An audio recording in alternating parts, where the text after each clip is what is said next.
Chapter 121 The Answer. Hua Chu never thought that one day Hua Zheng would lie in a sterile isolation cabin. She was already pale and almost transparent, suspended in the light green recovery fluid, and looked like she was about to dissolve in it. It had been a whole week, and Hua Zheng still hadn't woken up. Her body, which could recover quickly, was now in a worse state than that of an ordinary person. The drugs had almost no effect on her. Hua Chu later realized that the human bomb was not aimed at her, but at Hua Zheng. Hua Se found a way to deal with Hua Zheng. She was no longer the existence that was far above all others. Hua Se quickly issued a statement after the incident. The government's credibility was undoubtedly questioned to a certain extent, but Hua Se's use of young children as human bombs completely angered the government, and began to support the government's tougher attitude towards the military action in Hezhou. Hua Se had been the queen for more than 10 years, and it was also the first time she encountered a human bomb attack. The cute face of the little girl became an indelible shadow in her heart, and she had nightmares for several days in a row. But Hua Zheng's situation made her more worried. Although most of the energy of the human bomb was consumed by the spirit body in time, there was still a huge impact in heat. Hua Chu was too close, and Hua Zheng had no choice but to protect her with her body. Hua Chu didn't know what Hua Se did to the little girl, but Hua Zheng's injured part no longer had the same recovery ability as before. Because the medicine had little effect on her, the wound was still unable to heal. In order to avoid wound infection, Hua Zheng was placed in a sterile cabin. Hua Chu had too many things to deal with, so he had to move his office to the hospital. Hua Jian's old injury had not healed yet, but now the situation was urgent. He had to go to the front line again to command. Hua Chu had only slept 2 or 3 hours a day at most in the past few days, and she had nightmares almost all the time, and her face looked much more haggard. But after finishing her official duties, she would still stay by Hua Zheng's side, hoping that she would see her as soon as she woke up. Hua Zheng's long hair was cut short for the convenience of surgery. There was a conspicuous burn on the right side of her head, and the wound spread all the way to her jaw. Not only her head, Hua Zheng's body was also covered with scars, with the most obvious wounds on her slender limbs, and the right side of her lower abdomen. Her cloak was also used to protect Hua Chu, and her body was almost defenseless. Hua Chu stared blankly at the person inside through the transparent canopy. When she first met Hua Zheng, Hua Chu knew that she was definitely not her father's so-called adopted daughter. Even though her appearance was excessively white, she could still see obvious royal features from her appearance. Hua Chu was only 12 years old at the time, and naturally thought of another possibility. It had only been 3 years since her mother passed away, but suddenly an illegitimate daughter, who was at least 8 years old, appeared. This was a blow to Hua Chu, who had watched her parents love each other since she was a child. The possibility that Hua Zheng had an illegitimate daughter made her unable to face her or her father calmly. She targeted Hua Zheng everywhere, using means and methods that now seemed extremely childish to laugh at her and humiliate her. But Hua Zheng would only act innocent, naive, weak and kind, and follow her and call her sister. Ah, of course, these were all Hua Zheng's pretense. But she was easily deceived in the past. In fact, Hua Zheng does not have the same feelings as normal people. Say it sounds good and fair, it is ugly to hear this person's cold blood. Her attitude is the most appropriate response, she thinks. It did get her expectations. After all, her opponent flower cluster at that time. I just didn't understand anything. Zheng. But the same person, there were countless times to protect her, make her unable to distinguish her feelings. Love her either, I hate her. The only wish of the flower cluster is that Hua Zheng can wake up. She would rather be pissed off than see her in such a miserable state. This is not her Hua Zheng. Because of Hua Zheng's special status, she had to be very careful even when receiving treatment in the tower. Her appearance was too obvious, making people easily think of a certain adopted daughter of the royal family who died young. In order to take care of her nearby, Hua Chu didn't even bring a maid. Hua Zheng's expression was very calm. She always had this cold and calm expression, only occasionally would she have a malicious and mischievous faint smile. She never said that she liked to see her smile, even though Hua Zheng's smile meant that she was destined to be angry. Zheng, if you don't wake up, I will. Hua Chu wanted to say some threatening words as she knew they had no power, but her throat was choked by soreness. After Hua Mu disappeared and Hua Jian was injured, she was able to hold on because of Hua Zheng's presence. She was the shadow prepared by her father for her. Her mirror, her lock, and her omnipotent sentinel. I really don't know what to do. Hua Chu grew up as the crown prince. And there were many things he should understand. Of course she knew what to do, she just couldn't help but act like a spoiled child. As long as Hua Zheng was around, she couldn't help but want to rely on her. After her father died, and her brother got married, she had always been her pillar of support. Hua Mu nervously watched Baizhen drip blood into the rapid analyzer, and silently prayed that things would turn around. Comparison with the gene bank completed, the project belongs to Bazinga, experimental individual number 301, welcome back to the Frankenstein experimental base. But when the voice of the artificial intelligence sounded again, the premonition became reality. Baizhen. I'm fine. Miss. The sentinel looked at her, a faint smile appeared on his face, and comforted her. Really, I can't say I'm relieved, but I'm relieved. You don't want to leave me. Do you? Hua Mu was afraid that her mind would twitch, and she was thinking about all sorts of things. Baizhen showed a puzzled expression. Why are you worried about this? I won't leave you no matter what. Don't lie to me. Baizhen understood her concerns a little and sighed. Miss, you think I'm too selfless. No sentinel would think of leaving her guide after the combination. Birth is destined.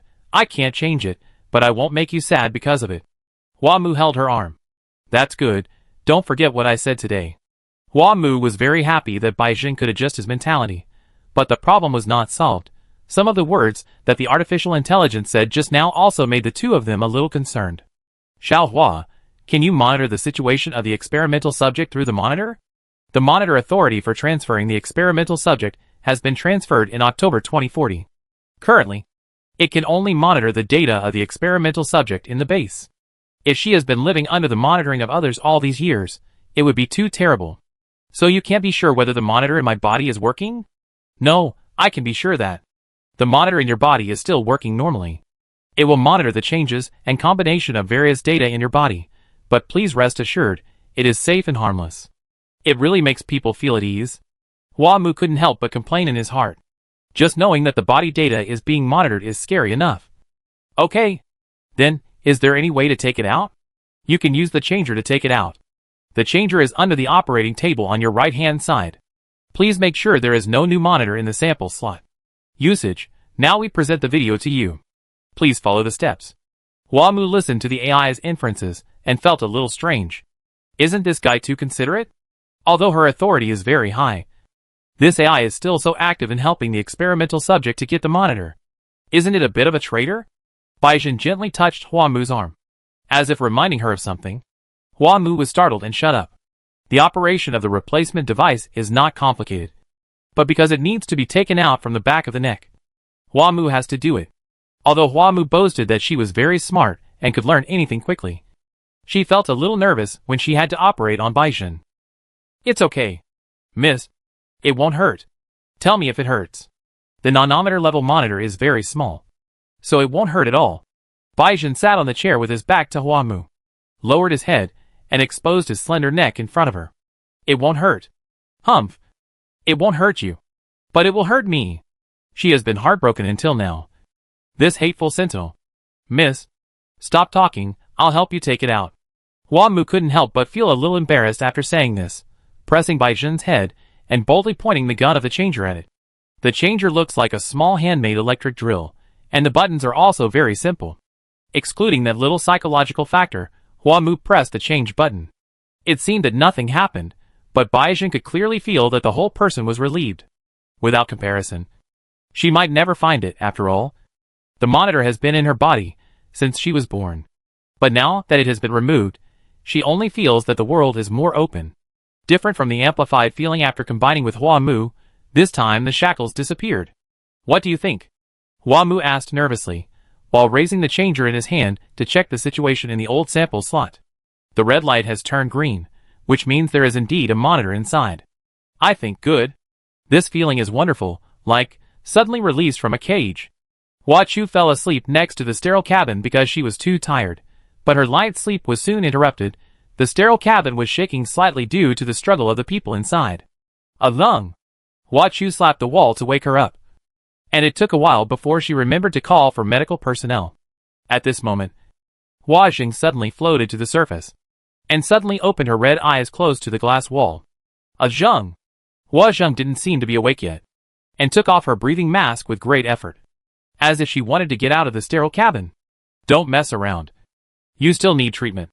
Hua Zheng opened and closed her lips as if she was saying something. But Hua Chu couldn't hear her voice. What do you want to say?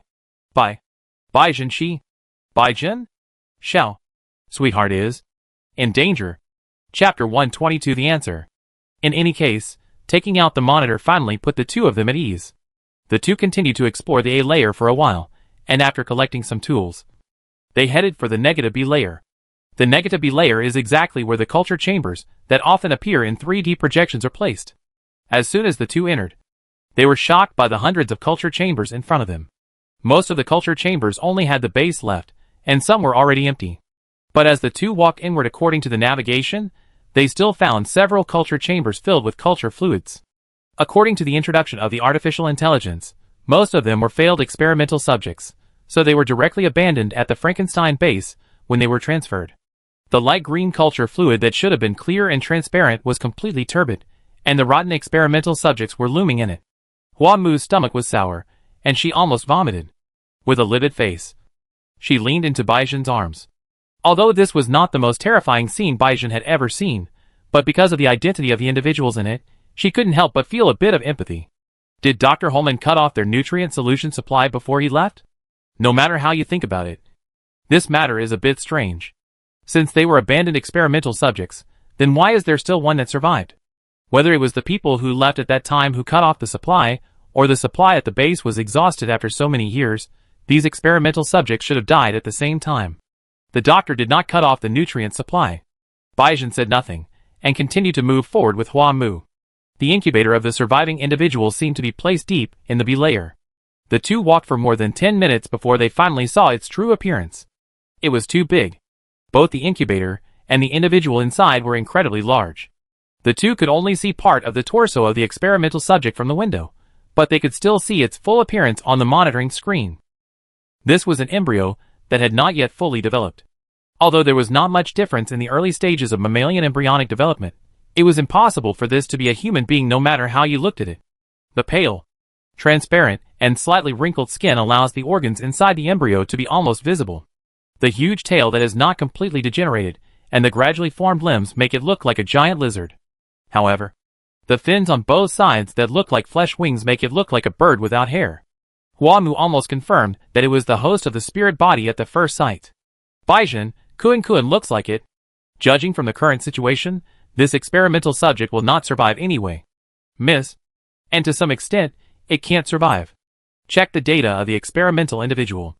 In the data check, the experimental individual is the only experimental subject of the Leviathan creation plan, using a 12-week blue whale intelligent creature embryo as the experimental material. The experimental subject being abandoned, should it be it, Leviathan? Just from the condition of the embryo. Bai Zhen knew that the experiment had failed. The system cut off the supply of other experimental individuals in order to supply it with nutrient solution.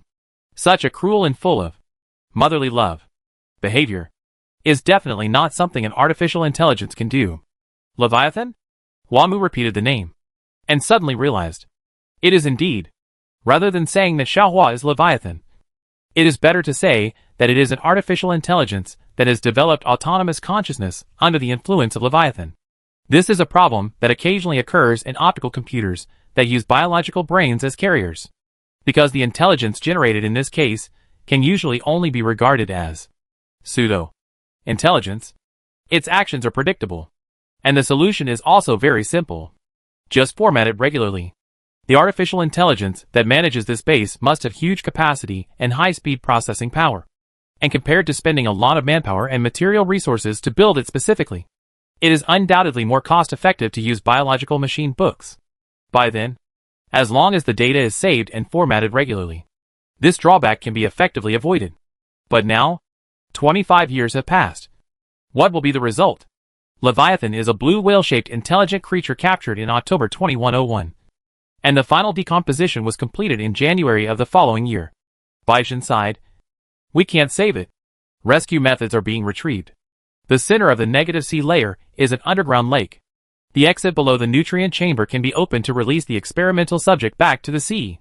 If that's the case, why don't you release it yourself? Hua Mu didn't understand, and at the same time felt a little scared of this artificial intelligence.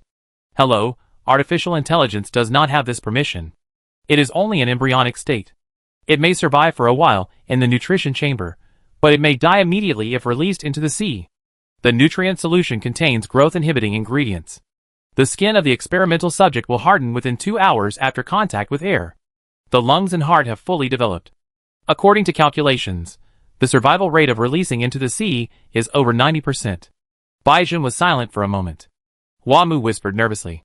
Should we save it? She was very conflicted. On the one hand, she had been with the spirit for a long time, and it would be hard to bear to watch it die without saving it. But on the other hand, she knew very well that if this experimental subject was released into the sea, there would be no telling what the consequences would be. Baijun did not answer her, but said to the artificial intelligence, "We want to go to another area first. Please select a destination. -C floor. Searching for routes. Sorry. There is no correct way to get there. The lobby on the first floor. Searching for routes. Sorry. There is no correct way to get there." Hua-Mu was shocked. It's fine that we can't go to the -C layer. But the two of them just came down from the lobby on the first floor. How could they not be able to go there? That is to say, if we don't release it, we can't get out? Right? Hello. The door to the -B layer has been completely closed. Although the answer of the artificial intelligence still follows a certain pattern. Baijun has completely understood that she is determined to release the experimental subject herself. Hua-Mu is almost angry to death. This little Hua looked like a good lady before. But she didn't expect that her heart was so dark. Miss, let's go to the gate first. Baijun stopped talking to the artificial intelligence, picked up Hua-Mu and ran towards the gate. Warning, the route is not planned, and there may be danger. Baijun ignored it, and the two of them soon arrived at the entrance of the -B layer, but the moving door that was originally opened automatically did not respond at this time. Are we locked in? Hua-Mu patted the door, and said in disbelief. What about the 3 laws of artificial intelligence? That is a concept in the movie, and it does not exist in reality. Miss, please step back. Baijun put her down, and let her step back. It is much easier for Baijun to destroy this kind of door than to open the hydraulic door before. Had he flashed in front of Baijun, and breathed out towards the door. The alarm sounded, and the artificial intelligence also issued a stern warning. Warning. An attack has been detected. If you do not stop the behavior, you will counterattack in 10 seconds. Baijun stopped the attack. Baijun? Hua-Mu was surprised by the sentry's decisiveness. Whether she immediately gave up saving the experimental subject or attacked the gate without hesitation. Of course, this stop also caught her off guard. We need some time to consider. Please give a reply within 3 days. When Hua-Mu heard this, she thought Baijun was going to take some roundabout means. But she didn't understand why the other party gave a deadline of 3 days. Okay, before that, please provide us with a resting place. Rest place search in progress. Please go 36 meters to the left. The duty room has all the supporting facilities. Please give us a reply within 3 days. Baijun picked up Hua-Mu without hesitation, and ran towards the rest room. Hua-Mu only then realized that Baijun was a little strange. His skin was very hot, his face was flushed, and his breathing was rapid. Baijun, what's wrong with you? She was a little worried, thinking that removing the monitor had some side effects. Baijun had a layer of sweat on his forehead. But he said, I'm fine. The door of the duty room opened automatically when the two arrived. Although it was not very big, it was equipped with all the living facilities. In addition to the matching bed, chair, table, lamp, toilet and bathroom. There was also an instant food heating stove. Hua-Mu had not seen such modern living facilities for a long time. Although it was a building built 30 years ago. He almost cried with joy and even forgot the predicament in front of him. I wonder if there is hot water. Hello. Drinking water and domestic water have 3 options: cold, hot, and room temperature. Please choose according to your needs. I didn't call you out. Hua-Mu was a little angry at the AI's nonchalant reply. Doesn't this guy know how much he has done? You can turn off the constant call mode. Before the next call, I won't speak again. Turn it off. You bastard. The lounge was still clean. It was surprising that it could maintain this level after 30 years. Baijun put Hua-Mu down, then took down the bamboo basket behind him, and sat down on the chair as if exhausted. Baijun, are you really okay? Baijun looked up at her, and then quickly looked away. Hua-Mu felt that her eyes were abnormally red, and couldn't help but become more worried, touching her shoulder and said, Are you tired? Do you want me to help you sort it out? She is now a qualified guide, and mental sorting is a piece of cake for her. Baizhen's whole body trembled, and her breathing became heavy. Then, do you need to take a shower first? Huamu was a little confused. Why do you need to take a shower to refresh yourself? It's not like you need to. Cough, cough, cough, although that would be great, but in this situation, Baizhen would never agree. Right? But she wanted to go to the toilet. Taking a shower takes too much time. Baizhen seemed to agree with her point of view. You're right. But I'll go first, eh? The sentry suddenly picked her up again. Miss, let's take a shower together. Eh? Chapter 123 Answer.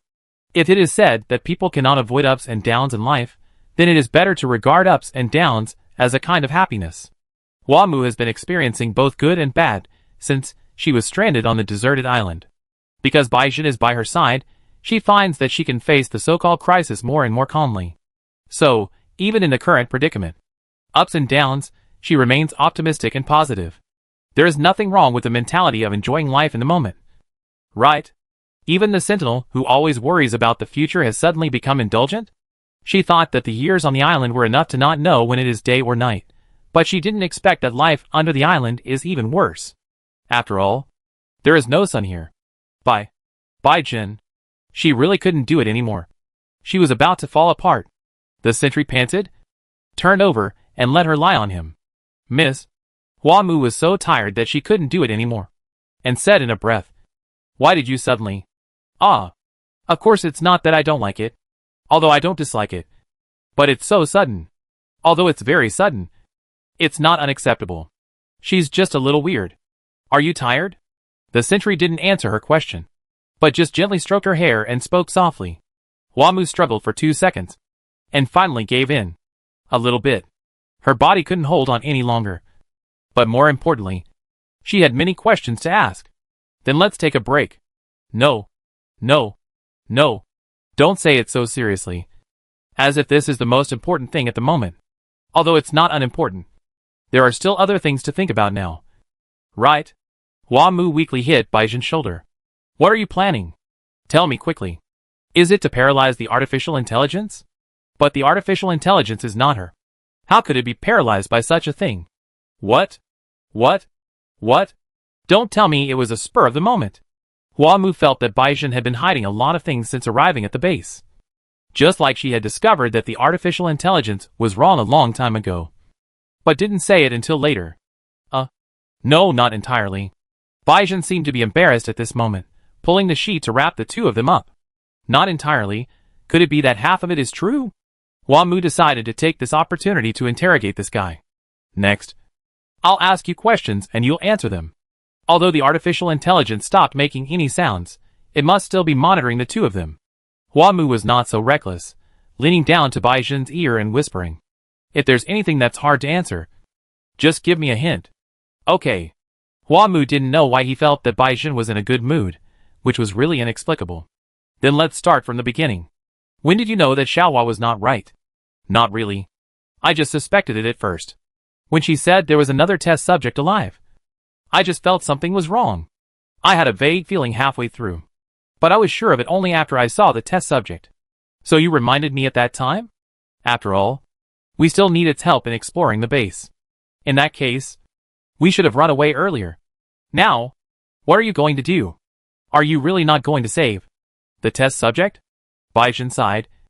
Miss, even if we let it go, it won't live long. What Xiaohua said was certainly correct. But it didn't take into account one thing. Newborn mammals need breast milk to feed, and they won't live long without their mothers. Moreover, its form can't live in water, and it can't even keep its balance. As she said before considering whether to save it or not. The first objective reality is that this experimental subject can't survive in the natural environment. According to what you said, then we don't have to worry about it. Just agree to Xiaohua. You don't want to save it, but you don't want to kill it. Huamu felt that he had understood the key point, and was softened by the kindness of the sentinel. This is not the main reason. Such a huge intelligent creature, whether dead or alive, will have an impact on the surrounding environment. After all, we are still living on the island. Yes. What if it passes through the food chain? Huamuguang shuddered at the thought. That's right. Yeah, almost. But what should we do then? Aren't we unable to get out? Let's wait for 3 days. The food they brought was enough to sustain them for 3 days. But what should they do after 3 days? Maybe it would be better to force our way in at that time. At that time, the guard robot was pointing its gun at us outside the door. Fighting them in the base is extremely unwise. I can't guarantee your safety 100%. Okay, she knows she is a burden. Wamu pouted. What should we do? Won't they still come in 3 days? Miss, do you know why it says 3 days instead of 3 hours or 3 minutes? This is also Wamu's question.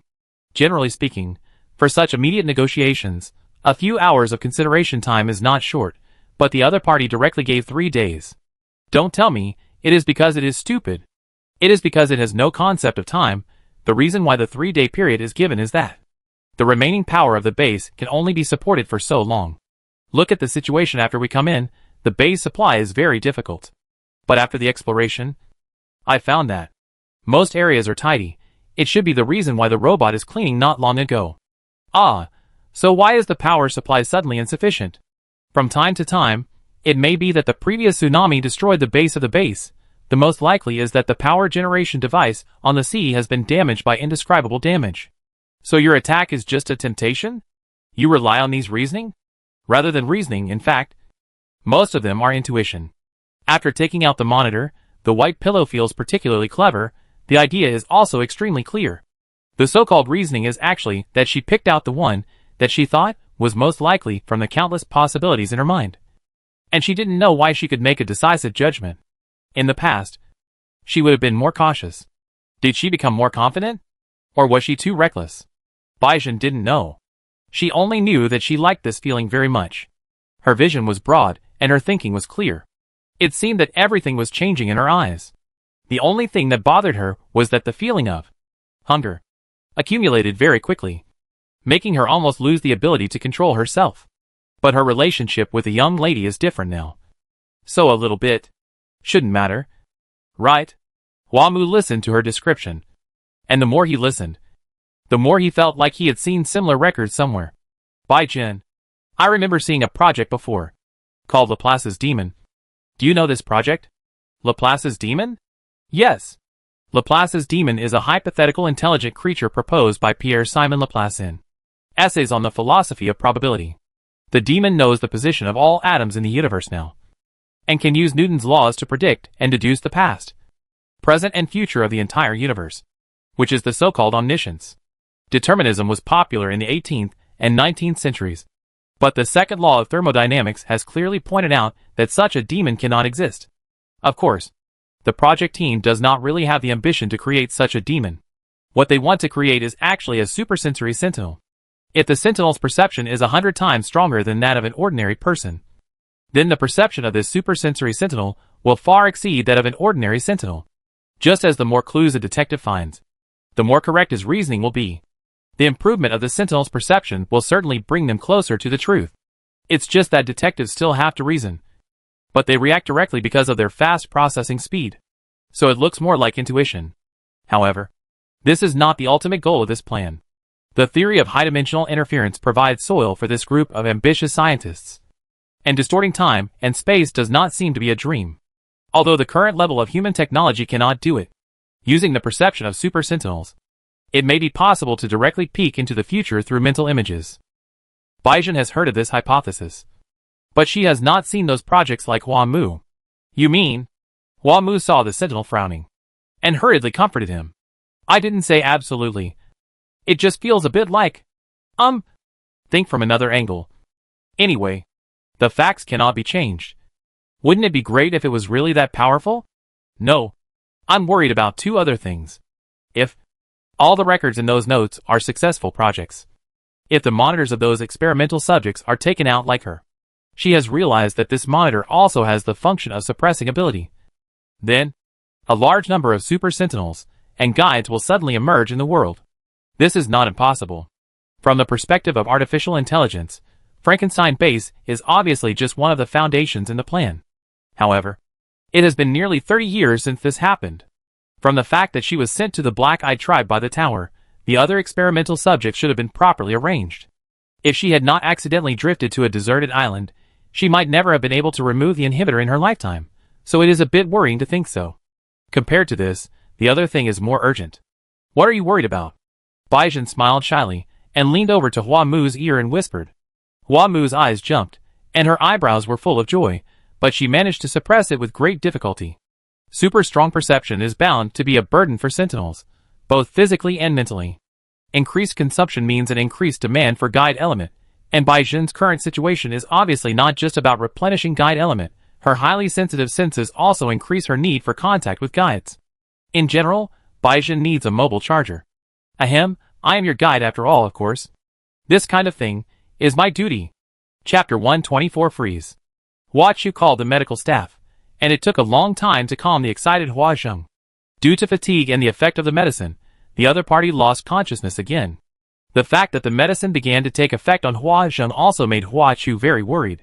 She had never seen Hua Zheng so anxious, and naturally, she was also very worried about Hua Mu's condition. However, the sentinel's current physical condition was not suitable for leaving the ward anyway, so she could only make such a judgment first. Although she didn't know what happened to Baizhen, the mother-child mark she left on Hua Mu was still there. So at least her life was not in danger for the time being. But even so, Hua Chu's worries became double. After the military action against Hunan was intensified, it was difficult to maintain the previous scale of search in Niels, and the possibility of finding Hua Mu in a short time was very small. As for Hua Jing's situation, even if this crisis could be safely overcome, what about the next time? Hua Chu was always in anxiety, and processed some documents. It was not until late at night that Hua Zheng opened her eyes again. This time, she looked much calmer and more conscious. Your Majesty. Hua Chu immediately burst into tears when she saw her bloodshot eyes. Thung! The two talked through the intercom on the sterile cabin. Hua Jing's body, soaked in the recovery fluid, seemed to be healing at a speed visible to the naked eye. I'm fine. You'd better not use your strength first. Active repair can certainly temporarily heal physical injuries, but the consumption of mental power is more difficult to recover. This is also the reason why the host usually does not use the spiritual body to travel, because it does not fundamentally reduce consumption. Then I'll trouble you. Because of the tense situation and the disagreement on Hua Mu, the two hadn't had that kind of communication for a long time. As a dark sentinel, Hua Zheng didn't necessarily need this, so Hua Chu didn't think about that aspect for a while. Hua Chu blushed slightly and said in a complicated tone, Is the situation so bad? You said Mu Mu was in danger before. What happened to Baizhen?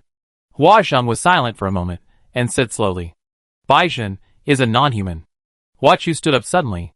You let the non-human be Mu Mu's guard? There is no one more suitable than her. Her endurance and willpower are better than normal sentinels. And Hela has already obtained control of the monitor in her body. The young lady is safest with her. Hua Chu's face was livid. I don't know how you came to this conclusion of safest. Have you forgotten what happened to the more than 800 experimental subjects after awakening? But Baizhen passed the awakening period safely. The conditions of the current 36 non-humans are also very stable. That's 35. Then the 37. Are you childish? Hua Zheng smiled. I just want to say that there is no use in deceiving yourself about this kind of thing. You can't deny that Baizhen has been doing a good job as the eldest lady's bodyguard. She has protected the eldest lady's life many times during assassinations. That was her duty. Any sentinel could do it. But she was the only one who resisted the sentinel's instinct. Compared to me, she is more like an ordinary person. You don't need to be an ordinary person. Hua Chu was naturally dissatisfied with Hua Jing's self-assertion. But now is not the time to care about these things. What do you want to say now? Baizhen is dead? That's what I thought at the time. Her monitoring data disappeared. But? The monitor should have been taken down. There was no big fluctuation before the data disappeared. It is impossible for Baizhen to be killed without any resistance. So, it should have been taken out. Hua Chu frowned and said, Is the monitor so easy to take out? There should be at least an extractor. Where are they? Who imprisoned them? But why didn't any force send a message? Both Hela's control over the monitor and Hua Chu's mother-child mark left on Hua Mu were realized through the mental picture. Higher dimensional channels are not affected by distance, but they are not very useful for positioning. Frankenstein base is near Niels.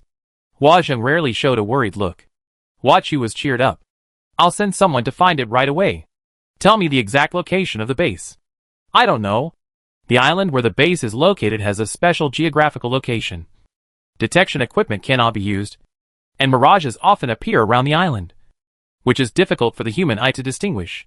Ships often crash near the island. Then how did Hwasa and his team get up there? One is that there was an experienced navigator leading the way, and the other is that there was someone on the island to pick them up. Hwachu's hope gradually cooled down. It seems that we can only catch Hwasa first. He was the person in charge of the transfer at the beginning, and he should have marked the island. I'll catch him and bring him back. I'll arrange someone else to take care of your guard mission. Are you crazy? Hwasa obviously found a way to deal with you. That guy must have backed up the data when he was transferred. It's just a cell division inhibitor, and the effect is not permanent. Even if I stay by your side, I cannot completely guarantee your safety. Now the situation has changed. He should not have the energy to launch a second attack immediately. This is the best opportunity. I will make a quick decision. You are not allowed to go. If Moo is really in the Frankenstein base, at least there is no danger to his life for the time being, but you, the eldest lady, and Baizhen have already been together. But you, what did you say? They have already been together. Removing the monitor will have a lot of effects. The probability of pregnancy will increase significantly. Getting pregnant in that situation, it is very dangerous for the eldest lady. Hwachu's face was pale, as if she remembered something from the past. You knew it a long time ago. Moo and Baizhen. Why didn't you tell me earlier? Moo is still a child. How could you let them go like this? Haven't you been praising Baizhen's self-control? You liar. Compared to Hwachu, Hua Zheng looked extremely calm. There were no obvious wounds on her body, and she moved much more freely, opening the sterile cabin from the inside. We can talk about this after they come back. I will leave for Hezhou as soon as possible, but before that, the beautiful sentinel came out of the cabin naked, and her slender arm, which was almost transparent, gently rested on the queen's wrist, which was still smooth with the touch of recovery fluid. Hwasi, you heard the other party say in a voice as sweet as poison. Please have mercy on me, Your Majesty. Hwamu slept and woke up, ate and drank, and it was very convenient to take a bath and go to the toilet. The bed was also very soft. I have to say that she had a very comfortable time in the past 3 days. It would be great if I could take these things with me. Miss, are you ready? Baizhen had already put on her clothes and was ready to go. The two gave up the basket and only wrapped some necessities with cloth. It's done. Don't say it. I even felt a little reluctant. Hwamu put the cloth bag containing the lighting tools on her back, and then jumped onto Baizhen's back. Miss, from now on, follow my instructions. Hwamu couldn't help but feel a little nervous. I know. Xiao Hua, open the door. The access control of the duty room is being opened. The route is being planned. Please turn right after leaving the door, and walk 200 meters to the Leviathan Creation Project Cultivation Chamber. Hwamu hugged Baizhen's neck and couldn't help complaining. This guy is really talking to himself. Hattie and Luna stood behind the two of them, one on the left and one on the right. When Baizhen stepped out of the door, he suddenly ran at full speed. Warning, attack intention detected, automatic defense system is being activated. Warning, please stop the attack of the spirit body. Baizhen ran quickly with Hwamu on his back, asking, Miss, what's the situation? At least a dozen little fat robots are coming towards us. Hattie froze the door. They can't get in. Confirmed that the attack may endanger the safety of the experimental subject. Emergency filing is activated. The countdown to open the gate begins. 10, 9, 8. Baizhen. It's okay, there's still time. Baizhen quickly shuttled through the passages between the incubators, and successfully arrived in front of the giant incubator when the artificial intelligence countdown reached 5. 4. Miss. Hwamu immediately jumped off Baizhen and rolled behind a culture chamber. The chill spread instantly, even though Hwamu was covered with a sheet. She couldn't help shivering. While paying attention to Luna's situation, she poked her head out to peek at Baizhen. 3. The sentry put his hands on the surface of the culture chamber, and the glass was covered with thick white frost. The culture fluid with a very low melting point was freezing rapidly, making a sharp, crackling sound. 2. The giant experimental subject in the incubator seemed to twist a little, and then was quickly frozen in the culture medium. 1. The gate cannot be opened. The incubator system is damaged. The experimental subject's vital signs are abnormal. The clear female voice suddenly became intermittent, and there were even various hissing sounds in the middle. Baizhen. The robot is coming in. Because Baizhen used his ability, Hattie's freezing effect weakened, and the guarding robots that were originally blocked outside began to break through the gate. Baizhen turned around and picked up Hua Mu, hiding behind a cultivation chamber. Attack! Attack! Eliminating the threat. There were 11 guard robots in total, less than 1 meter tall, round like a public trash can, and looked a bit ridiculous. But the plasma gun in her hand was not a toy. Even the smallest power was enough to turn the objects it touched into ashes in an instant. The power system of the guard robot was separate from other electricity, and the small nuclear reactor equipped on it could provide the energy needed by the plasma gun. When the base is short of power, they can be used as backup batteries. Baizhen, there are a few more coming. The artificial intelligence seems to have decided to go all out, and sent out the robots used as backup batteries. Miss, are you scared? Although Hua Mu was extremely nervous, she strangely did not feel fear. How can I be scared? Baizhen suddenly kissed her. Okay. Chapter 125 Freeze. Hua Mu didn't know Baizhen's plan until she walked out of the door, but when the artificial intelligence opened the emergency backup, she understood all of the other party's considerations. In fact, most of the guesses that Baizhen told her before were told to the artificial intelligence, so that the other party thought that the two had not guessed its true intentions. The artificial intelligence did not expect her and Baizhen to release the experimental subjects. Her purpose was just to open the emergency backup. Although the base's electricity was insufficient, it seemed that it could not only be used for 3 days. If the two do not agree to its request, of course they can only use coercive means to break through. And once they attack, they will fall into the hands of the artificial intelligence. It will have the authority to release the experimental subjects. Baizhen's original attack was to confirm the arrival time of the guarding robot. Now the whole operation is done in one go, forcing the artificial intelligence into a desperate situation. The lighting system is completely shut down. In addition to the hazy halo of the two spirit bodies, only the robot's electronic eyes are flashing red. Of course, the two were also forced into a desperate situation. Hua Mu lay on Baizhen's back, one hand around her shoulders, the other holding the electromagnetic pistol that he had hardly used, nervously holding his breath. A bright light suddenly came from the darkness, and Baizhen quickly moved aside almost the moment the light appeared.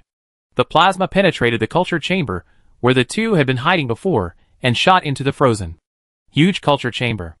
The cracks on the glass quickly caused a chain reaction, and Hua Mu only heard a sharp cracking sound from behind. But the two had to face a more critical situation.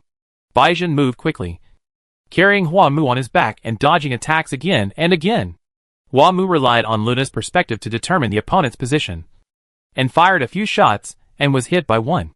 The main fighting force was still Hattie, whose body, which had shrunk, now expanded to 3 times its original size, and majestically blocked the two of them, swallowing the plasma that Baizhen had not had time to dodge directly into his mouth. For a moment, light and shadow intertwined. Thunderous sounds. Steam rose, and it was extremely chaotic. Hua Mu had never experienced such an exciting scene before.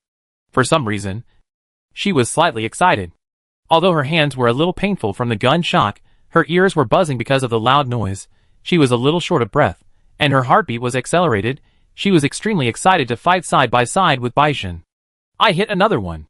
The electromagnetic pistol was quite powerful. Although it could not completely destroy the robot, it also caused some damage to it. You are really awesome. I was praised, Hua Mu said proudly. Of course, I am the champion of the ladies' shooting competition.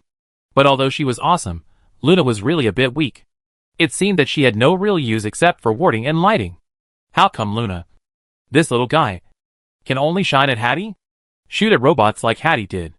5 robots have been frozen by Hattie's frost, and can no longer move. The functions of the spirit bodies of sentinels and guides are different. Hattie can achieve this level now, because of Luna's amplification. It helps a lot. Really? It turns out that his spirit body is not so useless. This makes Hua Mu happy. It turns out that it is amplification. I was wondering why she can't tell friend from foe. Baizhen laughed. The battlefield was less tense for a while, with the protection of the numerous incubators. Baizhen carried Hua Mu on his back and fought back, defeating the robots one by one. The number of enemies was quickly reduced, and the actions became more cautious. There are still 3. Hua Mu replaced the second magazine, rubbing her hands and said, "Let them see how powerful I am." Hush. Baizhen heard something. Gurgle. A familiar voice sounded, and Hua Mu trembled all over. Looking outside the giant incubator, there was a spirit body that looked a bit like the experimental subject. Looking up at the large mass of ice, not only Huamu saw it, Baizhen also saw it. Why is Kun still here? Huamu was amazed. Before this, she had almost forgotten, or forced herself to forget this spirit that had taken care of her, but at this moment, it suddenly appeared, even when she didn't use Luna. She could see it. Miss, this spirit is not the experimental subject, it's Leviathans. It is difficult for intelligent creatures to manifest spirits, but there are also records that some intelligent creatures with a long lifespan sometimes unconsciously produce spirits that are very similar to their own images. Baizhen knew at the first sight of the experimental subject that it was impossible for the other party to have a spiritual body. Although it was still alive. It was just alive. And it did not even have animal instincts. The emergence of intelligent creatures was enough to subvert human common sense. And now, even artificial intelligence can have a spiritual body? Gulu. The two heard the sound made by Kun, which sounded like bubbles bursting, swallowing water, and crying. Baizhen. It was so pitiful. When I thought that this was the effort made by the mother who had long died to protect her child, I could no longer feel angry. Miss, this is helpless, and perhaps this is a relief for them. The Black Eye tribe respects life, and they are indifferent to death. At this moment, Luna suddenly walked towards Kunkin, while calling him babblingly and licking him lovingly. Luna! Huamu called out unconsciously, and Hattie also jumped to Luna's side at this moment, as if trying to push him away. Gulu. Kunkin suddenly emitted a faint fluorescent light, which looked very much like the particles on Luna's body. The negative belayer suddenly fell into a peaceful silence. Baizhen and Huamu held their breath at the same time, quietly looking at Luna. Some tunes seemed to ring in their ears, like an ancient song. No. It was the low cry of a blue whale. Yah! A spark jumped out of Luna's horn, and as it merged into Kunkin's body, the strange and funny image began to change. Kunkin's body twisted gently, like a changing ink painting full of artistic conception. The slender body, the blue back and the slightly white belly made it look like an elf in the water. A mini blue whale. The elf swam in the air, dancing around the unicorn. Luna seemed very happy, stamping her hooves and chirping. Soon, another smaller whale appeared beside the blue whale. The two spirits circled around Luna for several weeks, and then disappeared. Luna stretched out her tongue and licked the space where the two spirits disappeared for a long time, and then rushed to Hattie's chest with her head shaking. Huamu and Baizhen watched the scene, unable to come back to their senses for a long time. The attack of the last three robots had stopped at some point, and after a few flashes, the dim lights came on again. Everything was over. Huamu suddenly felt this way. Baizhen. Is Xiaohua also? What do you want me to do? Just when Huamu thought that the artificial intelligence had disappeared, a slightly stiff female voice came from somewhere, probably due to insufficient power. There was still some rustling sound. Huamu was startled, and looked around nervously. Where is it? Are there any more enemies? Miss, it should be fine now. Baizhen shook her, and adjusted her position. Are you feeling uncomfortable anywhere? Huamu felt a little lost, but she didn't feel any discomfort physically. I'm fine, but my hands and feet are a little weak. Warning, the power is less than 2%, and the intelligence system is about to enter sleep mode. Please restart after the power is restored. 10:9. The notification of the artificial intelligence and the flashing lights really made people feel a sense of urgency. What should we do now? Let's go pack up first, and then see if we can explore again. Huamu sighed. Do we need to use torches again? It's so annoying to be so dark. As soon as she finished speaking, the surroundings fell into darkness again. The two of them reluctantly relit the torches and groped their way back to the duty room. The power was completely exhausted. Baizhen could only use brute force to push the door open. Most of the food in the basket had been eaten. Leaving a lot of space, Huamu pulled a sheet and put it inside, and the stored food that had been disturbed for several days was sleeping soundly inside. Baizhen carried the basket on his back, and Huamu also lit a torch. After what she had experienced, she felt uncomfortable with the darkness. Do you have a goal? The sentry said that he wanted to explore further. Huamu felt that she had thought of something. I want to go to the underground lake on the negative sea layer to take a look. There is no port on the island, but transporting so many experimental subjects must require large-scale transportation. There may be a dark port there. Did they come in by submarine? Very likely. Huamu clapped her hands excitedly. Do you think there are submarines there now? We can go and take a look. Let's go and take a look. Baizhen had seen the map of the base before. The two of them went downstairs from the safe passage in the light of the fire. The stairs on this floor were a bit long. Huamu's legs were sore when he finally saw the exit. Wow! It's so dark. The firelight could only illuminate the surroundings. But after exiting the exit, there was nothing around. Huamu's voice immediately echoed. This was obviously a very empty space. It would be great if Luna could really be used as a lamp. The unicorn was more radiant than the average spirit, as if it had its own light. But that was just natural fluorescence, and the lighting distance was very limited. Woo-woo! Luna seemed to understand Huamu's words, jumping up from behind, and her horn shot a firework-like light into the air, illuminating the entire space as if it were daytime. The two of them saw the scene of the negative C layer at the same time. The top of the cave was at least 50 meters above the two of them, and a huge artificial underground sea lake almost occupied the entire space. And not far from the two of them, a spherical diving cabin was quietly moored on the lakeshore. Chapter 126 Return. The moon was bright as day. Under the cold moonlight, the boundless sea seemed even more unfathomable and deep. In the night, a black sphere with a diameter of about 2 meters suddenly emerged from the sea, and moved towards the island not far away. The sphere quickly reached the seaside, and soon ran aground on the white beach under the impact of the waves. After the hatch was opened, a tall woman holding a girl jumped out of the sphere, and landed steadily on the beach. Huamu felt dizzy and nauseous. As soon as he got off Baizhen, he couldn't help but kneel on the ground and vomit. The single-person diving cabin was small. Even Baizhen's body was a bit cramped. Adding Huamu, the two of them were squeezed in with their flesh against flesh. It was not known whether it was because of overload or because the power was damaged because it had been left for too long. Yes, this single-person diving cabin was actually powered by electricity. The two of them sank and floated on the seabed for a long time. They almost thought they would not be able to come up, because of nervousness, bumps and fear of the deep sea. Huamu was nervous all the way, and her stomach's endurance reached its limit. Baizhen patted her back gently, and waited until she had vomited enough before picking her up again. Miss, are you okay? Huamu's mouth was bitter. Her breath was dying, and her eyes were full of tears. I'm going to die. We're back. Thank God. She was ready to die. She thought she was so happy to find a submarine. But she didn't expect it to be a lame submarine. I should have known better than to ride it. It almost cost someone his life. Meow. Wow. Reserve food fell out of the diving cabin in a daze, and fell to the beach with shaking legs, looking exactly like Huamu. The exploration in the past few days was really exhausting, and it felt like a different world. I can't hold on any longer, anywhere is fine, let me sleep first. Although the basket was not brought back, the things were barely stuffed into the cabin. Let's rest here tonight.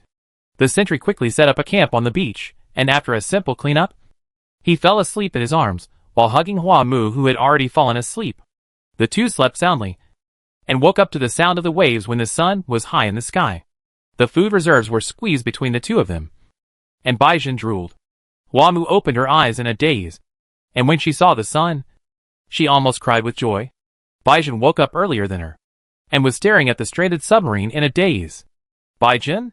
Miss, are you awake? Do you feel uncomfortable? I feel much better after sleeping. Huamu thought the food reserves were in the way, so she took her aside and leaned her into Baizhen's arms. What are you looking at? I'm wondering if this submarine can be used. Baizhen has been thinking about how to leave the island. Not just waiting for rescue, but also a more proactive plan. It's just that the situation at sea is unpredictable. Unless it's absolutely necessary, she won't act rashly before finding a perfect solution. The appearance of the diving chamber brought her a glimmer of hope. After learning that this island is the Frankenstein base, the idea of leaving on her own initiative became stronger and stronger. So many countries have searched for this place for so many years, and still haven't found it. There are so many wrecked ships around. The hope that the rescue team can search here is too slim. After experiencing the thrilling underwater journey last night, Huamu would never want to ride this ghost thing again. It's almost out of power. It's been there for so long, and I don't know what's wrong with it. What use is it? Baizhen looked at her. Miss, have you ever thought about leaving this island? Of course I have. Every time she feels inconvenient, Huamu would want to stay at home. Whenever she misses her father and aunt during the New Year and other holidays, she would have a strong desire to go back. But that was just a thought. Besides waiting for rescue, what else can the two do? You don't mean to say, use this single-person diving chamber? Let's not talk about the size for now. You don't know when this thing will run out of power. When there is no power, it will either sink directly to the bottom of the sea, or drift on the sea. Baizhen was also a little hesitant. It may still work after repair. As for electricity, we can consider dismantling the small nuclear reactor generators of the guard robots. There are always ways to solve other problems. It's too much of a stretch. This looks like it's only for short-distance diving. There's not enough space for the two of us. She was almost suffocating after just half an hour. Not to mention the sea adventure that would last who knows how long. But, miss, you should understand by now that the possibility of us being found is very low. Hua Mu choked for a moment. And after a while she said, if it weren't for Aunt and Dad finding us, I wouldn't want to leave the island by myself. She had seen the cruelty of the sea, and even modern ships could not guarantee safety, let alone in this small diving cabin that had already broken down, although there were many inconveniences on the island. After all, there was no danger to life, and life was pretty comfortable, so why take that risk? Miss, I understand your anxiety, but if we just wait, we don't know when we can go back. That's better than losing your life. They were both still young, and even if they waited on the island for 10 years, there wouldn't be much loss. She finally got together with Baizhen, and losing her life at this time would be too much of a loss. What Hua Mu said made sense, didn't it? Baizhen was not completely sure, and didn't want to argue with Hua Mu. That's right. By the way, miss, are you really not feeling unwell? No, why do you keep asking this question? How can I be so fragile? No, logically speaking, it's normal to feel tired and weak at this time. The fatigue of the sentinel accumulates much faster than that of the guide, but as long as there is the support of the guide element, the recovery is also very fast. Guides are the opposite. Although they can last for a long time, if they consume too much energy, they often need a long recovery period. Although Hua Mu complained of being tired, her physical condition was obviously better than any guide Baizhen had seen before. Mental overdraft has a great impact on guides. In mild cases, they will not be able to maintain their mental body. In severe cases, the body will experience tinnitus, tremors, and even fainting and incontinence. In the era when medical technology was not well developed, many guides even died directly from overdraft. Don't you feel dizzy and nauseous? Didn't I already feel dizzy? You vomited so badly yesterday. That was just because of seasickness. What about the tinnitus and cold sweats? Hua Mu slightly left Baizhen's arms, looking at her in confusion. I'm almost dying of heat, why am I sweating? Although he already knew that the abilities of the royal family members far exceeded those of ordinary sentinels and guides, Baizhen was still a little surprised that they were so strong. You know, Hua Mu was actually supporting the mental strength of two people. After Baizhen removed the monitor, he clearly felt the increase in his mental power limit, and the demand for guide element also increased in a short period of time. Although the combined comfort of the sentinel and the guide is less burdensome to the guide than the general comfort, it is still a consumption for the guide, and her demand is already very large. Moreover, Luna's assistance to Hattie during the battle also consumed a lot of mental power, and Hua Mu's current state is too relaxed. Baizhen thought she didn't want to make him worry at first, but later he felt that it was not the case. Hua Mu saw her looking at him dimly, and belatedly realized what she meant. Is it normal for me to feel uncomfortable? If it were any guide I've ever seen, it probably wouldn't be so easy. Let's not talk about the queen for now. In terms of mental capacity, Hua Mu is obviously one level higher than Benyu, who is also a member of the royal family. Benyu has long been one of the best guides in the world. Although mental capacity is not the only criterion for measuring a guide's ability, Hua Mu's talent is still shocking. Could it be that I'm actually very good? Hua Mu heard the implication of Baizhen's words, and couldn't help showing a proud expression. Well, quite. No, very good. Is that so? Ah, I've said it before. This young lady is very talented. There's nothing I can't do as long as I'm willing. That's right. The sentry smiled indulgently, and praised sincerely. Hua Mu felt a little embarrassed, cleared her throat and said, Okay, don't try to fool me. At this time, let's go home first. Yes, no matter what. We should go home first and make a long-term plan. The single-person diving chamber is not big, and its structure is relatively simple, and its overall weight is very light. Baizhen pushed the diving chamber to the beach and fixed it briefly, caught some fish, and then took Hua Mu back to the cabin on the mountain. In the next few days, the two slowly returned to their previous lives. They built a bathroom and toilet, added daily necessities, made more tools, developed new vegetable oils, etc., as if everything was back on track. But both Hua Mu and Baizhen often thought of their experiences there. Not only was he concerned about his status as a sentinel, the death of the blue whale mother and child was also a cause for regret. After Hua Mu came back, she looked through some records again, and occasionally felt a little melancholy. But the completion of the bathroom still made her feel quite happy. Although it didn't happen to be her birthday was spent in the 3-day carnival, but being able to take a hot bath was more worthy of happiness than anything else. The water tank on top of the bathroom was wrapped in black plastic cloth. As long as there was sunshine, there would be hot water for a bath after a day. Life became more comfortable again. Hua Mu didn't have too many complaints at the moment. The matter that Baizhen mentioned before was quickly forgotten by her. But Sentinel didn't forget it. She kept thinking about it after returning from the base.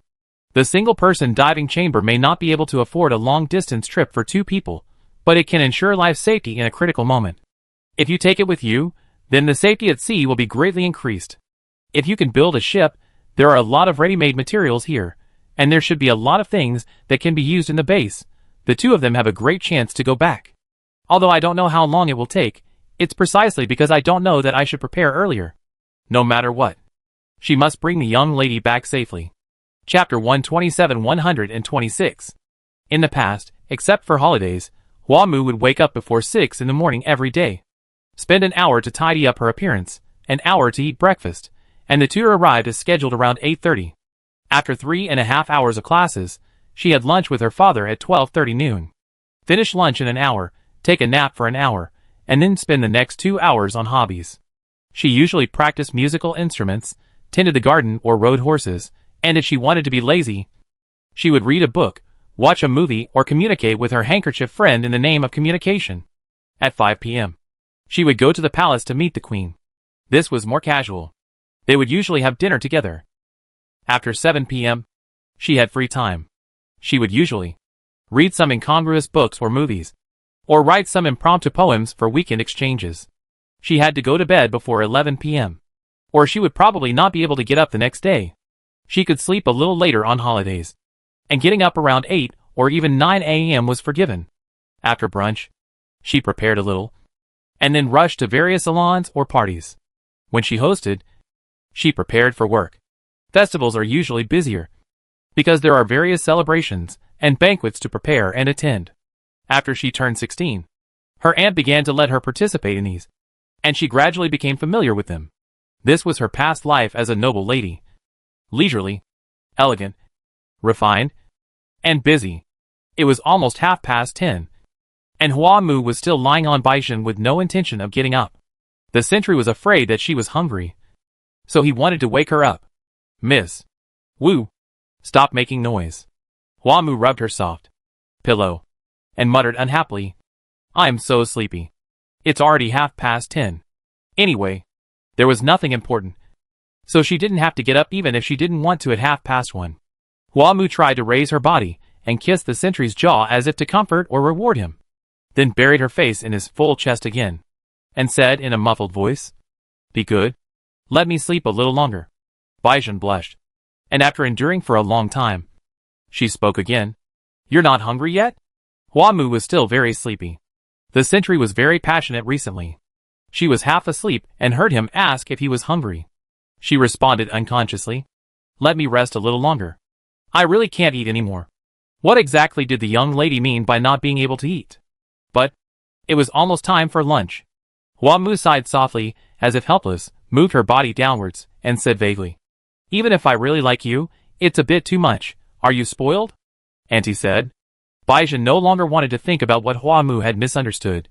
She only knew that this would no longer be a misunderstanding. "Miss, I'm sorry." "Huh?" Her day now started with the on-the-spot execution. In the middle of the morning, the sentry went to make breakfast. No, it was already lunch, and Hua Mu collapsed completely on the bed and didn't want to move.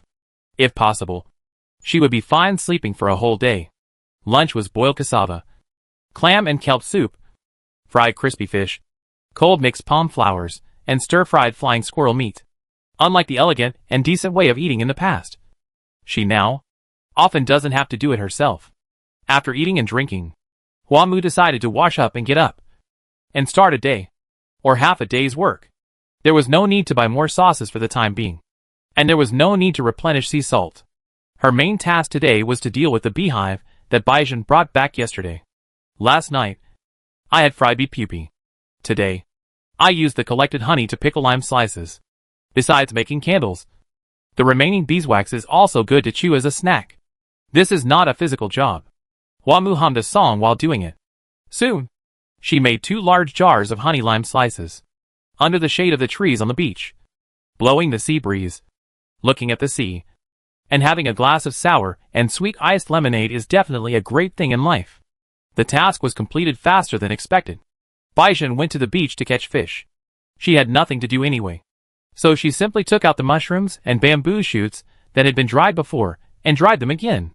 During this time, she went to check the nectar collection on the sugar palm and picked some fruits. Baizhen still hadn't come back yet. Huamu took some ice cubes from the refrigerator, made a glass of lemon water, and laid down under the shade of the tree to read.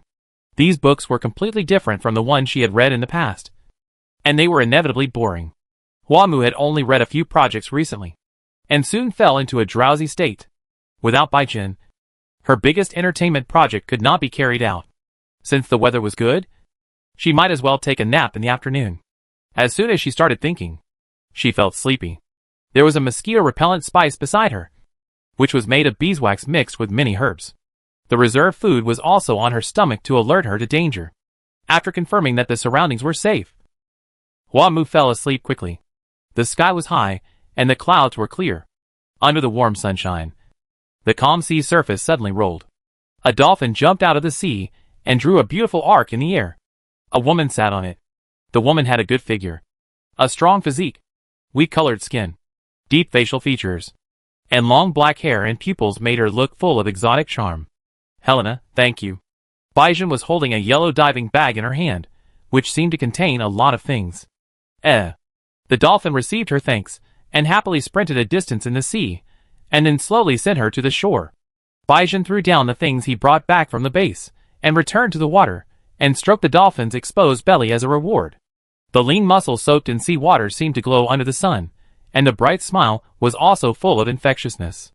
Helena circled around her, rubbing her body and tail against the sentinel's body, making a coquettish and intimate moan.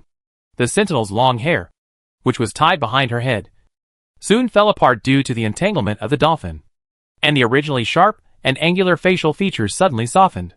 Helena? Don't do this. The bottlenose dolphin touched the white pillow's belly with its long snout, rolling in the water as if it wanted to be loved, rolling up waves one after another. The sentinel played with it very hard, and lovingly stroked it from head to tail. Okay, Helena, go get some food yourself. I'm going to start working. Ah. The dolphin rubbed her with its tail reluctantly, and cried lingeringly. That won't work. When we can leave this island, I'll find you a handsome guy. Helena seemed to understand what she meant, and swam away with her tail swinging aggrievedly. Baizhen returned to the beach, and simply wiped the seawater off his body, and dragged the diving bag to the diving chamber. The back panel of the diving chamber had been opened, revealing the structure of the chamber. The working principle of the single-person diving chamber is very simple. The diving depth is adjusted through the water pressure chamber, and the 56-600 mm diameter propeller can control the forward direction. The diving chamber is equipped with an automatic driving system. Even if you have no experience, you can still drive easily as long as you know how to set it up.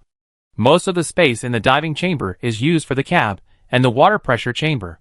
The actual power system does not occupy a large volume, and most of it is occupied by batteries.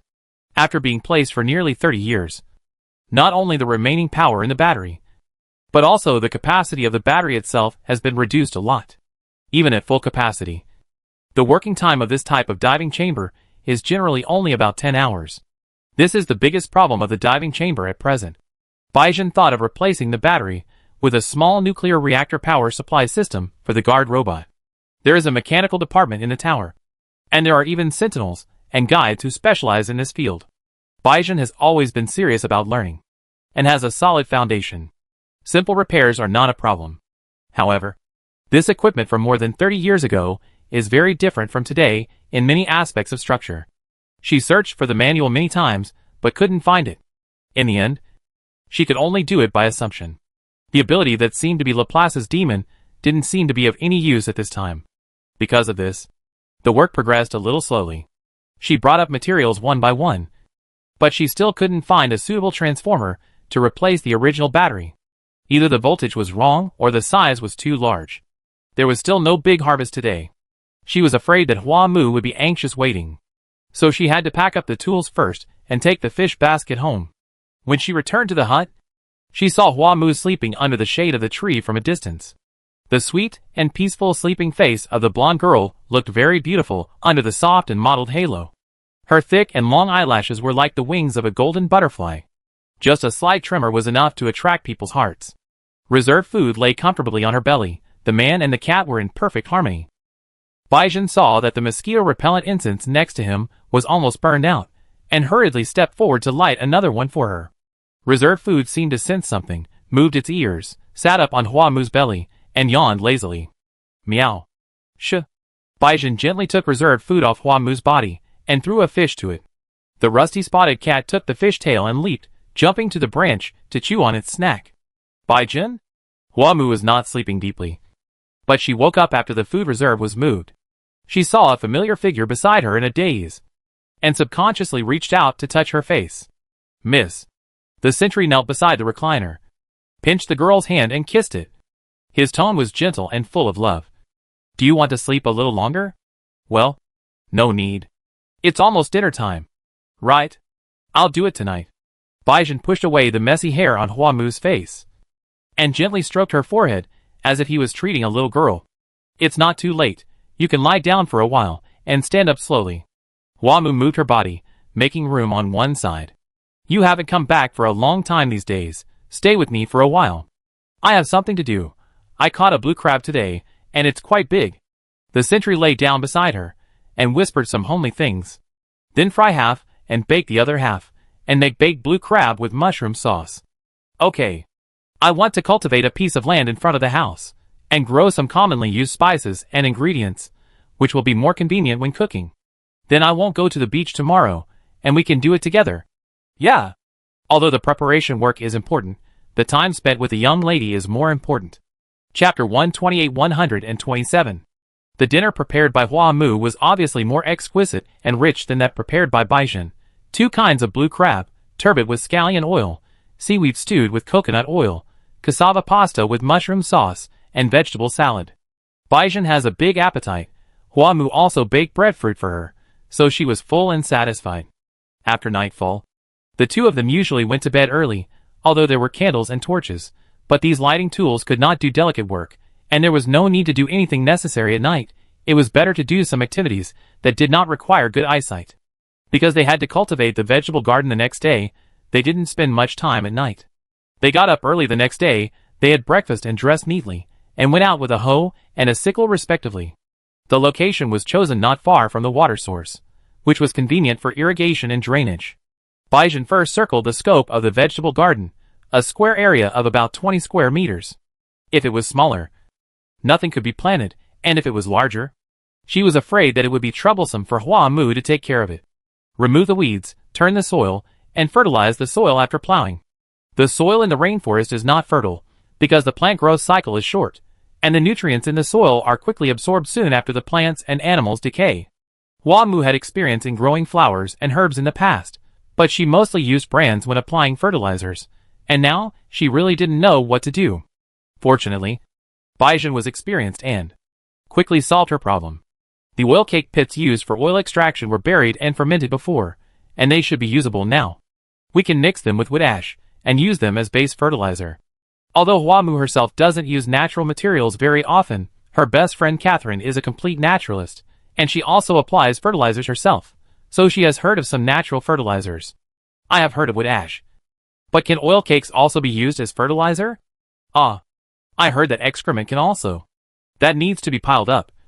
And now it's too late. And it smells bad. I think you are still. Yes. Yes. I think so too. Although there is no other people's excrement. Hua Mu still can't accept it. Hard work is okay. Dirty work is reluctant. And smelly work is? Then I will carry the fertilizer over. Miss, you take a rest first.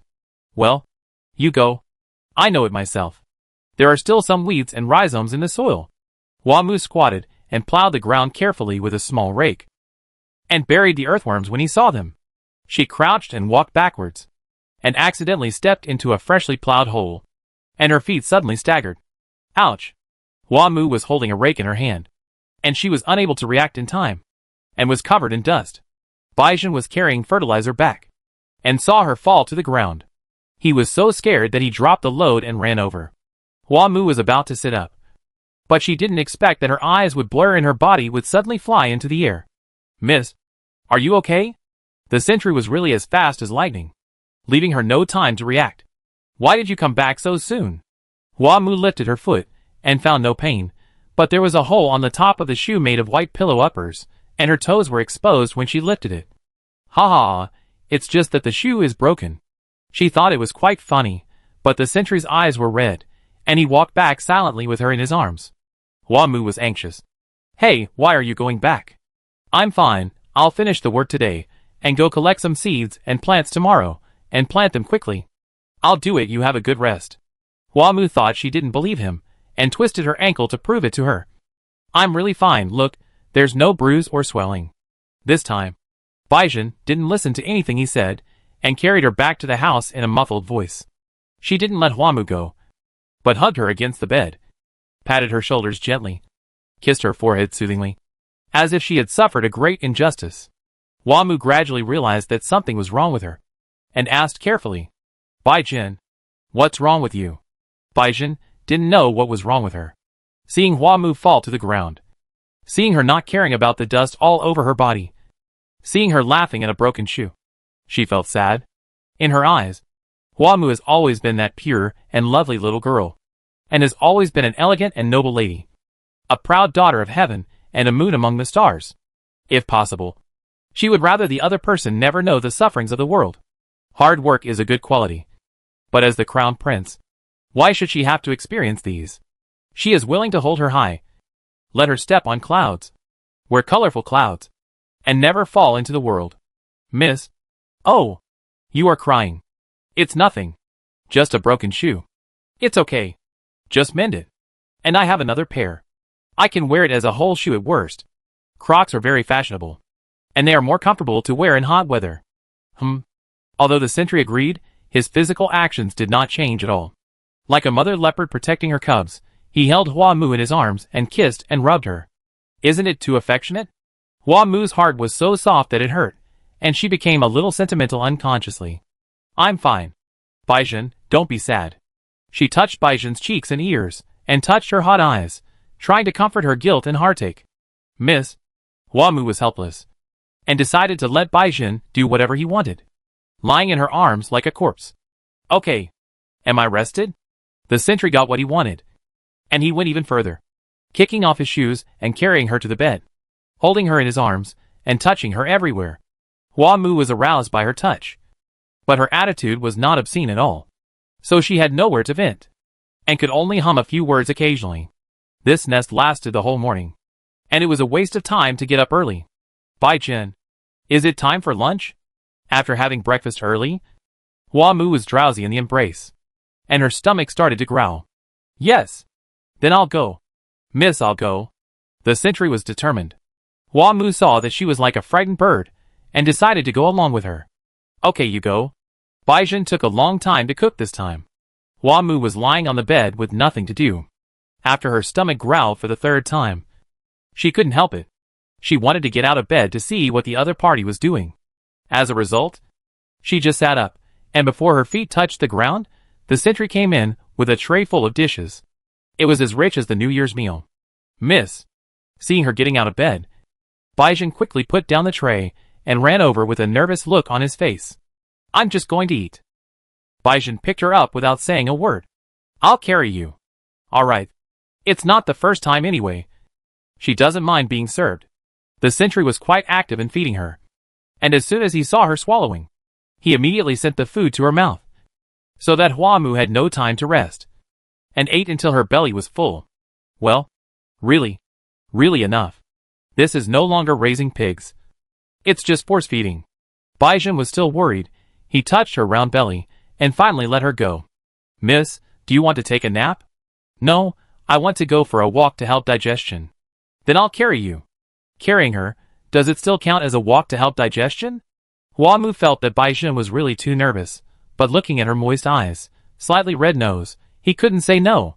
Baizhen really loves her to the bone. Right? He was so nervous about such a small matter. She roughly guessed the reason for the other party's sudden behavior. And she also felt bittersweet for the sentry's heartfelt love. There was no loss in going along with her for the time being. And Huamu quickly compromised. Forget it. No walk. Then you help me rub my belly. Rubbing the belly is good. Baizhen is very happy to help her rub her belly to help digestion. Although Huamu's appetite has increased a lot compared to the past. It is not often that she eats so much that her belly is full like today. That little belly. If you don't know, you might think she is pregnant. Baizhen had a big palm, and gently placed it on her belly, almost holding it with one hand. Although the sentry was strong, he was also very careful, and his movements were gentle, and his technique was experienced. And soon Huamu was humming with comfort. Eat and sleep and eat, and there was entertainment between eating and sleeping. Who wouldn't want to live this kind of fairy-like life? Alas, it's pretty good, it's not good at all. Huamu rubbed Baizhen, and it lasted for half a month. She suddenly realized that she hadn't accomplished anything these days. She just hung around Baizhen, and was served by her. Her waistline had become thicker. She worked day and night but didn't lose weight. Isn't this too scary?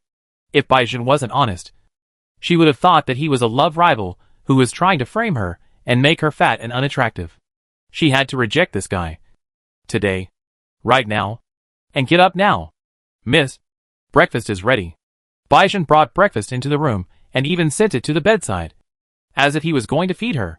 Huamu sat up and accidentally twisted her aching waist and cried out, "Ouch. Miss, are you okay?" Baizhen nervously put down the tray and came over to hug her.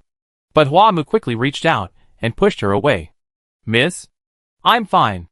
Huamu rubbed her waist. A little unsure. "I'll eat by myself today. And then go to see the vegetable garden. Half a month has passed. And I don't know how it has become." "Miss, don't worry. The vegetable garden is very good. And the onions I picked this morning were picked there." Huamu pouted. "What do you mean it's very good? It's not good at all. It's my vegetable garden. And the onions can be eaten. But I haven't seen it yet. Then after you finish breakfast, I'll carry you." "I didn't carry you. And I didn't feed you. It's been so long. I should be healed even if I have a fracture. Right?" The sentry looked at her dimly, his eyes red. Huamu was afraid to see her so sentimental now, patted her shoulder vigorously, pretending to be heroic. "Sentry Baizhen, we are all strong and brave warriors in the tower. Why do you have to act like a little girl? My injury has healed, or rather, I was not injured in the first place. Are you worrying too much?" Baizhen took a deep breath, said in a crying voice. "But miss, your shoes are not repaired yet. Oh my god, is this sentry pregnant? Why are her emotions so volatile?" Chapter 129 Leader. "Baizhen, what's wrong with you?" Huamu felt a little strange about Baizhen's abnormal behavior. After all, although he had always been caring for her, he had never been so exaggerated. Baizhen wiped her tears and said in a muffled voice, "Miss, I don't want to see you being wronged." Huamu was puzzled. When did I get wronged? Baizhen looked at her feet with red eyes, which made Huamu's soles itch. "What are you doing?" She had long suspected that the sentry had a foot fetish. And it seemed to be true. "I can't make you wear better shoes. It's not your fault." Huamu didn't care about these things anymore, and didn't know why Baizhen suddenly felt bothered. "And I don't think my current shoes don't fit." Baizhen shook his head. "It's not just that. It's not just the shoes." Huamu sighed. "We have been stranded on the island for a long time. And the current situation is much better than the hardship at the beginning. Why do you care about it now?" Baizhen shook his head helplessly and blankly. "I don't know.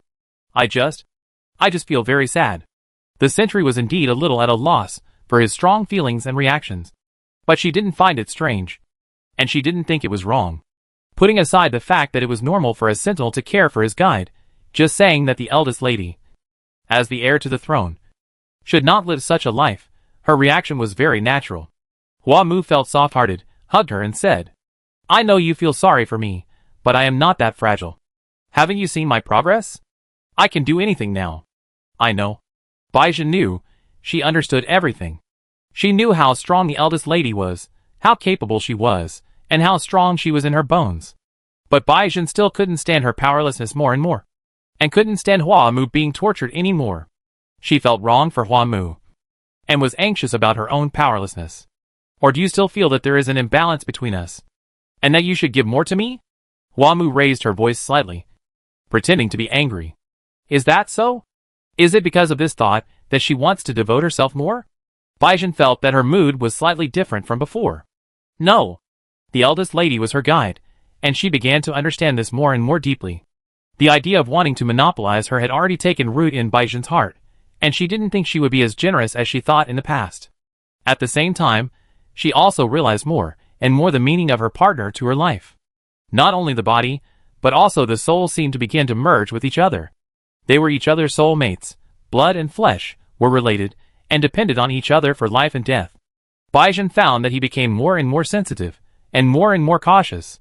She cared about Hua Mu all the time, felt her joys and sorrows, experienced her emotional ups and downs, and even more than that, she could no longer imagine what would happen if she lost Hua Mu.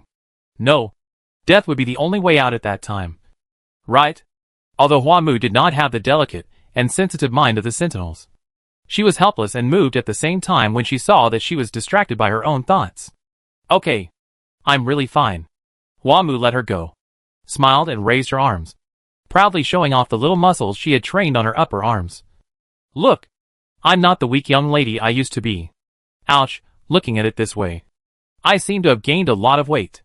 I am indeed a little fatter, and a little darker, and I look a lot healthier. Baizhen looked at her with tears in his eyes, and said with a nasal voice, You can gain some weight, miss, you are still too thin. Every time she got excited, she was afraid of hurting the young lady. Her arms and thighs were so thin, so she had to be more careful. Hua Mu was unhappy. You think I am too thin? You think my breasts are too small? She has no breasts.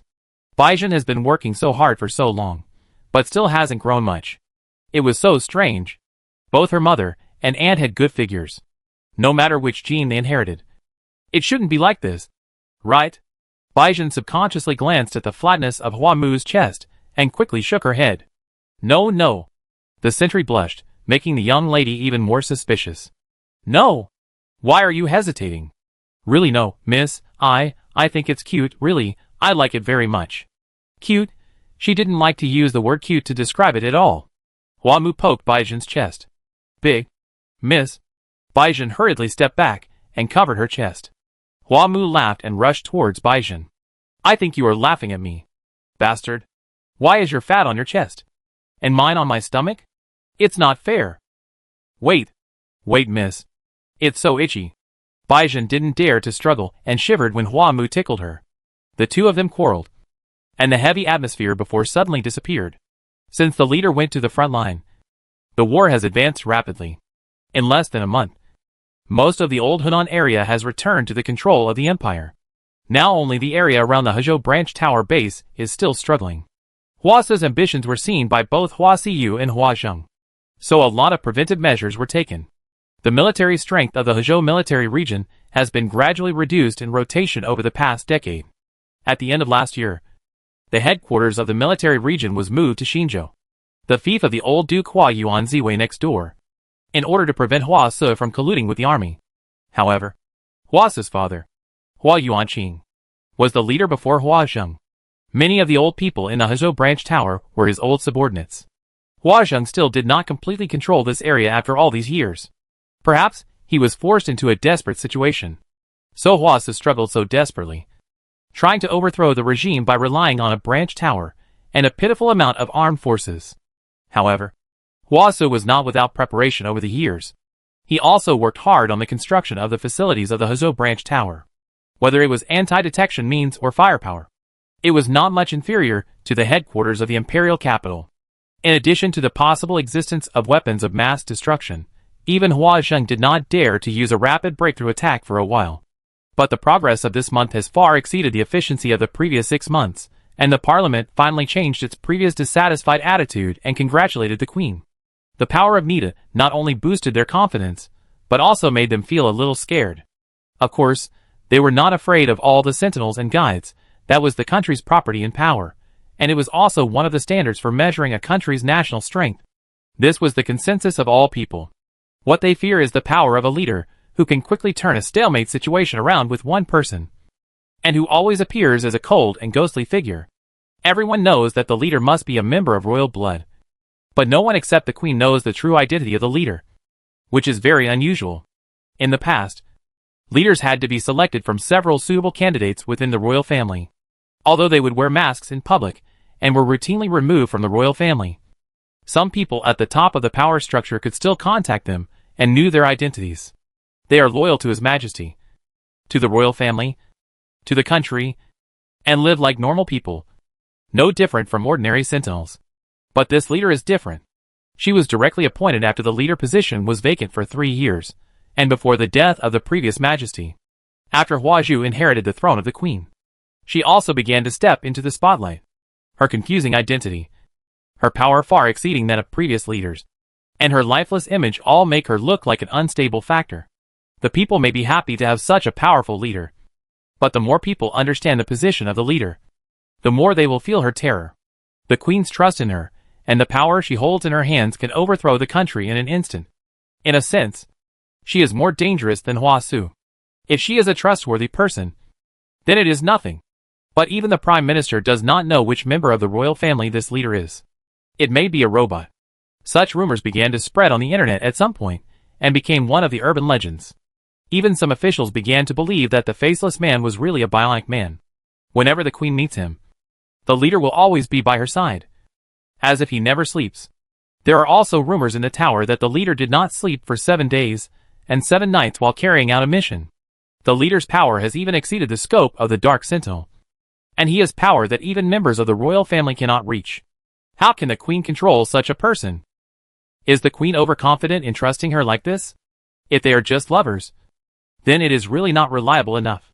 Hua Xiyu had to stay in the imperial capital for more than a month because of excessive consumption.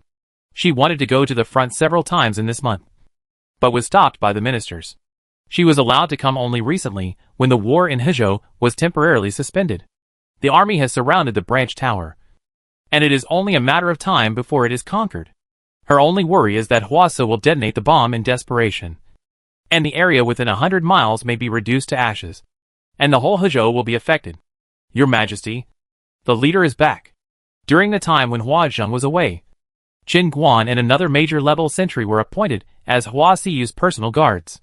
Although Qin Guan is not very old, and usually lives in the tower as a teacher, his intuition ability is very useful as a guard.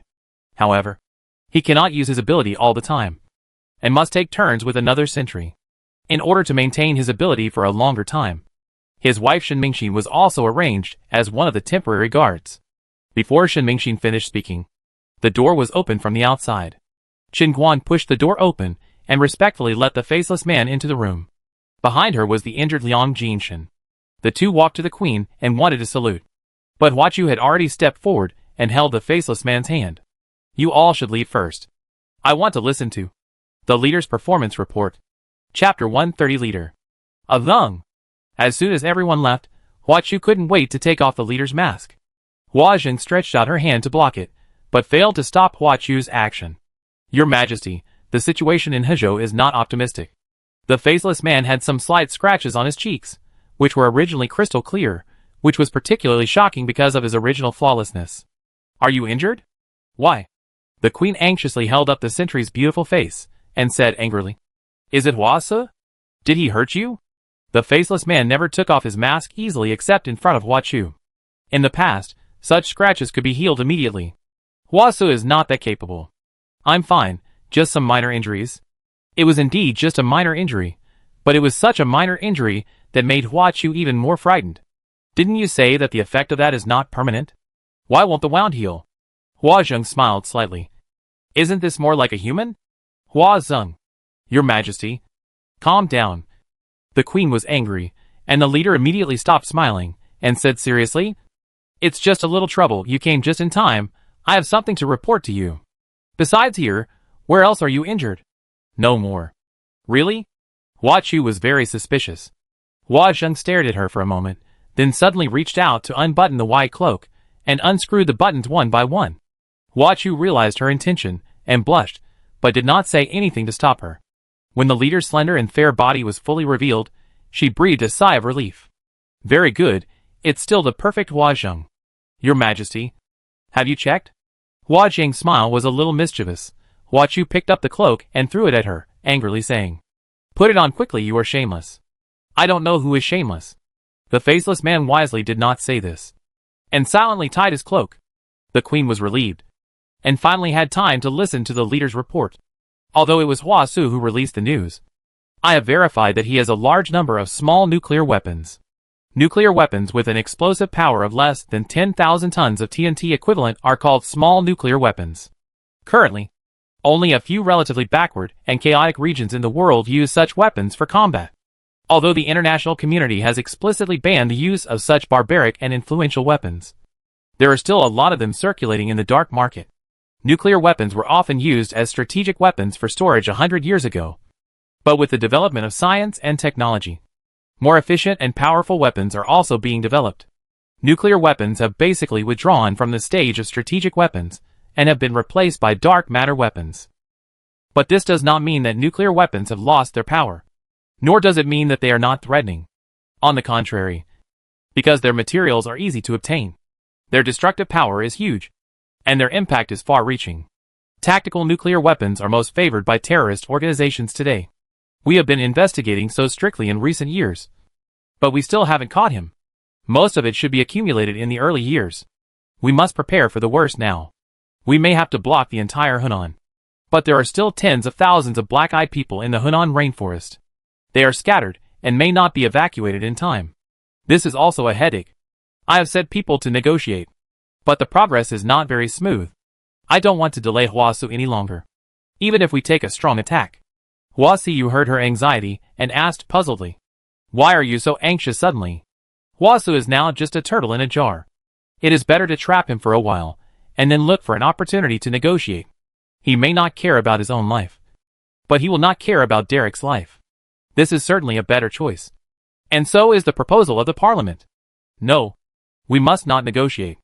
Not only can we not negotiate, but we must not let Hua Su appear in public. I have already ordered to cut off all external communications of the base. Hua Su must die. Hua Chu was shocked. She and Hua Su had a good relationship when they were young, but they gradually drifted apart. Of course, it was not that they had never thought about a life and death battle. But when Hua Zheng said this, it obviously had a different meaning. She said that Hua Su had to die not because of treason, but because there were other reasons that forced him to shut up. What does he plan to do? The secrets of the royal family must be of interest to many people. From now on, he is not only planning to announce my identity.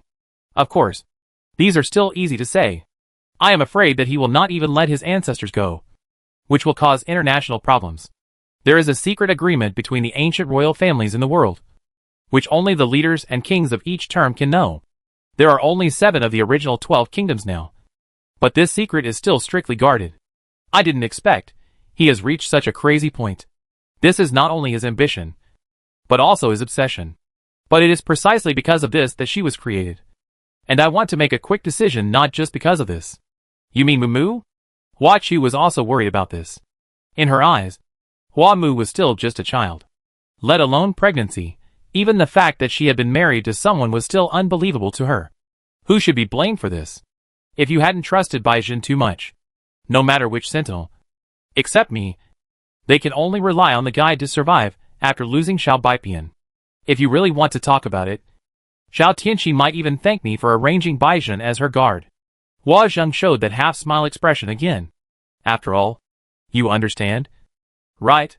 If Xiao Tianxin doesn't want to unravel the hint, Baijin will never be able to combine with her. Hua Chu didn't want to discuss Hua Mu's emotional problems with her at all. I don't care about that. The result now is that your good disciple may make me, my niece, pregnant. Hua Zheng shrugged her shoulders. If the little sweetheart can fight for it, it's not impossible to make the sentinel pregnant. She looked at Hua Chu. Her blood-red pupil showed a very subtle look. Of course, it would be a little difficult if the niece is like an ant. If it weren't for the fact that Hua Zheng might not be able to recover, Hua Chu really wanted to whip her hard. You still have the mood to laugh.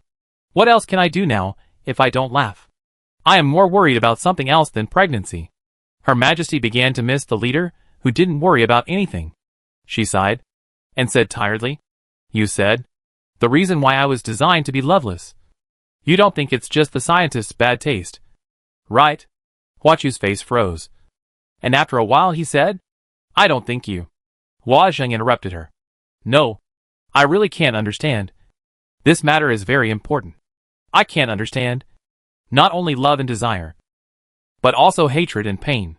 The stronger the power, the more stable the emotions.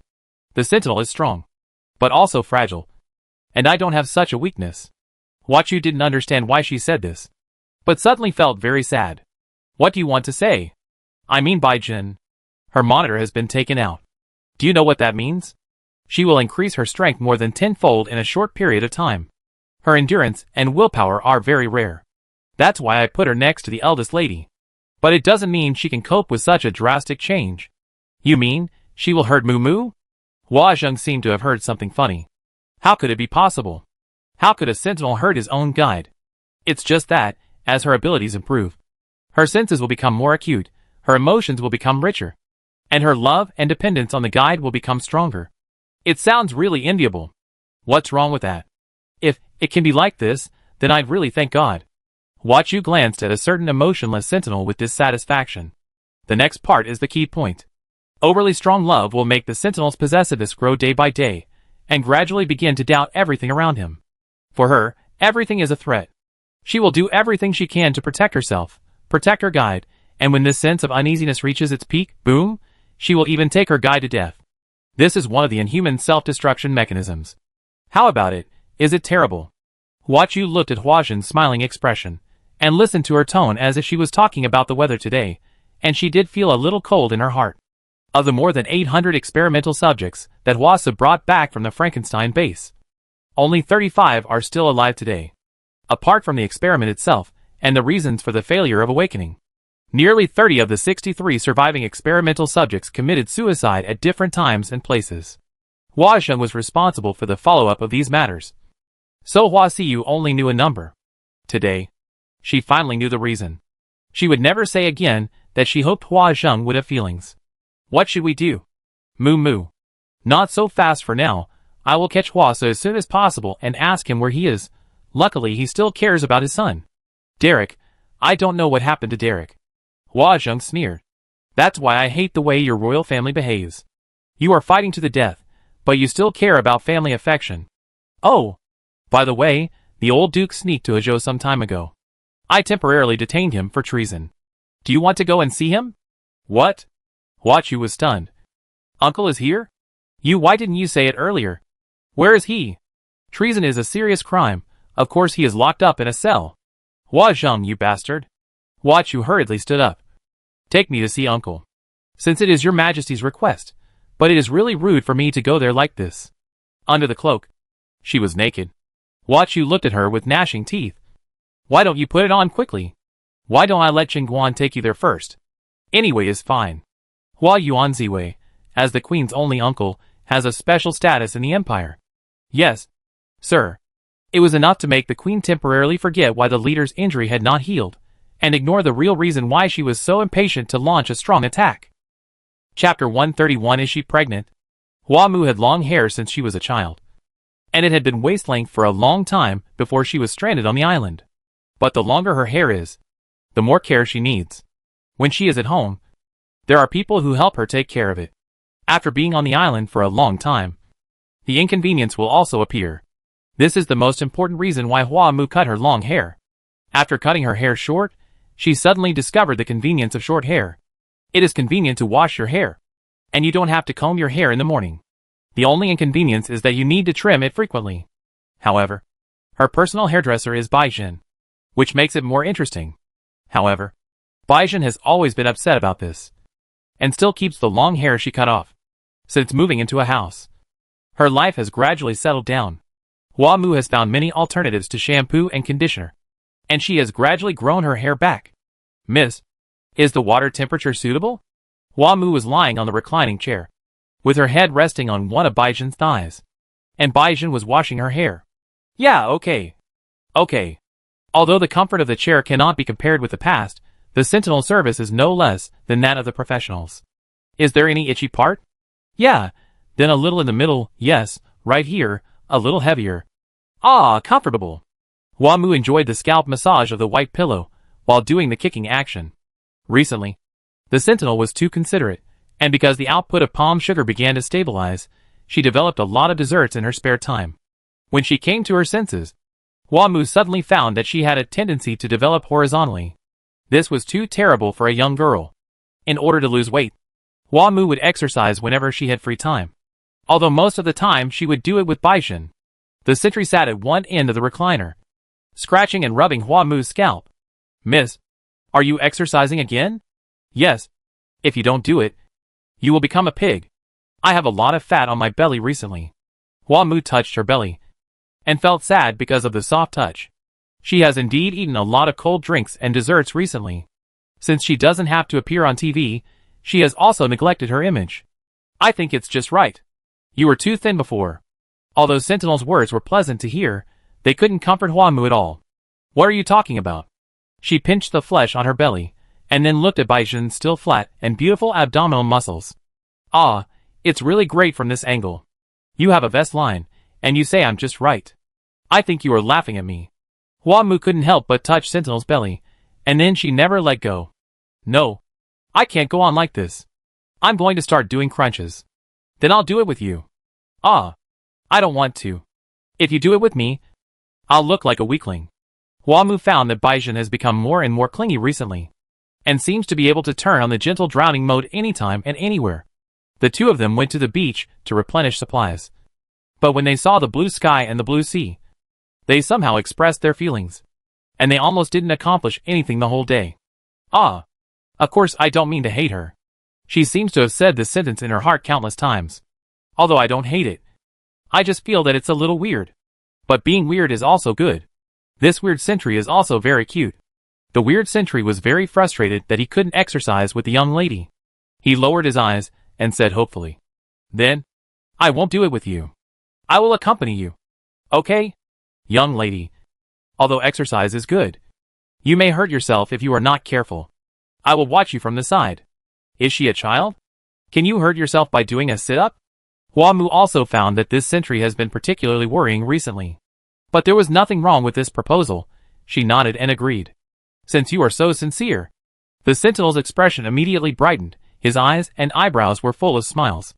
Isn't she too cute? Hua-Mu was touched by her, and once again ignored the subtle feeling, and only felt the love of the Sentinel for herself. How much does Baizhen like her? It's obvious that he is already very tired of her. Wouldn't he be bored at all? But there are only two of them on the island, so there is nothing wrong with being a little tired.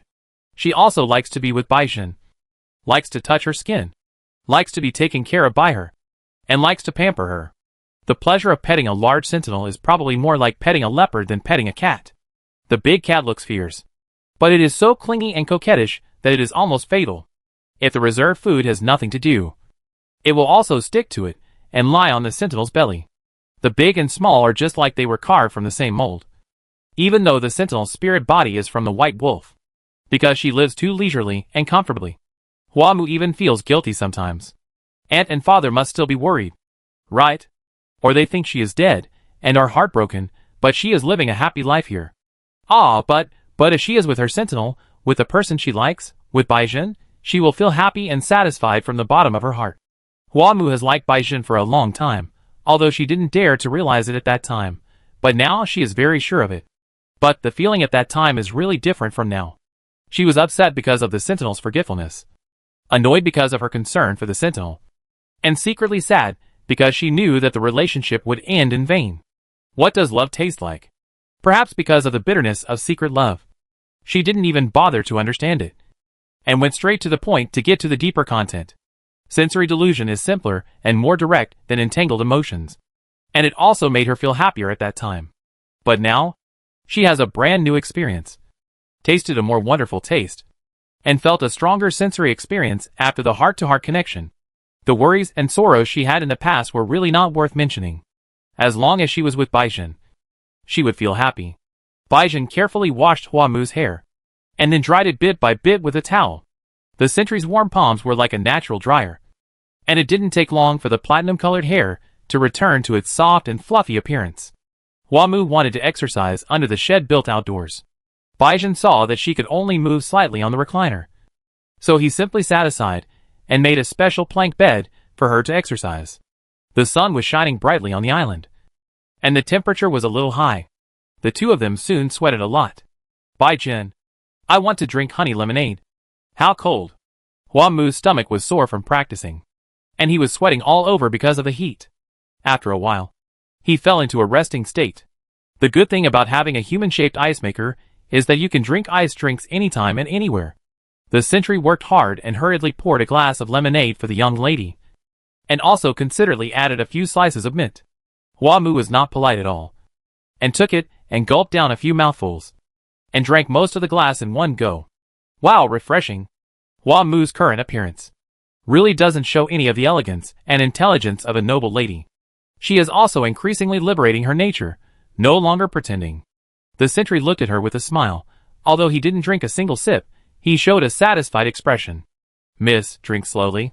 Huamu had drunk enough herself, and seeing that Baizhen was also sweating, she handed her the cup with the remaining sips. You can drink the rest, see how tired you are. Thank you, miss. The sentry's thanks made Huamu feel a little embarrassed, because it was Baizhen who poured the wine, and she had to thank her for drinking it herself. The young lady began to reflect deeply on the reasons for her weight gain. She was really spoiled. Ah. She slumped down on the recliner and sighed with satisfaction, looking at the blue sky in the distance and feeling a little sleepy. She just sweated and drank a bellyful of ice water, and after the refreshing feeling, she actually felt a little cold. The lower abdomen that had just finished doing sit-ups was tight and sore, and the navel was gradually twitching. It wasn't serious at the beginning. Huamu looked at Baizhen, who had sat down again, and was ready to continue working, thinking that maybe it would pass if she endured it. But the pain not only did not ease, but also tended to get worse. The ice water in her stomach seemed to be emitting cold air, making her hair stand on end and her hands and feet trembling. Her stomach hurt too much. This was not normal. Baizhen. Huamu finally couldn't stand the pain in her stomach anymore. Curled up and called the sentry. Baizhen quickly heard something wrong in her tone, threw away the tools in his hand, and rushed over. Miss, what's wrong with you? My stomach hurts. My stomach hurts. It seems that I drank the ice water too fast. The stimulation of ice water is likely to cause stomach cramps and gastroenteritis. But the weather has been hot recently, and Miss has been drinking like this. So she ignored all this. The sentry blamed himself very much, and checked Huamu's condition in a panic. Miss, where does it hurt? Here and here. Huamu stretched her body a little, pointed to her stomach and lower abdomen and cried. My belly button is throbbing. Baizhen covered her palm with hers, and the warm touch of her palm made Huamu feel a little better. Is it here? Yeah. It will be more comfortable if it's warm. Miss, bear with it for a while.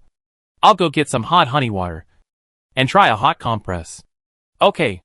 Huamu used to be very restrained in eating, and she also had a special nutritionist. But this was the first time she had a stomachache. Seeing Baizhen's nervous self-blaming expression, she couldn't help but feel a little regretful. It's easy to go from frugality to luxury, but it's hard to go from luxury to frugality. She really indulged herself too much, which is why this happened now. Speaking of which, she was almost on her period and still drank so much ice water. No. What day is today? Life on the island was too hard before, so she lived day by day like a year. But she remembered the days very clearly. But she has been too happy recently, having fun day and night, and even turning day and night upside down. And she has long forgotten the time. Is her period a little late? Miss.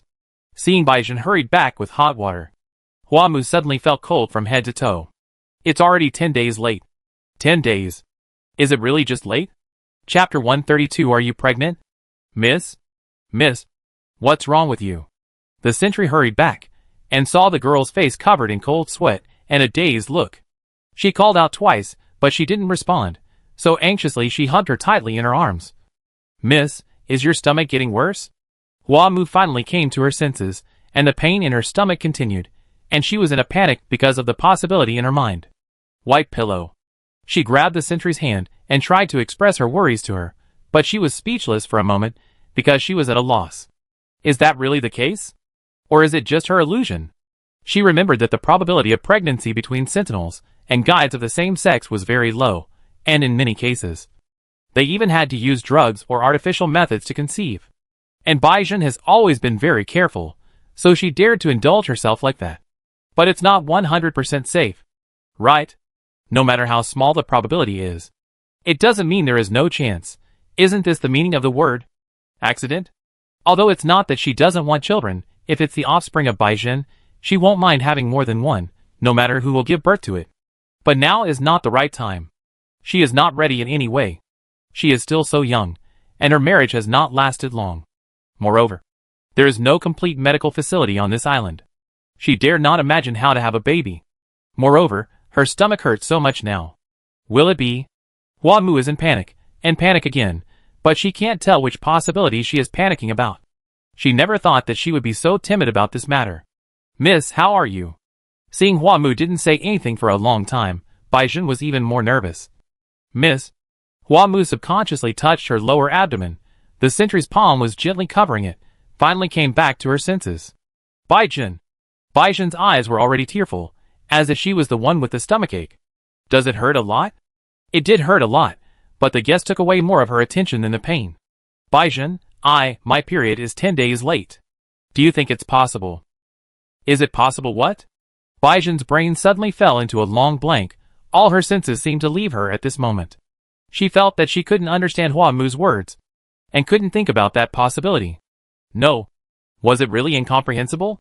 Or was she unwilling to understand? That was impossible. She had always been very careful. Given the pitifully low probability of pregnancy between sentinels of the same sex, this possibility was almost zero. But, was it really impossible? No. No sentinel or guide dared to make such a conclusion. Was it that time? She didn't do it in time. Or was it the other time? But, how could this be possible? Putting aside the fact that she had no intention of having a child. How could the young lady get pregnant in the current situation? How could she make the young lady pregnant? Baizhen. My stomach hurts. No. More important than these was that she had not taken good care of the young lady. Not only did he not notice the delay of her menstrual period, he also did not realize this possibility, making her do strenuous exercise and drink ice water under such circumstances. Baizhen. The sentry's face was covered with sweat, and he was in a trance. Hua Mu noticed that something was wrong with her, and reached out to touch her face. Baizhen seemed to wake up suddenly, and hurriedly fed her warm honey water. Miss, you drink some hot water first. No. No, I'll carry you back to the room first. I'll go find some herbs. You'll get better. She looked calm, but her actions completely exposed her panic. I want to go to the toilet. Hua Mu felt pain for a while, and felt her stomach churning. The more she thought about pregnancy, the more panic she felt. The more severe her stomach pain was, the more afraid she became. She was entangled in the possibility of pregnancy, and was afraid of the possibility of miscarriage. Go to the toilet. Okay. I'll take you to the toilet. Baizhen hurriedly picked her up, and the whole person was in a mess. Hua Mu saw that she carried herself into the toilet and didn't leave, and endured the pain to drive her away. Don't stay here. How could Baizhen leave? Although she was completely in a state of confusion, she was very clear that she was following Hua Mu closely. Miss, I'm right here. Hua Mu was about to cry. Get out. Baizhen looked at her with tears in his eyes. Get out. Get out. I don't want you here. Hua Mu was indeed crying. Her stomach hurt so much, and all kinds of messy thoughts were flying around. This sentry was also disturbing her. Baizhen saw that she was excited, and he didn't dare to insist any longer. He wiped his tears and turned out of the door, and then stood motionless at the door. Her hands and feet were cold, and her head was buzzing. The thing called reason seemed to have completely disappeared, and the function of thinking had completely stopped working. Only instinct made her pay close attention to Hua Mu's condition. But that seemed far away from her. Her eyes were dark, and only one thought was spinning in her mind. She had put the young lady in danger. Those indulgent memories had now become her crime. She was tireless. She did not know how to restrain herself. When did she become that kind of person? She pursued pure sensory enjoyment. She took her own will as the criterion. and she could not think of anything else except how to possess the young lady. What on earth had she done these days? The more Baizhen questioned herself, the deeper the pain and emptiness in her heart became. She should have realized earlier that although the monster in the base was dead, she brought back a more terrifying monster in her heart. The monster was disintegrating her defenses inch by inch, making her unable to think about anything except following her desires. Miss. Just as she was chewing on this title, the ice wolf, whose form had changed again, suddenly appeared beside her. Hattie snorted anxiously, and the moisture in the air formed a thick white mist due to the cold. The white wolf was now only as tall as Baizhen's waist, and its entire body was silver white, with only a black crescent on its head. Wherever it passed, there was frost under its feet, and the vegetation turned into ice crystals almost instantly. It was a completely different power from Baizhen's past, and it overflowed uncontrollably due to its rapid growth. The sentry just stood there in a daze, but the white wolf seemed to feel the indescribable frenzy in her heart, sobbing softly in her throat, and turning back and forth constantly. Hua Mu had diarrhea. After the panic and fear passed, she slowly regained some rationality based on her physical condition. Although she had never had a miscarriage, she had had diarrhea, so the current situation should not be as bad as she imagined. Right? Hua Mu held her stomach, and was a little bit amused and crying. She cried because her stomach still hurt, and laughed because she was nervous. No, even so, her period was indeed 10 days late. Was she pregnant or just delayed? She was not sure for a moment, but at least she was relieved that she had not had a miscarriage. Hua Mu didn't know why she suddenly thought of that, and the more she thought about it, the more reliable it seemed. Seeing Baizhen's expression, she couldn't help but feel a little worried, and she gradually stopped caring about the pain in her stomach. Baizhen. After this incident, Hua Mu gradually felt better, tidied herself up, and opened the door with soft feet. But she was stunned when she opened the door. The grass outside was covered with white frost, and the sentry's tall body had his back to her, standing slightly hunched. Baizhen? Baizhen moved, but did not turn around. Baizhen, what's wrong with you? Hua Mu took a few steps forward and held the other's arm, only to feel the coldness where he touched. Miss. Baizhen took a step back, avoiding Hua Mu's touch. I'm very cold now, you. Don't touch me first. How are you? Does it hurt? At present, it is very likely a false alarm. Hua Mu was a little embarrassed. Much better. I think you have diarrhea. I should have paid more attention. I gave you ice water after exercise. I asked for it myself. Baizhen wanted to carry her back, but was afraid that the coldness on his body would make her feel worse. Can you leave now? Then go back to your room and rest. I'll get you some hot water. The sentry seemed very calm, with no intention of explaining his situation. Hua Mu hesitated and said, Are you okay? Why did it suddenly? She just stood on the grass and felt the cold air coming out of her feet, and her stomach couldn't help but start to ache. Baizhen noticed her discomfort almost immediately. Miss, it's too cold here. You should go to the room and rest first. Okay. Neither of them talked about the pregnancy for the time being. Hua Mu was still unsure, and Baizhen was out of fear. Hua Mu returned to the house worriedly. Not long after she lay down, Baizhen hurried in with hot water. The honey water was a little hot this time, and the sentry covered her with all the clothes he could find. Baizhen's body temperature had returned to normal, and her face looked much better, but her worried expression had never disappeared. Hua Mu drank a cup of hot water, and Baizhen's warm palm gently touched her abdomen, and she gradually felt less uncomfortable. The sentry wrapped her in his arms, as if he was holding a fragile treasure. Baizhen, I probably just have diarrhea. Don't worry. Baizhen gently stroked her long hair. I should have been more careful. It's not your fault. Hua Mu was afraid that this incident would make the other party more nervous. I will be more careful in the future, and I will never mess around again. Baizhen sighed softly. I will also be more careful. You are already very careful.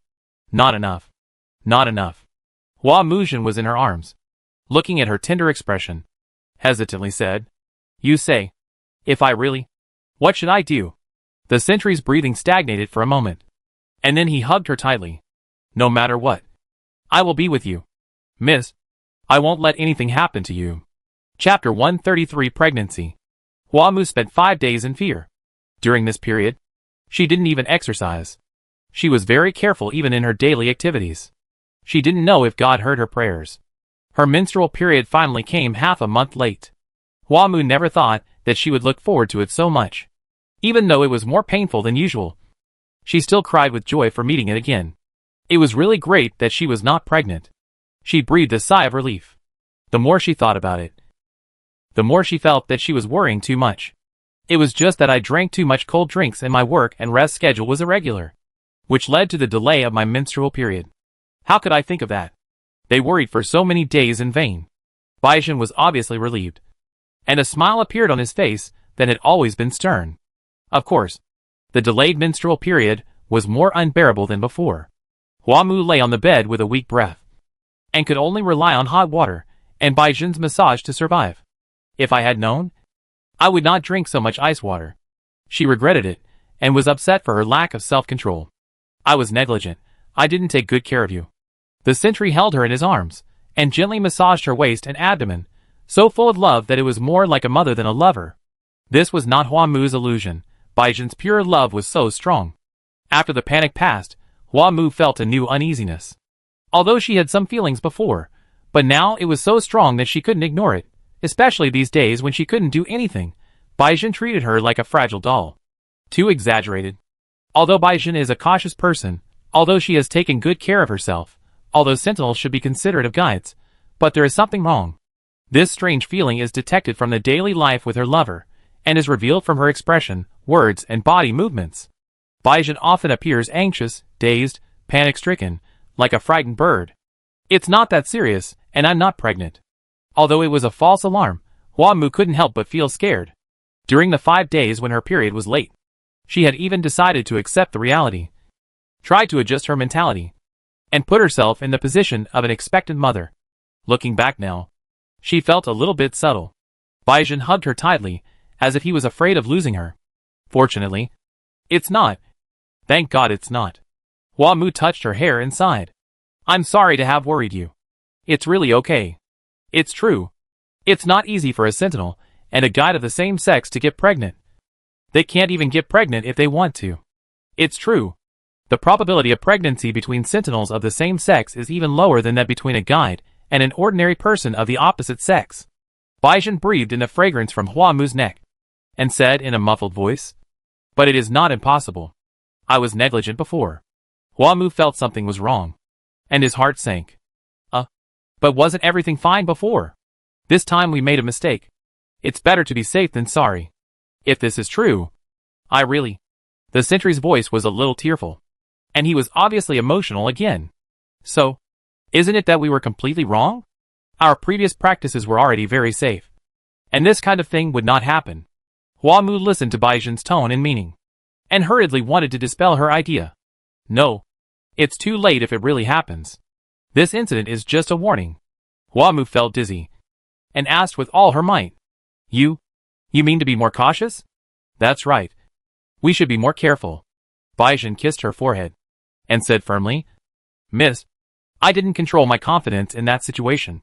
Before we leave, we shouldn't do that again. Wait. She just made a mistake. Why should she deprive her of normal happiness? It's too much to cut it off. Wouldn't it be better to be more careful? No. Although the sentry's eyes were gentle, his expression was very serious, and he had obviously made up his mind. For a stubborn sentinel, once a decision is made, it is difficult to change his mind, especially when it comes to her safety. But how can I put it? Isn't that too weird? If I must say it, isn't it just throwing the baby out with the bathwater? I think this is the best solution for now. Miss, I will be patient. Huamu covered her face. But she couldn't help it. If that's the case, what's the point of her living? Of course. It's not that the meaning of her life is just to do that kind of thing, but the person she likes is right beside her, and they have already communicated with each other, and the accident they thought was just a false alarm. Why should she completely abandon the only entertainment on the deserted island? People live not just to eat and sleep. Well, you don't have to do it so thoroughly. Right? As long as you don't use Hattie's power. It doesn't matter what happens between girls, so as long as you don't use Hattie, isn't it absolutely safe? At that time, I really don't have the confidence to control it. The enhancement of the Sentinel's ability also means the enhancement of the power of the spiritual body, but it is not just a good thing for the spiritual body to be strong. The requirements for physical fitness, endurance, and matching guides are more stringent. Baizhen can definitely feel the increase of her power. Compared to the previous economical use, she now uses her power completely at will. No, rather than saying it is at will, it is better to say that if she does not use it in time, there will be worse consequences. Just in the past few days, she had to release her skills 3 times because of the overflow of power. Hattie's temper has been gradually getting irritable recently, and she almost disobeyed her orders several times. Although it can be easily solved by Luna's comfort, this is only a temporary measure. If Luna's ability is used excessively to deal with the growth of the spiritual body's power, Baizhen's control over Hattie will only become weaker and weaker. This is a situation that any sentinel with common sense would not allow. Because no matter how close they are, there will always be a time when the sentinel and the guide are separated. Moreover, the sentinel's duty is to protect the guide. If he cannot fully exert his strength when the guide is not around, then there is no point in talking about protection. Baizhen knew that he could only get through this difficult time by himself. Huaqiu has been at the front line for a month. Everyone thinks that this is the final stage of this war with uneven power. At this moment of victory, it is more reasonable for the queen to be at the front line. After all, the merit of personally leading an expedition to suppress a rebellion sounds more glorious. Your Majesty, Duke Ziwei requests an audience. Shen Mingxin has been the queen's guard for 2 months. As a guide and a woman, she has spent more time guarding Huaqiu than Shen Guan.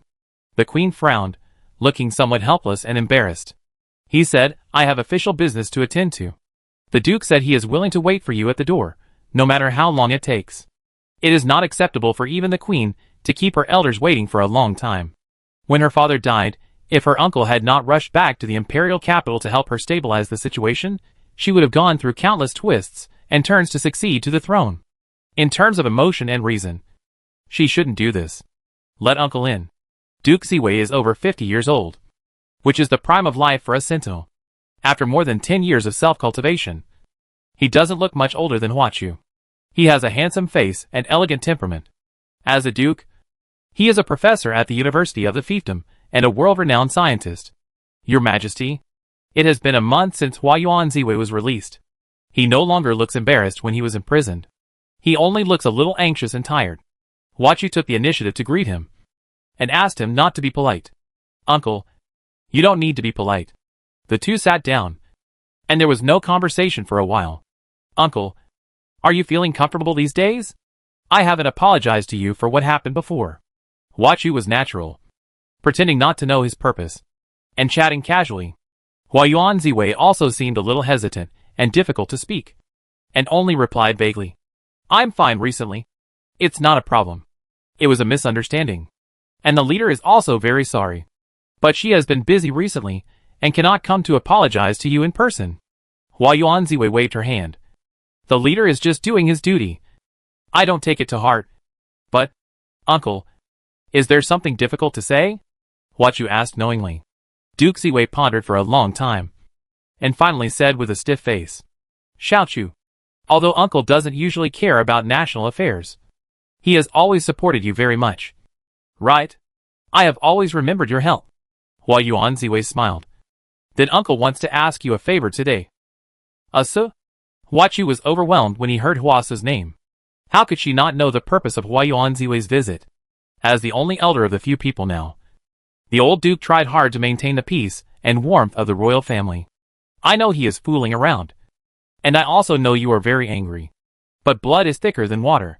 You are his only brother besides Aegean. Your 2 elder brothers entrusted you to me when they died. Uncle has no children. You are my dearest to me no matter which side you are on. He must be punished for his mistakes.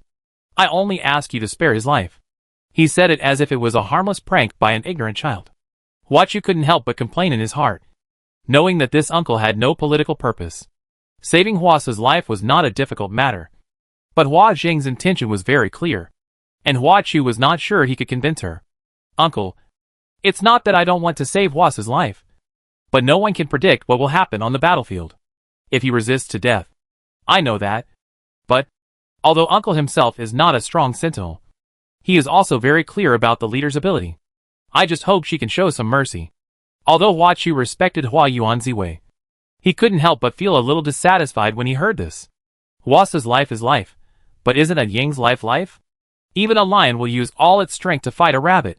How can it show mercy in a life and death struggle? This matter. While Huaqiu was thinking about how to reply to her uncle, The reminder of the emergency video communication solved her dilemma. Sorry. Uncle I first. It's okay. It's okay, you can do whatever you want. Although Hua Yuanziwei said this, it was obvious that she didn't intend to leave before getting a definite reply. Hua Chu didn't chase him away. She put on the headphones, and casually turned on the communicator on her wrist.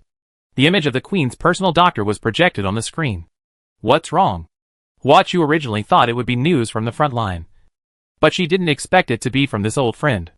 The woman in the video was not afraid of the Queen's Majesty at all, and said anxiously, "What's wrong? Do you remember the physical examination you did a week ago? Have you never read the report?" "Oh, I've been too busy recently. And I forgot." "You are really stupid. You didn't care about such a big thing as pregnancy at all. Have you not rested well recently?" "What? Pregnant? Pregnant? It's not like I don't have experience. What are you surprised about?"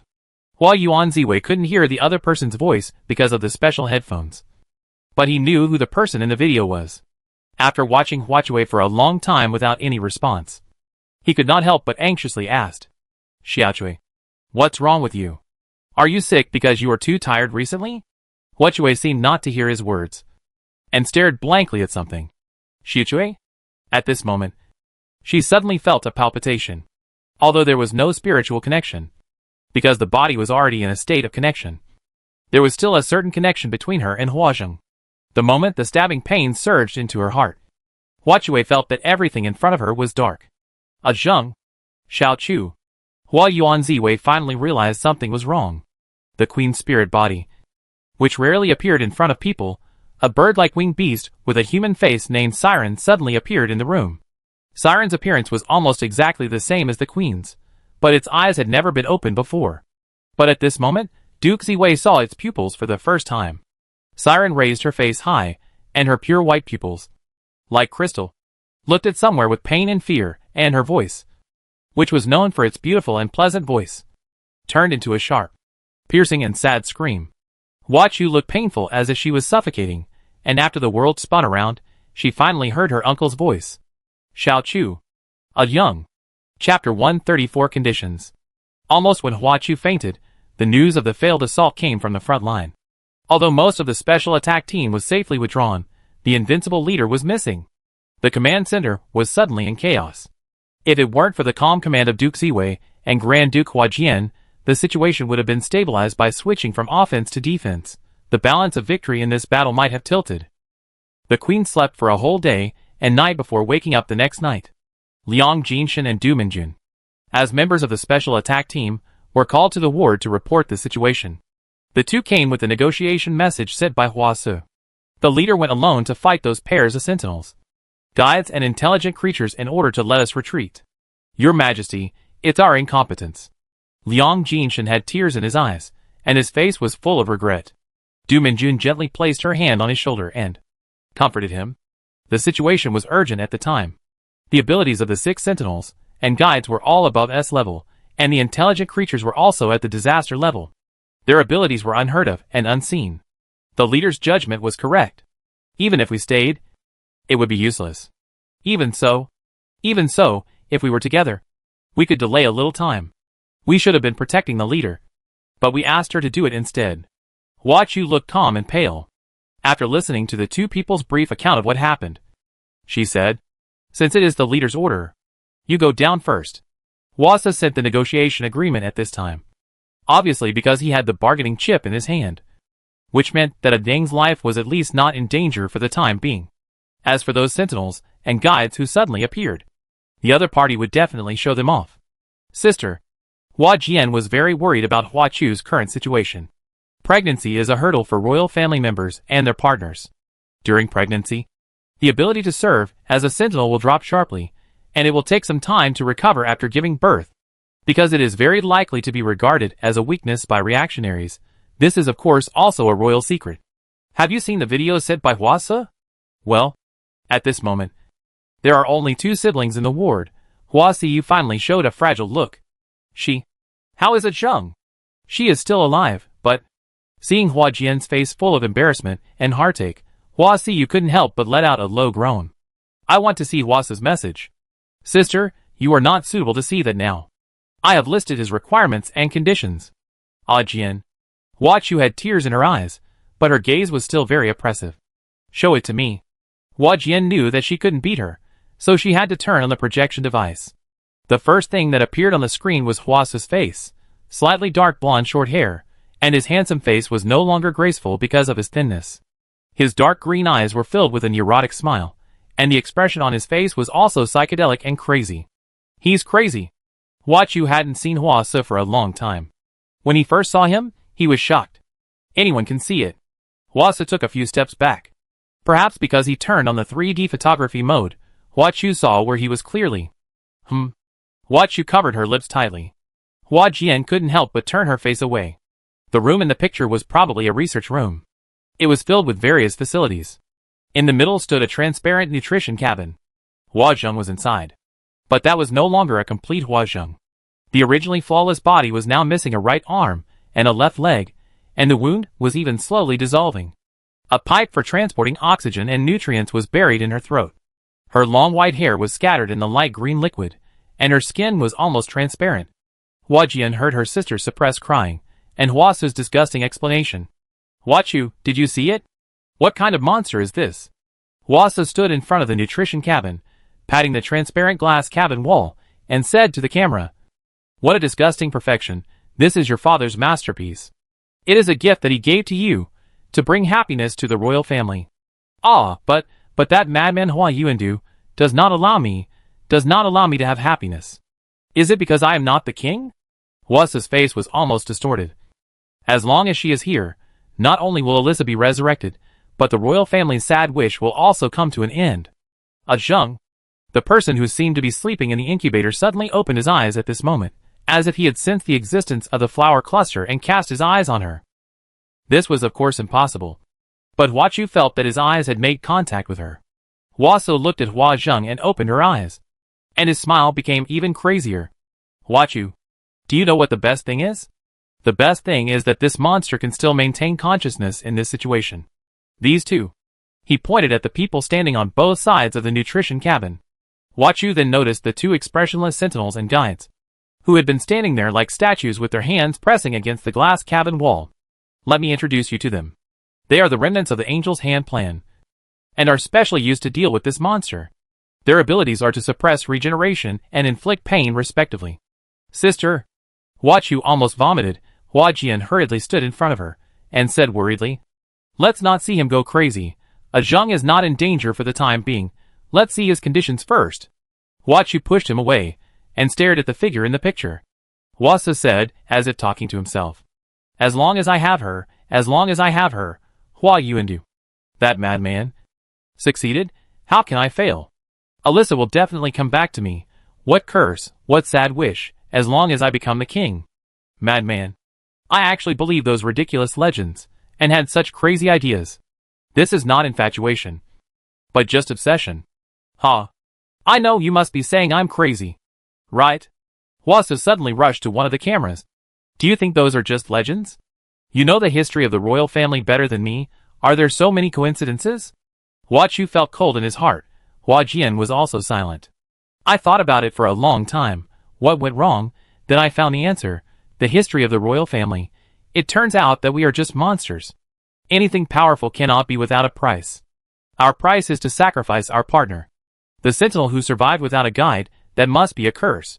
Right? Ah Chu, even if it wasn't me, you would have lost her. It's no one's fault, this is your fate. But things will be different in the future, as long as I succeed, as long as I use that monster. Ah Jian, not only my Alyssa, your Simin can come back too. And uncle's wife, and your children's spouses, no matter what kind of curse it is, we can live happily in the future. I want to kill him. I want to kill Hua Se. Sister. Hua Jian hugged her, sadly said. You can't get excited now. Ah Chu, my request is very simple. Let Hezhou be independent, and don't interfere in my affairs anymore. I will guarantee Hua Jing's life. When I succeed, I will return her to you. Hua Se smiled maliciously. Of course you can refuse. But now, the monster is not immortal, you have to think carefully. What I can't get, you can't get either. It shouldn't be difficult to choose between everyone being happy and both being destroyed. The message ended here, and Hua Chu's eyes never left Hua Zheng. The other party seemed to be looking at her, without pain or humiliation, but with a calm expression as always. But her eyes were more gentle than ever, and her lips opened and closed gently, as if she was calling her name. Ah! Hua Jian heard his sister's desperate cry, and he knew that she had already made a decision. Hua Mu was about to wither. No, she had already withered. The sentry did what he said. He didn't even kiss or touch her, and although he held her when he slept, he was as gentle as holding a child. It was terrible. The meticulous care continued, and she hadn't even been to the beach for a while. She ate and slept all day, slept and ate. The only job was cooking, the only pleasure was making desserts. Boring, boring, boring. She felt that her life was completely filled with boredom, and she would probably die of boredom soon. She could not do anything happy before leaving, but when could they leave? She suddenly remembered Bai Zhen's suggestion. No. No. No, it was too dangerous anyway. The sea was unpredictable. A means of transportation made under such simple conditions would easily sink. Right? By then, she would be dead. What was there to talk about happiness or not? But if she kept waiting like this, how long would it take? Would she have to be a widow forever? But Bai Zhen's worry was not without reason. She was also doing it for her own good. Hua Mu understood this deeply. Thinking further, they could certainly not have children now. But what about a few years later? What about 10 years later?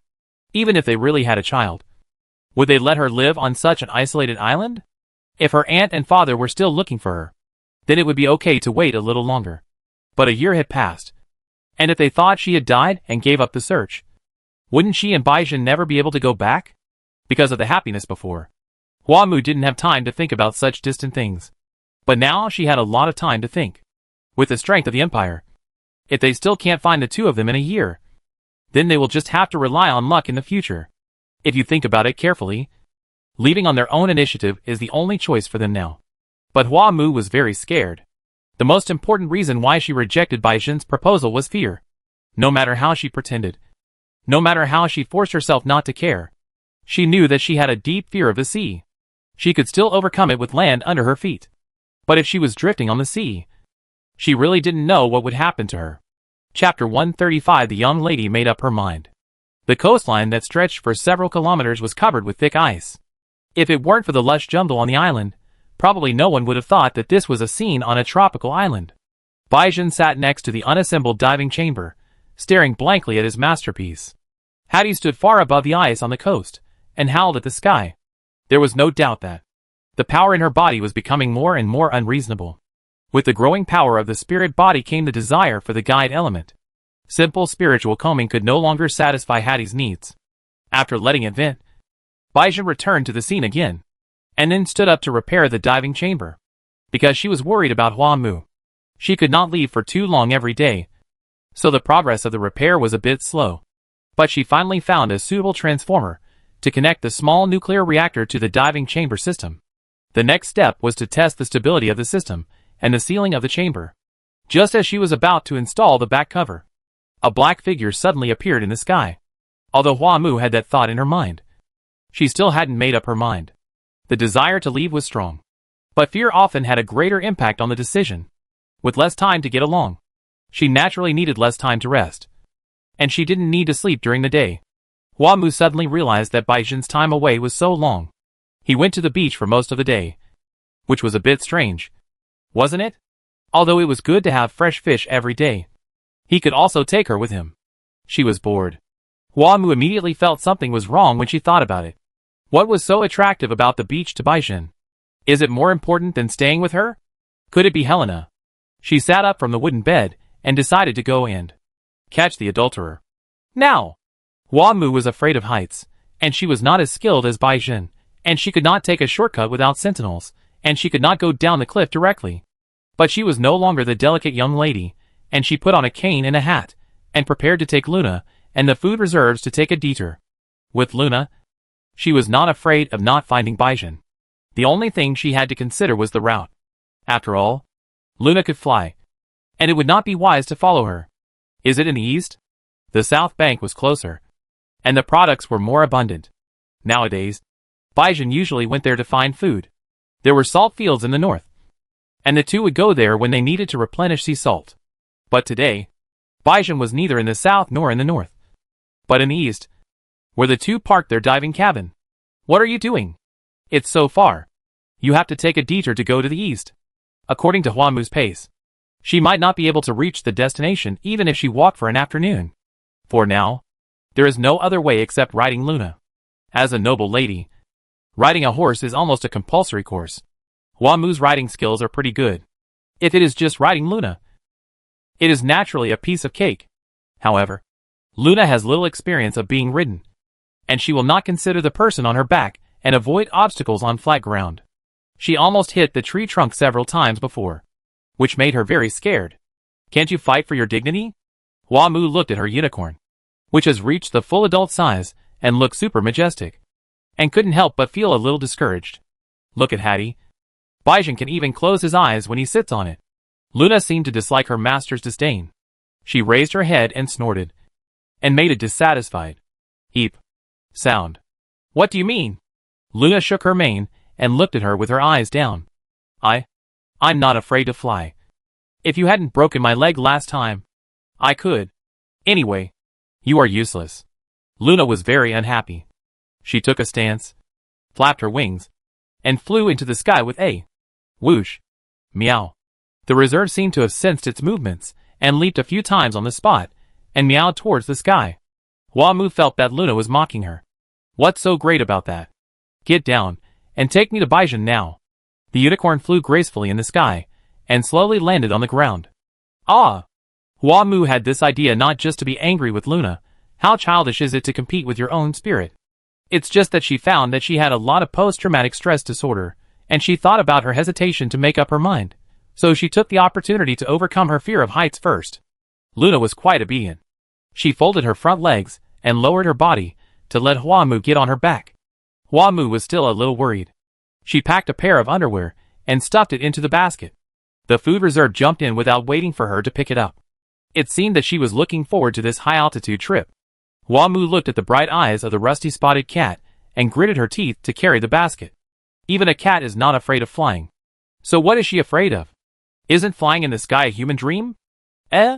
Seeing her hesitating, Luna called out lightly. Why are you urging me? I won't back down. The lack of a saddle didn't bother Huamu. She hugged Luna's neck and rolled over to get on its back. The unicorn didn't let her prepare for it. Seeing her sitting firmly, it kicked its legs and flew into the sky. Ah! Huamu felt the acceleration of the flight. She screamed and hugged Luna's neck tightly with her eyes closed. Slow down. Slow down. The unicorn flew slowly and leisurely, making a joyful, bleating sound. Huamu clamped her belly tightly, trying to imagine that Luna was walking on flat ground. But the feeling of flying and running was too different, and she couldn't deceive herself at all. Ah! Huamu whimpered involuntarily out of fear, as if she would faint if she didn't do so. Meow meow meow. The rusty-spotted cat on her back seemed to respond to her and followed suit. It wasn't because she was happy. She was storing food.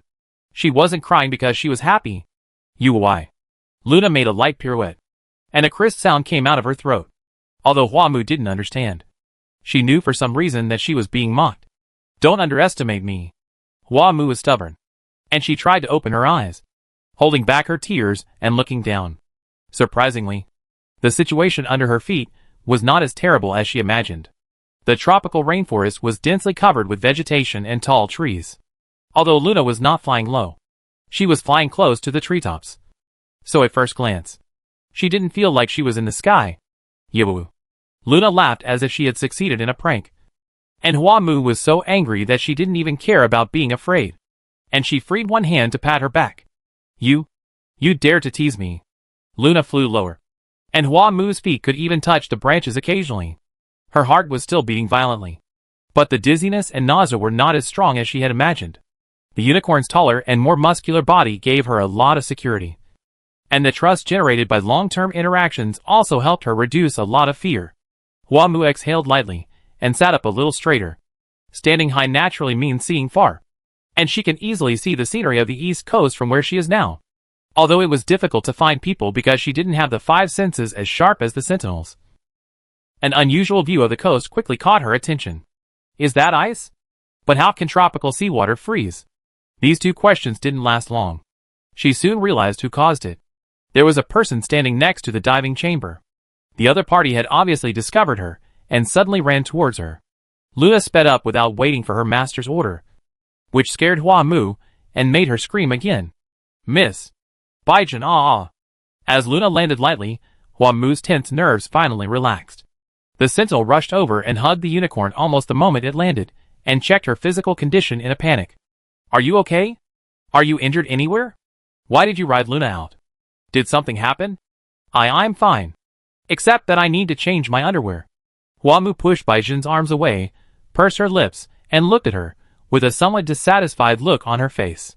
Baijin saw that although her face was a little pale, she was full of energy, and he felt relieved and hugged her back. Miss, you are obviously afraid of heights. Why do you do such a dangerous thing? Hua Mu let her hug him this time, and said stubbornly, I am afraid of heights. But I don't want to be afraid of heights forever. Isn't it okay now? But what if something happens? What if? Hua Mu snorted softly, pointing to the beach and said, Then what are you doing? I was so worried about you not coming back for so long. And you just put ice here? Shouldn't you explain it to me? This kind of scene is not produced by simply putting ice. Hua Mu has also been exposed to the knowledge of sentinels for a period of time, and knows that this is obviously abnormal. The sentry was hiding something from her, and it didn't seem to be a small matter. This, I was testing. You can forgive me for hiding it from me. But if you lie to me, humph. Facing Hua Mu's threat, Baijin immediately changed his words.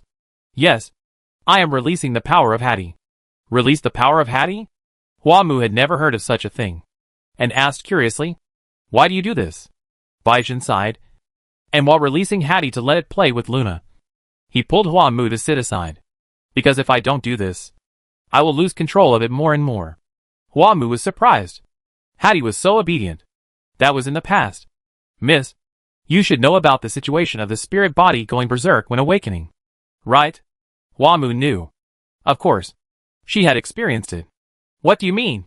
The spirit body going berserk is caused by the host's mental power, and the power of the spirit body not matching when just awakening. And the control over them is too weak. After a long period of running in, this situation will gradually improve. And generally it will not happen again in a lifetime. But this is not absolute. Hua Mu was smart after all, and she quickly realized the key. You mean? Hattie's power grew too fast in a short period of time? Did it start after we came back from the base? Yes. Hua Mu stared at the sentry, angrily saying, If I didn't find out this time, are you going to keep it a secret from me? Baijin knew that this was not a long-term solution, but she just couldn't find a suitable opportunity to speak up. She didn't know how to speak up about many things. It wasn't that serious before. Is it that we can't become like this later? Baijin didn't answer, but Hua Mu could tell from her expression that this was the truth. This explains why she couldn't speak. After all, this matter cannot be achieved at the same time. Hua Mu felt a headache looking at her silent face.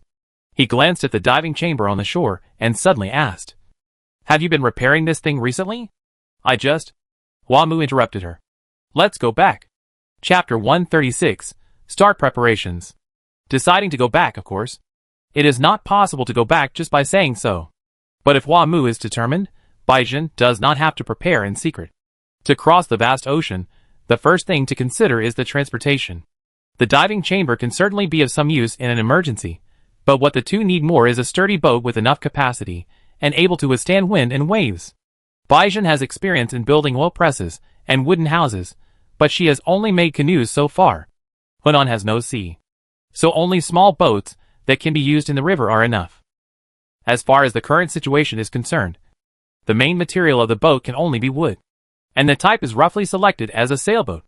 The advantage of a sailboat is that it is an ancient type of boat, and it has a wide range of adaptability in production, and it does not require other power equipment. Hua Mu's previous yacht is also a type of sailboat, which uses lightweight and strong composite materials, and its performance is naturally superior, and it is said to be able to travel around the world. In contrast, the great cause of traveling around the world with a small wooden sailboat was practiced by adventurers hundreds of years ago. Even today, there are many sailing enthusiasts who choose such retro ships for ocean activities. Although Baijin has never built a sailboat, she once met such a ship enthusiast during a sea mission and explained a lot of knowledge to her. It is better to say that making a sailboat is the only option for the two at present. But even if they only make the simplest sailboat, they still face many difficulties. The first step is ship design. Considering the current manpower and material resources, the ship cannot be designed too large. But because we don't know how long it will sail on the sea, it must carry enough supplies. So it can't be too small. Compared with Baizhen thinking about how to design the ship, Hua Mu is more concerned about what to carry. In order to cope with the unlimited sailing, supplies must be stored from now on. I think fuel is more important than food and fresh water. Think about it. If you want to eat, can't you just catch fish? If you want fresh water, you can just freeze the seawater.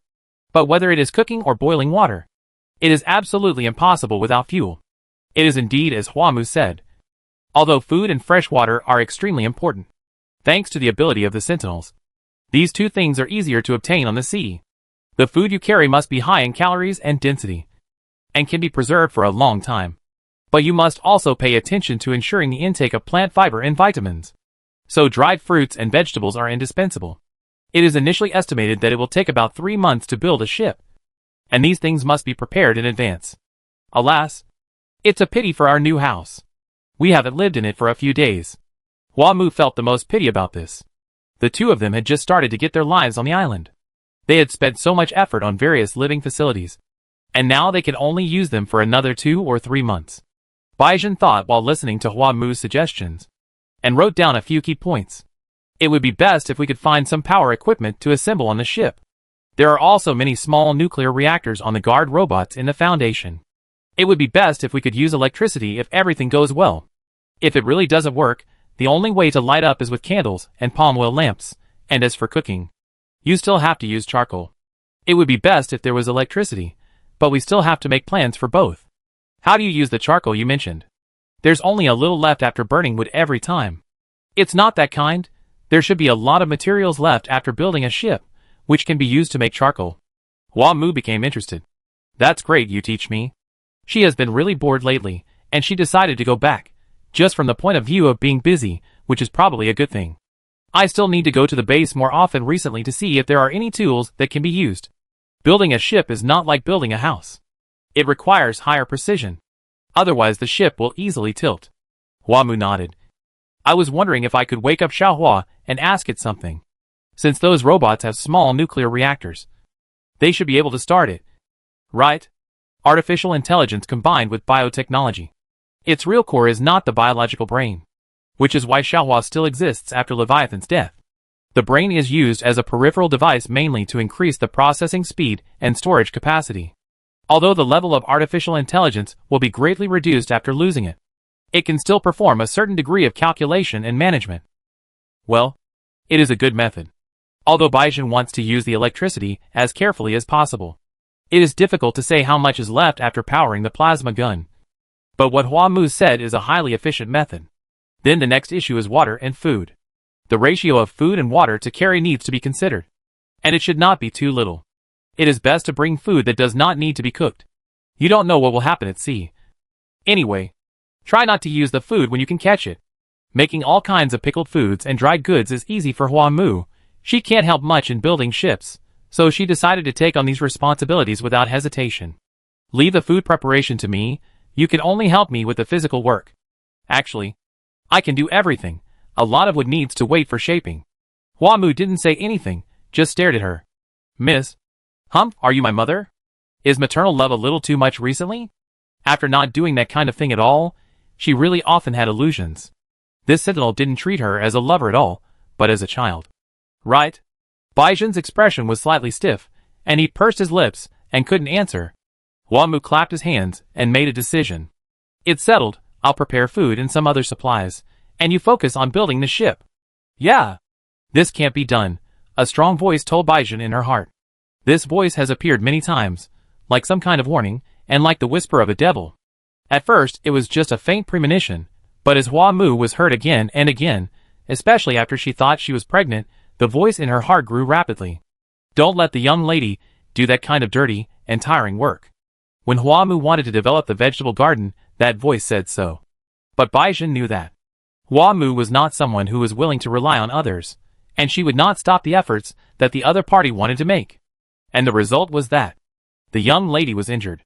Wouldn't it be very likely to get injured if she exercised? When Hua Mu disliked her figure and decided to exercise, that voice sounded again. But even stopping exercise, isn't it strange? She loves the young lady, and what she wants to do is not to interfere with her, but to satisfy her and obey her. She followed her belief. And the result was the evil consequences of indulgence. Don't leave the young lady. When she decided to spend half a day every day to repair the diving chamber, the voice warned her. But reason told her that the diving chamber needed to be repaired. And there was basically no threat around the wooden house. And the young lady could protect herself now. She chose to listen to reason. But what she saw was Hua Mu risking her life riding Luna to the beach to find her. What if she didn't land safely? What if she lost her life because of her negligence this time? Baizhen tried her best to restrain her fear, as experience told her that it was an absolutely extreme reaction. But she was scared, extremely scared. That voice predicted the outcome time and time again, and she made the wrong choice time and time again. She was afraid that her persistence would eventually lead to irreversible consequences, and she was also afraid that she would listen to that voice, and eventually lose herself. What would happen next time? Then, how would that voice warn her, guide her, tempt her? Would she get burned if she cooked? Would she drown if she went to the beach? Would she fall if she walked? Where was the absolutely safe place? She knew the only answer. That voice had been telling her all along. Only by her side. Only in her arms. The young lady is absolutely safe. No. No. No. Isn't it possible for me to hurt her? He longs for the young lady so much. Indulges in tasting her taste. And even wants to merge with her. But perhaps this is the final solution.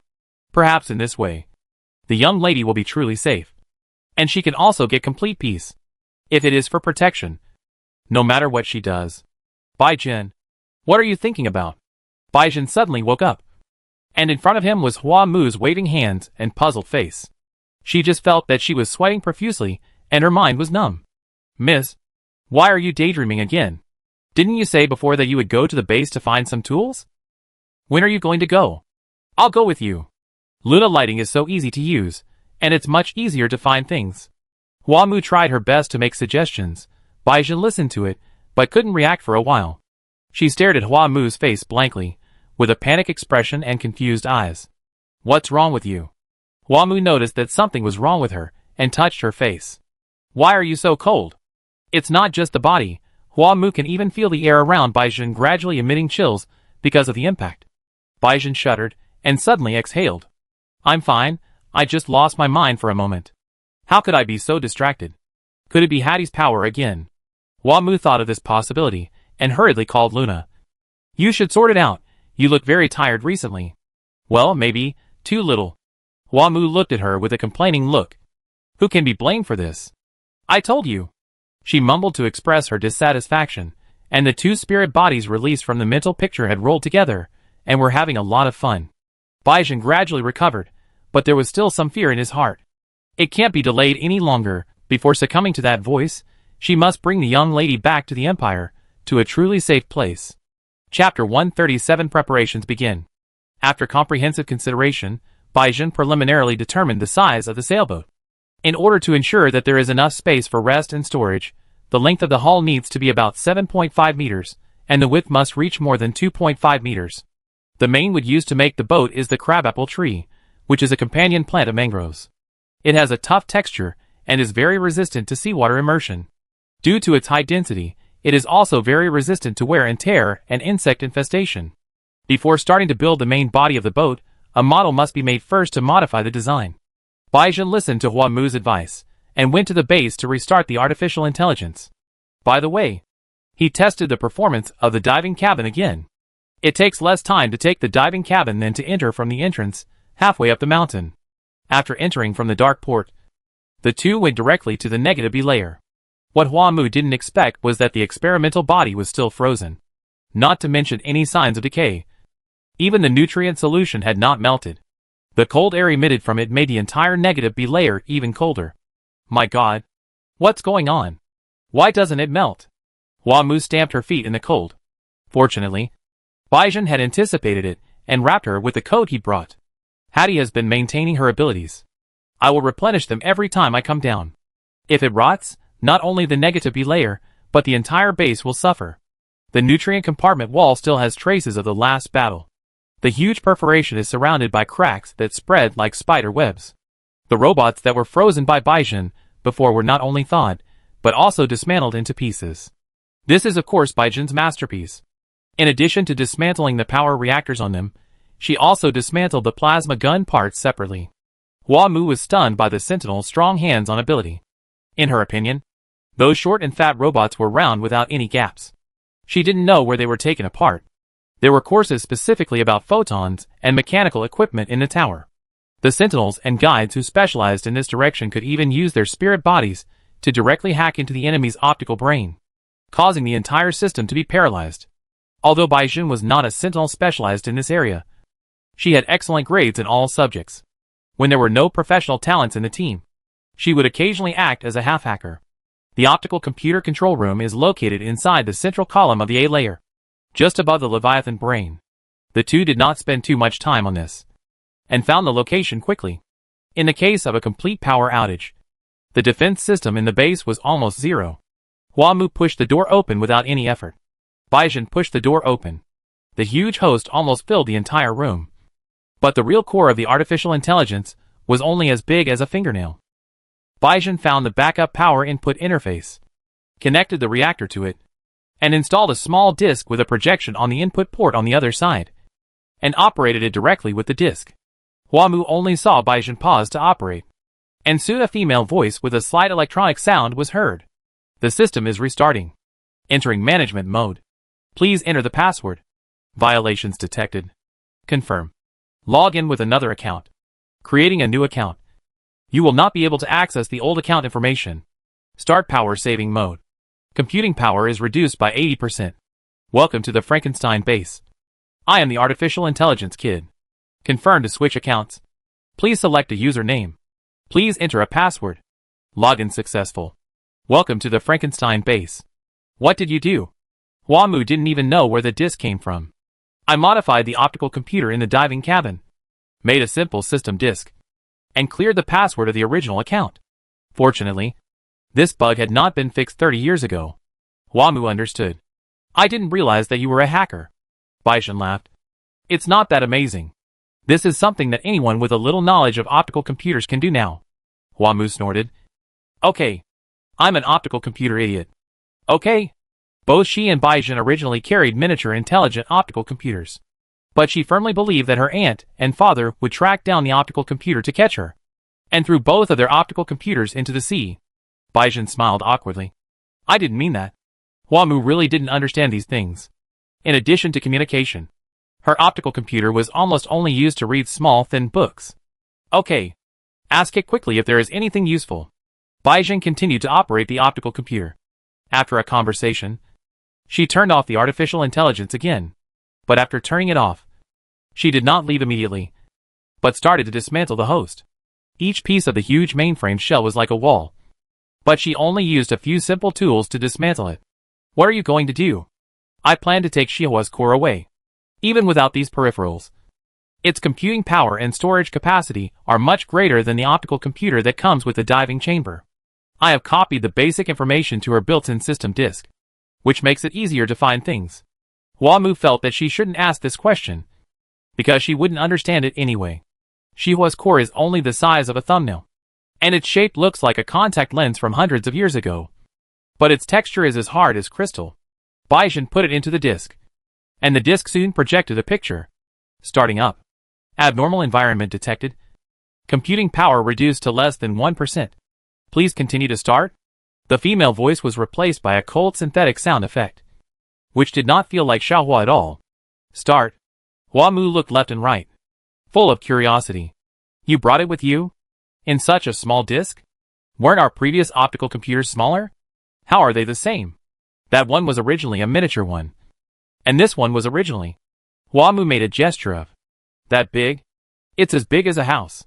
Because since more than 50 years ago, the computing power of a chip of this size has been more than enough for any civilian facility. Whether the chip can fully exert its capabilities depends mainly on the peripherals.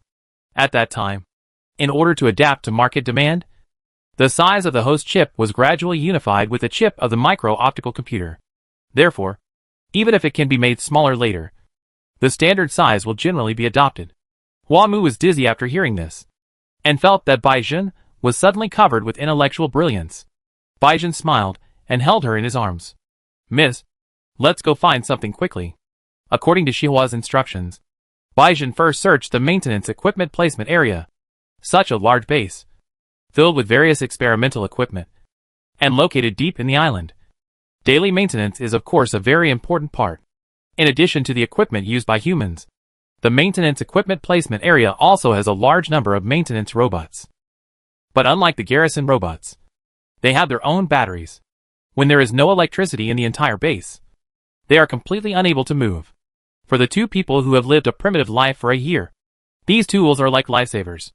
Especially the handheld laser cutting machine and polymer composite adhesive, which can not only speed up the manufacturing rate of the ship, but also enhance the firmness and waterproofness of the hull. In addition to these materials, what surprised Bai Jun the most was that there were solar panels here.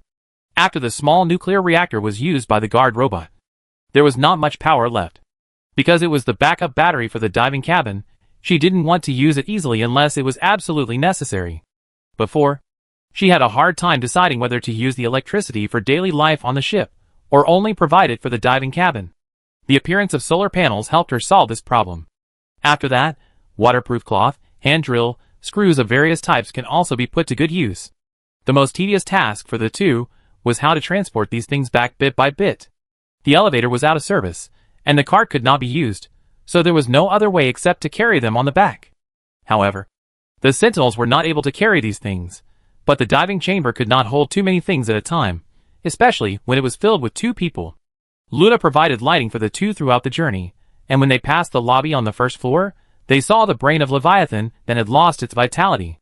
The brain looked the same as it did 2 months ago, but the culture medium had become a little turbid.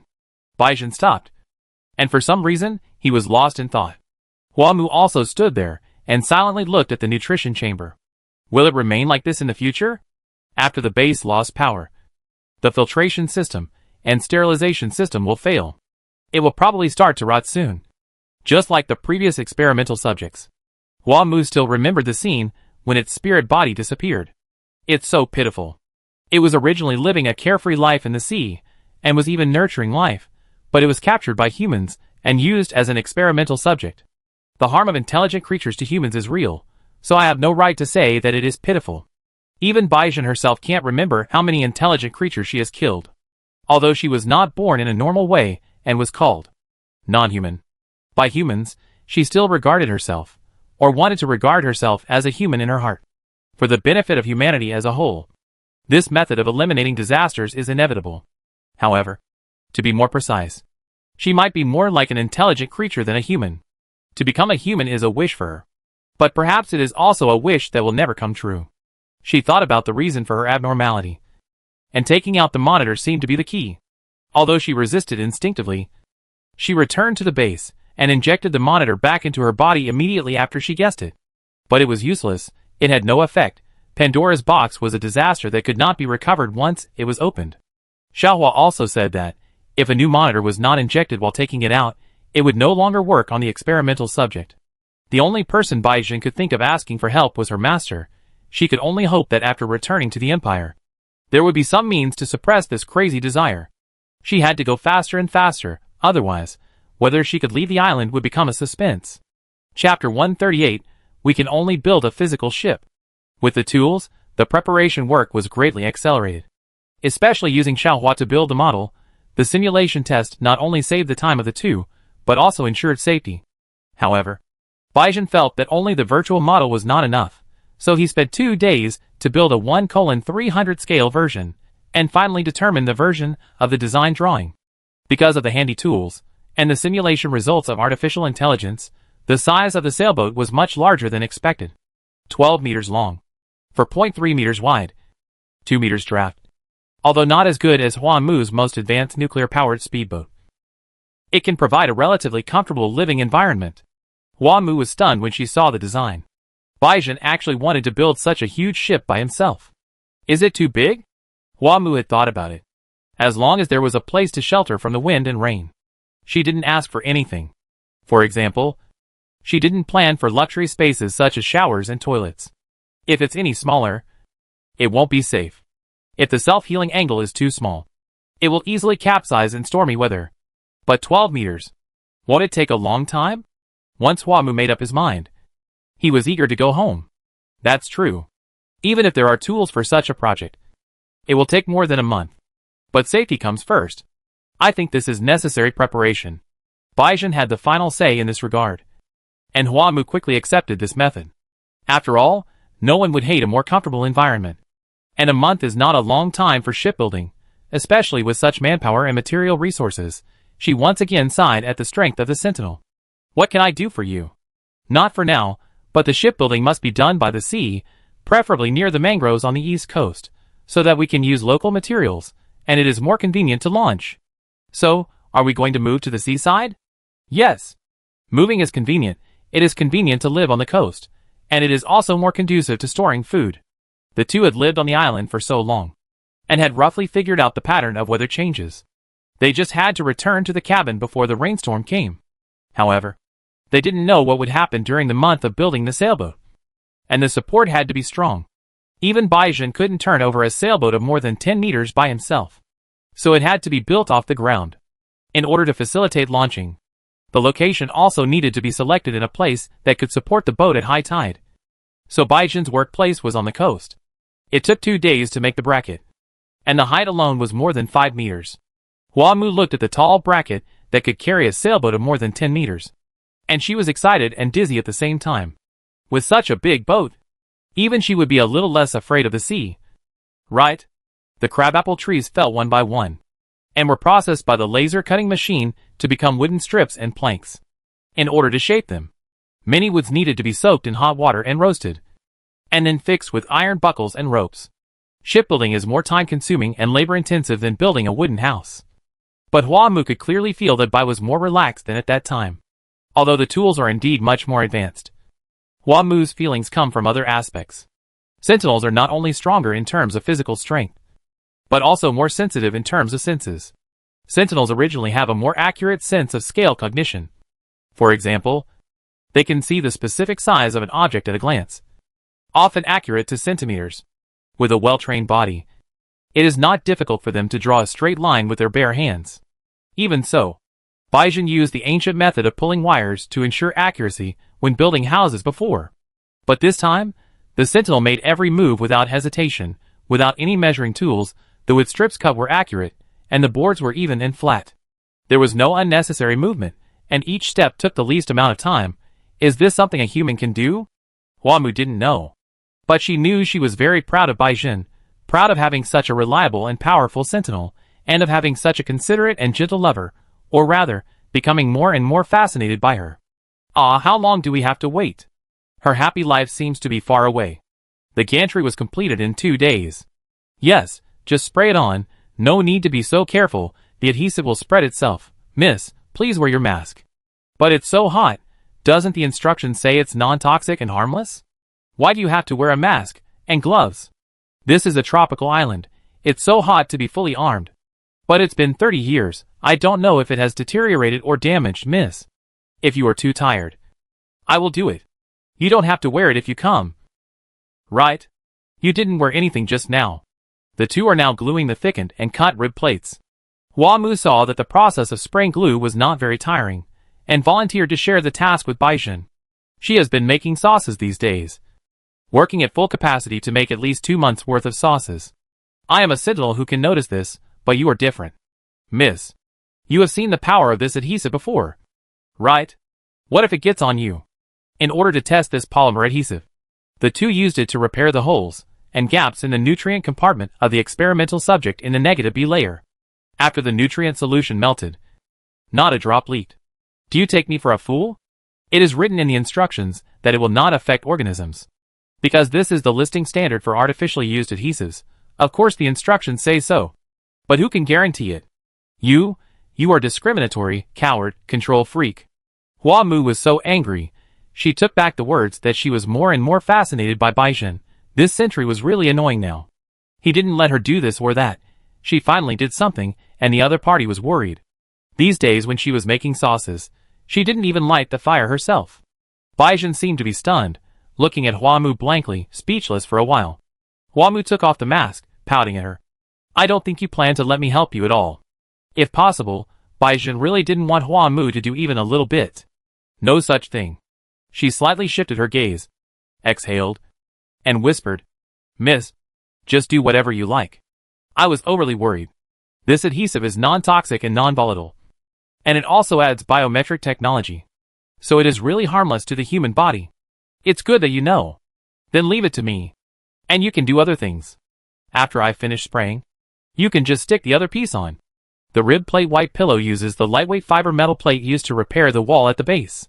The metal plate is about 3 centimeters thick, sub-gray in color, light in material, strong in strength, and not easy to deform. The edges after cutting are round and smooth. Because the base had a lot of reserves, to be on the safe side, Baizhen also glued 2 pieces together to use as a rib plate. Huamu looked at Baizhen's obviously depressed and dejected appearance, and felt a little bit reluctant. But thinking of her frustration in recent days, that reluctance turned into anger again. She retreated so many times, it was time for Baizhen to retreat once. Huamu forced herself not to care about the sentry, and started to work eagerly. The rib plate is fan-shaped, fixed to the bottom cabin, and plays the role of supporting the hull.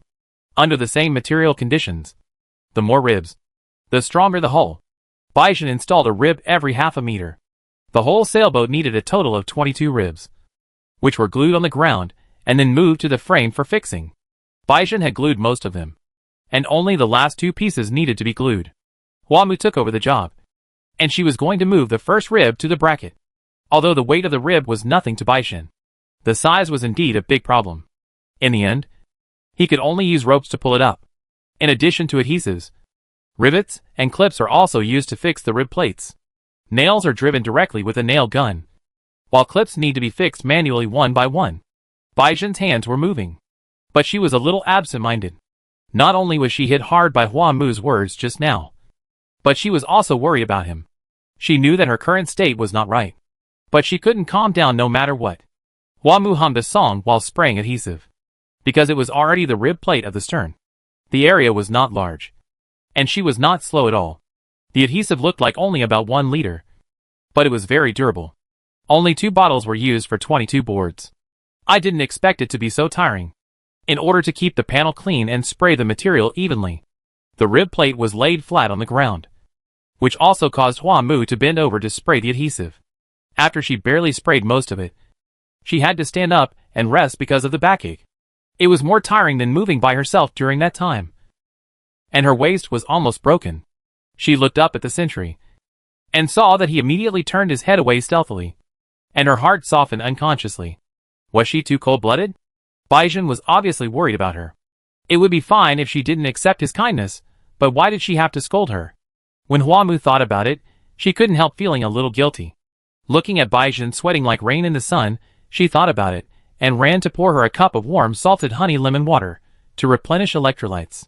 Baizhen, come down and drink some water first. Huamu stood under the support and looked up at Baizhen. No need. Miss, drink it yourself, and take a rest if you are tired. Isn't she the only one being lazy? Then I'll take it up for you. Huamu thought that since she could climb trees now, this kind of support would be easy to climb. Because she was thinking about bringing warmth to Baizhen, she planned to climb up with her bare hands without thinking too much. In order to ensure the firmness of the rack, the white pillows were built very densely, so it was not difficult to climb under normal circumstances. However, Huamu was holding a teacup in her hand, which looked very shaky. Baizhen jumped down from the height almost when her foot stepped on the first horizontal bar. Because she was too anxious, she didn't even have time to avoid some bumps along the way. Huamu felt the difficulty of climbing while hanging on the rack. She was thinking about whether to change to a bamboo cup that could be hung, but was startled by Baizhen's action and fell to the ground. Miss. Chapter 139. The young lady doesn't show off her power. The beach is very soft. Although she got scared when she fell, and the water was all over the ground, she was lucky not to get hurt. Huamu felt that Baizhen's scream was a bit exaggerated. I'm fine. It's okay. She smiled, trying to comfort him, but she felt a little flustered when she saw Baizhen's livid face. Worry and tension are not enough to describe Baizhen's expression. If I have to say, it's anger and fear. Baizhen. The sentry didn't let her finish her words. He squatted down and hugged her tightly. Hua Mu felt Baizhen's hot and sticky embrace, heard her violent heartbeat and panting, and the strong arms that almost strangled her. It was the first time she felt uncomfortable in the sentry's embrace. Baizhen, I can't breathe. Why? Why don't you listen to me? Miss, I just want to protect you. Why? Baizhen, it hurts a little. Baizhen, such a sentry is definitely too strange. There must be something wrong. She originally thought that the other party's recent abnormality was due to the increase in ability and the previous pregnancy incident. So she always sympathized with her and made concessions. But she didn't think that such a thing could be indulged blindly, so she wanted to reject her once today. Although the rejection was successful, but the current situation was beyond her expectation. It was just a fall. She was injured a lot when she first came to the island. She was bitten by a snake. Baizhen didn't react like this. It was so strange. Baizhen was so strange like this. Baizhen, don't hug me anymore. She tried hard to push away the sentinel's embrace, but the power of a noble lady was nothing to the powerful sentinel. Miss, don't reject me. I just want to. The voice beside her ear was as vague as a whisper, and the breath gradually mixed with cold air, which made Hua Mu shudder. If it was a happy thing, she would certainly not reject it. But she was not a masochist, and even Baizhen would not let her like this kind of play. Hua Mu struggled to free one hand and slapped the sentry hard on the face. That's enough. Baizhen, it hurts. At the beginning, she had the strength to carry a wild boar weighing hundreds of kilograms, and now it would only increase. If she continued like this, it would not be surprising if her bones were crushed.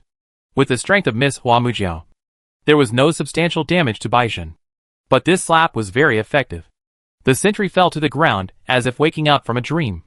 His dark blue face had turned pale, and even his wheat-colored skin could not hide the paleness.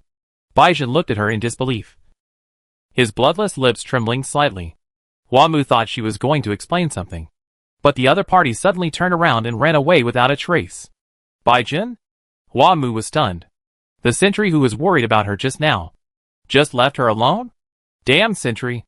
Hua Mu cursed fiercely, and sat down to rest while sorting out her thoughts. Something must have happened without her knowing. No, maybe it happened even when she knew. There were clues everywhere, and she saw everything about how the sentinel ended up like this. But she was distracted by the shock of pregnancy, then tortured by the feeling of dissatisfaction. And recently she was busy trying to go back, so she never thought deeply about why Baizhen became like this. Yes, this is not Baizhen's nature anyway. No matter how much he cares about her, no matter how panicked he is, she will not hurt her in the name of love. Hua Mu knew what kind of sentinel she liked, and she also deeply understood what kind of person he was. Baizhen saved her when she was 6 years old when they first met, when she was 12 years old. He endured the instinctive impulse that other sentinels could not bear and protected her well, after being stranded on a deserted island. She would even rather sacrifice her life than offend her in the slightest. Such a Baizhen would never do what he did just now. Luna! This damn sentinel. It really makes people worry. After finding her, I must give her a good scolding. Hua Mu stood up and summoned Luna, packed her things, and then set out on a journey to find the sentinel. It was not really a journey. She didn't even drink a sip of the lemonade she brought with her before she found the trace of the sentinel. The seashore was covered with large pieces of ice again, and the temperature around it dropped a lot. Hua Mu was afraid that she could not keep up with the other party's speed, so she rode Luna in the air to search. The sentinel left a shining footprint behind him like a snail. Hua Mu followed the frost to the cliff on the north bank, and the ice crystal finally disappeared into a cave. She recognized the place. It was the place where the two of them hid when they encountered a storm on the north shore for the first time. This bastard. A coward. An idiot. A fool. Hua Mu cursed while riding Luna to the cave entrance, and then found that the cave entrance was blocked by ice. Baizhen? Hua Mu felt distressed and angry, and shouted into the cave. Baizhen, I know you are in there. Come out quickly. The young lady did not get a response, and there was silence in the cave. Baizhen, you have the guts to yell at me, but why don't you have the guts to come out? Baizhen, Baizhen, come out.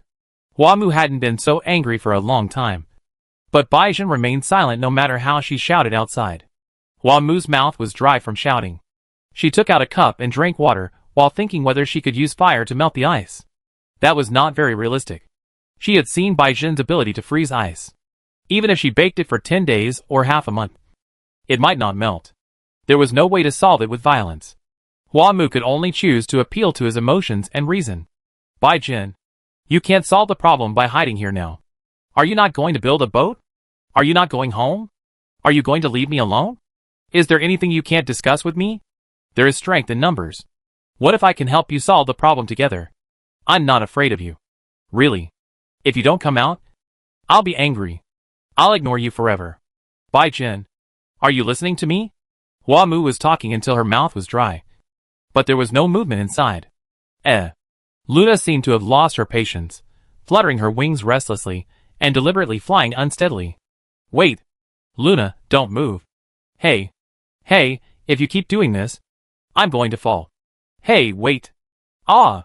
The thick ice at the cave entrance cracked instantly, just as the sentinel's tall body was about to rush out of the cave. Hua Mu, who was supposed to fall, was riding on Luna and slowly rising. Bai Jin stared at her blankly. His face was not very good, as if in this short hour, she had suffered great mental torture. Big? Hua Mu frowned, and said in a bad tone, Finally you are willing to come out. How was my acting? Bai Jin turned away, as if he wanted to retreat back into the cave, but heard Hua Mu say, If what happened just now was true, I would have been half dead if not dead. Aren't you worried? The sentry showed an anxious look on his face, and he put his hands behind his back as if he had nowhere to put them, looking at Hua Mu, hesitant to speak. At this time, Hua Mu suddenly leaned down and hugged Luna's neck. Luna leaned to one side as if she understood, and turned 360 degrees clockwise in the air in an incredible posture.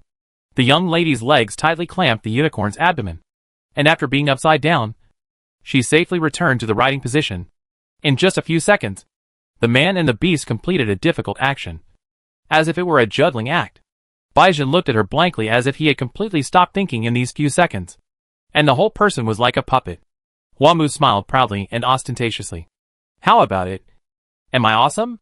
The sentry was sweating all over, and he knelt down with his hands on his chest as if he was exhausted.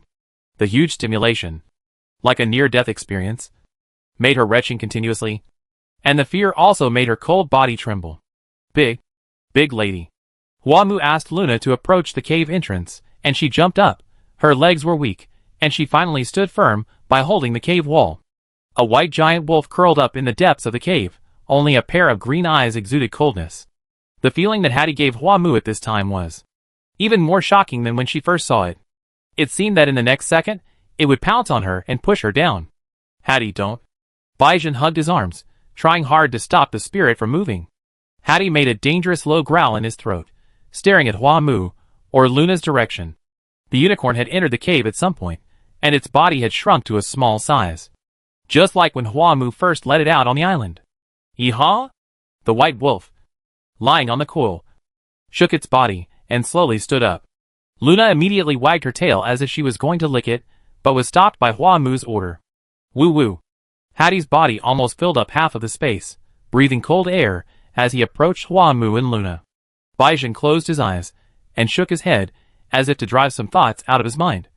Miss, go quickly. Hua Mu looked down at the sentry, and then ordered the unicorn. Luna, electrify it. Luna. Called twice, and reluctantly released a light that was not bright at all from her horn. The white light band that seemed to have no power slowly floated in front of the white wolf, paused for a short moment as if hesitating, and then jumped into the crescent-shaped symbol on the white wolf's forehead. Woo woo woo. Hattie rolled to the ground, wailing as if someone had pulled his tail hard. As we all know, under normal circumstances, a sentinel has almost no chance of winning a battle with a war guide simply in a spiritual battle.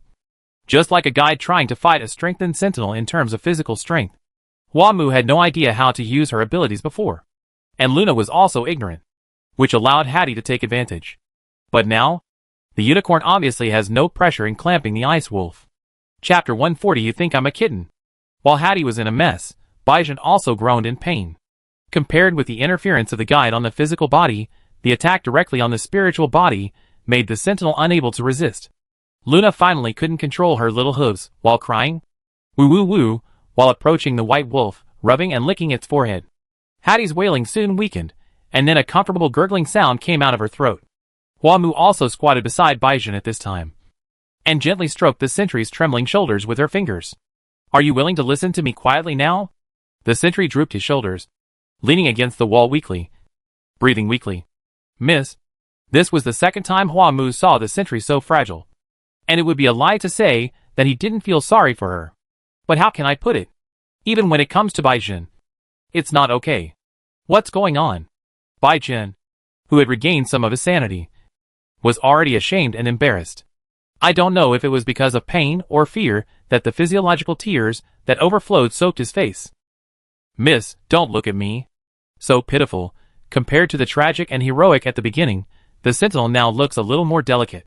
Why don't you explain the matter quickly? Yes, even if Baizhen is ashamed to face Hua Mu because of this matter, it has come to this point that it is completely impossible to hide it any longer. The sentinel told Hua Mu about the situation after returning from the base in bits and pieces. For her, the collapse of endurance is almost equivalent to the collapse of personality. The only evidence that makes her feel that she is a human being, the only proof that maintains her as a normal human being will no longer exist from now on. Hua Mu's brows knitted tightly together after hearing what she said. This matter is indeed very serious. Although such attributes are not bad in the pornographic books, she does not want to experience it herself. Even if they are two people in love, even if they are sentinels and guides, independent individuals should still maintain independent personalities. Baizhen's situation is obviously abnormal. Hua Mu will never indulge her because of his love for her, and because he does not want to see her suffer. She knew that Baizhen had never dared to tell her about this, and she must not want such a thing to happen. But how could she stop this? If Baizhen had not kept some rationality, she would never have been able to stop her. Hua Mu understood her situation very well. The disparity in physical strength and experience was an irreparable gap. As long as Baizhen wavered a little, she would have no way to escape. Is that why she wanted to go back so anxiously? This guy must be very troubled. Right?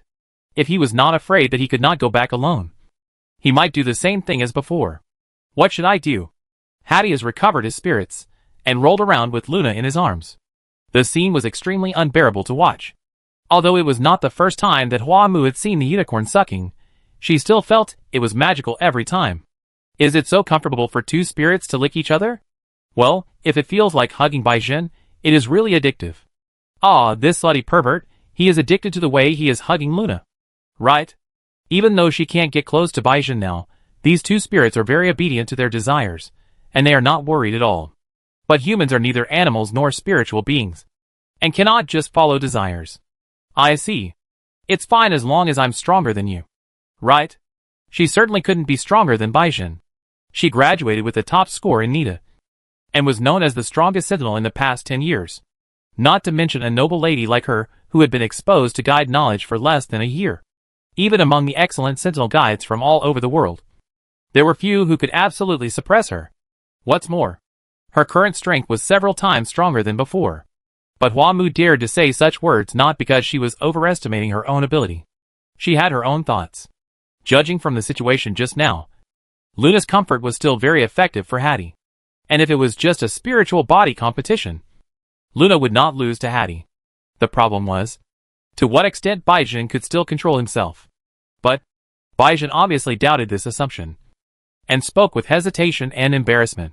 Hua Mu patted his chest and said proudly, "No buts.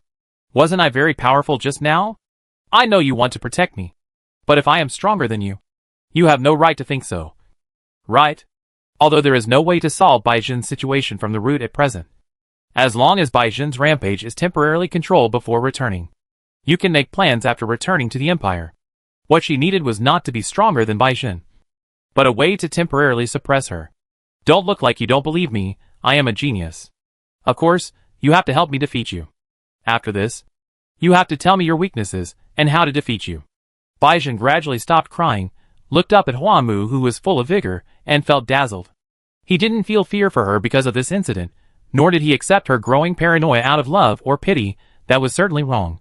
Such a morbid concept should not be accepted by anyone, even if it was justified in the name of love. She proposed a plan that seemed impossible to achieve, but once again showed her wisdom. Not only was she positive, optimistic and strong, but she also had the most difficult reason and principles to maintain in front of her lover in such a closed environment. This was the Hua-Mu that Baizhen loved. This was the future monarch of the empire. This was a human being with common sense. For Baizhen, if endurance was the last line of defense to maintain her as an ordinary person, then Hua-Mu must have set a benchmark for her concept of ordinary people. And this matter is really too important.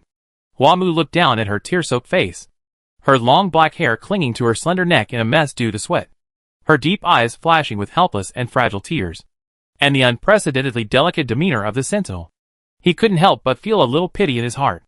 Hua-Mu touched her head. Don't hide things from me in the future. Okay? I know I was useless before. But now, I should be able to help a little. Right? Baizhen covered her face and sobbed faintly. Miss. Hua-Mu leaned down and hugged her cold body in his arms. I don't like to do nothing like you want. I don't like to be imprisoned in a cage called safety. And I don't like the inequality between lovers. But I don't like to leave you alone. Can we work hard together? Baizhen finally reached out and gently hugged Hua-Mu back, responding to her in a crying voice. For the sake of the young lady, and even more for herself.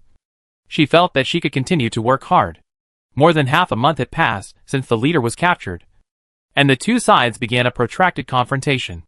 Because the news was not made public, the people were still peaceful. But the parliament and the government had already been in chaos. The capture of the invincible leader put a lot of pressure on them mentally.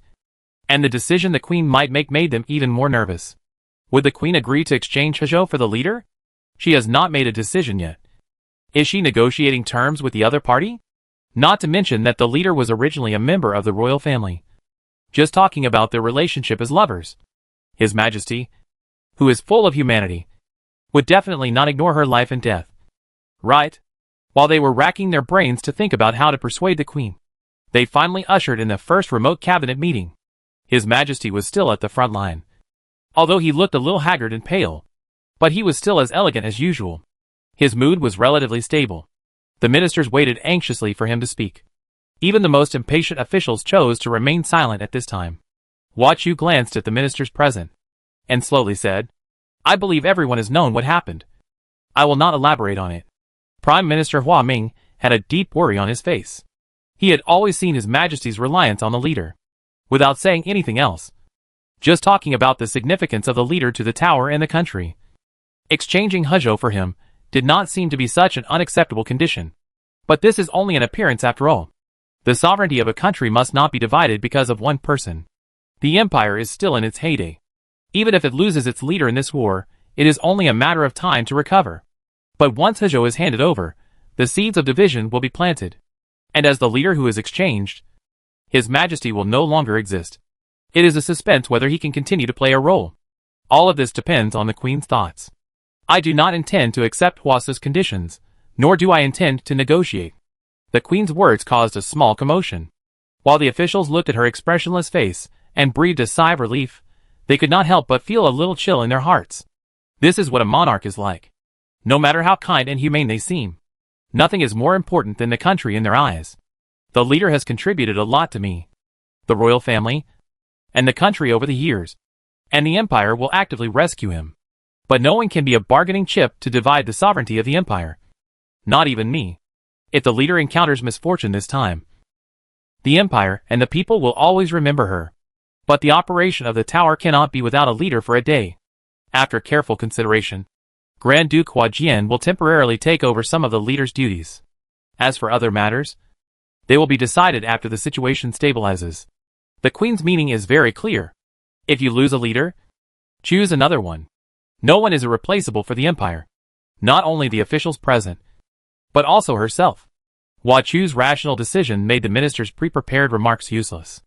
After expressing a few wise and regretful words, the meeting fell into silence. Hua Chu looked a little tired, and finally said, although the empire has suffered some losses in local battles, we still have an absolute advantage. Huasu is just a desperate struggle at the end of the road. Of course, people who are desperate often have madness that ordinary people can't think of. In order to prevent greater losses in subsequent battles, the command will revise the combat plan, redeploy the troops, and will not act rashly in the short term. Before the plan is reformulated, the persuasion work of the parliament will be handed over to you. Hua Ming's face turned a little paler, and the theme of this parliament became clearer. He didn't know whether what Hua Chu said before was true, but there was no doubt that she wanted to delay time. The queen did not give up the leader. Chapter 141 Leader. Hua Zheng, do you know? Today Hua Chu sent a formal notice of refusal to negotiate. This is the person you are loyal to, who says he likes you and loves you, but thinks you are worthless in his heart.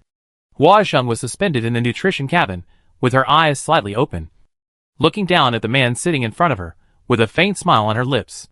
Although she was naked, with her hands and feet incomplete, her face did not show any shame or embarrassment. It was as if what she was suffering here was not torture, but enjoyment. On the other hand, the two sentinels and guards, who maintained their abilities on both sides of the nutrition cabin, were sweating profusely, and their faces were pale. In order to suppress Hua Zheng's ability, Hua Se had to arrange for them to take turns on duty. Although he threatened Hua Qiu with a strong attitude, in fact, he had no way to deal with this woman. Hua Zheng's strength was beyond his imagination. Even these sentinels and guides who were specially designed to target her could only rely on this special nutrition cabin to temporarily suppress her ability. Not to mention releasing her for research, it was still unknown whether she could be kept locked up forever. However, even the nutrient solution containing Hua Zheng's tissue greatly accelerated his research progress. He had no reason to refuse Hua Chu's plan to delay time. The people in the base were all his confidants, or had to obey his orders. The stored food was enough to last for more than 10 years, and it had completely independent supporting facilities, so he could afford it. The most important reason why he wanted Hezhou was for this carefully managed base. As long as he persisted until the experiment was successful, victory or failure would become irrelevant. Not only could he revive Alyssa, he could also use this technology to realize his ambitions. Being able to revive important people and achieve immortality was an irresistible temptation for anyone. He believed that there would be countless countries willing to provide him with political asylum. The longer Hua Chu was in office, the more restrictions he would have on him. His power was disintegrated bit by bit, and the people he trusted were replaced one by one. Usurping the throne had become an impossible delusion. He had to take action before the two men's hands really touched the Hezhou Tower branch, and fight back. All the wins and losses before catching Hua Zheng were not important. This was his real goal. As long as he caught this arrogant monster in human skin, his victory was only a matter of time. Hua Chu's refusal was somewhat unexpected to him. Others did not know the relationship between the two, but he knew it clearly. Of all the queen's lovers rumored by the outside world, only this one is worthy of the title. The two even have a daughter, which shows that Hua Chu is indeed attracted to Hua Zheng. The royal family members have clearly broken free from the shackles of guides and sentinels having to be matched with each other. But they are all incredibly infatuated and loyal. This may be a satire on those ancestors who expect their descendants to be superior to others. Hua Zheng naturally couldn't answer Hua Se's words, but her overly calm expression still angered the other party.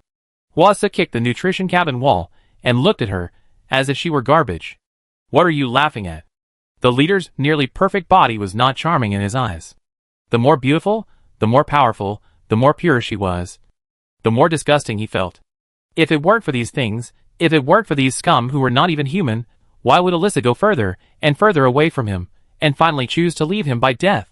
These guys don't deserve sympathy at all, especially Hua Zheng.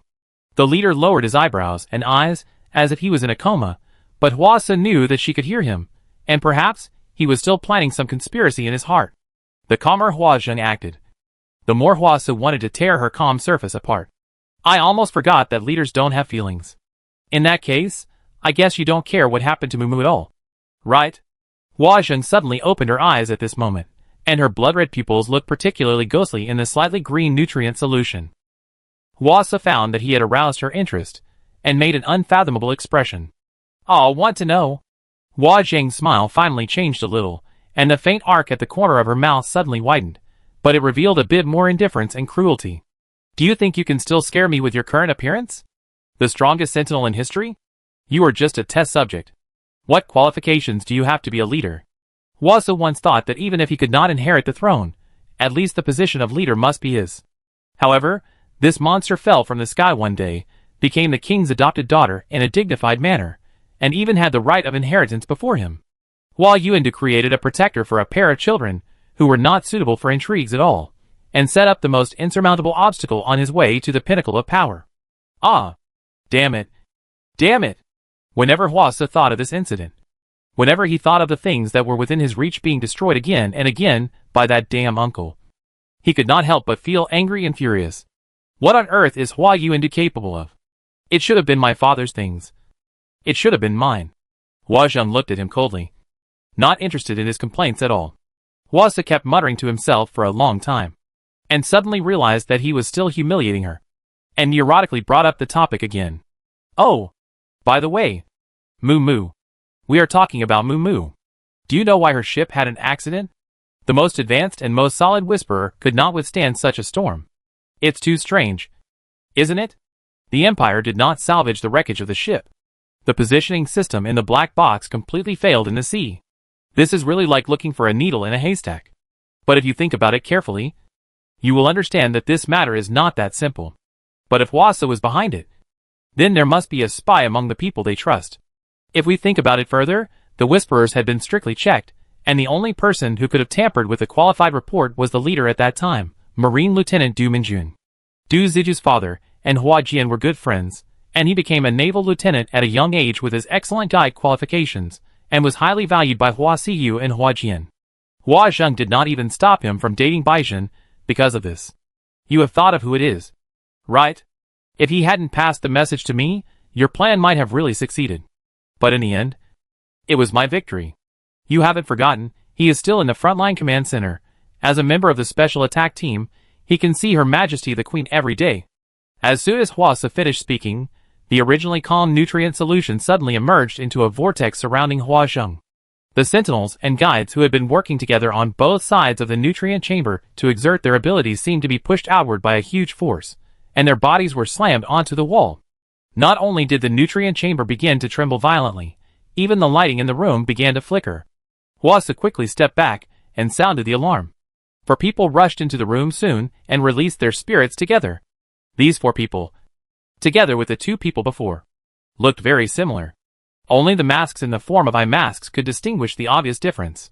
Not only their appearance and dress, even their spirits were almost transparent, which was extremely rare among normal sentinels and guides.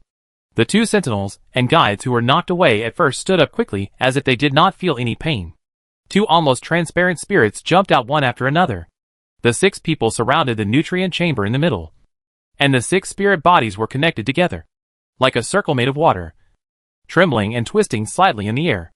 A cluster of blood suddenly bloomed in the nutrient solution, followed by the second and third clusters. The body was torn apart in a few seconds, and the blood quickly dyed the entire nutrient solution scarlet under the influence of the vortex. Not only the skin, but also Hua Zheng's internal organs were affected, and the only 2 limbs left twisted in a weird posture. Hua Se leaned against the door and panted heavily. When he saw the blood-red vortex finally stopped, his livid face slowly recovered. Ha ha ha. Hua Zheng, you are making a last-ditch effort. The slight dizziness almost made him lose his balance. Although it was the ability released against Hua Zheng, it also affected him a little. The unique skills released by the 6 quasi-S-level sentinels and guides combined, the energy was no less than a small hydrogen bomb. Hua Se leaned against the wall and slowly adjusted his posture. To be honest, one of the most important reasons why he hated Hua Zheng was that he was uncontrollably afraid of her. Her strength had left a deep shadow in his heart. The power that made people powerless to resist forced him to give up the position of leader. This was his lifelong nightmare, and his indelible humiliation. Since then, he never dared to confront Hua Zheng directly, or even had the courage to take her as an opponent. However, he found other ways, other more effective and more practical ways to restrain this monster. After all, humans are creatures full of wisdom, know how to absorb experience, and know how to borrow external forces. After all, wasn't it humans who created this monster? There was no reason for him to lose to her. The abilities took effect, and the 6 sentinel guides immediately split into 2 groups. The original 2 withdrew from the battle circle, and the 4 who came later slowly approached the nutrient chamber, while connecting their spirit bodies into a circle again, and tightly clamped the cabin wall. The nutrient solution, which was turbid because of blood, submerged the leader's almost transparent body, and only some of the remnants of flesh and blood were vaguely visible in the floating. Hua Se's fear turned into excitement because of seeing the ugly appearance of his former opponent, and the pleasure of torture made him tremble with excitement. But several of his own fighters were obviously exhausted. He suppressed his desire to continue to torture Hua Zheng, patted his clothes, and turned to leave the room. Keep an eye on her. Waiting at the door was a young man with brown hair and brown eyes. Although he was wearing a military uniform, he still couldn't hide his gentlemanly temperament. But his expression at this moment was very humble, and he greeted Hwasa respectfully. Father. Hwasa glanced at his face, and his expression softened a little. Derek. Hua Zheng is in your hands. Don't let me down. Even if he didn't have the qualifications of a sentinel or a guide, he was still his and Alyssa's son after all. No matter how many regrets and dissatisfactions he had, he could resolve them with fatherly love. As long as Derek could give birth to qualified offspring, who could question his eligibility to inherit? Chapter 142 completed. After the ribs are installed, the longitudinal bones and keels need to be installed. After strengthening the hull structure, the hull lining is sealed. After brushing the lining with waterproof tung oil, let it dry for 2 days, and then apply adhesive evenly on the surface. Baizhen almost worked non-stop in the shipbuilding business. Although he almost lost control several times due to Hua Mu's insistence on helping him, he was cleverly resolved by Hua Mu. The basic principle of fighting between guides and sentinels is to keep a distance. Although the spirit of the sentinel occasionally has rare skills such as long-range attack, most of the time, they still use the ability of possession. Once the distance is widened, the guide will use mental attacks to influence and interfere with the actions of the sentinels. At this time, the sentinels need the help of their fellow guides, while the guide deploys a barrier to defend against the interference of the enemy guide. It also needs to interfere with the enemy's sentinels. This is the basic mode of sentinel guide combat. The more people in the team, the more diverse the combat methods. If the sentinel encounters the guide alone, in addition to the ability level, the distance and speed will become the key factors to determine victory or defeat. Most of the time, the reason why guides are not as good as sentinels is that their senses and physical fitness are not as good as sentinels, and they are often detected before they find the enemy. When sentinels take the initiative, it is generally difficult for guides to get rid of them. Of course, this is not always the case. If guides have special skills to distance, such as Luna's flying, or other rare counterattack skills, there is often room for a comeback when sentinels cannot kill with one shot. The biggest reason why Hua Mu was able to resolve Baizhen's loss of control was the opponent's hesitation and Luna's flying ability. However, Hattie's Ice Ray is a rare long-range attack. If it weren't for the fact that it still has the consciousness of the sentinel spirit body and can't use heavy hands on its partner, Hua Mu would definitely not be able to deal with it so easily. A month passed without any danger, and the construction of the ship also entered its final stage. Building cabins, laying decks, making masts and sails, installing cockpit drains and side footboards, welding keel steel structures, etc. Baizhen completed all of them within a month by himself. Finally, the equipment and parts were installed. Front and rear fences, rudders, movable rigging, kitchen utensils and toilets. Because it was impossible to cover the hull with composite fiberglass, Baizhen could only paint the entire hull with tung oil and adhesive. The canvas was made of rainproof cloth. Hua Mu helped a lot in this matter, and Baizhen almost lost control several times. The completion of the hull does not mean success. The next step is the real test. Although many simulation tests have been done, and Xiao Hua has also checked the structure as a whole, Baizhen still has many concerns about the finished product made for the first time. If the sea trial is unsuccessful, rework will probably take longer than construction. Hua Mu could hardly believe that this 12-meter-long behemoth was made by 2 people. Although the difficulty of construction was reduced because the hull was made of wood, it also increased the workload. Looking at the beautiful wood grain on the hull, the brand new mast, and the majestic bow decoration, a rusty spotted ocelot, Hua Mu couldn't help but feel a little proud. Although she couldn't take the buildings on the island back, at least she must take the ship home as a souvenir. Hua Mu also gave it a name, called Little White Flower Breaking Waves. Miss, please stay away. Today is the day for breaking waves to be launched. The two chose to cut off part of the support under the bow at high tide in the evening, so that breaking waves could slowly slide into the sea along the inclined wooden frame. Although the depth of the seawater was calculated, there were still some thrilling scenes when the boat slid to the bottom. In order to launch the sailboat, Baizhen had to use a rope to pull the bow. When the bow was about to enter the water, the sentry was still in the water, and he was about to dodge. Hua Mu was so scared that she almost fainted. Only then did she understand Baizhen's feelings. The sentry was really skilled and dodged easily. The sailboat finally entered the sea smoothly, but the huge waves it caused knocked Hua Mu who was standing on the beach, all over the place. Miss. Hua Mu's scalp went numb when she heard Baizhen's terrified cry. She quickly summoned Luna, turned over and rode on her, and flew far into the sky. Miss. Hua Mu looked down at Baizhen, and saw that although she looked nervous, her behavior was still normal. He asked across the air, "You won't suddenly attack me, will you?" Baizhen said anxiously. I won't. Miss, please come down quickly." Even though Hua Mu seemed to have overcome her fear of heights, Baizhen was still terrified by the fact that she was flying in the sky. Hua Mu observed her carefully for a while, and saw that she did not have any more extreme behavior except for worry. So he slowly landed on the deck of the sailboat. "Wow, the view is great." Hua Mu leaned on the wooden fence, looking at the distant sea. The sea breeze blew on her face, scattering her long golden hair in the air. Baizhen saw Hua Mu's posture as soon as he climbed onto the sailboat, and almost rushed behind her, hugging her tightly. "Wow, Miss." The sentry buried his head deeply in Hua Mu's neck, as if to confirm her existence, and inhaled her scent. Hua Mu did not struggle, but held Baizhen's arm with her backhand. She really didn't hate this kind of intimacy, or rather, more is better. Recent events actually made her a little nervous. Only today, she didn't want to think about anything except getting close to Baizhen. "I'm fine, isn't it fine?" Baizhen carried her away from the edge of the boat, whispering, "Don't make me worry, don't do anything dangerous." Hua Mu turned around, and it was rare for her to comfort the sentinel.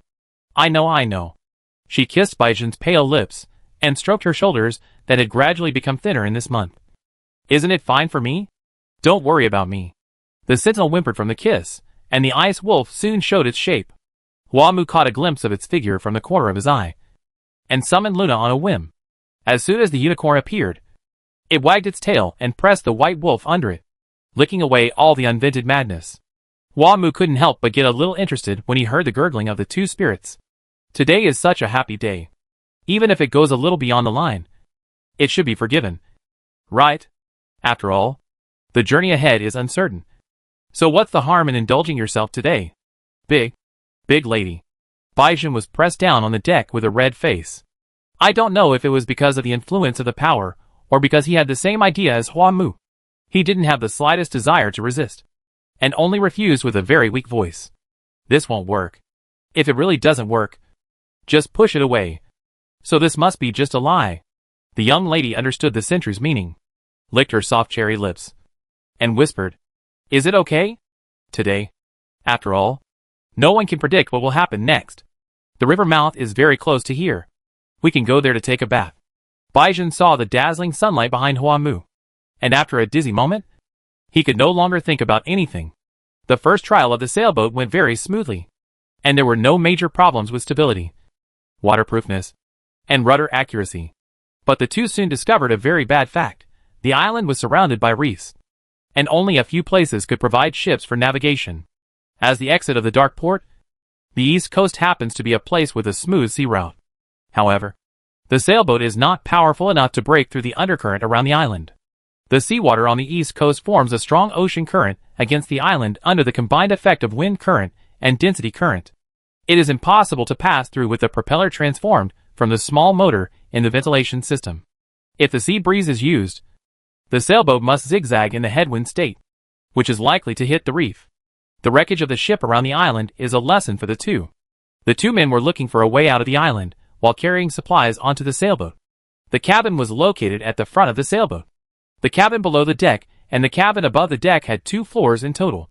The area was more than enough for 2 people. Apart from the lounge, the bathroom and the kitchen, the largest space was the storage room. More than 100 kilograms of dried meat, 20 kilograms of dried fish, 50 kilograms of dried fruits and vegetables, 20 kilograms of palm oil, 60 kilograms of charcoal, spices, herbs, and other daily necessities filled the entire storage room. The diving chamber was towed behind the sailboat, and was used as a lifeboat when necessary. Fresh water was mainly stored in the rear half of the hull. The water tanks, pumping systems, and power systems were all found from the base inventory or simply removed from the facilities. The two lived on the boat for a few days on an experimental basis, because the stability was not as good as that of modern ships. Hua Mu had slight seasickness at the beginning. However, because it was near the island, the waves were not big, and she quickly adapted to it. Before she knew it, it was already the end of April. It had been more than a year since the two of them were stranded on the island. When it was time to say goodbye, Hua-Mu actually felt a little reluctant. It was indeed a little hard to accept when she first stranded on the island. And there were also very difficult times along the way. But to be honest, this period of time was the happiest time of her years. The future of this voyage away from the island was uncertain. And if she was unlucky, she might end up in the belly of a fish. Even if she returned to the Empire safely, she probably wouldn't have the chance to come to this island again in the future. One of the things Hua-Mu feared most was separation. Especially separation from someone she would never see again. Although she was still young when her mother died, she still remembered the grief vividly. She cherished every moment she had with Baizhen on the island. And when the two of them solved the last problem and built the boat, she didn't think it would bother Baizhen for long. And it would be time to say goodbye. She couldn't bear to leave the home they had built together. The herb she had planted, the stored food, or even Helena. Chapter 143, Leaving the Island. Baizhen, can't we really take the reserve grain back? Hua-Mu sat on the deck and played with the reserve grain. Baizhen was operating Xiaohua and was perfecting the model he had built after exploring the coast these days. The reserve grain looked carefree, lying on the deck and letting Hua-Mu scratch his belly. During the day, it would sleep or play on the boat, and at night, Hua-Mu would put it back on the island to find food. Miss, after all, it was born on the island, and it is likely to have a stress reaction to the sea voyage without a specific deadline. Taking it with you might harm it. Hua-Mu understood this, but she just couldn't bear to let it go. But it's so small, what if it's eaten by other predators? If I have to say, rather than being a prey, the rusty-spotted cat should be classified as an excellent hunter. Hua-Mu listened to Baizhen's calm words, and then looked at the kitten that had been with her for half a year, and couldn't help but feel sad, and hugged it tightly in her arms. Why is the Citadel so calm at this time? So cold-blooded and cruel. It's so weak, pitiful and helpless. But it eats a lot. We should try to save food. Wow, why can't I talk to her no matter what? Haven't you heard the story of the loyal dog Chishi? What if the reserve food keeps waiting for us? It will starve to death. Baizhen looked at Hua-Mu helplessly. Seeing that she was really moved to tears finally, he put down the laptop in his hand, walked to her side, and hugged her and the reserve food together. Miss, the rusty-spotted cat is not a domestic dog, and the reserve food has not lost its wildness. It is more like our companion than a pet, and it will live well after we leave. This island is its home, and it is the most suitable place for it. We should not take it away from its homeland by our own will. Hua-Mu leaned on Baizhen's shoulder, joking, and said, Can you think so rationally about other things? Aren't you sad to be separated from the reserve grain? Of course I will miss it. But this is the best for it. Hua-Mu didn't want to listen. How do you know it is the best for it? Maybe the reserve grain also wants to go with us? Baizhen sighed, touched her hair and said, Then let it make its own decision at that time. Have you thought of a way to leave? Well, after Xiaohua's calculation, as long as a few areas are frozen and the direction of the local ocean current is temporarily changed, the power of the propeller should be enough to allow the sailboat to leave the island. You mean freeze the seawater? Or a large area? Hua-Mu still couldn't interpret the true strength of a sentinel or guide very well. She knew Baizhen was very strong, but that was only based on her being the top student in the grade, the strongest graduate in the past 10 years, and her strong ability to protect herself. If these were removed, and two completely unfamiliar sentinels were placed in front of her, she would not be able to judge who was stronger and who was weaker, nor could she estimate the gap between herself and the other guides. Even so, Hua-Mu was very clear about how difficult Baizhen's story was. Interfering with the surrounding environment on a large scale requires a lot of mental energy. Without Super S-level strength, one would probably fall into the trough of his career after this battle. Of course, in addition to the intuitive level, the evaluation of strength depends more on experience. However, experience is often unreliable in the Battle of Sentinel. So caution is the first principle. For some people who stand at the top of the Sentinel Circle, it is impossible to judge their strength by experience. The most typical example is the leader of the Shang Dynasty Empire. And now Baizhen is also rapidly approaching this area. However, unlike the leader, who has been accustomed to his own strength since childhood, Baizhen's rapidly growing strength now comes with great risks. Not only is he thirsting for a guide and having an excessive desire for protection, but he may also run away.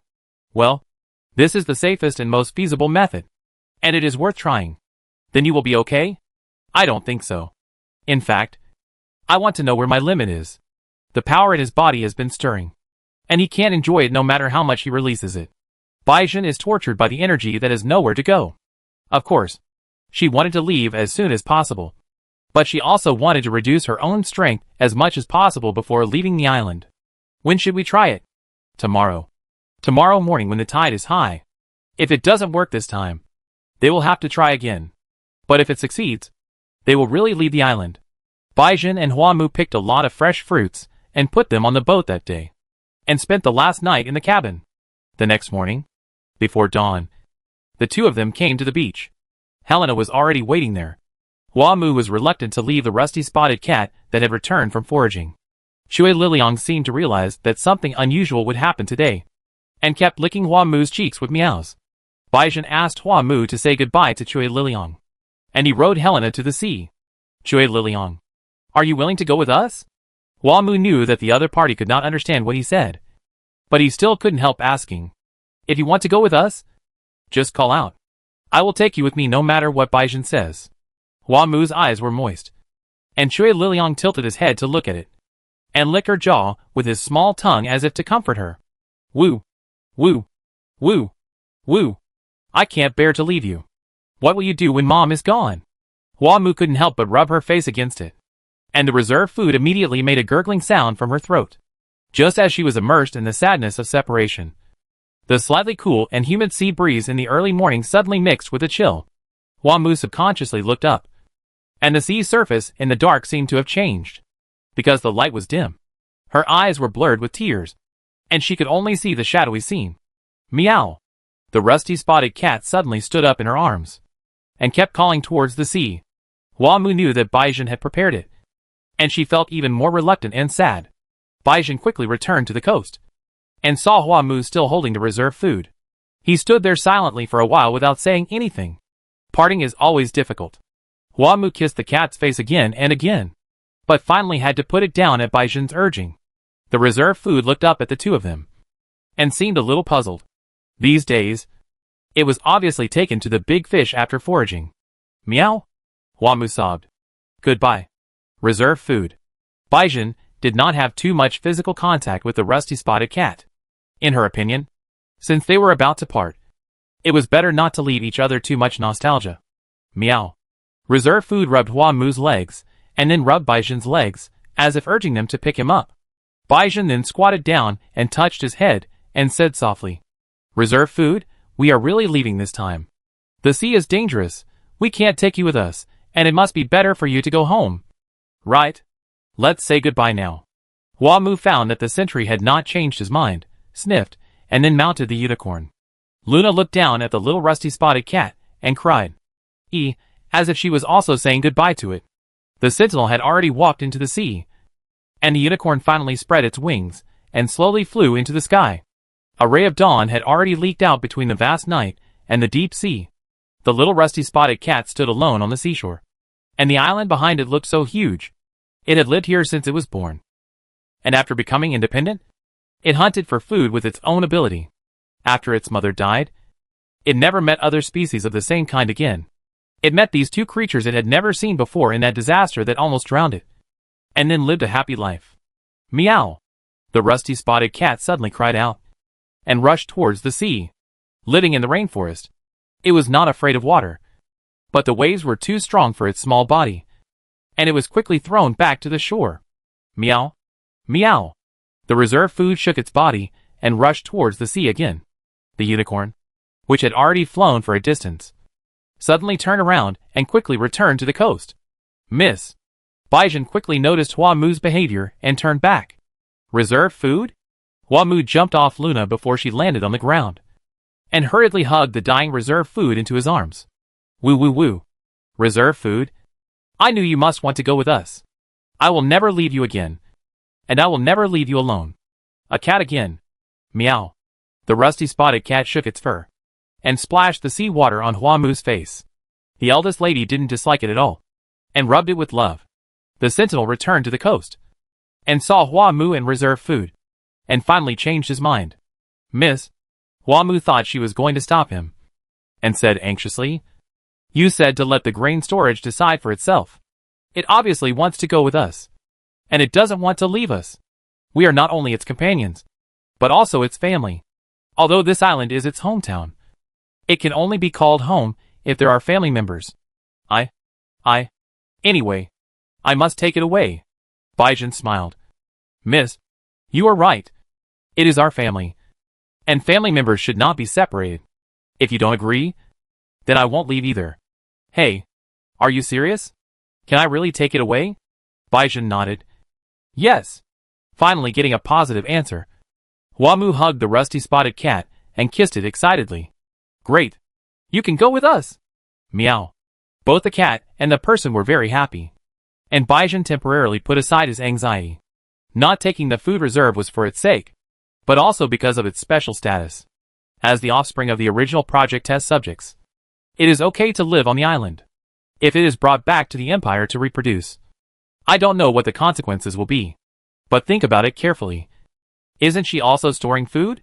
So, the most important thing now is to make the young lady happy. Chapter 144, Leaving the Island. The sun was rising, and thick morning fog was spreading around the island, leaving only an S-shaped sea route on the frozen sea surface. The sailboat had no sails, but was slowly heading for the sea with the power of the propeller. It was led by a turquoise dolphin, which would occasionally make a cry to help the driver determine the direction. Because the ice blocked the waves, the water surface on the channel was very calm at this moment. Baizhen carefully drove the sailboat, while Hua stood nervously beside him, holding the rusty spotted cat. Although sea fog is not uncommon, it is the first time that Hua has encountered such a dark situation as today. It was not so serious before the two of them boarded the ship, but it became like this without them noticing. "Baizhen, will you be okay?"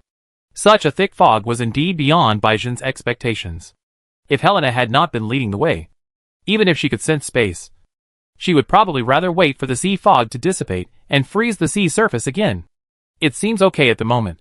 The channel is relatively large. If nothing unexpected happens, we should be able to get out smoothly. The reserve food was probably tired, and at this time, it had fallen asleep in Hua arms. "Miss, it's still a little cold outside. Why don't you go into the cabin and take a rest?" Hua shook her head. "No, I want to watch from here," witnessing the moment when the two left, saying goodbye to the island. Although they were stranded here due to a shipwreck, and although there are sad paths deep in the island, for Hua this island does have dreamlike and happy memories. It took the ship nearly an hour to travel a few nautical miles. Hua was a little tired of standing, and when she was about to find a place to sit, the ship suddenly shook slightly, and the degree of turbulence became significantly greater. "Miss, be careful." Hua leaned against Baizhen, looking around and asked, "What's wrong? Where are we?" The white fog was so thick that it was almost blue. The sailboat felt more like it was floating in the clouds than sailing on the sea. "We've left the channel." Baizhen calculated that the waves in this area were not strong enough to push the boat back to the island, so she immediately drove at full speed to the right front. But she turned off the power system before she drove the boat far, and it seemed that she no longer intended to move forward. "Aren't we leaving? The fog is too thick. Let's wait for it to clear. It shouldn't take too long." She took the risk before because she had a clear understanding of the situation around the island. The frozen seawater can't last too long. But everything is unknown after leaving the island. Baizhen would rather wait a little longer before taking action, because the GPS system can't be used here, and the automatic positioning can't be turned on. Baizhen has to manually adjust the position of the boat every once in a while. Hua couldn't bear it, and leaned against Baizhen for a while. When she woke up, the sea fog had completely dissipated. The sun was high in the sky. The sea was blue, and the sky was high and the sea was vast. But Hua was stunned by the scene in front of her. "Baizhen, you were sailing while I was asleep?" Baizhen knew what she was surprised about, and shook her head with a wry smile. The sailboat sailed for at most 5 or 6 nautical miles. But no matter which direction they went, they did not see the shadow of Dream Island. Such a big island, even with a mountain more than 100 meters high, just disappeared out of thin air. "Where is Dream Island?" Hua put down the reserve food and climbed onto the top of the cabin, looking at the sea. She said in disbelief, "Have we gone very far? Why can't we see it?" "Miss, this is very dangerous. Baizhen hurriedly jumped to her side. We didn't go very far. It is indeed gone. It's not gone. It's just invisible. This may be the reason why the island has not been discovered for so many years. Either it cannot be found, or it cannot be returned. No matter where it is. Huamu even has the illusion that her life on the island for a year is just a dream. Why is it like this? Using special materials, it is not difficult to make a car, a plane, or a building invisible. But for a natural island like this, when the facilities below have lost power, what makes it disappear? There is a legend that there is a kind of giant whale in the sea that spits out mirages, which can make people see illusory scenes. Perhaps the designers used Leviathan bones to bury the base, not only to defend against spiritual invasion, but also for this. The magnetic field formed by the giant whale bones can distort light without the help of external forces. And after special stacking, the entire island can be hidden. You mean? It's still there? Huamu was a little depressed. It seems that we really can't go back. Baizhen carried her down from the top of the cabin. But we will return to the Empire. Miss, I will send you back to your family. Huamu hugged her and said sullenly. We will return to our family together. Meow. Reserve Food woke up from a nap and heard the noise, seeing the big guy holding the small guy, and hurriedly came forward to rub Baizhen's ankle. Huamu's mood improved a little when he saw the food reserves. He asked Baizhen to squat down and picked it up. Okay, the next step is the really difficult journey, let's go. Yes. In fact, this journey is not difficult at all. There is no worry about food and drink. There is hot water, cold drinks, and the lighting and washing conditions are much more civilized than when we were on the island. But drifting aimlessly like this, the activity area is so small, and the scenery is also unchanging. People will inevitably feel a little bored. Huamu would occasionally fly on Luna, or jump into the sea to swim, carrying a lifebuoy. But because Baizhen was becoming more and more sensitive and delicate, she did not dare to go too far. The two of them relied on the sun and constellations to determine the direction along the way. Although they encountered several storms, they were basically safe. After half a month of wandering, the positioning equipment on the ship was still unusable, which meant that the two of them still hadn't gone out to sea. No wonder they were in a circle. Helena has always been a good navigation partner, but she has shown a little confusion in the past 2 days. Not only Baizhen, even Huamu noticed something was wrong. The speed of the sailboat was not stable, but on average it could travel 200 nautical miles a day, and at least 2,000 nautical miles in half a month.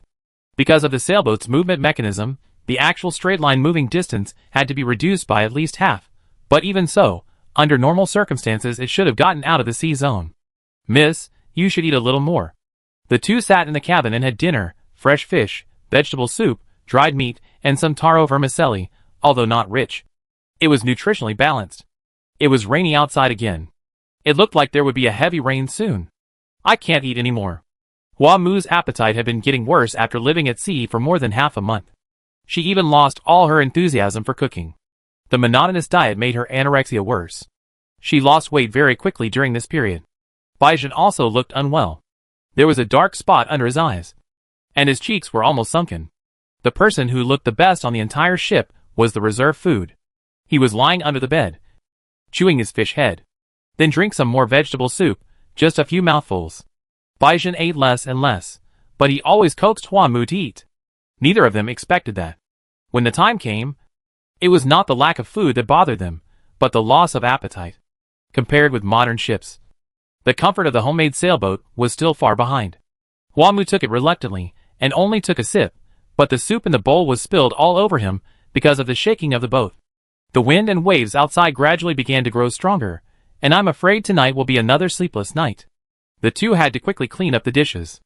Baizhen braved the wind and rain to check the fixing of the sails again. There was a small kitchen near the door of the cabin. Except when Huamu would go to the deck to cook with charcoal fire normally. 3 meals were prepared here with electricity. The bed was in the middle of the cabin, with one bed on each side of the aisle. Baizhen did not dare to sleep with Huamu, only hugged her on nights like this. Going further in, the bathroom was near the bow, where the shower and toilet were. The solar panel was set up on the top of the cabin. If the weather was good, the energy in one day was enough for 2 people to use for 3 days.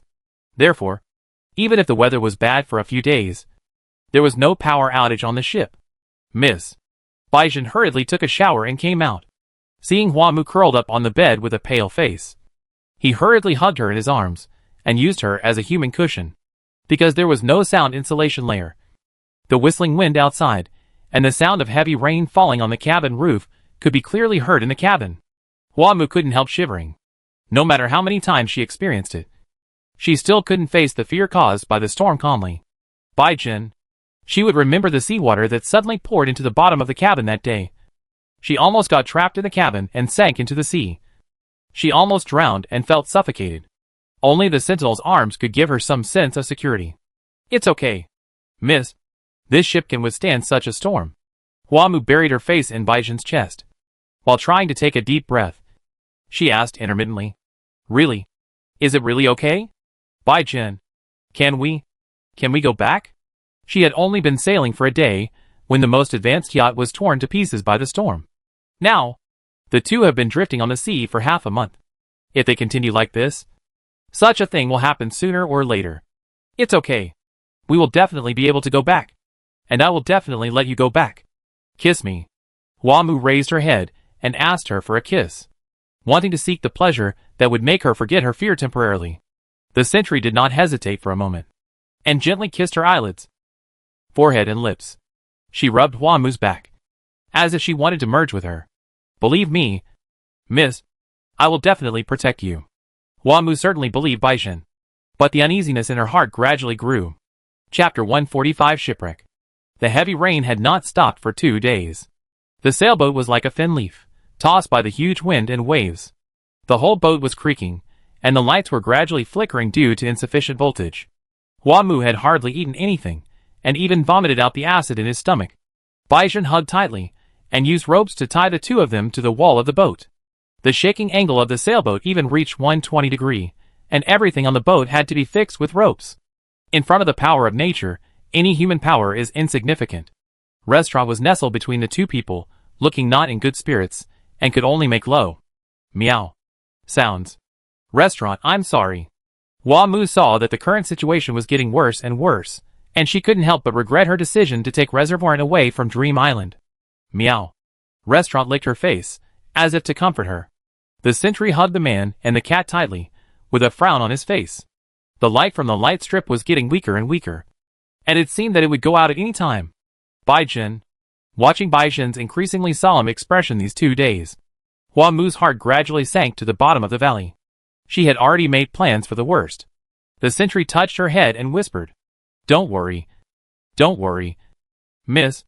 Before she finished her words, there was a flash in the cabin, and it was completely plunged into darkness. Ah!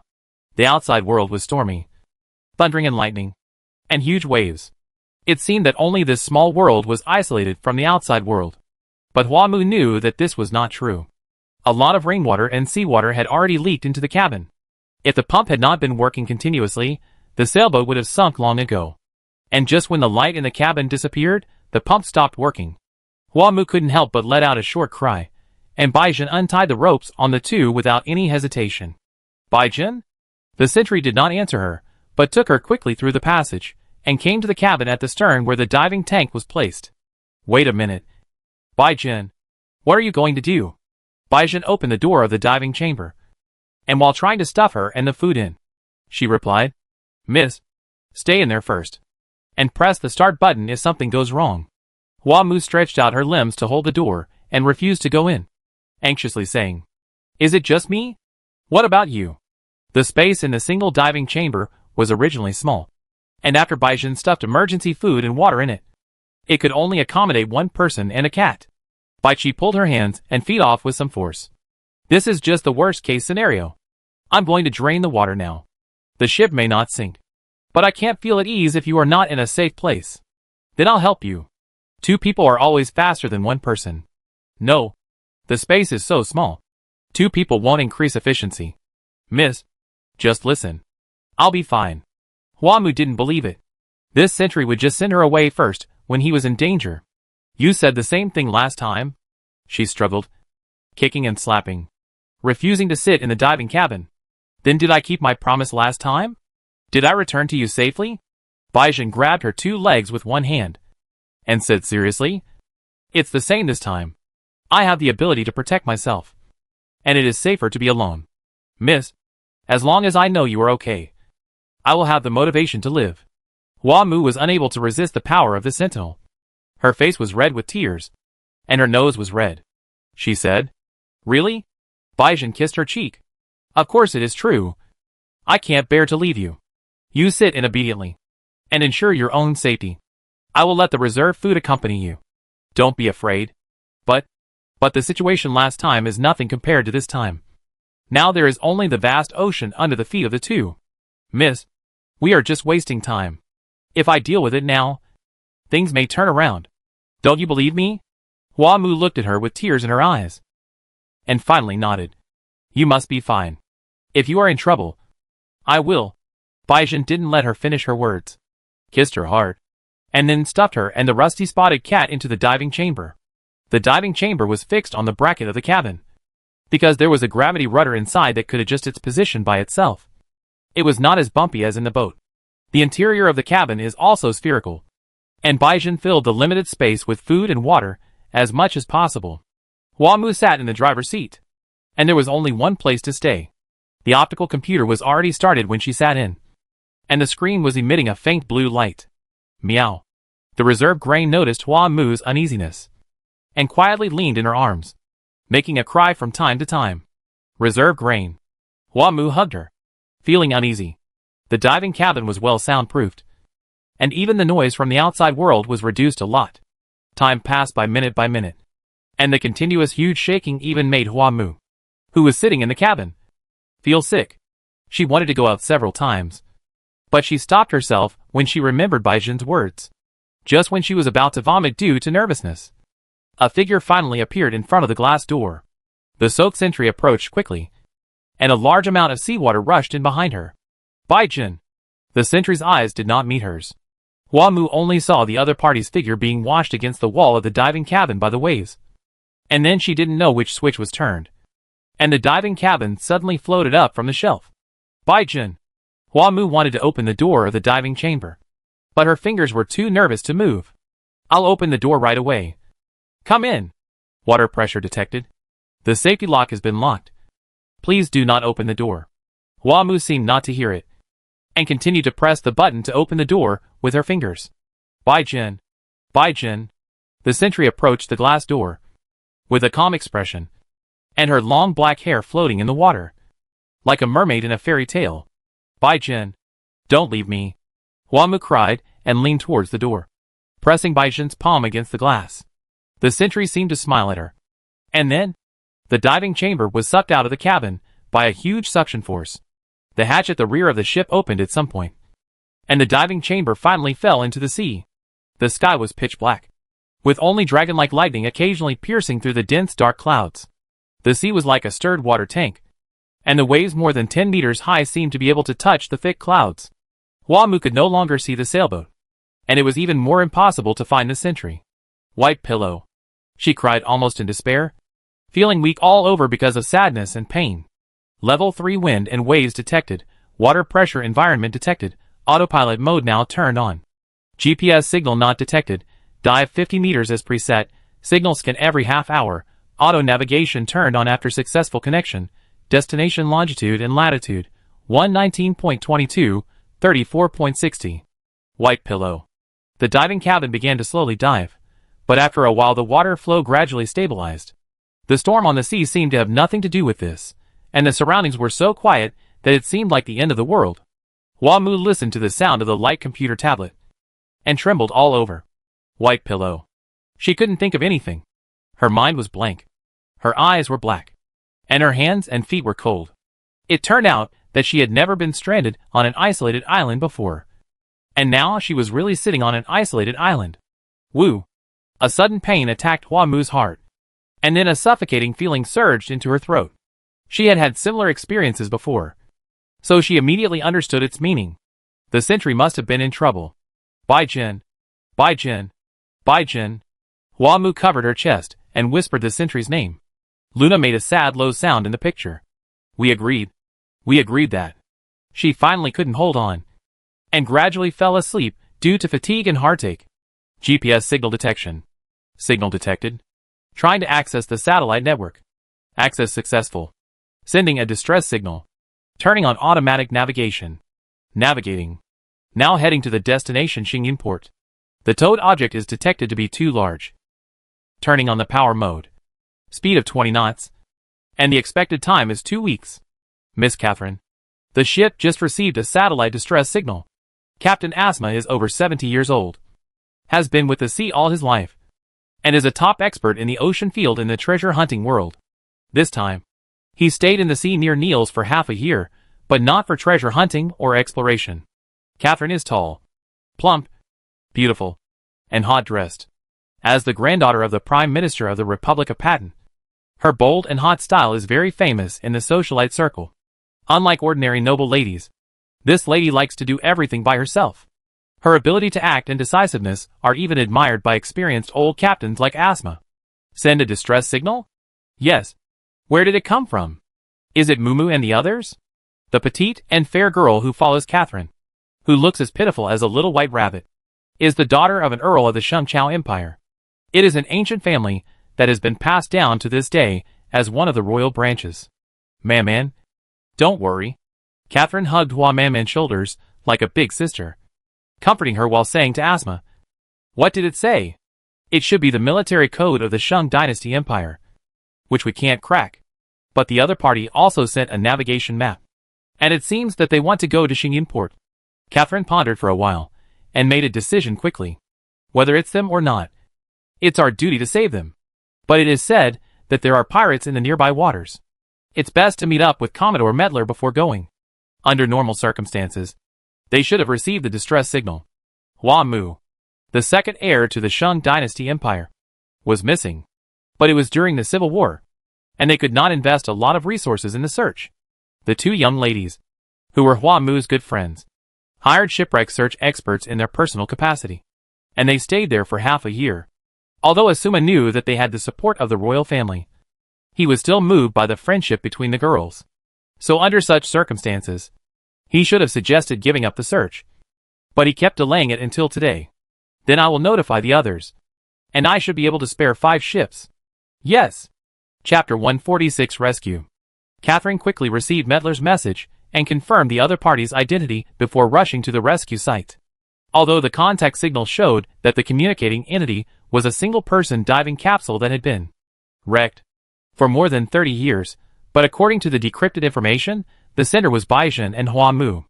The 5 civilian ships met up with the warships halfway and quickly confirmed the location of the diving capsule with the help of radar.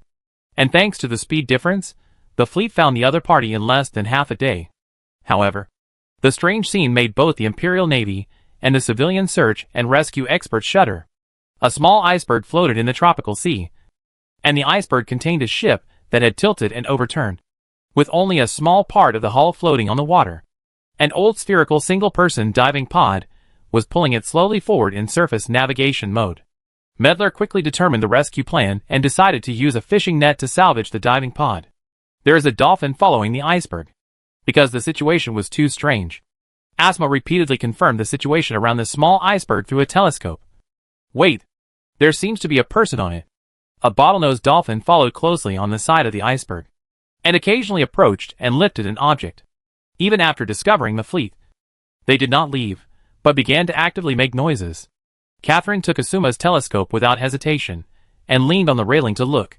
Fuck, it's Baijin.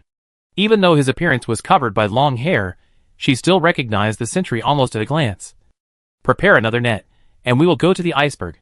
With the well-trained Imperial Navy and the best civilian rescue experts, the diving chamber was quickly salvaged from the sea, and the iceberg slowly stopped after losing power. Man, you go to the warship to check the situation of the diving chamber. I will follow Asma to the iceberg. Catherine had already changed into a diving suit. After the warship salvaged the diving chamber, it also built a connecting bridge with the civilian rescue ship. Is guard by okay? Hua Manman was already anxious when she heard Baijin's name, but Catherine didn't dare to show her the scene, and refused to give her the telescope no matter what. Catherine knew her little girl's thoughts, and coaxed her. Hey, that big fool is so strong, he must be okay. Be good, go check if Mumu is in the diving chamber first. I will rescue her soon. Hua Manman was worried when she thought of her friend, and nodded in agreement. The spherical diving chamber began to sound the alarm after being captured, and the warship dropped it on the deck after scanning. When Hua Manman saw the diving chamber landed, she walked forward impatiently, and then shouted in surprise. "It's Moo Moo! It's Moo Moo! It's really Moo Moo!" The round glass cover clearly reflected the scene inside. Who else could the unconscious person leaning on the chair be but Hua Moo? Commodore Medler was nearly 50 years old, tall, with a majestic appearance, and a beard that was very intimidating. As an A+ level sentry, he rose to his current position in just 20 years as a civilian. And he can be considered a veteran. "Miss Manman, please move aside. We need to open the door. The safety lock of the diving chamber has been locked, and the only way to open it from the outside is to hack the optical computer." Hua Manman immediately stepped back, and a Navy officer stepped forward and attached the portable optical computer to the door. "Intrusion detected. Warning. Please stop immediately. Turn on defense mode. Enter the countdown. 3, 2, 1. What was unexpected was that the military optical computer was easily counterattacked by the automatic defense system and crashed on the spot. Medler frowned and waved his hand to let his subordinates move aside. He moved his hands and feet slightly, and the atmosphere at the scene seemed to have changed. Everyone looked at the Brigadier General and felt that his figure had become taller and more burly. Medler's ability was the ultimate physical enhancement. After the blessing of the spiritual body, his strength could be increased by dozens of times, and his physical strength would become extremely tough. He stepped forward to pry open the hatch of the diving chamber, and his fingers, as hard as metal, easily inserted into the side seam of the hatch. Medler uttered a soft sigh, and with a rapid alarm and loud noise, the door of the diving chamber was slowly opened. Meow. Woo. Woo. At this moment, a small brown figure suddenly jumped out of the diving chamber and pounced on Medler's face with agility. The battle-hardened Brigadier General was attacked in the face without any preparation. This was the biggest crisis in his life. "Wait, Brigadier General. Don't hurt it." Hua Manman saw that the kitten was about to be thrown off by Medler, and hurriedly spoke out to stop it. By this time, everyone had seen the little guy clearly. A fierce but cute little kitten. Meow. The scene of the kitten jumping on the Brigadier's face looked a bit funny, but no one at the scene laughed out loud. Even if he was caught off guard, a sentry should not be attacked so easily. As Medler's subordinates, the Navy present knew very well how powerful their superior was, so they felt a chill in their backs at this unexpected situation. Medler finally took it off his face. The claws scratched several scars on his heroic face. After being strengthened, ordinary knives and guns could not hurt his skin. Woo woo woo. The reserve grain was pinched by the back of the neck by a big hand.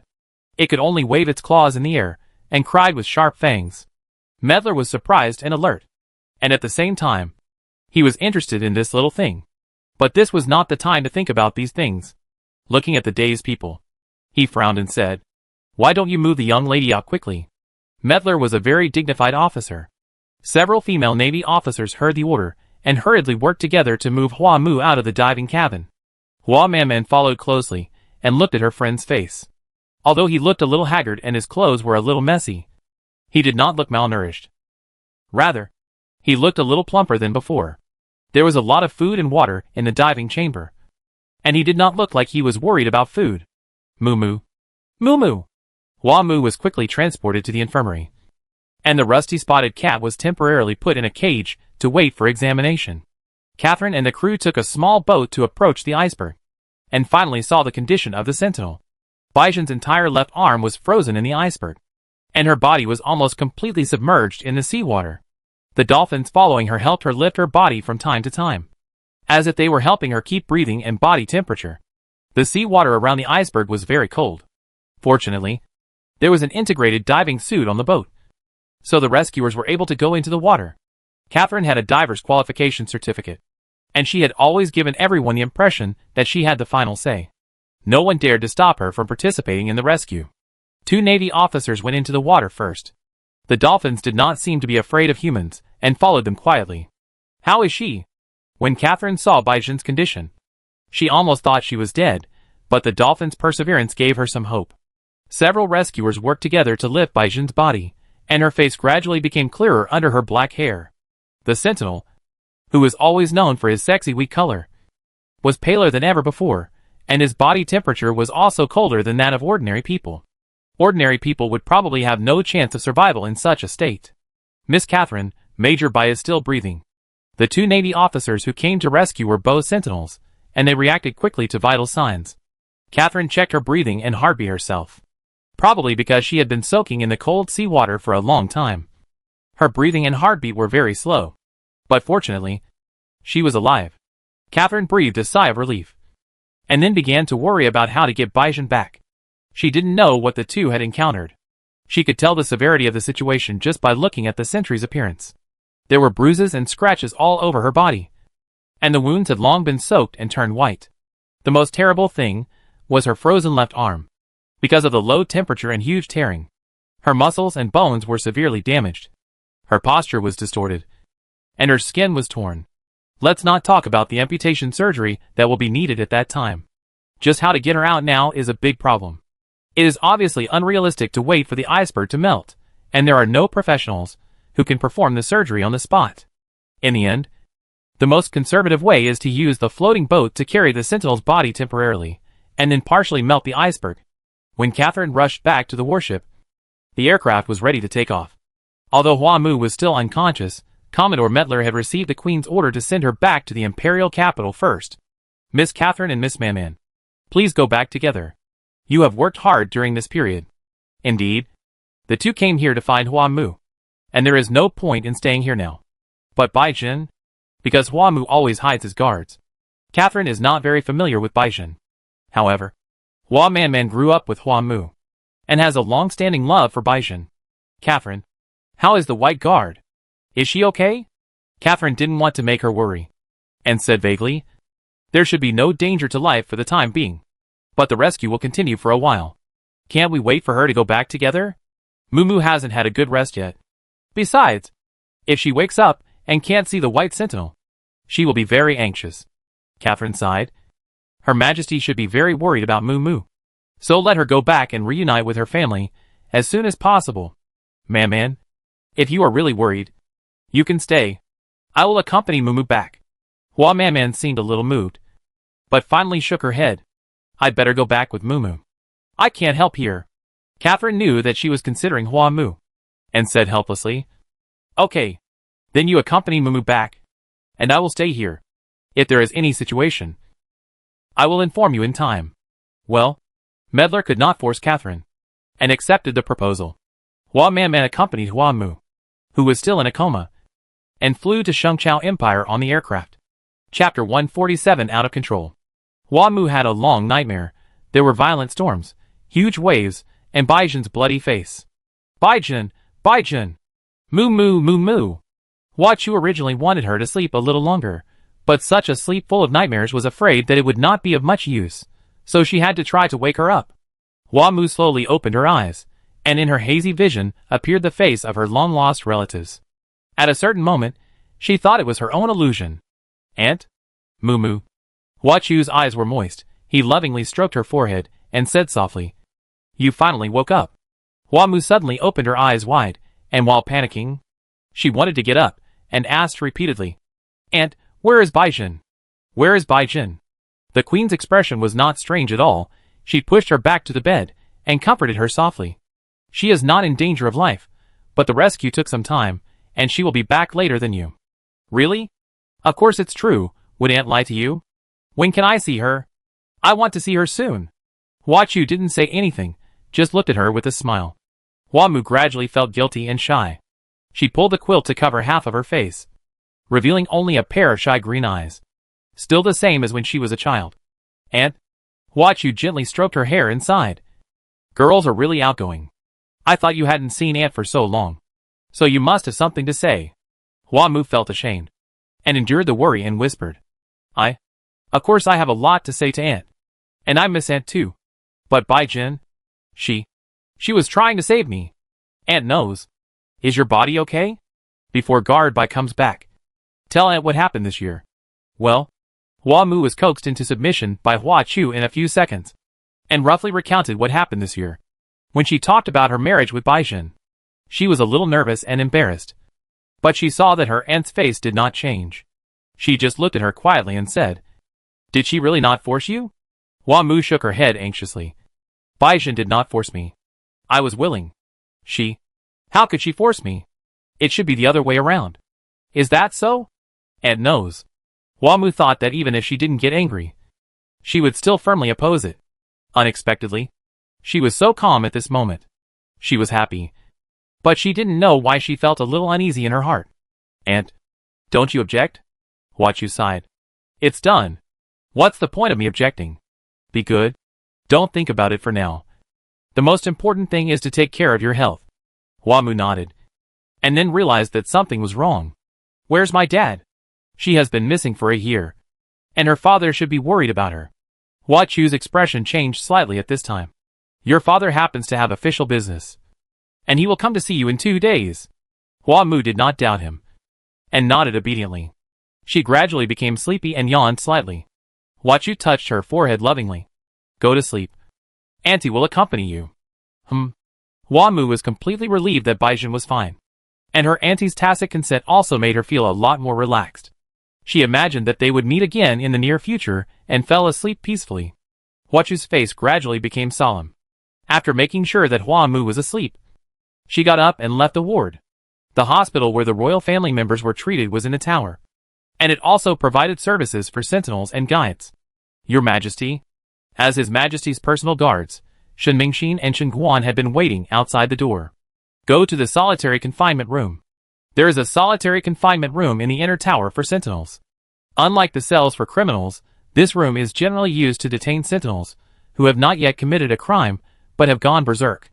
The solitary confinement room is on the 2nd floor underground of the medical building. The 3 of them took the elevator downstairs. The atmosphere on the 2nd floor underground was very tense. The one-way transparent glass of the solitary confinement room was covered with a thin layer of ice, making it difficult to see the scene inside. How is the White Guard? Faced with the Queen's question, the staff all looked embarrassed. Your Majesty, the Major's condition is not very optimistic.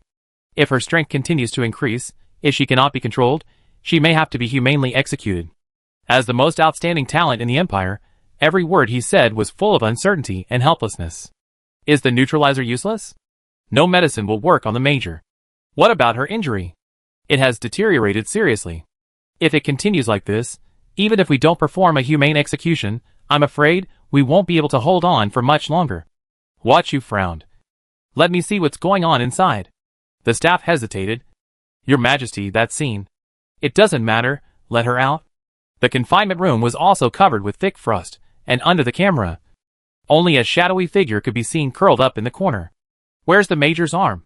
Baizhen lost control before returning to the Empire. She only received emergency treatment for her injuries. If it weren't for her injuries, the whole ship would have sunk because of her power. She tore it off and ate it. Monster. No one who saw that scene would not think of this word in their mind. Both her form and behavior were far beyond the scope of normal humans. She would only be a hazard if she existed in the world. The sentry was curled up with his tall figure. His body was almost collapsed and his spine was bony. His messy black hair covered his face and shoulders. Only a short part of his left arm could be vaguely seen. The wound was no longer bleeding because of the low temperature in the room. Didn't you provide food? No. When the Major first came and said he was hungry, we immediately provided food. But she didn't even look at it. She kept calling, Miss. Everyone present knew who Miss was referring to. Hua Chu didn't respond, but asked softly, have you lost your sense of pain? From her reaction when her left arm was torn off, she should still feel pain. What about regeneration? At present, there is no sign of this. Baizhen's ability is different from Huazhen's. Of course, if you can survive, losing an arm is not a big problem with today's technology. What is the current level of the Sentinel? From the perspective of strength, there is no doubt that it is Super S level.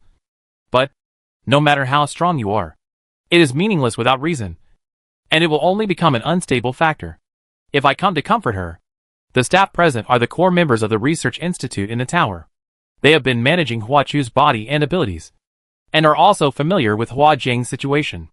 Are you crazy? Hua Chu's personal doctor Shinshurha immediately objected to her plan. Don't forget that you are a pregnant woman.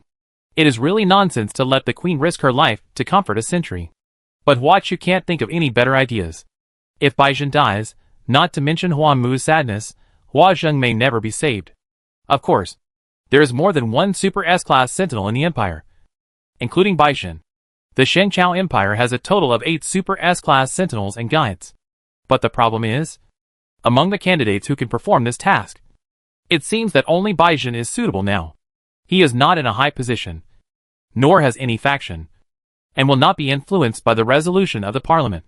Moreover, Hua Zheng is her master. If it is this young sentinel who is taught by the leader and has a tenacious mind and rich combat experience, he will definitely be willing to risk his life to save her. Hua Chu knew that she was selfish, but this was her only hope. 2 months was the deadline, and the parliament had even proposed a plan of genocide, intending to blow up the entire base. We need her. Open the door. The only person who could appease the Super S-level sentinel was a Super S-level guide. If Her Majesty was in her prime, everyone would not be so nervous.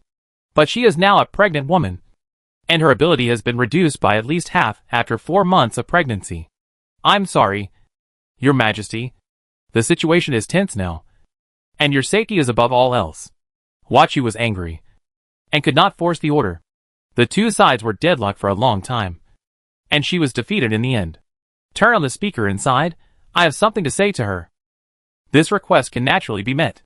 Shinshurha was afraid that she would do something wrong, so he turned on the switch for her personally, and stood by without moving. Baijin. The sentry in the confinement room did not react at all, as if he did not hear the queen's voice. Hua Chu did not care, and then said, Do you want to see Mumu? The curled-up Baijin suddenly moved, and slowly sat up from the ground. Everyone saw her appearance clearly at this time. Her thin and sunken cheeks, the blood stains at the corners of her mouth, and her almost completely black eyes made her look like a ferocious beast. But do you think you can see her in this state? The sentry let out a low roar, with a ferocious expression. Hua Chu didn't want Huamu to see Baijin like this. But from Hua Jing's words, the only one who could comfort her might be Huamu, who had already married her. As for how much Hua Chu values Baijin, it's not necessarily true. But for Huamu and Hua Jing, she also hopes that Baijin can be safe. If you want to see her, prove it to me. Perhaps it was because the queen's voice had the ability of a guide, and the sentry responded to human words for the first time after entering the confinement room. Ahem. Big. Ah. Little. Sister. The hoarse voice could not form a sentence, and from time to time there were low roars, like animals, and the sound of AI being infected and out of control.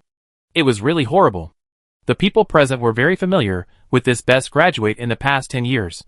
Under the instruction of the leader, she helped them do a lot of experiments. In terms of endurance and character, they had never met anyone stronger than her. However, even after removing the monitor, she fell into such a fate, which was really sad. I will decide whether to bring Mumu to see you based on your situation. At least, keep your dignity as a human being. Chapter 148 Out of Control.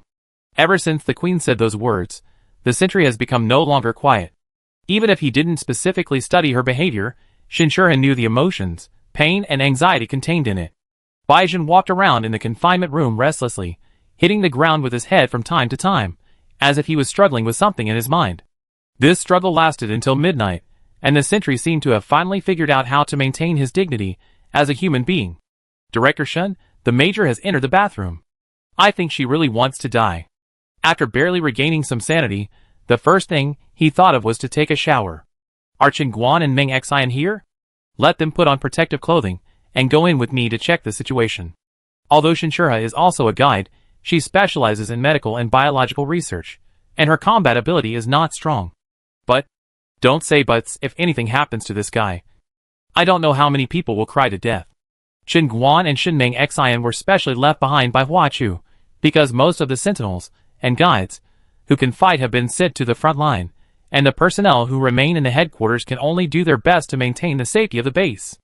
Shinshurha and the other two put on protective clothing and brought firearms for self-defense. After making full preparations, they entered the confinement room. As soon as they entered the room, the three heard the sound of running water.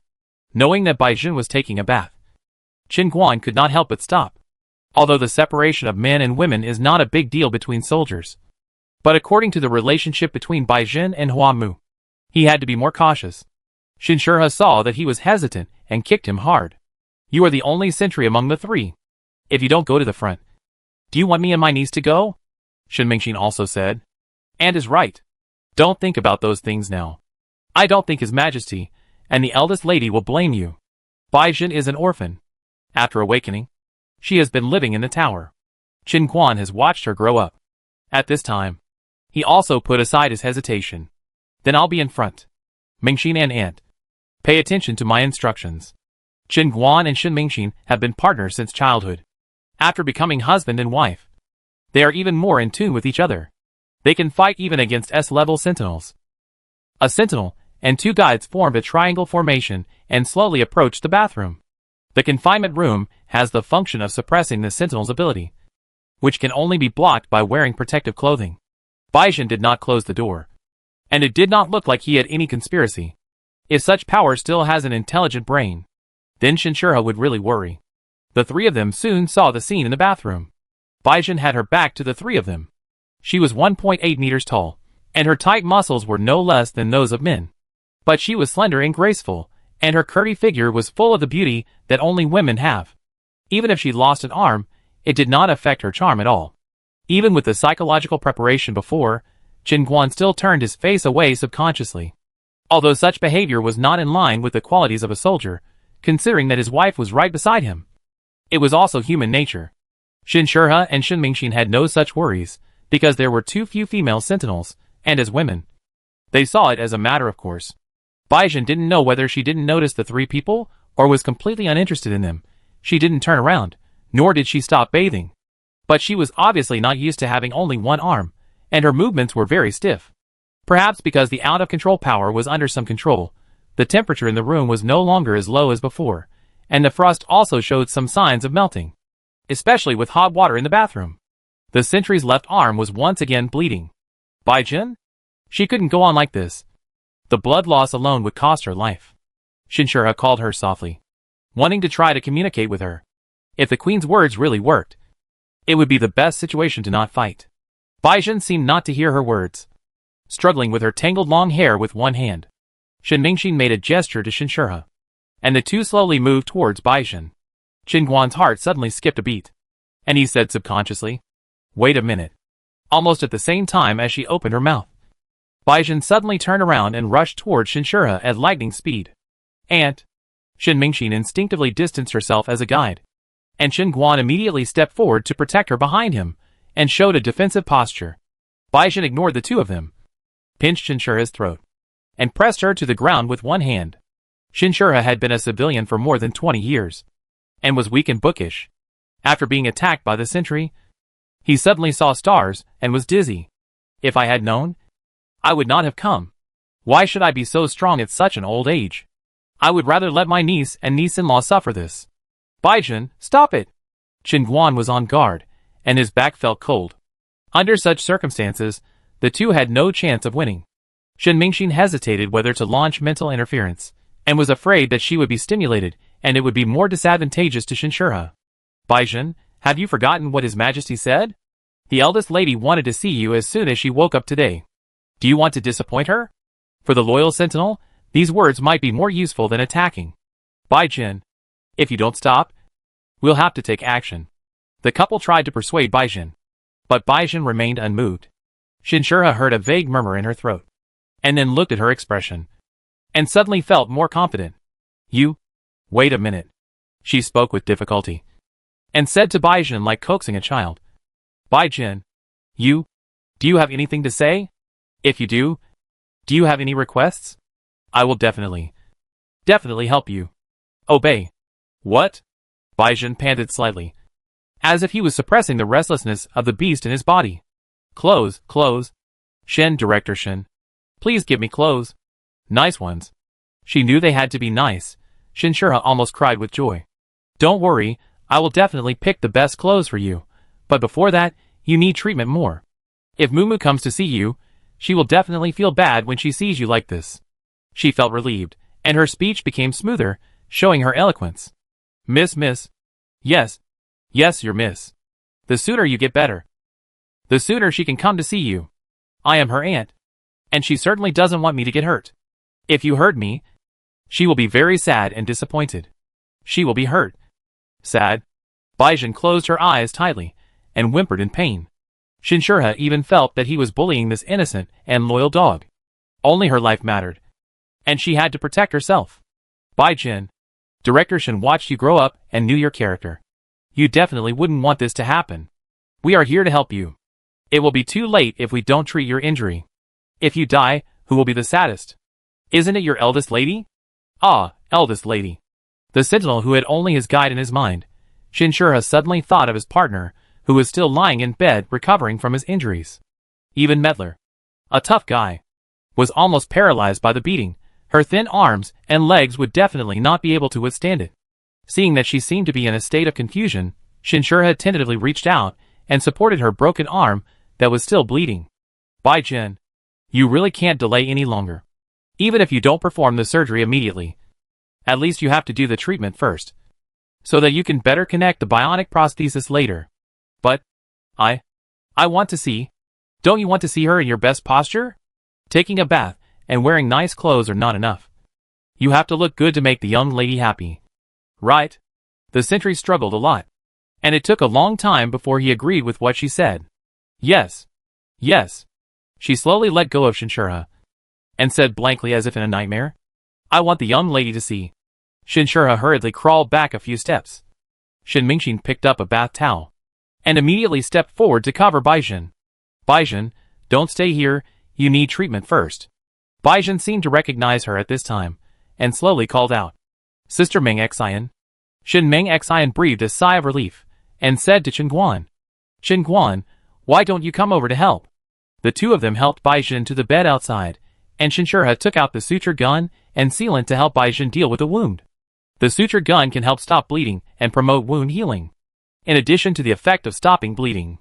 The sealant is mainly used to maintain the activity of the wound section, to ensure that there is no need to suffer secondary pain when performing prosthetic surgery later. Baijin went berserk during the left arm amputation surgery.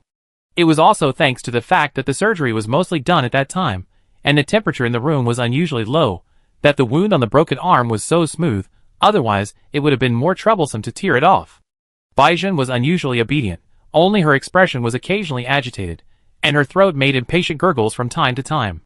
Shinshura had found a way to deal with her, the 3 words, young lady, worked like magic, but she was still not calm enough to be released from the confinement room. Shinshura treated her wound and wanted her to have a good rest first. But Baijin held on to her protective suit and said intermittently, clothes, bath. It can be said that she was very beautiful. The wound on her left face spread from the corner of her eye to her jaw, which looked a bit ferocious. But at this moment, her expression was more harmless. Chen Guan, go find some clothes. Meng Xian and I will help Baijin take a bath first, leaving 2 guides here alone. Chen Guan was really worried. Not to mention, he didn't know what kind of clothes would look good. But, Shin Mingxin raised her eyebrows and said, or do you want to help Baijin wash? Chen Guan shook his head repeatedly and ran away quickly. Then you must pay attention to safety. I'll go get some clothes. The only male left. Shinshura finally couldn't help but admire. My goodness. The figure of the female sentry is too good. Although Shin Mingxin has been married for several years, she is not as silent as her aunt. She blushed and said, Aunt, at this time, you are still. No. This is Shinshura's inner voice. Even at the critical moment just now, her attention could not help but be attracted by Baijin's proud breasts. Although Baijin had shown a few almost naked bodies in order to cooperate with her experiments, she was still young at that time, and it was not as shocking as this time. Shinshura had to say, Moo was so happy. Chapter 149 Preparation. After the 2 of them finished bathing Baijin, Chen Guan also came back with a few sets of clothes. Baijin also had a dormitory in the tower, so at this time, he could only use force to enter and get clothes. Shinshura shook his head when he saw the clothes Chen Guan brought. What are these? She picked up one and disliked it. Officer uniform? What is this? The uniform from school days? The size is wrong. Isn't it? Well, the suit for duty is barely acceptable, too formal. Shinshura glanced at Shin Mingxin and shook his head and said, Your taste is too bad. Chen Guan blushed with embarrassment and defended. These are Baijin's own clothes. Then her taste is also very bad. Baijin, who was sitting blankly, seemed to understand what she said and growled in dissatisfaction. Several people were startled. Shinshura immediately changed his words to comfort her. Baijin, Director Shin didn't say your clothes are ugly. But you must dress more beautifully to meet the young lady. To give her a refreshing feeling. Right? Baizhen squinted at her, as if thinking about her words. Shinshirha continued. And you need to cut your hair. To be honest, it's better to have the surgery first. Otherwise the young lady will be heartbroken. Well, the sentry growled in dissatisfaction from his throat, and his expression became impatient. Obviously, she couldn't wait that long. Okay. No haircut and no surgery. Clothes. Wear that uniform. I remember you wore it when you were promoted to major. It was very decent. Director Shin will help you with your hair and makeup. You must look beautiful to meet the young lady. Baizhen let out a hee sound, as if he agreed to the proposal. Shin Mingxin really didn't expect that her dink aunt would be so good at coaxing children. It's called dressing up. But in reality, it doesn't do much. The sentinel's body and face are almost all covered with scars, which cannot be covered by ordinary makeup. Under normal circumstances, according to the sentinel's slenderness, she should have fainted from the pain long ago. But Baizhen seemed to be indifferent, as if she didn't feel the pain. However, Shinshirha has been engaged in research for so many years that he can clearly distinguish the difference between having pain and not having pain. Judging from Baizhen's reaction, she is still very sensitive to pain. But it seems that there is another manic soul in her body that makes her ignore everything. She collected blood samples while helping the other party treat the wound, and sent them out when she asked Chen Guan to go out to get clothes. Oh, our little Baizhen is naturally beautiful. Director Shin thought this little girl was really pretty when he saw you for the first time. Shinshirha was very into the role. He helped Baizhen change her clothes and put on makeup, and praised her while putting on makeup. Shin Mingxin helped on the side, and was secretly amazed. Her aunt was famous for having no patience with children. Big ha. Miss Will, like. The sentry couldn't see his own appearance, and uttered the words with difficulty. Shinshirha carefully covered her wounds. Of course she will like it. She will definitely like it. She did it very carefully, trying to minimize Baizhen's embarrassment and hideousness. Moo was always scared since she was young.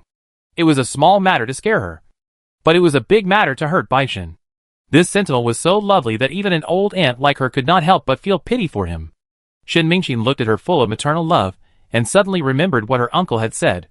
This aunt had special preferences, especially for little sheep with the physique of big beasts. There was a reason why Medler could become her uncle. I didn't expect Baizhen to become like this. It suddenly hit her cute spot.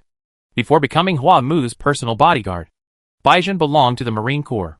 The uniform he was wearing was a medal ceremony dress for attending important occasions. It was white with blue edges and a golden ribbon. It looked very decent, as Shinshirha said. I don't know if it was the nature of a soldier in his bones, but Baizhen's original beast-like image was completely changed after putting on the uniform. His back was straight, and his expression changed from anxious and ferocious to solemn and peaceful. Very good-looking. Shinshirha was very satisfied with his work and wanted to take a few more glances. But Baizhen's patience seemed to have finally run out. The sentry held her hand and whispered, I want to see the young lady. Perhaps because of her calm demeanor and smoother sentences, Baizhen looked more like she was discussing with someone. Chen Guan has already submitted the application for you. Please wait patiently. I believe His Majesty will see your efforts. Hua Chu did see Baizhen's efforts. To be honest, judging from the other party's state, she was surprised that he could do this. But on the other hand, her obsession with Hua Mu also made her feel a little scared. Of course, every sentinel was full of desire for his guide, and this desire was instinctive and natural. Shinshirha temporarily comforted Baizhen and let her have a good rest. The three of them filed out, and their bodies were soaked with sweat when they took off their protective clothing. This was certainly not because of the heat, nor even because of fear or nervousness. It was just that the pressure of being in the same room with a powerful sentinel was enough to make the body react naturally. What do you think, Your Majesty? Shinshirha wiped his sweat and walked to Hua Chu. He said with some fear, I almost lost my life here. I decided to do research because I was afraid of death. Shinshirha is only in his early 40s. He is in his prime among guides. He looks no different from people in their 20s or 30s. But he always talks about old age. What do you think? Is it necessary to observe her again? Shinshirha shook his head. To be honest, she is not suitable to see Mumu now. You know what happens when the sentinel gets hungry, right? She is now completely in a hungry state. And with her Super S level ability, we won't be able to stop her from snatching her away. Hua Chu naturally didn't feel comfortable letting Hua Mu see her like this. But not to mention how much endurance Baizhen had. She didn't have time anymore. How about a video meeting first? The point is Mumu willing? After all, she is also a combined guide.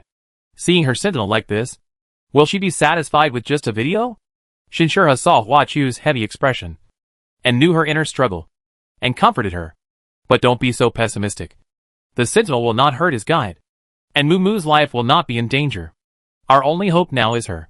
If we continue to be perfunctory with Baizhen, it may lead to more terrible consequences. There is only one Super S level above the S level, because that is a completely inestimable power. If Baizhen explodes, even the confinement room will not be of much use. Hua Chu sighed. I will talk to Mumu first. Hua Mu slept all night, and she felt much better when she woke up the next day. Hua Chu brought breakfast to her shortly after she woke up, and the aunt and nephew had breakfast together after a long time. Hua Mu was anxious, but she was afraid that she would appear too anxious. In addition, she was told not to talk while eating or sleeping. At this time, she could only glance at the flowers. She felt that something was wrong. After a long time, she finally found out what was wrong. When did her aunt get a belly? If you say that her aunt is fat, it would be better to say that she is thinner. Not only is she thinner, but her mental state does not look very good. She felt that her disappearance made her worried and nervous, and she felt guilty for a while. But since she's thinner, why is her belly slightly bulging? Although it's not very obvious. Both Hua Chu and Hua Mu paid great attention to image management, so the difference can be seen at a glance. Hua Chu put down the cup and wiped her mouth gently. Seeing Hua Mu staring at her, she smiled slightly. What's wrong with Mumu? Is she not used to breakfast or doesn't recognize her aunt?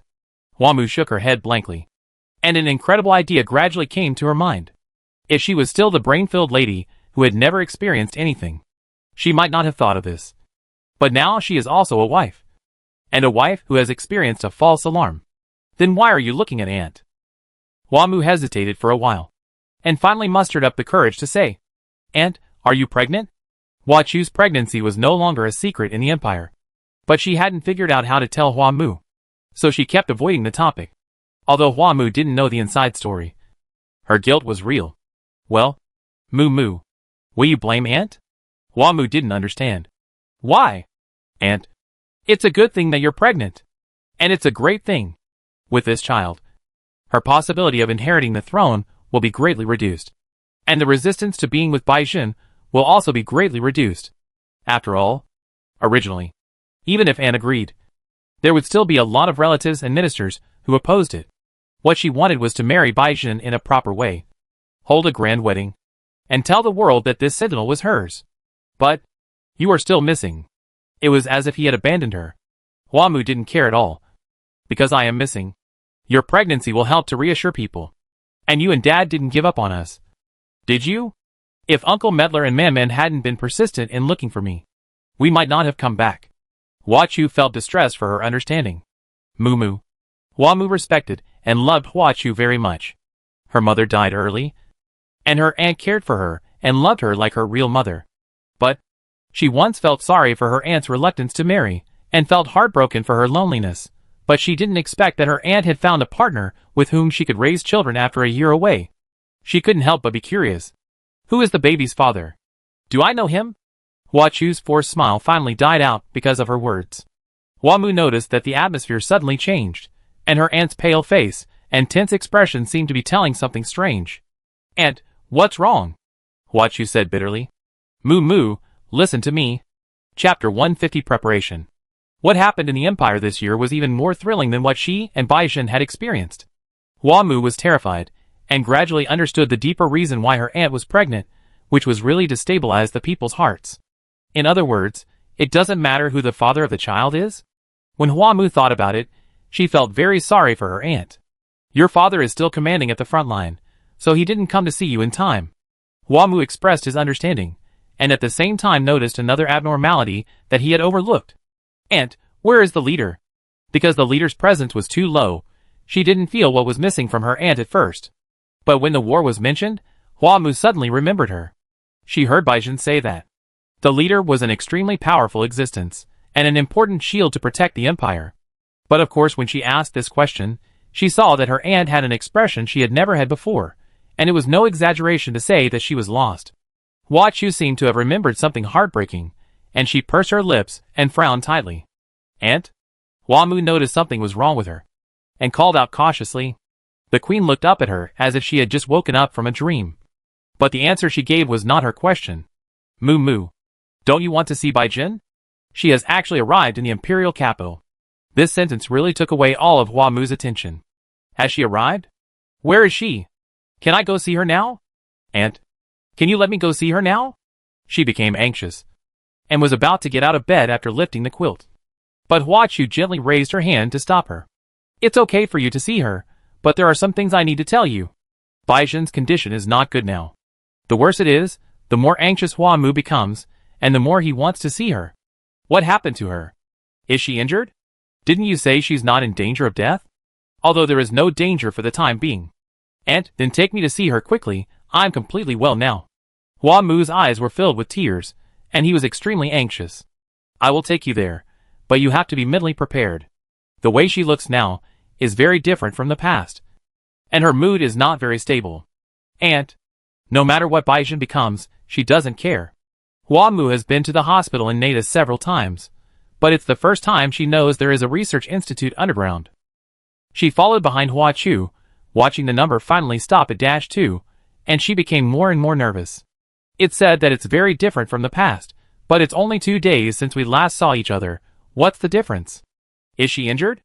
Or, Mu Mu, you must stay calm later. Don't act without Aunt's permission, understand? Hua Mu realized the seriousness of the problem, and nodded obediently. As soon as she got out of the elevator, the nameplate of Sentinel Emergency Response Center appeared in front of her. Hua Mu had a bad feeling in her heart, and Hua Chu had already led her to the door. Qin Guan and Shen Mingxing came out and led the two to the observation room. Shin Shurho was recording something in the optical brain. The subject of observation has entered the meeting room, and his mood is stable. There is no obvious change in vital signs, and his heart rate and blood pressure are more than 50% higher than the normal value in the state of sentinel possession, reaching the critical point of danger. Shurha. Shin Shurha had already seen the two people, and insisted on recording his last words before turning around to greet Hua Chu and Hua Mu. Your Majesty, you are here. Mu Mu. Long time no see. Aunt Shin. Shin Shurha's mother and Hua Chu's father are cousins. As important officials of the empire, the Shin family has always been highly trusted by the royal family. Shin Shurha has watched Hua Mu grow up, and they have a very close relationship. Hua Mu vaguely knows the nature of this aunt's work, and can't wait to ask. Where is Bai Jin? Has something happened to her? I want to see her. Shin Shurha glanced at Hua Chu, and when she nodded, he turned around and turned on the surveillance projection. And the scene in the meeting room soon appeared in front of the few people. The meeting room is a place for the inmates whose conditions have improved to meet with their family and friends. Since the comfort of the spouse is often very effective for the sentinel, it is usually used as a place for comfort treatment. The facilities inside are complete. Bai Jin is sitting upright at the conversation table. Bai. When Hua Mu saw the sentinel for the first time, surprise surged to her eyebrows. But her happiness did not last for a moment. After seeing the other person's appearance clearly, she couldn't help but cover her lips tightly. But the sobs of grief still overflowed from her lips, and tears flowed from her eyes without warning. The sentry was obviously dressed up carefully. Or rather, she was dressed too solemnly, and was out of tune with the scene she was in. Her black hair was combed meticulously, revealing her slender neck. The makeup on her face was very natural, adding some softness to the sentry that she didn't have on weekdays. The straight and upright military uniform on her body made her look heroic. Where is she? I want to see her. However, the exquisite makeup could not cover up the hideous wound on her face, and the mighty military uniform could not cover up the fact that she was missing an arm. Hua Mu had long forgotten what she had promised Hua Chu. She cried unbearably and choked, saying, Where is she? Take me to see her, Bai Jin. Bai Jin. The sentinel looked calm and well-behaved, except for her dark pupils, which showed a bit of cruelty because of her calmness. Those were the eyes of a wolf. The eyes of a hungry beast. Mu Mu. Listen to me. Bai Jin is in a very dangerous situation now. Not only for herself, but also for others. Seeing that Hua Chu didn't speak, Shinshirha had to explain. Her strength far exceeds that of ordinary sentinels. The warship almost sank because of her rampage. And even Catherine was injured. She has very little sanity left now. You must know this clearly. Huamu just said. She won't hurt me. I must have come back first. She must be like this because she didn't see me. Let me go see her. Shinshirha looked at the queen. You can see her. But you can only see her through video at first. I want to go to her place. Baizhen must be because of me. Moo moo. Hua Chu showed the majesty of the queen and said in a deep voice. Baizhen's condition is still too unstable. I don't know what will happen when we meet. I will decide the follow-up plan based on your conversation. This is for your safety. Shinshirha also advised. Your majesty is worried about you. And if Baizhen accidentally hurts you, she will definitely blame herself. After repeated persuasion from everyone, Huamu finally agreed to this condition. At the beginning, Baizhen could only realize two things in her mind. One was hunger, and the other was pain. She looked for something to fill her stomach, but food could not arouse her appetite. She wanted to find a way to relieve the pain, but the result was counterproductive. Only after she had eaten a part of herself, she gradually felt a little comfort. But slowly, such comfort caused more desire. Baizhen finally realized that these two things could actually be combined into one. Not being able to see the eldest lady was the source of her hunger. Not only physical hunger, but also the emptiness of the soul. Not being able to see the eldest lady was the cause of her pain. Not only physical pain, but also mental pain. There was only one thing in her mind, one person. Miss. She thought about these three words over and over again, and uttered the name with difficulty with her uncontrollable tongue. She wanted to see her, to protect her, to keep her away from danger. Miss. Everything she had existed for this. She could only see vague shadows in front of her eyes, and could only hear vague sounds in her ears. In the small gap, there was only a faint light guiding her. By Jin. She heard her name intermittently, called out by that familiar, nostalgic voice, her name. Ah. Miss. She was confusedly searching for the source of the sound. The pain dulled her five senses. She had to dull her five senses. Otherwise the sentinel sensitivity would have made her a dead body because of the pain. White pillow. White pillow. The sound seemed far away from her, but also very close to her. She had to squint her eyes and grope for it. At first, it was the table in front of her. She knew it was a table. And she even knew what kind of environment she was in. It was strange. She could see everything clearly, but could not see what she wanted to see clearly. She had to listen carefully, had to feel with her sense of touch, and even had to search by smell like a wild animal. Where exactly was her young lady? Baizhen, I'm here. Then, she finally saw clearly, the young lady's beautiful face like a rose covered with morning dew. Baizhen, I'm here. Baizhen wanted to call her, wanted to call out the name that he had chewed over and over countless times in his heart. But her tongue, like other disobedient parts of her body, went on strike at this moment. Big. The sentry hated herself for being like this, hated this feeling of being out of control. She vaguely remembered that she should have been more restrained, and vaguely understood the danger of obeying desires. But, Baizhen. She heard the sound of the young lady crying. That was not the morning dew, that was tears. Young lady. Huamu looked at Baizhen's confused expression, and her wolf-like behavior, and felt her heart aching. Baizhen. Woo. Baizhen. The sentry stared at Huamu's crying face on the screen in front of him, and then suddenly turned around and slammed into the transparent glass window not far away. Although the spiritual body could not be observed through the monitor, the frost that began to condense on the glass still made everyone understand that Baizhen's ice wolf had fallen into a frenzy.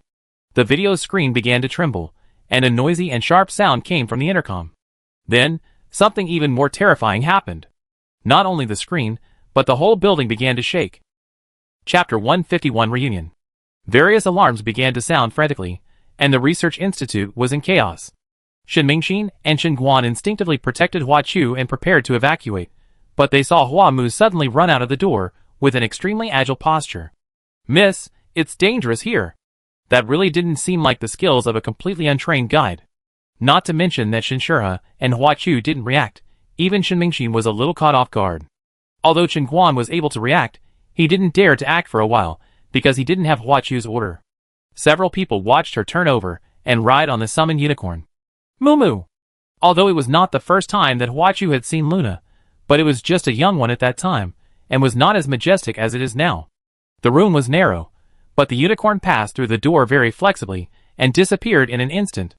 Your Majesty, Xinguan, go and protect Mumu. Hua Mu's heart was pounding, and his chest was in great pain. Tears blurred his vision completely. He just hugged the unicorn's neck tightly, and silently recited Baizhen's name. Luna, take me. Take me to Baizhen.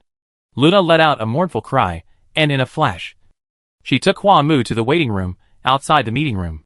The frost-covered glass window made a loud noise due to being hit, and the dense lines foreshadowed its end. There were already sentinels and guides waiting here, and huge protective shields and special capture nets were also ready. Miss Suing, as the person in charge of the scene, quickly found Hua Mu, and the atmosphere suddenly became more serious and tense. Miss, it's dangerous here. Please take shelter immediately. Even if the Queen's pregnancy indicates that Hua Mu's succession order will decline. As an important member of the royal family, her security level is still second only to the Queen and the Grand Duke. Let me pass. Hua Mu heard Baizhen's roar, and had no time to care about anything else. Baizhen is unconscious now. It's too dangerous for you to stay here. Su Ying could not persuade her, and had to use force to stop her. What she didn't expect was that this pampered young lady was actually quite strong, and she almost couldn't resist. Fortunately, Xinguan arrived in time, and helped to stop her. Young lady, His Majesty asked me to take you back. I don't want to. I want to see Baizhen. What are you going to do to her? Su Ying and Xinguan smiled bitterly. The current situation is not about what they are going to do to Baizhen, but what Baizhen will do. Just when the three of them were in a stalemate, the glass window, that was already in danger, finally shattered with a loud bang. Shield ready. Capture net ready. Keep an eye on Baizhen's movements. Almost at the same time Su Ying gave the order, a white figure suddenly jumped out of the shattered window. 5 or 6 capture nets formed a net, with almost no gaps, and pounced on Baizhen. But Baizhen's leaping figure did not fall to the ground, but fell to the ceiling against gravity, and the first few capture nets fell into the air. Don't judge her actions by common sense. Get the capture net ready. The capture net, made of polymer composite materials, is equipped with a powerful electric current device to deal with the most manic sentinels that can no longer be suppressed by neutralizers.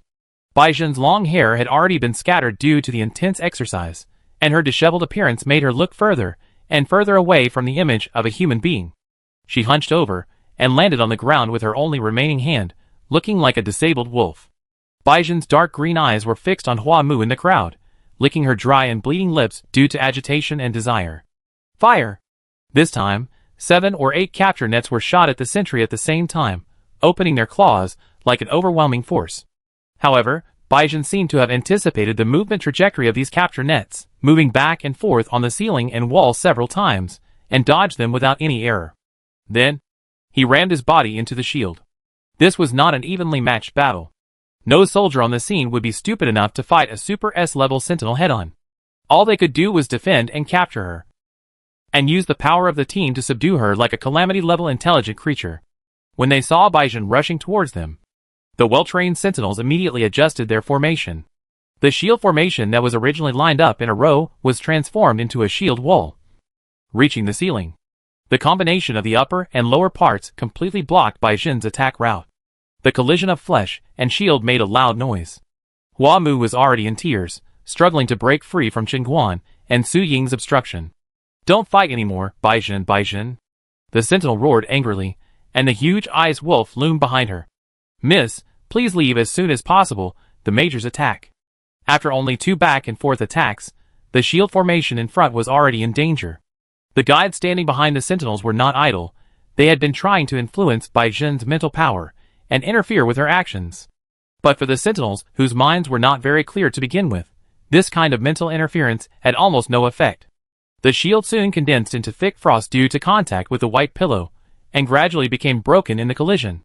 What kind of terrible power is this? Except for the leader, there is no other sentinel like the white pillow now, which makes the sentinels and guides present unable to resist. If possible, they want to turn around immediately and escape from the white pillow as far as possible. Miss, I'm sorry. Xinguan saw that he couldn't stop Baizhen, so he had to put his arm around Hua Mu's waist, trying to take her away by force. This action finally angered Bai Jin completely, and a loud wolf howl suddenly sounded in the room. Not only the sentinels, but also the guides present felt dizzy, and the shield formation was finally completely broken at this moment.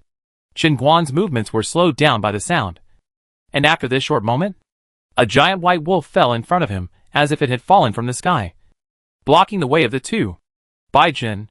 It was not the giant wolf that fell, but Bai Jin, a sentinel with a terrifying aura all over his body. Qin Guan just faced her like this, and was locked in her gaze, and felt his hands and feet cold, and could not move. He couldn't even speak, only the cold sweat on his back told him that he was still alive. The gap in strength was too big, not to mention protecting Hua Mu, he couldn't even escape himself. Big. However, Bai Jin's attention was not on him, and his eyes only stayed for a second before turning to the person he cared about. Bai Jin. Hua Mu broke free from Qin Guan, who was already stiff, and finally rushed towards her sentry regardless of anything. Bai Jin immediately stood up, stretched out his long arms to hug her, but when his fingers touched Hua Mu's skin, she screamed in pain and retreated sharply. Hua Mu's wrist, which was touched, quickly turned red due to the cold, and goosebumps appeared on her body. Bai Jin. Seeing this, the sentry retreated again and again, and soon leaned against the corner of the wall, making a woo-woo sound in his throat, as if he was guilty, frustrated and angry. Hua Mu's nose felt sour, and he leaned towards her without hesitation. I'm fine. Bai Jin. I'm not cold. The sentry shook his head, and shrank his hands and feet in panic. His tall and straight figure curled up into a ball, without any of the brutality and ferocity just now. Seeing that she refused to touch him no matter what, Hua Mu hurriedly said to Su Ying, "Find me a set of thicker clothes." The others present were already stunned. Although the comfort of the partner is indeed very useful for the sentry, it is usually difficult to distinguish and receive information when in a rampage, and deeper comfort is required to regain sanity. In their opinion, Bai Jin did not regain his sanity. If we really want to say it, it is better to say that Hua Mu tamed the sentinel in a violent state. No, it should be that Bai Jin maintained his last sanity for the eldest lady even in a violent state. From the battle just now, they have no chance of winning, and Hua Mu may be the last hope. Su Ying quickly applied to the queen, and after obtaining permission, she ordered her subordinates to fetch a warm clothing. The warm clothing is a new product that Tari is developing, specially used to cope with combat missions in polar environments. The material is light and thin, and the warming effect is good. Hua Mu put it on hastily, and without even adjusting it, she immediately leaned against Bai Jin. Bai Jin, I'm fine, I'm not cold, look. She reached out to touch the sentry's face, smoothed her messy black hair, and let her look at her. Bai Jin. Looking at Bai Jin's miserable appearance with wounds all over her body, Hua Mu's mouth and nose were sore again, and tears fell in big drops. Miss. The sentry's dark eyes stared at her tightly, with greed and tenderness. Hua Mu didn't care about the other people present at all, and lowered his head to kiss her cold and dry lips. Bai Jin. This behavior obviously comforted the sentry very well. She finally had the courage to hug Hua Mu and raised her head to accept her partner's gentle comfort. The atmosphere in the space where there was a fierce battle suddenly changed. The others stood there at a loss, not knowing what to do. Let's go! What if something happens to Miss Hua Mu? Let's not go. It's embarrassing to watch Miss Hua Mu and Major by being intimate as if no one is around. Everyone could only turn around silently. But even if they turned around, they still had other troubles. Because no one spoke. The scene was quiet, and the sound of kissing was unusually clear, which made a group of sentinels and guides blush. Since the leader was captured, the atmosphere in the tower has been depressed. Although the queen said that she would actively rescue him, she also stated that she would never negotiate, and everyone was panicked for a while. The leader is the direct leader of the sentinels and guides, their nominal teacher, and one of the most powerful sentinels today, even the only one. She is not only the target of everyone, but also their spiritual pillar. The leader's defeat has a greater impact on the tower and the troops than the loss to the empire. Just when everyone was confused, the return of Bai Jin and Hua Mu suddenly became a variable. The leader's last disciple, the young sentinel who is known as the best graduate in the past 10 years, has become such a powerful existence in just 1 year. At this moment, they can't even judge who is stronger between her and the leader. As an enemy, Baizhen is naturally terrifying. But what if she becomes a teammate? Baizhen's reaction after Hua Mu appeared made everyone feel relieved. And then, they couldn't help but have infinite hope. If she joined the assault team to rescue the leader, the success rate would definitely increase greatly. Speaking of which, what exactly did Miss Hua Mu and Major Bai experience in the past year? Or did they have such a relationship from the beginning? Major Bai is obviously such a restrained person. But he also has such a time. Miss Hua Mu is only 19 years old this year. Right? Isn't she a little too experienced? Although sentinels and guides generally look for spouses at an early age, but they usually wait for several years to get married. Isn't it too early now? Oh, can they leave first? If this goes on, Miss is not in danger of life, but they may be. After all, the secrets of the royal family are not so easy to know. Chapter 152 Reunion. Miss. Baizhen would call Hua Mu whenever he had a chance, mixed with the sound of kisses, making everyone present panic. Is Major Bai so soft? Is this really the same person as the one just now? Is it really not good for them to stay any longer? Hua Mu patiently calmed the sentry's restlessness, gently stroked her cold body, and comforted and encouraged her softly. The sentry looked at her with tears in his eyes, and his mind seemed to gradually become clear, and he licked the tears on Hua Mu's face lovingly with his tongue. Miss Baizhen, do you know who I am? The sentry said vaguely with a nasal voice. It's Miss. Where are we? Nada. Hua Mu tried to smile. How do you feel now? Baizhen hugged her, sobbing. I want you. Miss. Don't leave me. Hua Mu said to Baizhen like coaxing a child. Then let's go to the room. Okay? No one else is needed, just the two of us. Miss. Qin Guan got anxious when he heard this. Her Majesty the Queen asked him to guarantee Hua Mu's safety. How could he leave the two of them alone?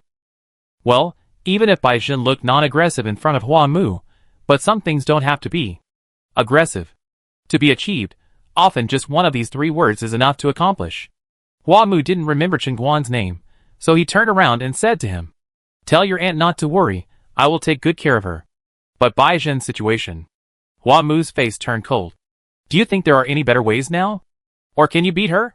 She looked very similar to the queen, especially when she was arrogant. Her demeanor was exactly the same, making it impossible to disobey. This? Qin Guan hesitated. Miss. Perhaps seeing Hua Mu and Qin Guan talking for too long, Baizhen began to snore in dissatisfaction, hugged her forcefully, and rubbed her neck with his cheek. Suing, as Baizhen Sr., had never seen her in this state before. At the beginning, Baizhen was the only female sentinel in the entire tower besides the leader, and the guide's curiosity about her was understandable. The combination of sentinels and guides was a matter of course. But male guides and female sentinels, as special existences, had a lot of trouble in finding partners. Based on the combination rate, they often find a same-sex partner.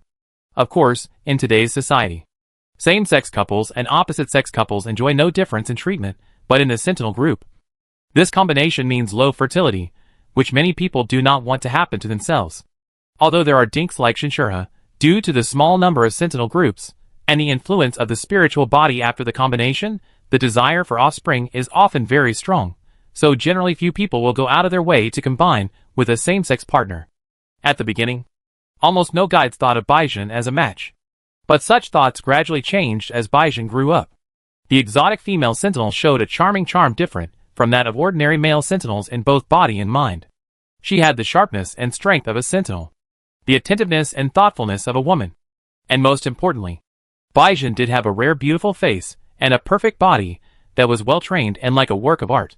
Her top-ranked grades in the school year attracted much attention, and the guides began to compete with each other secretly. Let's not talk about the matching degree for now. There is no guide who does not want to combine with a powerful sentinel. The future generations can rely on modern technology to solve it. Although there are some probabilistic problems, it is not completely impossible.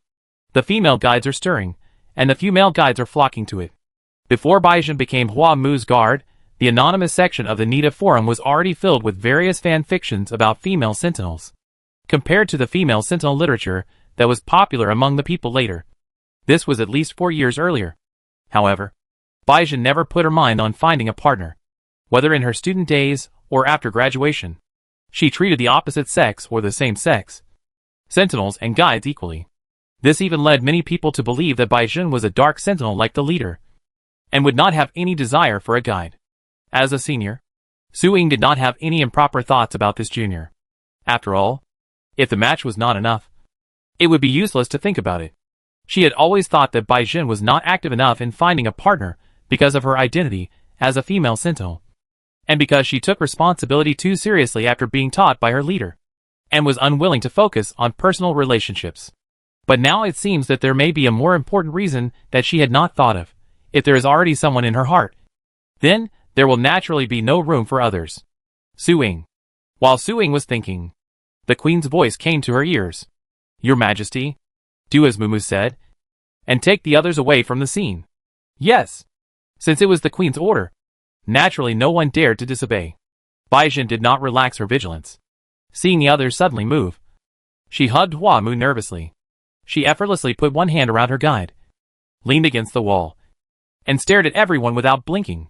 Hua Mu hugged her shoulders, kissed the corner of her mouth, and said softly, It's okay. Bai Jun. They are leaving. And it's just us. Bai Jun's eyes softened a little, and the coldness on her body was no longer so strong. But she still faced Chen Guan in a confrontational manner, and slowly moved her position along the wall with their actions. Su Ying led the team to evacuate in an orderly manner. Chen Guan was the last to leave. According to Hua Chu's order, he temporarily locked the door outside. He saw Bai Jun holding Hua Mu and jumping into the meeting room. He could almost imagine what would happen next.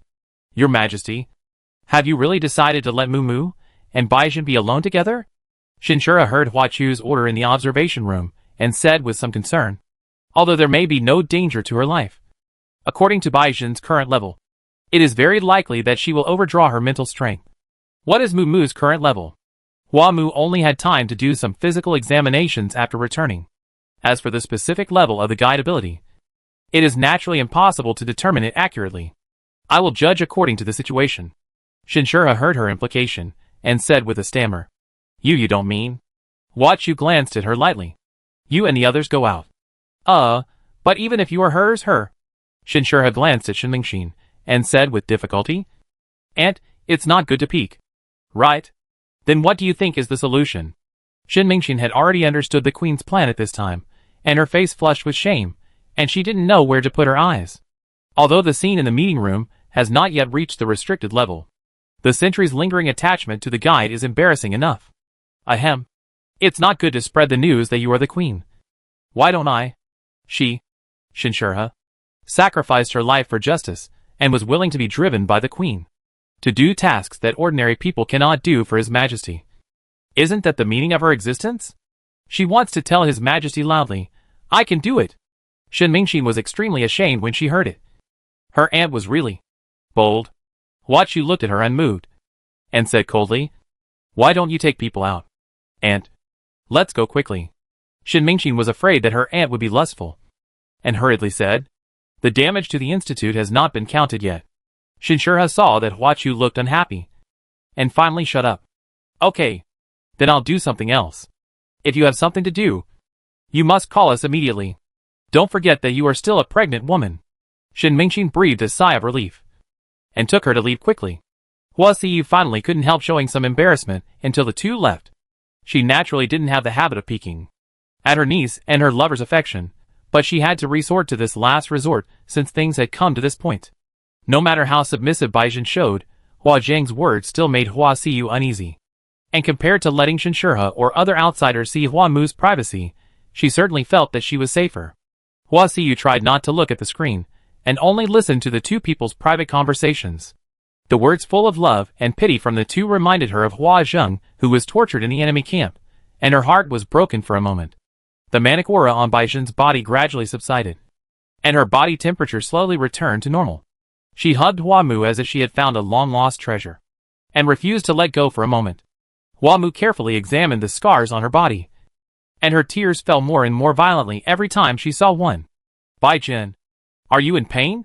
After all, Bai Jun's military uniform was not for fighting, and it had become wrinkled after this fierce conflict. No. Bai Jun seemed to want her not to worry, but he couldn't finish his words. She still couldn't control her behavior well, and many systems, including language ability, had not recovered to normal levels. But Hua Mu knew from looking into her eyes that she would not hurt herself. Let me see other places. Hua Mu began to unbutton her clothes, and Baizhen shrank and shook her head, trying to avoid her touch. No. No. No. No. Let me see. Hua Mu's mouth and nose were sour, and she choked. Let me see your hand. The sentry showed a guilty and timid look, and stammered. Very, very ugly. Don't look. Hua Mu was angry with her. You love beauty now? Since you know you have to look good, why are you still so messy? Miss. Baizhen was like a big wolf dog that was being scolded for doing something bad, and her ears and tail drooped down together. Hua Mu still felt sorry for her. He helped her take off her coat forcefully, and said gently, It's okay. Let me see. I heard from Aunt Shin that the bionic prosthesis cultivated with her own cells is exactly the same as the original one. It will look good after the operation. Baizhen still refused. Scary. Hua Mu finally cried loudly, hugged her tightly and said, Aren't you scared me enough? Chapter 153 Spiritual Union. Don't cry. Miss. Don't cry. Baizhen was at a loss, and wanted to comfort Hua Mu, but didn't know how to say it. Even if she knew, she might not be able to say it completely. She could only try, and carefully kissed the tears in the corners of her eyes, trying her best to tell her that she was really fine. Hua Mu cried for a while, and then twisted the buttons of her shirt. Baizhen didn't dare to resist this time, and let her take off her coat obediently. After the broken arm was treated and bandaged, the wound section could no longer be seen, but the short upper arm still made Hua Mu's heart ache. She kissed the sentry's shoulder with red eyes and sobbed. How did your arm disappear? Baizhen didn't dare to speak, nor did he dare to look at Hua Mu. Even his head drooped as if he had done something wrong. Did you get hurt at sea or after you came back? It was broken before, broken, if it was broken. It was sawn off. I'm not lying, that's the truth. Because it was originally going to be sawed off. So she was not lying to the young lady. I think you are not honest. Hua Mu saw her dodging, and felt distressed and angry, and inexplicably found it a little funny. Does it hurt now? Baizhen shook her head repeatedly. You have a lot of injuries on your body. It's best to go to the sterile cabin to recuperate. As long as you sleep for a few days, the scars on your body will disappear. The arm can be reattached in a month, and you will be my complete Baizhen again. The sentry nodded and shook his head. Don't leave me. Hua Mu understood her anxiety. If she was not comforted, even if she was coaxed into the sterile cabin now, she would explode at that time. Aren't I accompanying you? Can I let Luna go there? She has experienced the pain and despair of losing Baizhen. Compared to these, what is there to embellish about letting her understand her own thoughts? Not only physically, she wants to truly merge with Baizhen. Hasn't Hattie always wanted to come to my spiritual picture? Now you can, let them build a nest. Baizhen slightly widened his eyes, seemingly unable to believe it. And compared to her, Hattie's reaction was more direct. The giant wolf almost instantly released the possession state, and kept rubbing against Hua Mu. After 2 days, the sentinel finally released the possession state. The pain suddenly increased 10-fold and 100-fold, and almost took away her consciousness in just a moment. Hua Mu immediately summoned Luna to comfort the sentinel and reduce the sharpness of her 5 senses.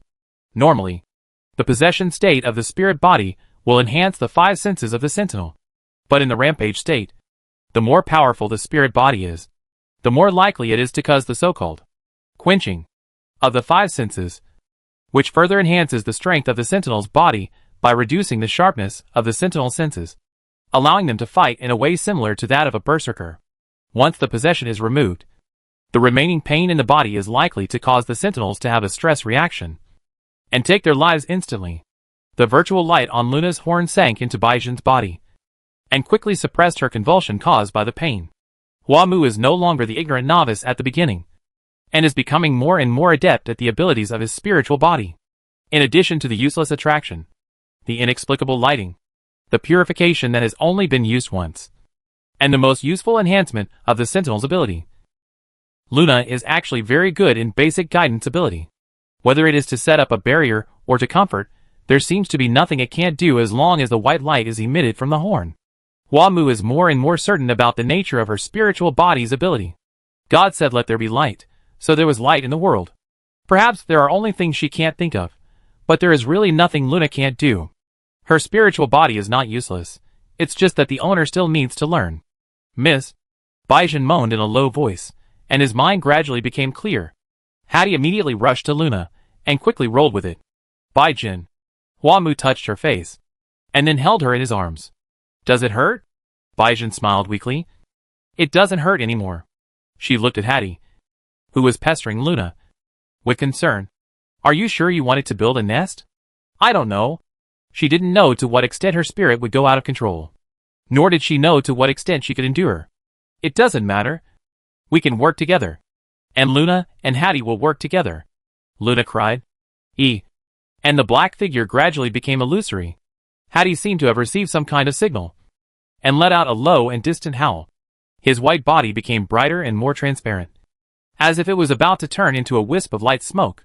The two figures, one black and one white, quickly gathered together as if melting into the air, forming a vortex of black and white, each distinct and yet blending perfectly. Baizhen panted slightly, and Huamu's heart was trembling. The extremely strong emotions transmitted from each other seemed to tear each other's skin, crush each other's hearts, and dissolve each other's brains.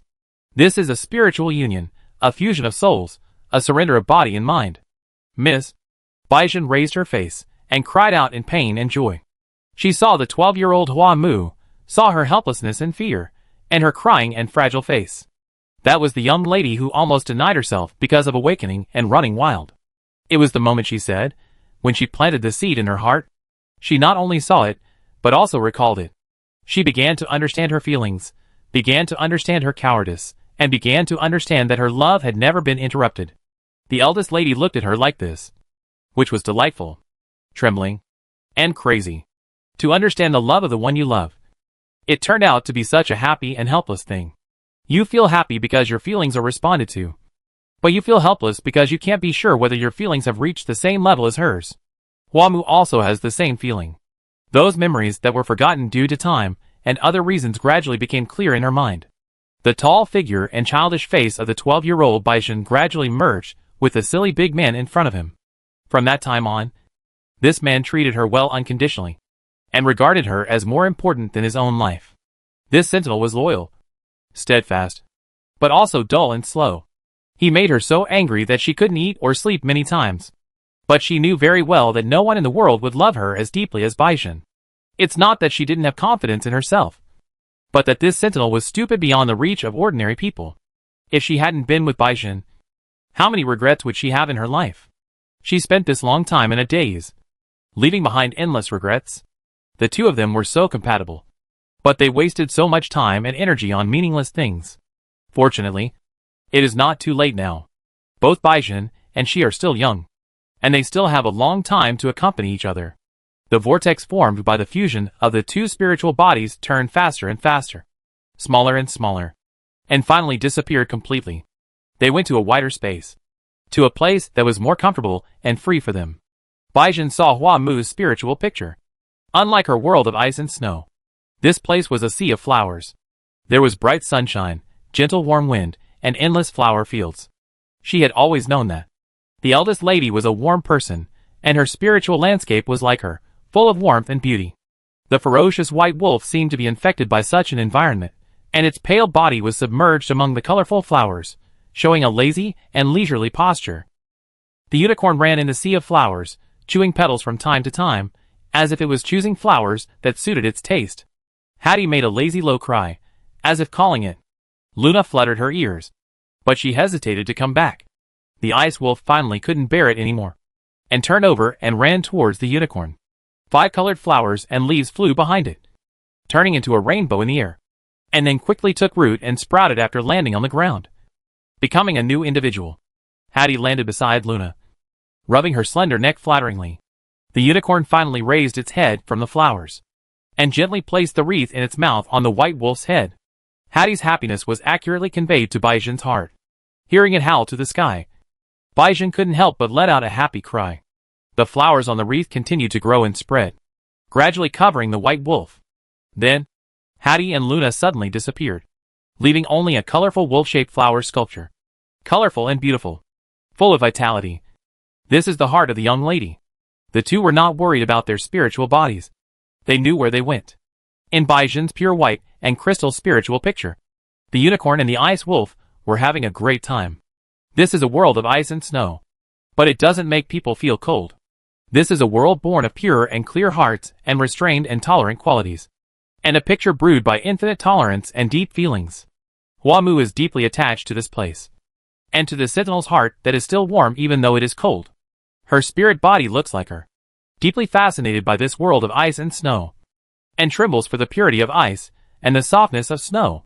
The unicorn licks the snowflakes in the air. Swings its plump and healthy hips. Jumps and flies from time to time. And then dives into the white and soft snow. The white wolf brought its own gift to it. The goose feather like snow fell one after another, as if it had its own consciousness. It piled up one after another, and soon formed an ice sculpture that was exactly the same as the black unicorn. They left traces for each other in their own worlds. From now on, there will be no more restraints. No distinction between each other. And they will depend on each other. White pillow. This is the combination of sentinel and guide. The fusion of spirit and spirit. The collision of soul and soul. And the most wonderful perfection in the world. No one will not be intoxicated by such a feeling. No one will not sing for such beauty. And no one will suppress their instinctive pursuit at this time. The same soft lips touch each other. The same beautiful bodies caress each other. At this moment, they will offer the highest tribute to each other. And send the most beautiful hymn for this grand and solemn combination. Chapter 154 Dreaming. Shinshura hadn't seen any movement in the observation room for most of the day. After all, he was worried about Huachu, so he had to stay outside the door. Seeing that it was lunchtime, considering the other party's identity as a pregnant woman, she finally plucked up the courage to call Huachu on video. Fortunately, as a good friend and personal doctor, she had a dedicated line with the queen. After 2 rings, her call was hung up. You are watching with great interest. Shinshura was secretly smacking his lips, but he didn't expect the door in front of him to suddenly open at this moment. Huachu's face appeared in front of her. And it was obvious from her expression that she had heard this. Your Majesty? Send some food to the 2 of them. Just put it in the transfer window. Don't disturb them for the time being.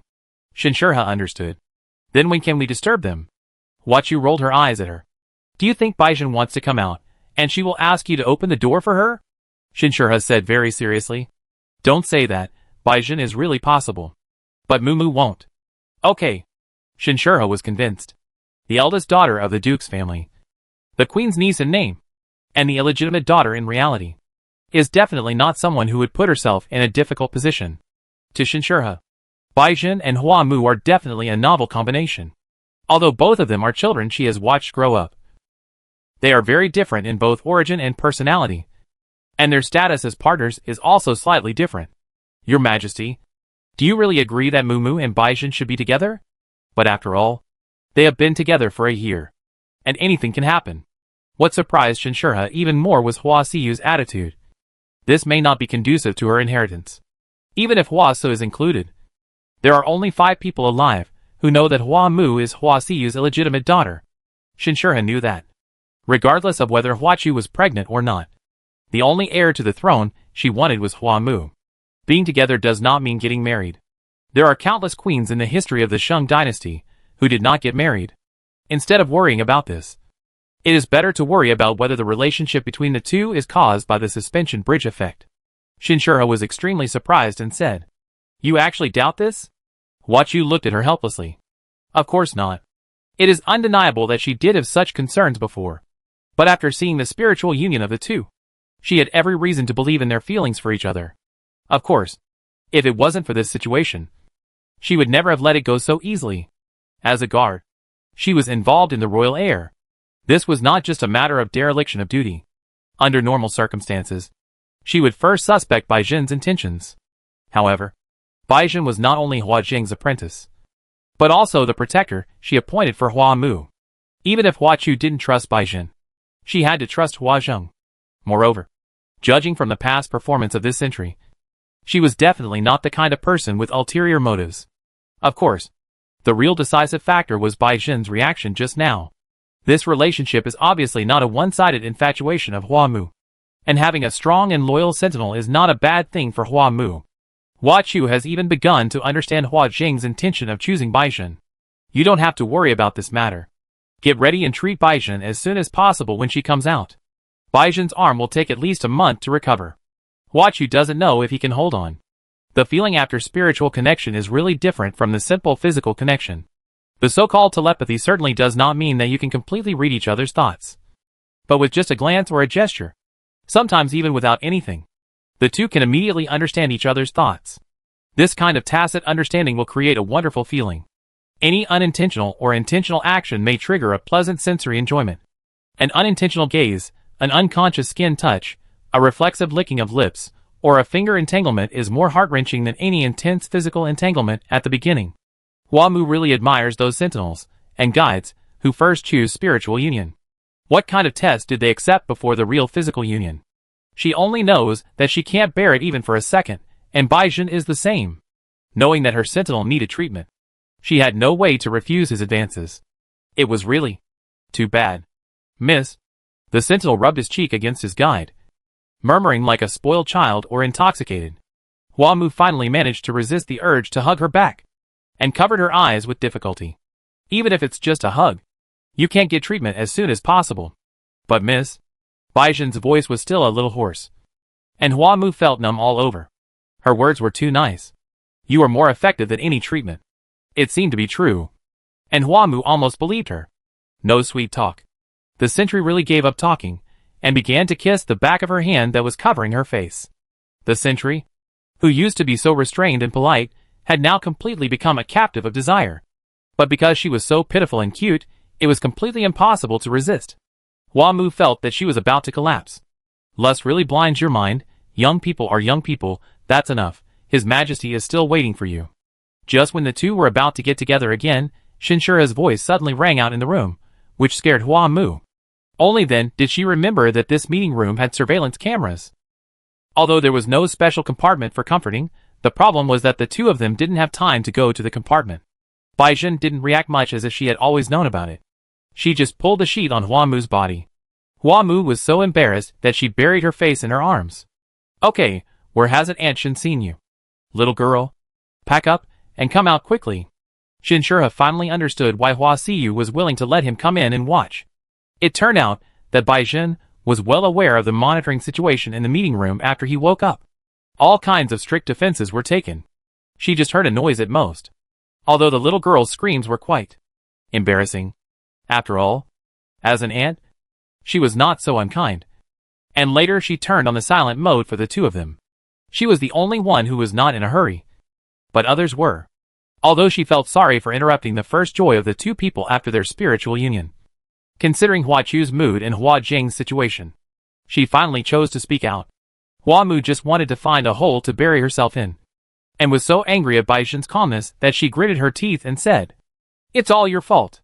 Baizhen endured her fancy punches and kicks, and smiled softly. "Miss, let's put on our clothes." Shinshura sent someone to deliver the clothes, and the two of them quickly packed up.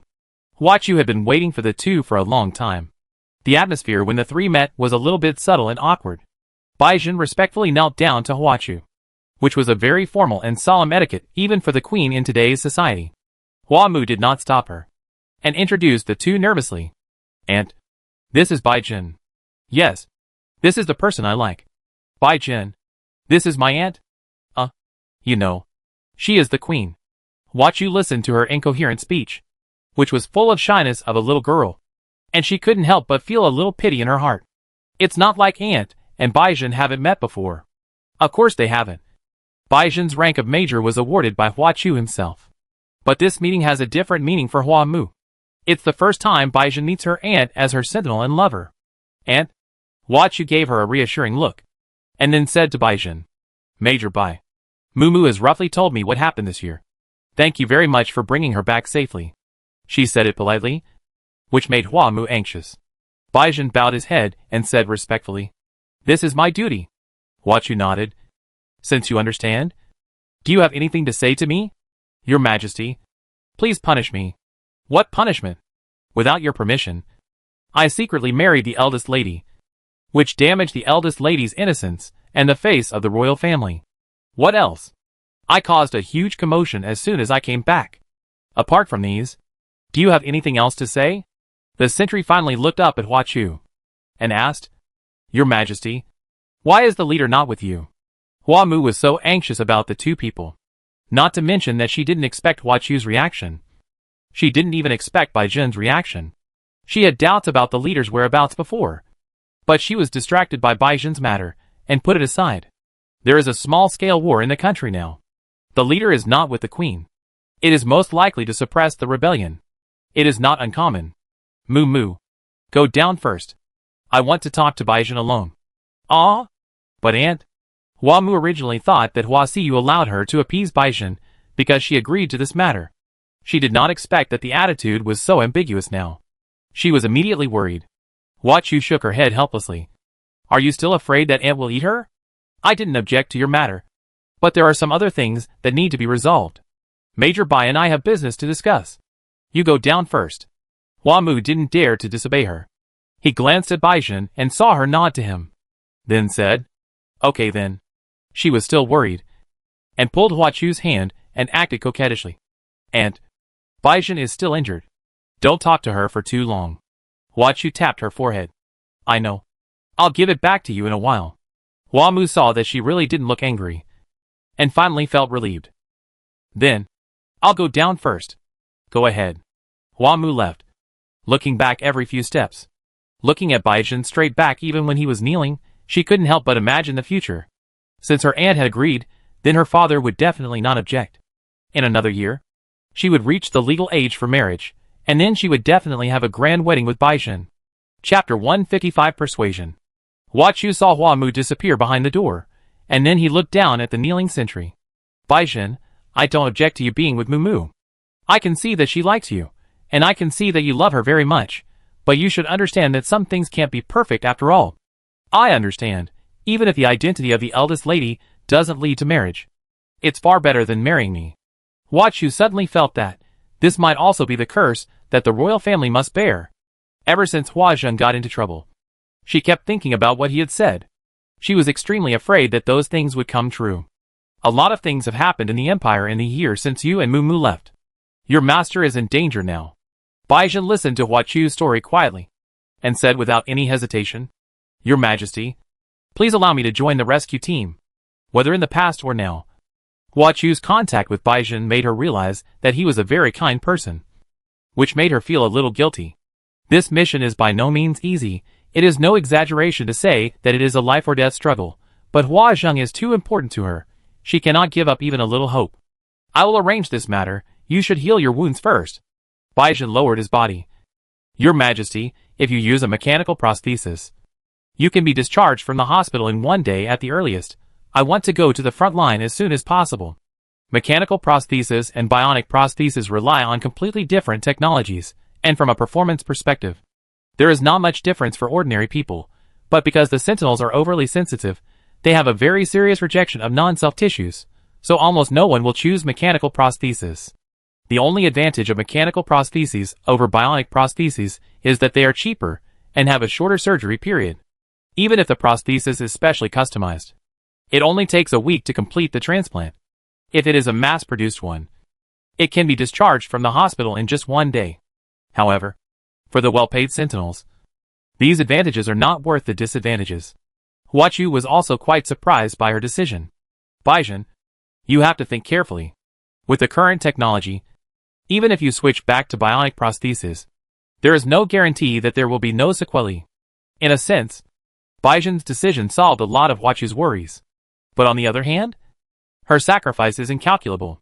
If she is lucky, she will not be in any serious condition after a few allergic reactions. If she is unlucky, she may even be in danger of her life. Your Majesty, I have thought this matter through. The leader's situation is urgent. It is just an arm to me. But if something happens to the leader, it may affect the foundation of the entire empire. And my allergy resistance has always been very high. I believe that this time it will not be a big deal. Hua Chu was quickly convinced. Not to mention whether she could delay it for another month. Just being able to reduce Hua Zheng's torture for a month was enough to make her excited. She had completely placed her hopes on Bai Jun, and didn't want to think that she would fail. At least 1 week of observation after the operation. This is the bottom line. Adapting to the prosthesis and recovery training will also help in the execution of the mission. You should also consider Mu. Yes. There is basically no difference between the mechanical prosthesis and the bionic prosthesis in appearance. Under Baizhen's deliberate concealment, Hua Mu didn't know what type of operation she had. She just thought that Hua Chu recognized Baizhen, used some means to shorten the operation period, and happily welcomed Baizhen's awakening. When Baizhen woke up, the food reserves had been sent back to Hua Mu. Because of its ferocious behavior towards Brigadier General Mettler, it was sent to the Nida Institute for a comprehensive physical examination. Hua Mu came to his senses and remembered it, and asked Shen Guan to bring it back. Helena was also said to have been well taken care of, and currently lives in the Xingyun port area. Baizhen, how do you feel? Even the mildest anesthetic has a strong side effect on a sentinel in normal state. Although Baizhen had woken up, her consciousness was still not very clear. Her vision was blurry. Her head was dizzy. And in addition to the strong dizziness, she also had the side effects of tinnitus and nausea. But she still saw and heard Hua Mu. Hua Mu saw Baizhen showing a drunken smile and called, "Miss," with a big tongue. Meow. The rusty-spotted cat, who had a physical examination for a few days, was timid all day after returning, and nestled in Hua Mu's arms, and refused to come out. At this time, he couldn't help but stick his head out to look when he heard Baizhen's voice. Seeing it was about to jump onto Baizhen, Hua Mu quickly pressed its forehead. Meow. Woo. Woo. Woo. Baizhen probably heard its voice, and looked for it with her eyes wandering. Baizhen, do you feel anything on your hand? Hua Mu gently held her left hand. Can you feel me? Yeah. Hua Mu suddenly became happy, threw away the reserved food, and lowered her face to Baizhen's arm. Does it hurt anywhere? Does it still hurt? The post-operative stress response of the sentinel is much stronger than that of ordinary people.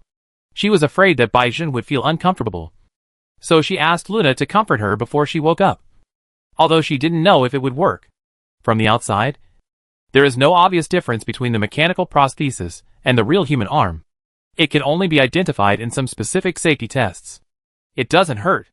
Rather than saying it doesn't hurt, it's better to say that Baizhen doesn't feel much about the new arm yet. Compared with the real arm, the sensitivity of the mechanical prosthesis is much lower, which is why the sentinels generally don't choose them. Baizhen, who had just finished the operation, looked very weak. Hua Mu thought of her experience and felt sad and distressed. That's good. That's good. As long as you have a good rest, you will recover soon. By the way, we can go to the villa near Xingyun port to recuperate. Helena is still there. Hua Mu thought very beautifully, but Baizhen shook his head. Miss I. While the two were talking, the door of the room was knocked, and Her Majesty the Queen came in person to express her condolences. Your Majesty? Baizhen immediately wanted to get up and salute. Hua Chu walked a few steps to the bedside, and gently pushed her back. No need to be polite, you need to rest now. Hua Mu saw that Hua Chu was somewhat happy and somewhat embarrassed. Aunt? Am I interrupting you? Hua Mu blushed. No, we were just talking about going to Xingyun Villa to recuperate. Hua Chu glanced at Baizhen, and saw her determined eyes, then said to Hua Mu. Mu, Baizhen can't rest for the time being, and has an important task for her to perform. When Hua Mu learned that Baizhen had to go on a mission just a few days after the operation, she almost collapsed. Why her? Baizhen's injury hasn't healed yet. Although Hua Mu knew that there was a small-scale war in the Empire, Hua Siyu didn't tell her in detail. She just thought that it was Hua's identity, as a member of the royal family, that made things stalemate until now, and she didn't know that the leader had been captured. There are more than 100,000 registered sentinels and guides in the Empire, most of whom have military ranks and work in various national institutions. Not to mention that Baizhen is now her exclusive guard. Even if she is still in the army, it is not her turn to go on duty after being so seriously injured, because only Baizhen can succeed in this mission. Hua Chu has sent out special attack teams twice, both failed. In contrast, Hua's threats are getting more and more serious, so she dare not act rashly. Baizhen is really her only hope. If she still fails this time, she will have to pass a bill in the parliament and take the last resort against the Hezhou base. What mission can only be accomplished by her? There are obviously people who are stronger than Baizhen. Where is the leader? Where is Grandpa Jiang Ke? Although the leader is known as the most powerful sentinel in the world, it is said that there are several old monsters in the royal family who are not concerned with worldly affairs and are no less capable than her. Hua Yuan Jiang Ke is one of them. Although Baizhen's current ability is indeed a bit exaggerated, There is still some gap compared to them. Your grandfather Jianke has even returned his title, and has decided not to interfere in the affairs of the royal family. You seem to be able to invite him just by opening your mouth. As for the leader, Hua Chu was almost laughed at by this daughter. It would be fine if she mentioned the leader, but she even mentioned Hua Yuan Jianke. Baijian's sequelae have slowly receded.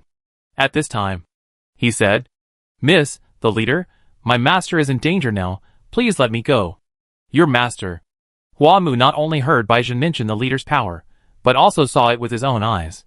Any danger to the queen is vulnerable in front of her. She was caught by Hua Su in order to protect her subordinates.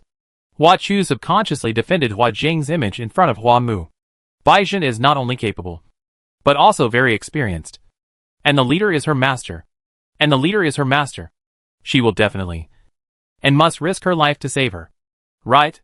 Hua Mu is a royal child after all, and quickly figured out the key. Even the powerful leader was fooled by Hua Su. So there are indeed only a handful of people who can save her. But compared to the injured Baijian, there are obviously better choices. For example, Hua Yuan Jianke, for example, the Empire's Chief Marshal Shen Shiqing. Neither of them is weaker than Baijian, and they are only more experienced. But these two people are either highly respected, or they are in a high position of power. Even the queen must pay a huge price to invite them. But there is hope, as long as you are willing to be ruthless, as long as you regard the leader as more important than anything else, more important than the country, more important than the people, more important than yourself, there is nothing impossible. Hua Mu thought very firmly. If it was Baijian who was captured, she would definitely try every possible way, and pay any price to save her. But Hua Chu couldn't do it. She was the queen, the ruler of a country, and she couldn't do whatever she wanted. So she could only put her hopes on Baijian, and could only let a lowly sergeant, a loyal sentinel, and a disciple with deep feelings and loyalty risk his life to save her lover. She valued the leader very much, but not enough. So she could only risk the life of her niece's lover. Hua Mu not only recalled the memory of when she was 6 years old, but also vaguely remembered the reason why she forgot the leader. The female sentinel with white hair, red pupils, and beautiful face was her aunt's only lover, and also her former secret best friend. Chapter 156 Persuasion. Hua Mu recalled many things, and those that Baijian said were particularly vivid. But because she was still young at the time, many details were inevitably blurred. But for the leader, for the faceless man whom she called Mian Mian, she had some very deep impressions. For example, her slender body was completely different from that of a sentinel. Her beautiful appearance was not like that of a human being, her almost enchanting white skin and long hair, and her overly close relationship with her aunt. Wearing a mask, she is a low-profile queen guard, the leader of the tower. But when she takes off the mask, no one will not be fascinated by her appearance. Doesn't Hua Mu understand Hua Chu's desire to save her? No. She completely understands, and even feels that she will do it more thoroughly. What she can't accept is that after the two of them survived a near-death experience, and after Baijian just suffered such an injury, Hua Chu immediately pushed her to the battlefield. Just because Baijian is the easiest to control among those who can save the leader. Miss, please be careful with your words. Baijian was so shocked when she heard Hua Mu contradict the queen that she responded with honorifics. Your Majesty, that is not what I meant. But it is my duty. Hua Mu looked at her with red eyes. You are going to die. But you want me to be careful with my words? She knew that Baijian would take this as her responsibility. And Hua Siyu didn't need to force her. As long as Baijian knew about this, he would definitely participate in the rescue mission. She understood this. And Hua Siyu also understood it. This is not suicide. Miss, I will save Master. And I will definitely return safely. Who gave you the confidence? Even the leader. Even the powerful faceless man was captured. Do you think you are stronger than her? Baijian is certainly not so arrogant. But the situation she learned from Hua Chu made her have a plan in mind. Miss, this matter is not as you think. Mu Mu. You are right. Baijian has to save a Zheng. She is the only hope now. Just now I have agreed to the proposal of the parliament, and the final military action will be carried out against Hua Su in half a month. Hua Chu's face was pale, and he said word by word, for some people, it is more beneficial for Hua Su to die like this. I said Baijian not only because the cost is small, but also because I can only trust her now, because she is a Deng's apprentice, your lover, and therefore my family. I understand the reasons why you oppose this matter. And I also sympathize with your feelings. But anyone can stop me from saving a Zheng. Only you can't. Only you, Mu Mu. Baizhen looked at Hua Chu in panic. Your Majesty. Hua Mu opposed this matter not to stop her aunt from saving the leader. She was just too afraid of losing Baizhen. I don't understand. This is definitely not a suitable time. Hua Chu looked at Hua Mu's face and knew it clearly. Because she is yours. But she couldn't wait any longer. If even Baizhen failed, at least she had to let Mu Mu know about this before that. Sister. Just then, Grand Duke Huajian suddenly pushed the door open. Perhaps he was surprised by the atmosphere in the room. He glanced at a few people in confusion, then walked to Hua Mu. Mu Mu, why are you crying? Hua Mu threw herself into her father's arms, and felt that all her grievances had a place to vent. She respected and loved Hua Chu. But she knew that the only place where she could really act like a spoiled child was in her father's arms. Dad? Dad. Hua Jian gently hugged her daughter, patting her back and saying softly, Why is Mu Mu baby crying so hard? Are you too happy to see your dad? Or are you worried about your little lover? Isn't she fine? Baizhen blushed because she was called little lover and called Grand Duke with a little embarrassment. Ah Jian. Hua Jian looked at the queen and shook her head slowly. Sister, let me handle this matter. You've been tired for so many days and need to rest. Speaking of tiredness, Hua Jian, who just came back from the front line, was also tired. But concern made her confused. Hua Chu knew that she almost made a big mistake just now, and she could only follow Hua Jian's advice at this time. After all, in Mu Mu's heart, Ah Jian is her father, the person closest to her. Yeah. After the queen left, the atmosphere in the room eased a little. Hua Mu cried in her father's arms, and the depression in her heart was relieved a lot. Dad. Hua Jian lovingly stroked Hua Mu's long hair, and said softly, Mu Mu has grown up so much in a year, more beautiful and more mature, Dad almost didn't recognize her. Hua Jian has the delicate characteristics of a guide, unlike the rough emotions of ordinary men. Hua Mu sniffed, shook her head and said, Dad, you lied to me. You haven't had care for a long time. You must be much uglier. Hua Jian glanced at Baizhen, who was a little bit at a loss, and smiled. But you are well taken care of. It is said that little girls in love will also shine. Our Mu Mu is shining now. The Grand Duke's doting on his daughter is very famous in the Empire, which is also the reason why he is often criticized. Hua Mu was obviously not as reserved when talking to Hua Jian as she was with Hua Chu, revealing the shyness of a little girl. No. Hua Jian pulled her to sit on the chair, and saw the rusty spotted cat curled up in the corner, and bent down to hold it in her arms. Baizhen, thank you for bringing Mu Mu back. Thank you so much. Baizhen shook his head quickly. This is what I should do. It's my responsibility. And Hua Jian sighed. I always knew that Mu Mu liked you. But she was given high expectations. So it would be a difficult road for both of you to be together. But now that things have come to this, I will send you my blessing. Baizhen's face flushed, and he stuttered with joy. Thank you. Thank you, Grand Duke. Hua Mu, however, was not very happy, and said with red eyes, But Aunt wants Baizhen to save the leader. It's not that I don't want to save her. But what if Baizhen also? She became a widow at a young age. What's the point of living in the future? Mu Mu, how is your aunt treating you? Hua Mu was silent for a while, and then said honestly, Aunt treats me very well. She is like my mother, and I love her very much. Hua Jian smiled with relief. His Majesty treats you as his own daughter, and has high expectations for you. But after all these years, she has never forced you to do anything. Right? Well, but the leader is different to her. The leader and you are equally important to her. She will be devastated if she loses either of you. After you disappeared, your aunt never had a good night's sleep. Later, the war broke out. The parliament asked her to cancel the search for you. Your aunt ignored everyone's opposition and kept Brigadier General Medler, saying that she would find you no matter if it took 10 or 20 years. Hua Mu's nose was sour when she heard this. I know my aunt is good to me. Not only your aunt. Zheng, the leader has always been concerned about you. I heard from my sister that you were stranded at the Frankenstein base this time. And only Huasa knows the location of that island. The leader must have guessed where you are. So he acted so hastily. Hua Mu was stunned, and murmured, You mean Mian Mian is because of me? Dad certainly doesn't mean that. It's not anyone's fault. It's just that the situation is serious now. And we urgently need a sentinel with outstanding abilities, like Baizhen. I hope you can understand us.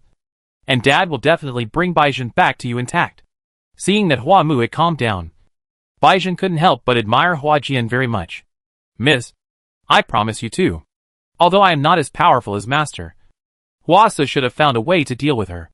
Those have little impact on me and other sentinels. The possibility of success of this rescue is very high.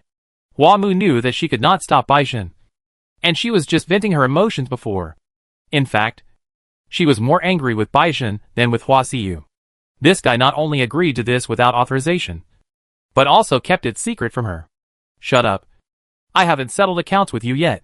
Baizhen dared not speak immediately, and hung his head in shame. It was a rare thing for a sentinel to be able to hide it from his guide. Meow meow meow. After being stroked by Hua Jian for a few times, the rusty spotted cat had completely entered a relaxed mode, rubbing his fingers without any scruples. Hua Mu looked at its leisurely appearance, and felt relieved. I know, Dad, but I have 2 requests. She couldn't stop Baizhen from going, and she knew she shouldn't stop him. As Hua Chu said, if Baizhen was the last chance to save Mian, she would never have the heart to cut off her life. Hua Jian's eyebrows moved. You say. The first request is that I want to go with Baizhen. No. It was not Hua Jian who objected, but Baizhen. When she heard Hua Mu's 2 requests, she had a bad feeling in her heart. Hua Mu ignored her, and only looked at his father. Hua Jian neither agreed nor objected, but only asked, what about the second one? When it came to the second one, Hua Mu couldn't help blushing. But she was afraid that if she didn't fight for it, this matter would be lost. My second request. If we rescue the leader this time, you and Aunt must agree to our marriage. Not just agree to let us be together, but agree to let us get married next year. Hua Jian couldn't help laughing, and Baizhen blushed and was at a loss, not knowing how to react. Hua Mu also blushed, and just said with all her might, how is it? I am Baizhen's guide, and I am very capable. If I go, Baizhen will be even more powerful, and the possibility of success will be greater. As for marriage, we are already married. How can we not get married? Anyway, my aunt is pregnant, and it is unlikely that I will inherit the throne. The minister's opposition should be weak. You and your aunt just need to help me withstand the pressure from the royal family. Hua Jian shook his head. You really don't want to suffer any loss. I will discuss these 2 matters with your aunt. Chapter 157 Persuasion. Baizhen's recovery seems to be very good. It only took a few days for him to recover to his previous level. Shinshur had gave a qualified report not long after, allowing Baizhen to participate in the operation. This is unfair. The next day, the 3 of them were going to set off for the Hezhou Command Center, but Hua Mu stayed in Hua Siyu's room and refused to leave no matter what. Hua Siyu always had a way to deal with her. After all, Hua Mu looked willful, but was actually very sensible. But this time, the other party was unmoved, and he had no manners at all, and just lay at her feet, and acted like a rogue. Moo. Hua Chu was having a headache. She understood Hua Mu's worries very well, but it was understandable. But it was absurd for anyone to let a noble lady, who had no training experience, go to the front line. And I am Baizhen's guide. Isn't it said that sentinels and guides can play the greatest role when they cooperate? You have also seen that I am very capable, and I will definitely be able to help. Hua Mu didn't want to be separated from Baizhen at all. After the spiritual union, the 2 people's attachment to each other became deeper. She had heard Baizhen describe the leader's strength more than once. Even the leader was captured. You can imagine how dangerous Baizhen's mission is. You may be very capable, but that doesn't mean you are qualified to carry out the mission. Both Baizhen and other sentinels and guides have undergone long-term training.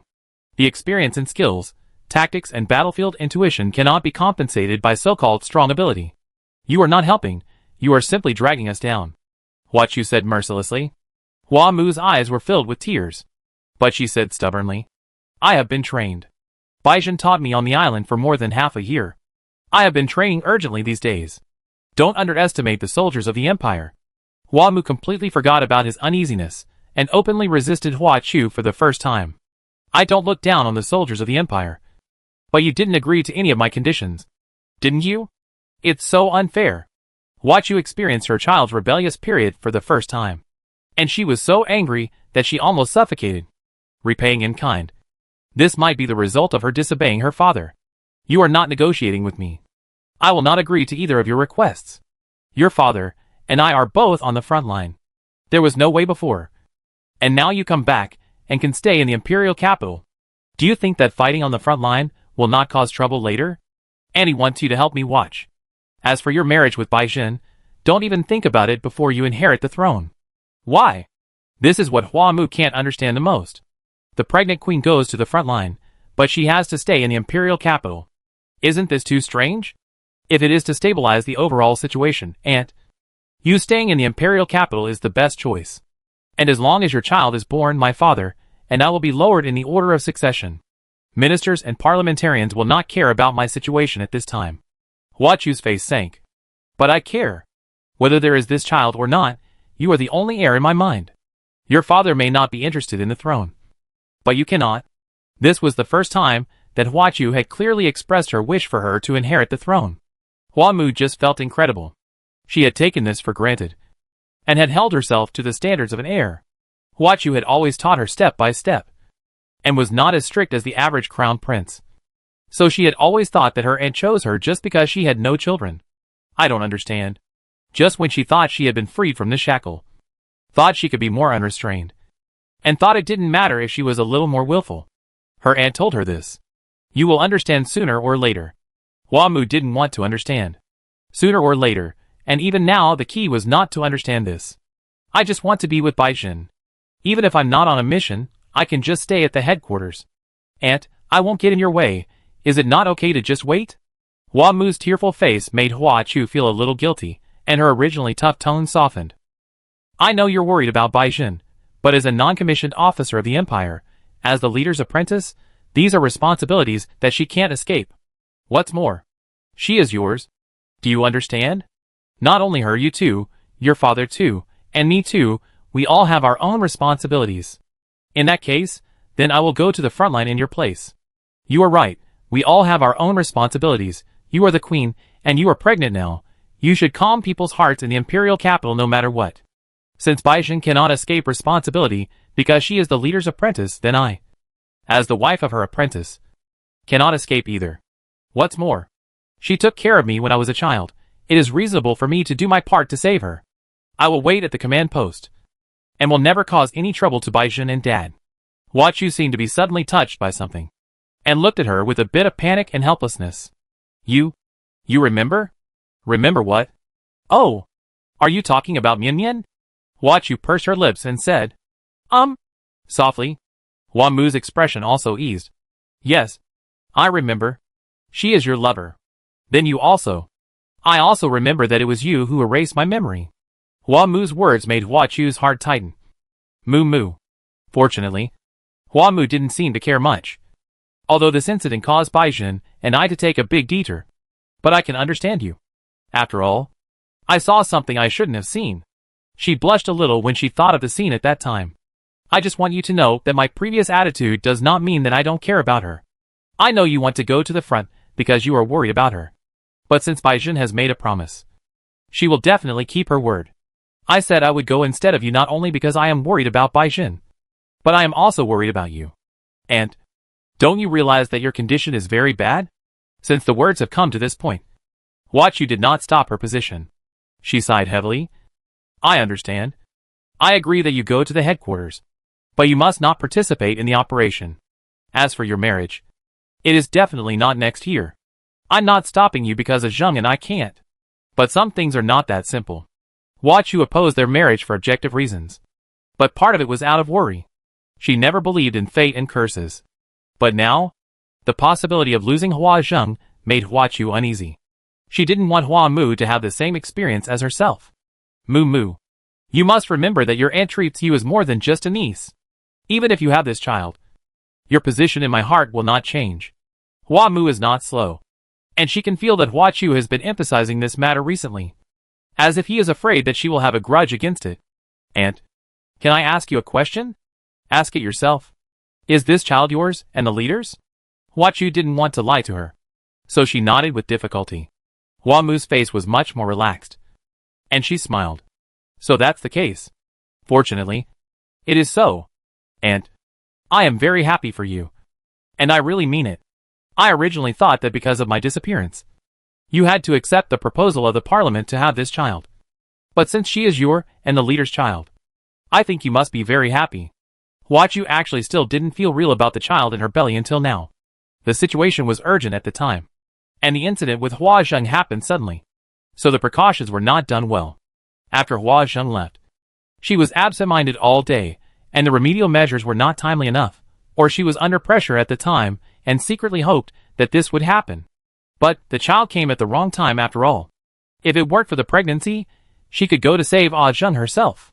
Hua Chu lowered her head and subconsciously touched her slightly bulging belly, and couldn't help but think of the scene when she was pregnant with Hua Mu. At that time, her relationship with Hua Zheng was not very good, although it can't be said that they are very close and harmonious now, but at that time, there was even suspicion and defense. It is undeniable that Hua Zheng has a fatal attraction to her. Her appearance, her strength, and even her bad character make Hua Chu unable to extricate herself. But Hua Deng's ruthlessness makes her realize that she will not get a response after all. All the love shown by the other party is just an illusion. She is resentful and unwilling, targeting everywhere, but still can't arouse the other party at all. Hua Mu's birth is not an accident. Now it seems like her dying struggle.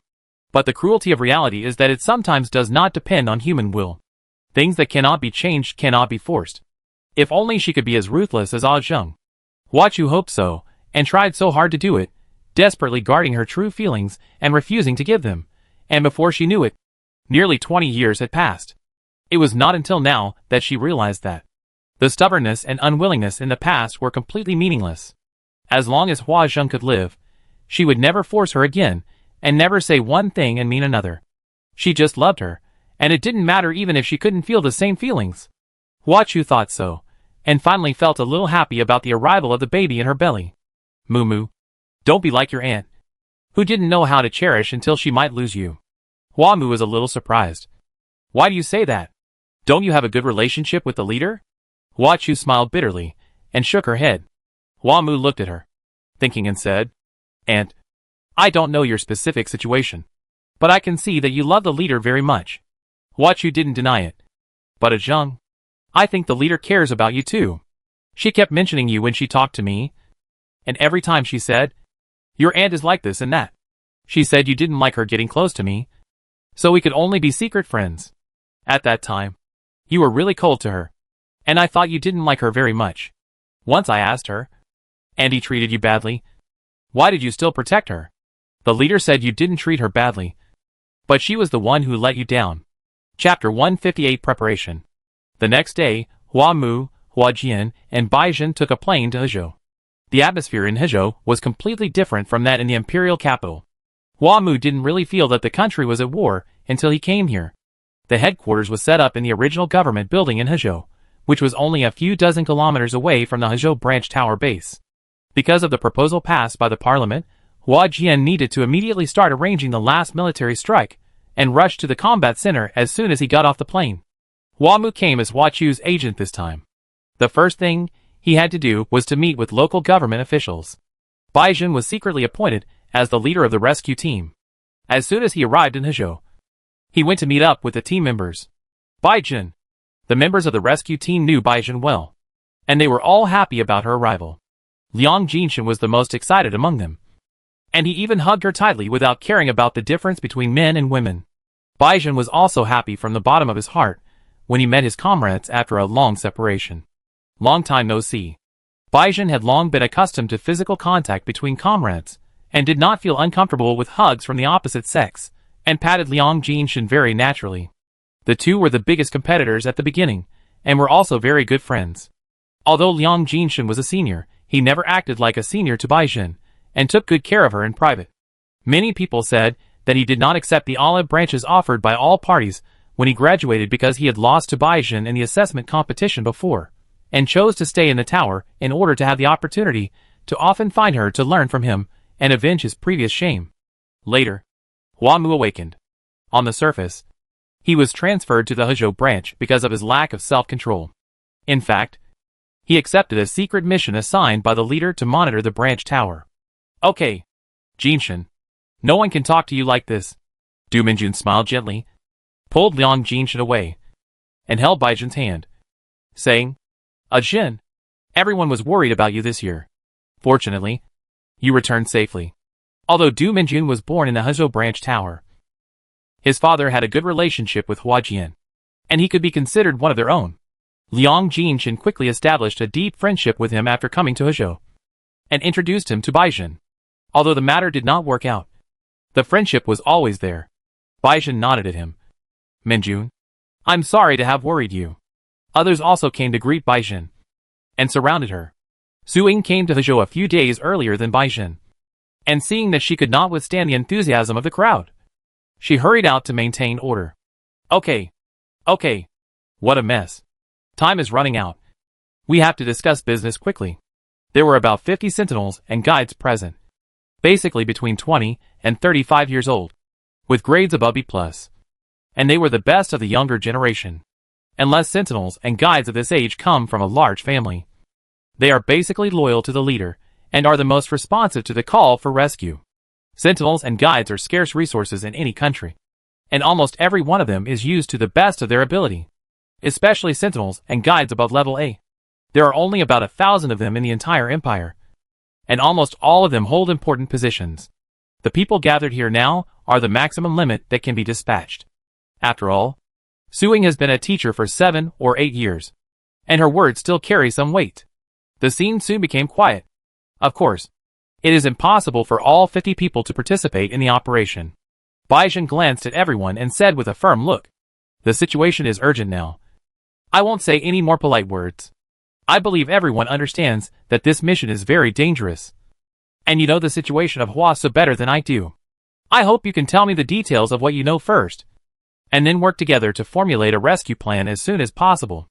Although there are many Baizhen's predecessors present, Tanyi has become accustomed to speaking with strength under the leadership of Hua Zheng. When Baizhen was studying, she was known as the best sentinel in the past decade. She started to perform tasks very early. Later, she became Hua Mu's guard and not only protected her safety several times, but also successfully tracked down 2 killer organizations and helped the International Sentinel Alliance to catch them all. Whether it is the strength of individual combat or the ability of overall leadership, Baizhen is a rare high-quality talent. This is also the reason why the leader assigned her to Hua Mu as a guard, which caused a commotion in the sentinel circle. The leader's last disciple, the most promising sentinel, has already reached the rank of captain before graduation, and is a rising star, no matter where he is assigned. It is definitely better than being a mere guard. Moreover, he is not the queen's guard, but the guard of the eldest daughter of the duke's family. Even if she is the second heir, it will not be of much help to Baizhen's future in the near future. After entering the conference hall, the well-trained sentinel guide quickly began to explain the situation of the sub-tower base to Baizhen in an orderly and detailed manner. The base has undergone a lot of modifications. It is very different from the structural diagram I got. This is a modified structural diagram after several reconnaissances. But there are still too many unclear places. Liang Jinshin rotated the 3D structural diagram and explained the route at that time in detail to Baizhen. After the start of the Trident operation, we divided into 4 groups to infiltrate the feinted attack of Gatanosoa, Isagota, and Zozomog was quickly obstructed. But the leader led the Kessela team to enter the underground base according to the plan. The leader will name each action and team, and this trend has gradually become popular in the tower. The inner tower even holds a voting competition for the best name every year. Baizhen took notes carefully. After listening to Liang Jinshin's explanation, he listened to the other 3 team member stories one by one. In other words, there is only one way to enter the underground base. It seems to be true at the moment. Huasa has obviously made plans to defend it, leaving only one entrance and exit. The nuclear bomb is also in the underground base. Whether Huasa detonates the nuclear bomb or the Empire takes the last resort against him, the result is to give up the Hunan area. The enemy's strength is about 200. Just counting the sentinels and guides, most of them are below A level. At that time, the other 3 teams had successfully controlled the important areas on the ground, and only needed the leader to break through the blockade of the underground base and control the missile launch center to complete the mission successfully. I heard that several S-level sentinels and guides appeared? Yes, their appearance caught people off guard. Liang Jinshin frowned as he turned on the image of the combat recorder. These are the 6 people. Their spirit bodies are the same as the leaders, almost impossible to observe, and their tacit cooperation is so perfect that it is like a whole. The appearance of these 6 people was completely unexpected by us, and the team soon fell into a disadvantage. Only the leader could hold on, but the opponent seemed. Liang Jinshan was the only sentinel of the same generation as Baizhen, who could be compared with her. He was not inferior in all aspects of quality, and was even half a level higher than Baizhen in basic ability value. S-level sentinels would be valued no matter where they were, and the leader naturally valued him very much. Baizhen carefully watched the video recorded by the recorder, and soon found something unusual. He said solemnly, "And their abilities are very targeted at the leader." Yes, Liang Jinshan had never seen the leader fight so hard. You should know that the real meaning of the so-called Super S level is not just one level higher than the S level, but because the ability is so strong that it is unpredictable. At the beginning, the International Sentinel Alliance stopped the leader in order to more accurately measure the leader's strength. In order to measure the leader's strength more accurately, the International Sentinels arranged a round-robin battle and a group battle. None of the S-level Sentinels who fought alone lasted more than a minute. 10 S-level Sentinels and guides worked together, but they only lasted 10 minutes. But the 3 pairs of Sentinels not only did not lose in the battle with the leader, but were even able to anticipate opportunities everywhere, making her exhausted. Hua Zheng has only been the leader for 12 years. She has a lot of prestige among the younger generation, but she is a thorn in the eyes of some people. However, because of her strength, all parties dare not act rashly, and Hua Chu has been able to gradually secure the position of queen. Her life and death may only have a temporary impact on the entire empire, but the impact on Hua Chu's faction is very far-reaching. No one has seen the leader's spiritual body so far, but the opponent is not affected by it. Every defense and attack goes straight to the vital point. On our side, only the leader could predict their attack, and the whole process was very passive. The 6 sentinels and guides in the video were dressed in the same clothes, with similar heights and body shapes. Apart from gender, the only obvious difference was the mask covering half of their faces. They moved quickly, cooperated seamlessly, formed a compact formation, and changed freely. Their attack and defense against Hua Zheng were very targeted. They should all be at the quasi-S level, but the power of 2 people working together is almost doubled, and their special abilities just happen to restrain the leader. It is normal for you to be caught off guard. Although most of the sentinels and guides present were young, they were all outstanding. When they saw Baizhen for the first time, they realized that she was more powerful than when she left. So it was not surprising that she could see these from the video alone. The problem is, we have not been able to break through the defense of these people so far. Are there any videos of the next 2 rescue operations? Liang Jinshan quickly opened another video. The 6 people did not go out at the same time in the next 2 times. But even if there were only 2 of us, we still. If the sentinels and guides above a level are 1 in 100, then the sentinels and guides who reached S level before the combination are 1 in 10,000. Even if we count those who reached S level after the combination, there are less than 200 people in the entire empire. Apart from the different positions, special positions, and inappropriate age, there are only 5 people in the 50 present, including Baizhen. Liang Jinshan is the only sentinel in recent years who reached S level before the combination. Su Ying and Sun Sang are both guides who reached S level after the combination. Another S level guide is Du Minjun. Su Ying and Sun Sang became teachers after graduation. As academicians, they did not participate in the previous operations.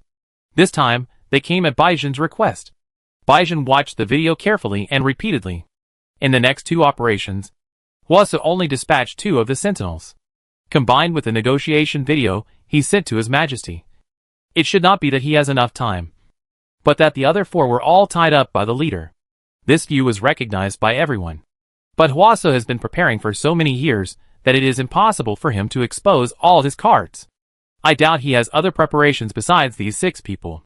It's just that this is likely to be our last chance, and it is imperative to take risks. Liang Jinshan said firmly. For the leader, I will sacrifice my life. Baizhen nodded. I naturally believe in everyone's determination, but the more people, the better. I will only select 24 people to participate in the action. There was some commotion in the meeting room, but everyone soon quieted down. Since it is what Major Bai said, we will obey naturally. Then please stay if you hear the name. There was only Baizhen's voice at the meeting, and at this moment, A figure quietly slipped in from the back door of the meeting room. Chapter 159 Undercurrent. The sentinels and guides present were not ordinary people.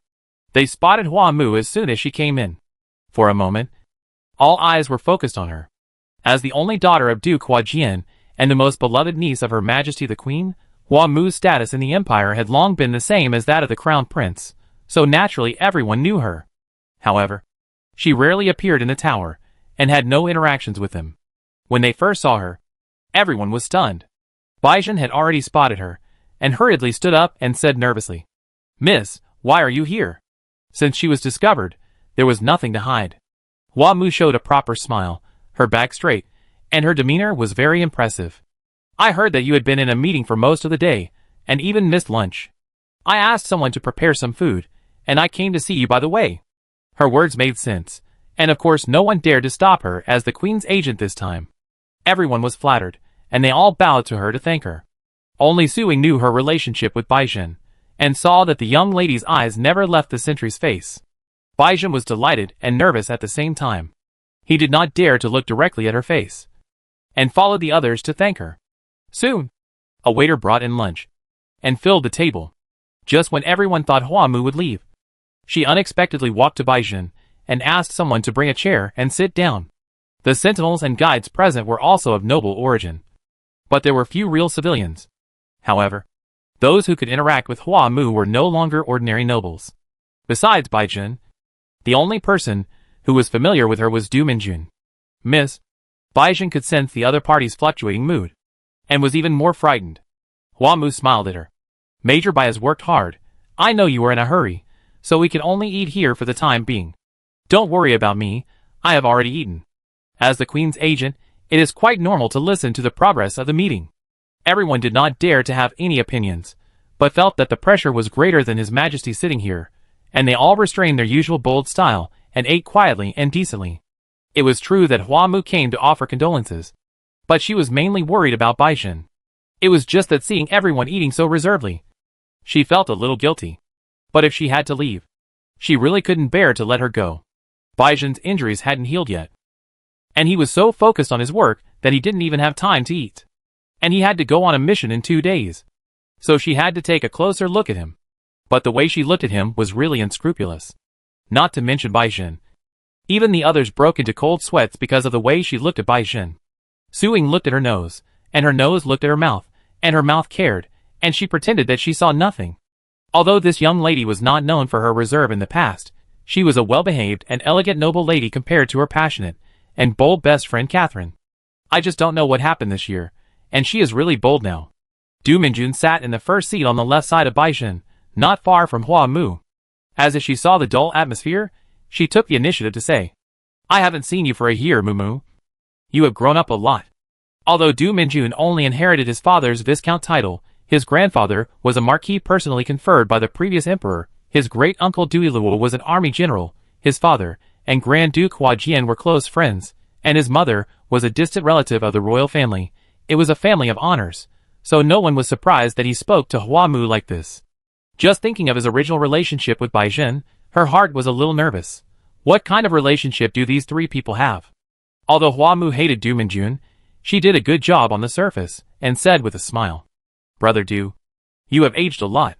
"No, not at all." But when she thought of Du Minjun almost snatching Baizhen, she felt a little scared. Although Hua Mu's voice was low, the people present had sharp ears and eyes, and heard it very clearly. Du Minjun smiled lightly, and didn't care about her, and said with an expression that she couldn't do anything with her naughty sister, "It seems that you haven't grown up yet." Hua Mu was annoyed by his smiling face, and didn't like to play witty tricks with him. Although she hated Du Minjun mostly because he always bullied her, she still disliked his personality of saying one thing on the surface and another behind the scenes. He was obviously very angry inside, but he didn't show it on his face. He was very close to you. In this regard, her cousin Derek was cuter than him. Hua Mu didn't want to talk to him anymore. She turned around slightly, leaned to Baizhen, took out a handkerchief to wipe her mouth. "I know you are in a hurry, but your health is your capital. Everyone needs to have enough energy to perform the task better. I will send someone to deliver food later. I will not bother you now." Baizhen was nervous and embarrassed, at a loss, with a red face, and could only let Hua Mu do what she wanted. Miss. Sporadic coughs were heard in the conference room, as if many people choked at the same time for some reason. Hua Mu helped her adjust her collar with a smile, and then stood up and said to everyone. Although Her Majesty was unable to come this time due to health reasons, she sent me as her representative to express her gratitude to everyone. All of you present here are excellent warriors of the Empire. You know the difficulty of this mission, but you are still willing to risk your life. I am here to express my sincerest gratitude to you on behalf of His Majesty and the Empire. Hua Mu lowered his head, and the meeting room was silent for a while. This is a promise. The so-called most sincere gratitude is naturally not just empty words now. This is the promise made by the Queen to everyone. Those present are willing to save the leader regardless of danger, naturally out of respect and love for her. But they are also happy from the bottom of their hearts to be valued by the Queen. More importantly, His Majesty did not give up the leader, which made them feel at ease. Hua Mu only sat for a while, and then left. However, the atmosphere in the meeting room changed from the previous heavy atmosphere to a warm atmosphere for some reason. Although no one spoke, their eyes were eagerly staring at Baizhen, as if they had 1,000 words to say. Baizhen looked straight ahead, as if he did not see everyone's gossiping expressions, and said seriously, I see everyone has finished eating, so let's continue the meeting. Major Bai is usually more serious. With the mission imminent, everyone dared not to inquire anymore, and could only temporarily put aside this thought. Du Minjun smiled, but his eyes were looking at the sentries sitting next to him. Liang Jinshan frowned, looking lonely, and had not said a word since just now. Jinshan, what's wrong with you? Are you feeling uncomfortable? Liang Jinshan looked up at him in shock, and smiled reluctantly. No, I'm fine. There were only sentries and guides present, and it was not a place to whisper. Du Minjun had a look of understanding, but said, That's good. The meeting lasted until late at night. Baizhen selected 24 sentries in addition to himself and divided them into 4 groups. The general battle plan was similar to the leaders' Trident, Operation, and there was only one team that actually carried out the infiltration plan.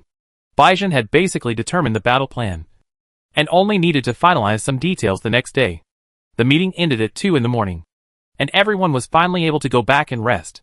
Only those who were familiar with Baizhen were still worried about something, and they somehow surrounded her while walking. Baizhen knew what was going on, and she was eager to get away, but she was still a step too late, and was grabbed by a tall and thin sentry's shoulder. Hey, Baizhen, I have something to ask you. This sentry was about the same height as Baizhen, had a scar between his eyebrows, and spoke with a bit of a scoundrel tone. Brother Hua, what do you want?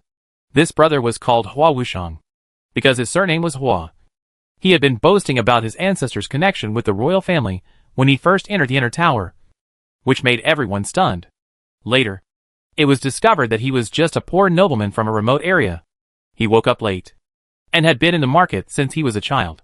Compared with other people in the tower, he was much more sophisticated and worldly.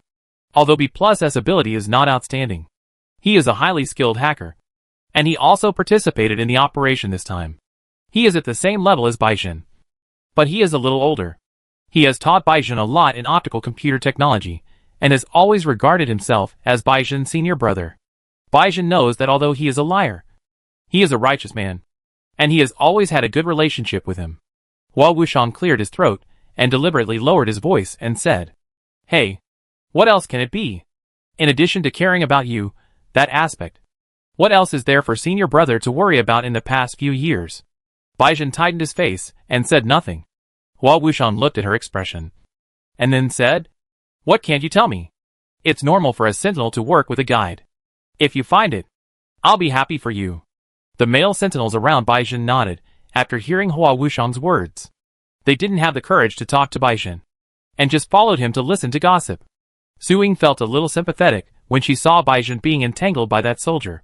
However, guides like them never participated in such topics among the sentinels.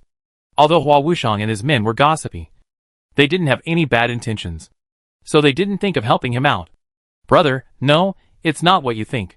Hua Wushang shook his head and said, Ajin, as the saying goes, men should get married when they are old enough and women should get married when they are old enough. Tisk, it's not quite right to say that. Anyway, you are already 25 years old. I can feel relieved if you have a mentor. Baizhen looked at him after a long while. He said, "But aren't you still single, brother?" A sentinel who is nearly 30 years old has no guide. This is the real unmarried sentinel of older age. Hua Wushang was touched in the sore spot, angrily said, "Isn't this talking about you? Why are you talking about brother all of a sudden?" Baizhen was in a state of panic. "Brother, let's not talk about this here, it's not good." Hua Wushang understood. "Then what do you say to brother in private?" "Lieutenant Hua, what do you want Baizhen to say to you in private?" Hua Mu had been waiting for Baizhen in the lounge. Seeing that the meeting was over, Baizhen didn't come out, so he had to go to the meeting room to catch him in person.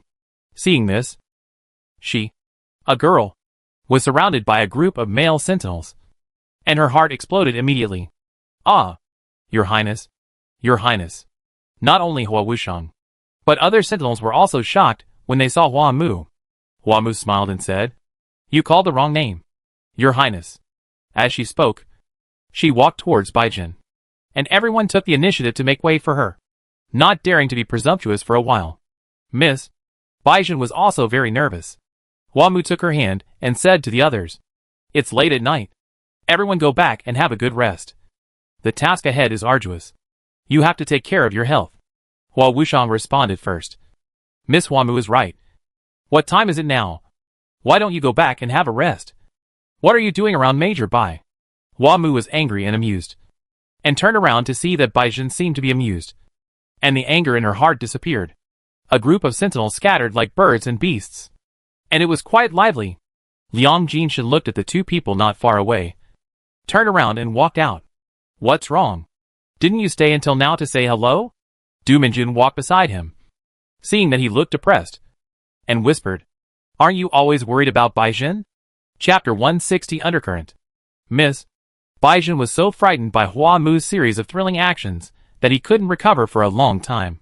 He was pulled into the room by her and said hurriedly, This is not good." Hua Mu was so angry that she closed the door and snorted. "What's wrong with it? Anyway, everyone knows it now. This is why it's not good."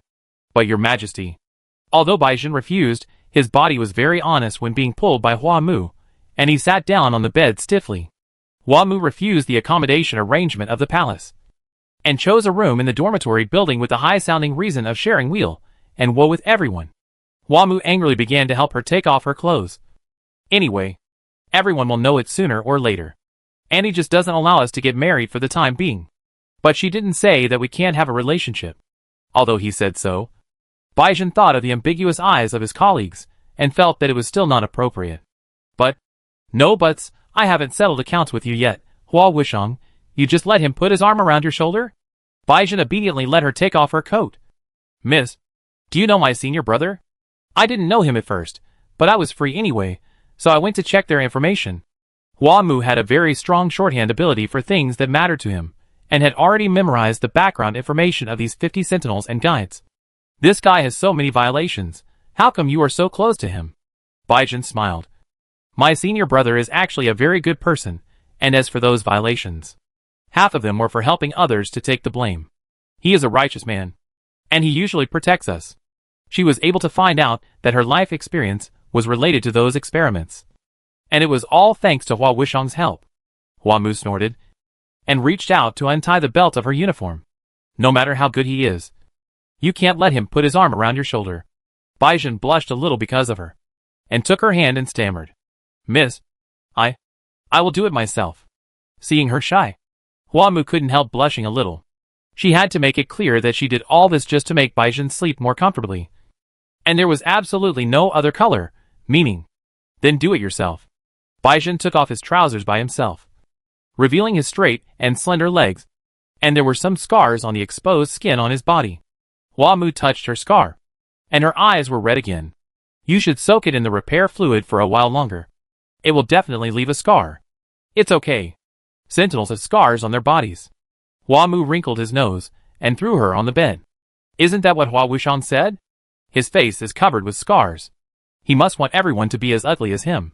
You have such a beautiful face. You must not leave scars." Baizhen was amused by what she said. "Why would you think so? Brother? Brother. Brother. Brother. Brother. You call me so intimately. And you let him take advantage of you." Baizhen knew that Hua Mu was just jealous, and comforted him. Brother has no other intentions. We are both sentinels, and he has always treated me as a sister, or maybe a brother. It has nothing to do with whether they are both sentinels or not. Even if they are both guides and sentinels, they can still like each other. Hua Mu was desperate about the sentinel's slowness. Just now, she discovered an astonishing fact. Not only the female guides, but even the male sentinels have their eyes on Baizhen. Baizhen laughed and said, Miss, of course there are such cases, but it's not so coincidental that it happened to me. Hua Mu saw her smiling with a simple and honest face, and she almost exploded. She dared not say anything about others, but that Liang Jinshan definitely had bad intentions towards Baizhen. She still remembered him. When he had just awakened, that sentinel had left a big psychological shadow on her. But thinking about it carefully, Liang Jinshan was in a state of being attracted at the time, and the person he rushed towards when he saw the two of them was the one he was calling out to. She had just declared her sovereignty, and he was the one who had the biggest reaction in the audience. If he said he didn't like Baizhen, Hua Mu would never believe it. It was not uncommon for a guide to like a guide in the empire, but it was rare for a sentinel to like another sentinel, and it required more courage than ordinary feelings. If Liang Jinshan didn't like Baizhen, Hua Mu would even admire him. But Baizhen is not allowed. Baizhen is hers. Forget it. Anyway, remember not to get too close to others. You are a married man. How can you still be so close to others? Not men. Not women. Not sentinels. Not guides. The eldest lady is very domineering. Baizhen remembered that when she was awkward in the past, she always didn't let her see her girlfriends. And she understood. I know. Hua Mu was jealous enough. And seeing Baizhen's tired face, she felt distressed. Okay. Let's not talk about this anymore. You can sleep for a while. You can take a shower tomorrow. I'm fine. It's really nothing for a sentry to not sleep for a day. But Hua Mu raised her body slightly and held Baizhen's head in her arms. Be good. Don't talk. And sleep well. The command center that night was filled with a strange tranquility before the storm. Some people slept well while others couldn't. Liang Jinshan had drunk 2 bottles of white wine. Du Minjun sat aside in silence. Seeing him drunkenly trying to open the bottle again, she finally held his hand. Jinshan, you can't drink anymore. We have to take action tomorrow morning. You will affect the mission. Liang Jinshan looked at him and smiled sadly. Minjun, I'm not drunk. Du Minjun sighed. I know. You can't get drunk. Liang Jinshan put down the bottle and took a deep breath. I'm sorry. I let you see my incompetent side. Du Minjun smiled slightly and held the back of his hand. I know you feel bad. And I also know the reason why you feel bad. Liang Jinshan raised his drunken eyes in panic. And there was panic that could not be hidden under his wet eyes. Minjun? Du Minjun showed a relieved expression. How long have we been friends? I knew you liked her before you introduced me to Major Bai. Liang Jinshan was shocked, and said with misery and guilt, I'm sorry. He never thought he would become such a person. Nor did he know why he became such a person. Liang Jinshan was born in a middle-class family. Although his family was not rich, it was also rich and worry-free. After awakening as a sentinel, not only his parents, but also the whole family regarded him as proud. After 2 years in the inner tower, he gradually began to understand that he was a gifted man. Both teachers and classmates looked up to him, and he was also full of arrogance without realizing it. They rated him as the best sentinel in the past 10 years. No, the past 20 years. And he was even expected to become a leader, although it was just a rumor. It made his arrogance even more hopeless. But then, Baizhen appeared. That alien girl who came from some remote place. Took away all his honors in a short time. How ridiculous is it for a senior to care about a junior? How ridiculous is it to compete with her? But Liang Jinshan couldn't help but want to see what Baizhen has. Only in terms of basic ability. Baizhen is only A+. Although it seems that there is only a half-level difference from S level in fact. There is a world of difference in the amount of mental power. As for special skills, although the Ice Wolf's freezing ray is powerful, his Griffin has more than 3 special skills, which is only stronger than the Ice Wolf. Where is he inferior to her? Liang Jinshan was puzzled, and could only challenge Baizhen in the most intuitive way. Although he was in the name of a senior coaching a junior at that time, only he knew how serious he was. From that time on, The competition and battle between him and Baizhen never stopped. Draw, draw, draw, 9 times out of 10. It was a draw, and the remaining time was often his defeat. Liang Jinshan was not afraid of losing. What he didn't understand was why he couldn't win. Baizhen was like a spell in his heart. In his mind, he thought about her almost all the time, and his eyes and attention began to gradually revolve around her. Then, he began to slowly understand some things. Baizhen's efforts, Baizhen's strength, Baizhen's bravery, and Baizhen's charm. His love for Baizhen had nothing to do with whether she was a man or a woman, a sentinel or a guide.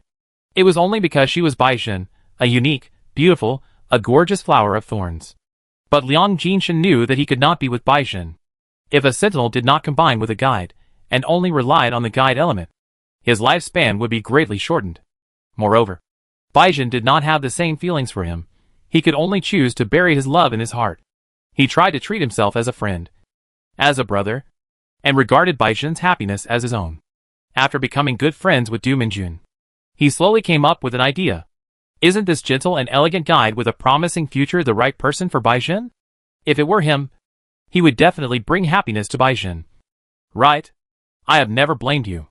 Du Minjun leaned close to Liang Jinshan, put her arm around his shoulders and said softly, I understand the pain in your heart very well. And I have always. Tasting such despair.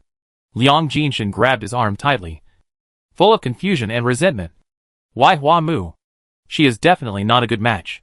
If she is involved with the royal family, Ajin will definitely be hurt. Du Minjun patted his back again and again. Yes, I heard that the royal guide can combine with multiple sentinels.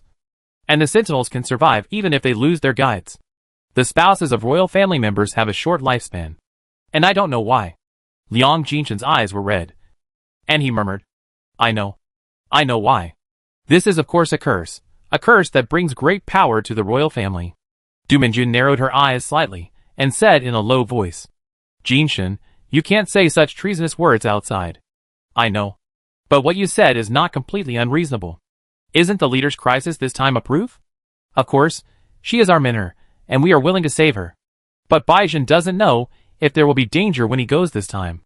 Liang Jinshan suddenly opened his eyes, as if he had woken up. Chapter 161 Is the Empire's War such a joke? The meeting on the second day was still very tense. Everyone slept for less than 3 hours. The meeting started at 6 o'clock. It was not until 2 o'clock in the afternoon that the final plan was confirmed. Generally, after the plan is confirmed, it needs to be rehearsed several times. Because of the tight time, this time only a simulation exercise can be done. Fortunately, everyone present is a highly educated elite. This kind of simulation exercise usually only needs one time to pass. Hua Mu sat in a corner of the conference room today. After listening to the content of the meeting for most of the day, he couldn't help but admire these sentinels and guides in his heart. The first simulation exercise seemed perfect to Hua Mu. But when everyone took off the virtual helmets, the atmosphere was a bit dull. Baizhen's expression was even more solemn. And he looked at Liang Jinshan in silence. I'm sorry. Liang Jinshan lowered his head in shame, and dared not look directly into Baizhen's eyes. Jinshan, are you too tired? The 24 people were divided into 4 teams, and they sneaked in from 4 directions of the tower. The team composed of Liang Jinshan, Du Minjun, Su Ying and his sentinel Fu Wen, Sun Sang and his sentinel Yin Sheng was the core, and Liang Jinshan was the team leader. Baizhen has known Liang Jinshan for many years, and knows his abilities very well. Although the mistakes today seem minor, they are really not right for Liang Jinshan. Liang Jinshan did not speak. Du Minjun said on the side, Baizhen, Jinshan has always been very self-blaming about the leader's affairs, and his emotions have been greatly affected. Although the team led by Hua Zheng was fully withdrawn, except for Liang Jinshan and Du Minjun. All of them were seriously injured, and could not continue to participate in the mission this time. Baizhen looked at Liang Jinshan deeply, without comfort or blame, and only said, Let's practice again. The higher the error tolerance of an action, the lower the difficulty of the action, and the greater the success rate. This operation was almost a race against time. Every detail was accurate to the second, no room for error. Especially after truly breaking through the blockade of the underground base, it was necessary to completely control the missile control center within 5 minutes, to prevent him from activating the self-destruct system. Baizhen did not join any team, he infiltrated alone, and the time for the final reunion with the core team and support was very critical.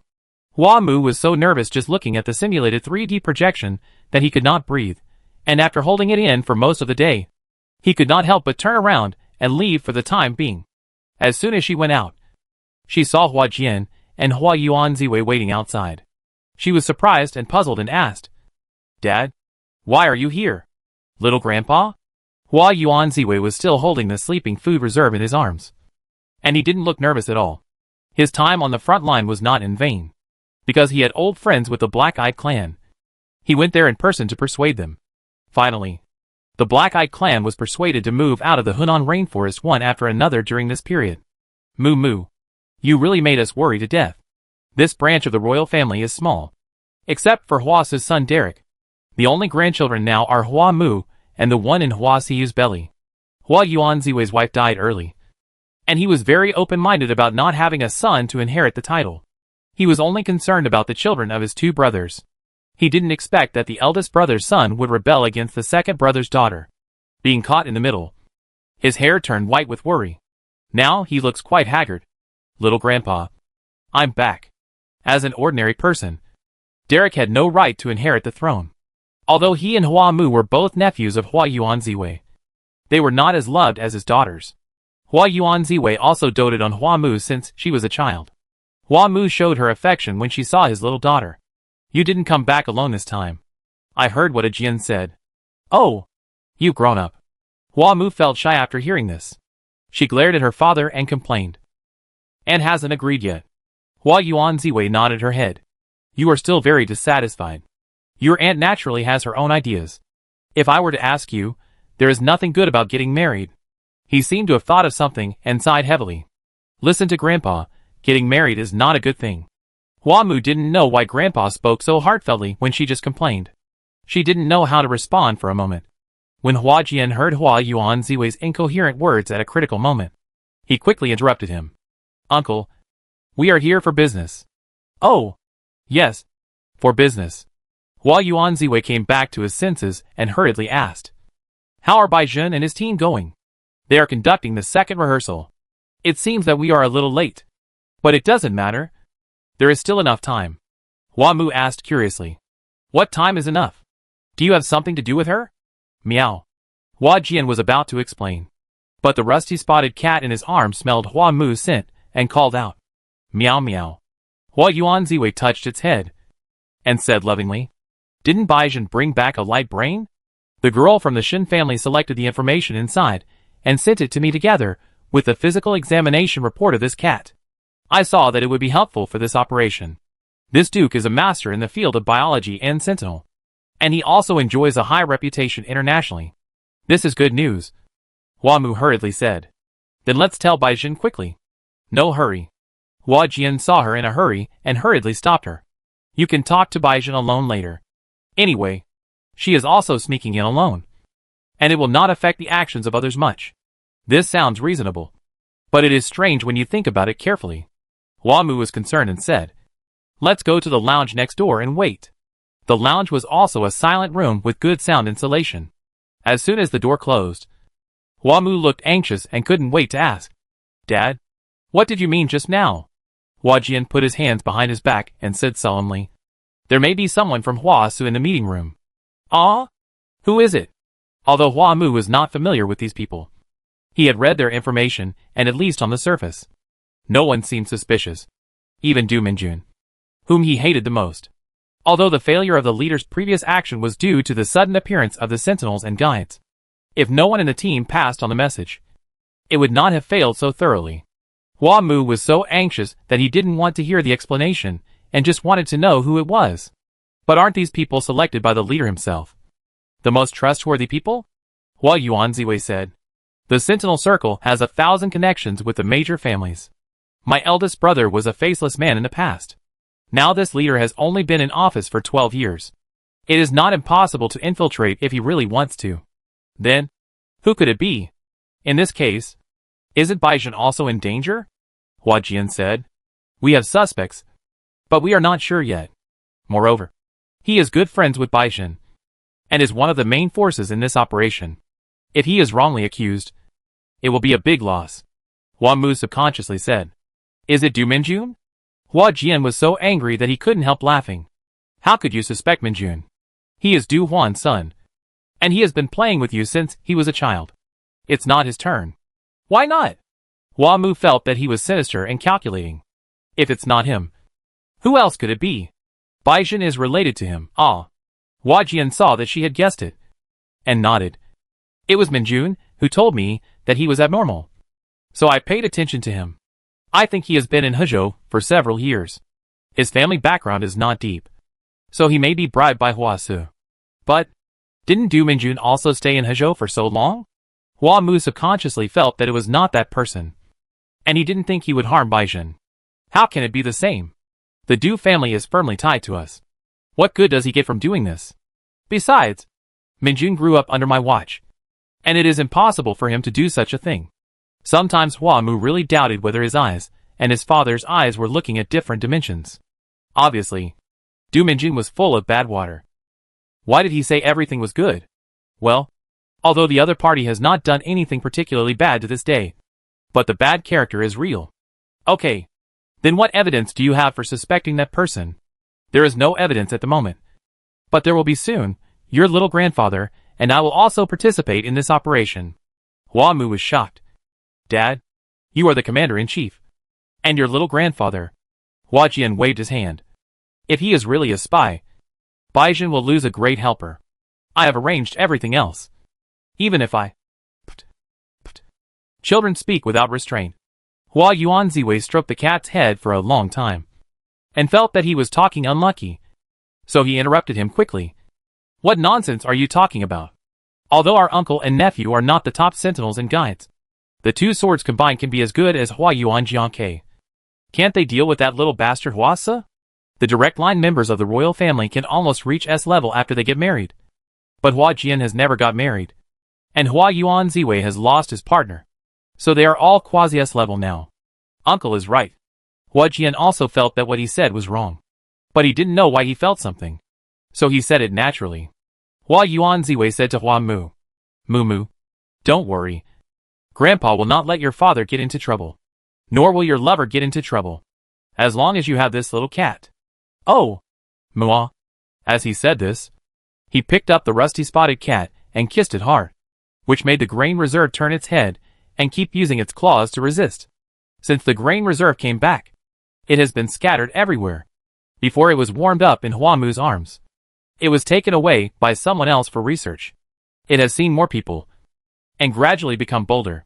It is not afraid, but looks disgusted. What does it have to do with the grain reserves? Her grandfather is a great scholar, but also a child. Hua Mu can only pretend not to see the rusty cat's eyes for help. Hua Yuanziwei talked about his professional field and was eloquent. Ace. Ahem.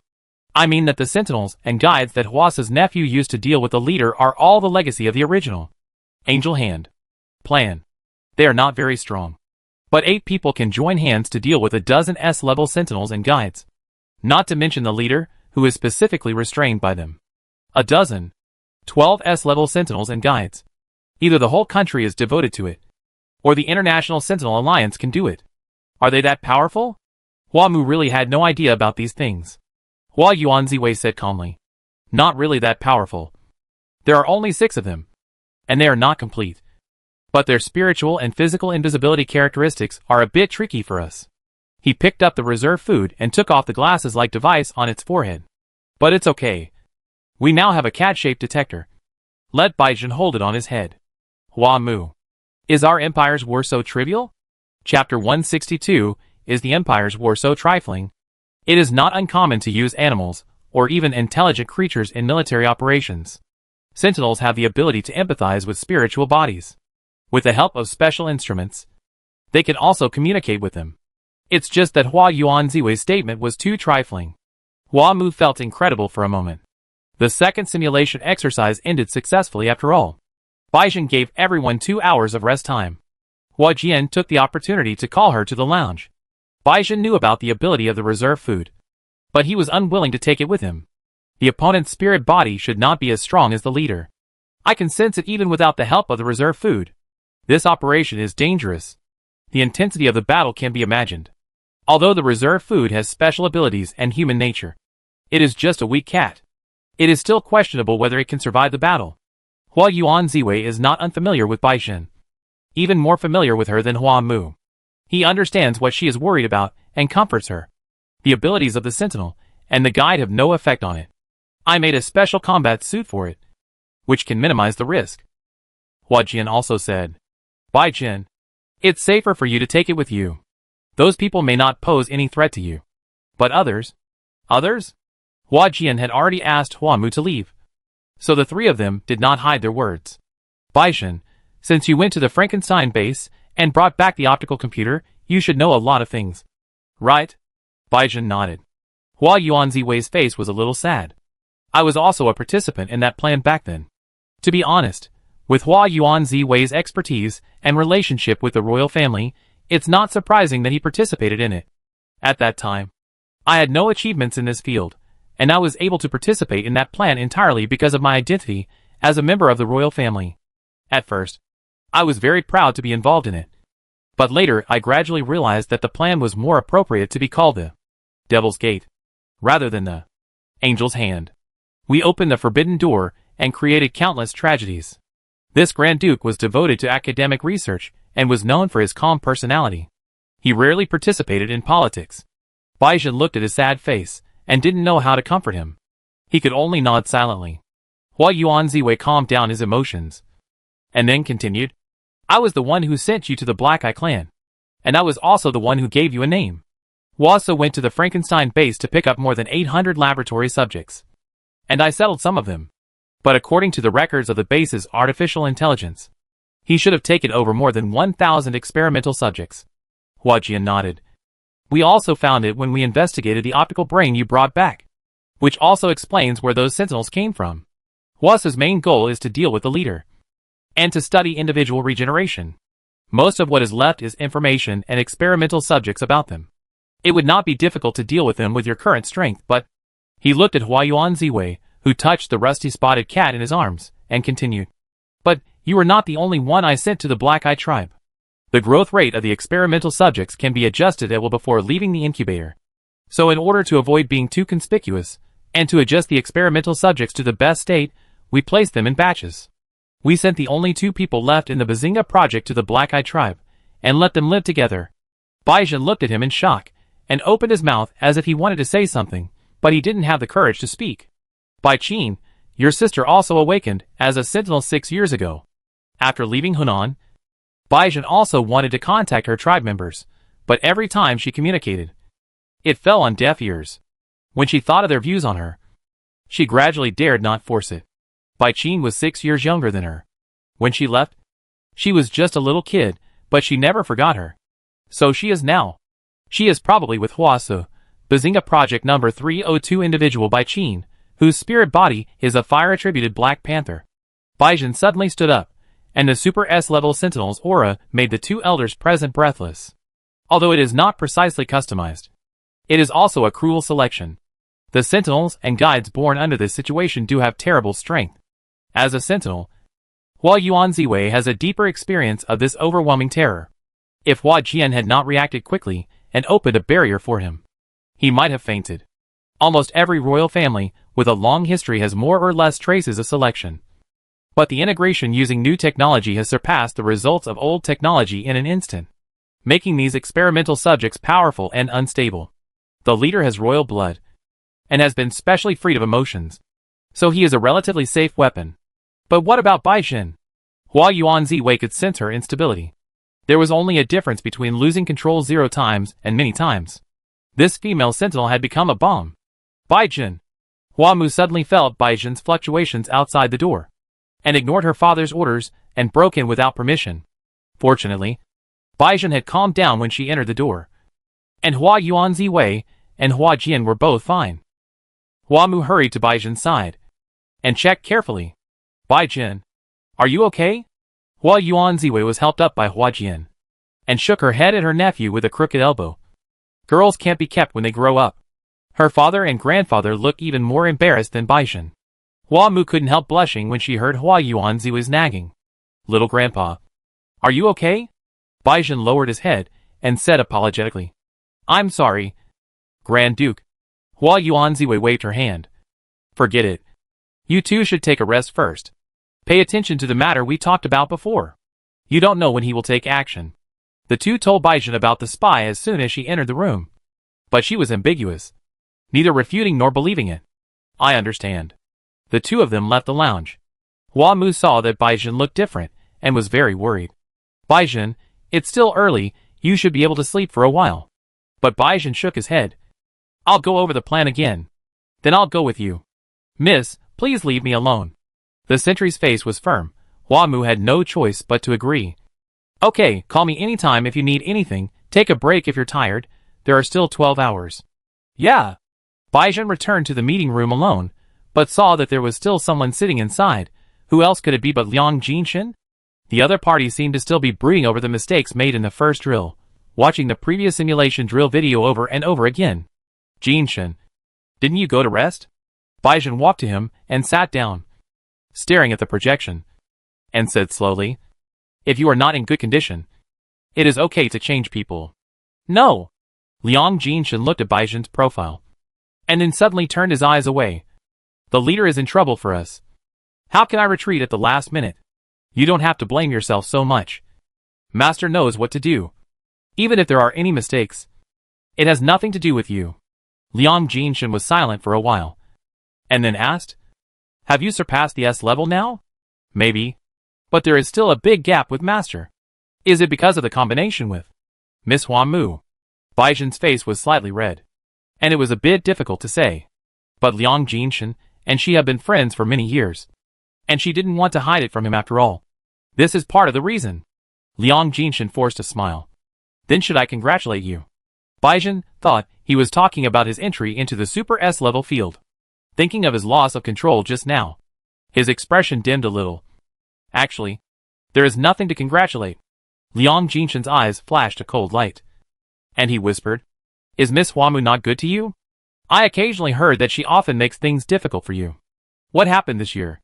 Did she force you to get together with her? Baizhen looked at him in surprise, and said incredulously, why do you have such an idea? Of course there is no such thing. The young lady is very good to me, or rather, I am not worthy of her. Liang Jinshin clenched his fists, trying to stay calm. But I never heard you say you had a crush on her, and she treated you in that way. Sentinels cannot rely on the guide element. If that's why you were with her. Baizhen frowned unconsciously. I don't need to tell anyone about my feelings for the young lady. And as for her attitude towards me, it's just that she doesn't know how to express it. Jinshin, did you misunderstand something? Or did someone say something to you? No one said anything to me, that is to say, you two are in love? Baizhen finally didn't care about being shy, and said firmly to Liang Jinshin, yes, we are in love. I love the young lady, and nothing else matters. Liang Jinshin smiled miserably. Why are you sure she feels the same way as you? You can't get married. Even if the whole world knows about your relationship, you are just her lover. The royal guide can marry multiple sentinels. Don't Her Majesty have enough lovers? Why do you want to get yourself into such a relationship? Before he finished speaking, Baizhen had grabbed his collar. You are slandering His Majesty, humiliating the young lady, even if you are a good friend. I will not let you go. In terms of height alone, Baizhen is taller than him. At this time, it was an oppressive posture again. Liang Jinshin had to look up at her. It seems that the saying that the royal guide can bewitch people is true. Both the leader and you are so stubborn. Baizhen couldn't bear it anymore and punched him hard in the face. What the hell has possessed you? How can you say such things? It's not good for His Majesty. The leader or yourself? Do you want to die? Liang Jinshin is more loyal to the leader than to the royal family. Although he had ambitions in his heart, he was deeply dissatisfied with the imperial system. In addition, Du Minjun often said some specious words, which made this idea more and more deeply rooted. Although Baizhen's words defended His Majesty and the royal family, they were also full of concerns for him. Liang Jinshin finally had tears in his eyes and choked up. The leader's life and death are uncertain now. If I can use my life to exchange for hers, I don't want it. Chapter 163 Spy. Baizhen didn't believe Liang Jinshin was a spy.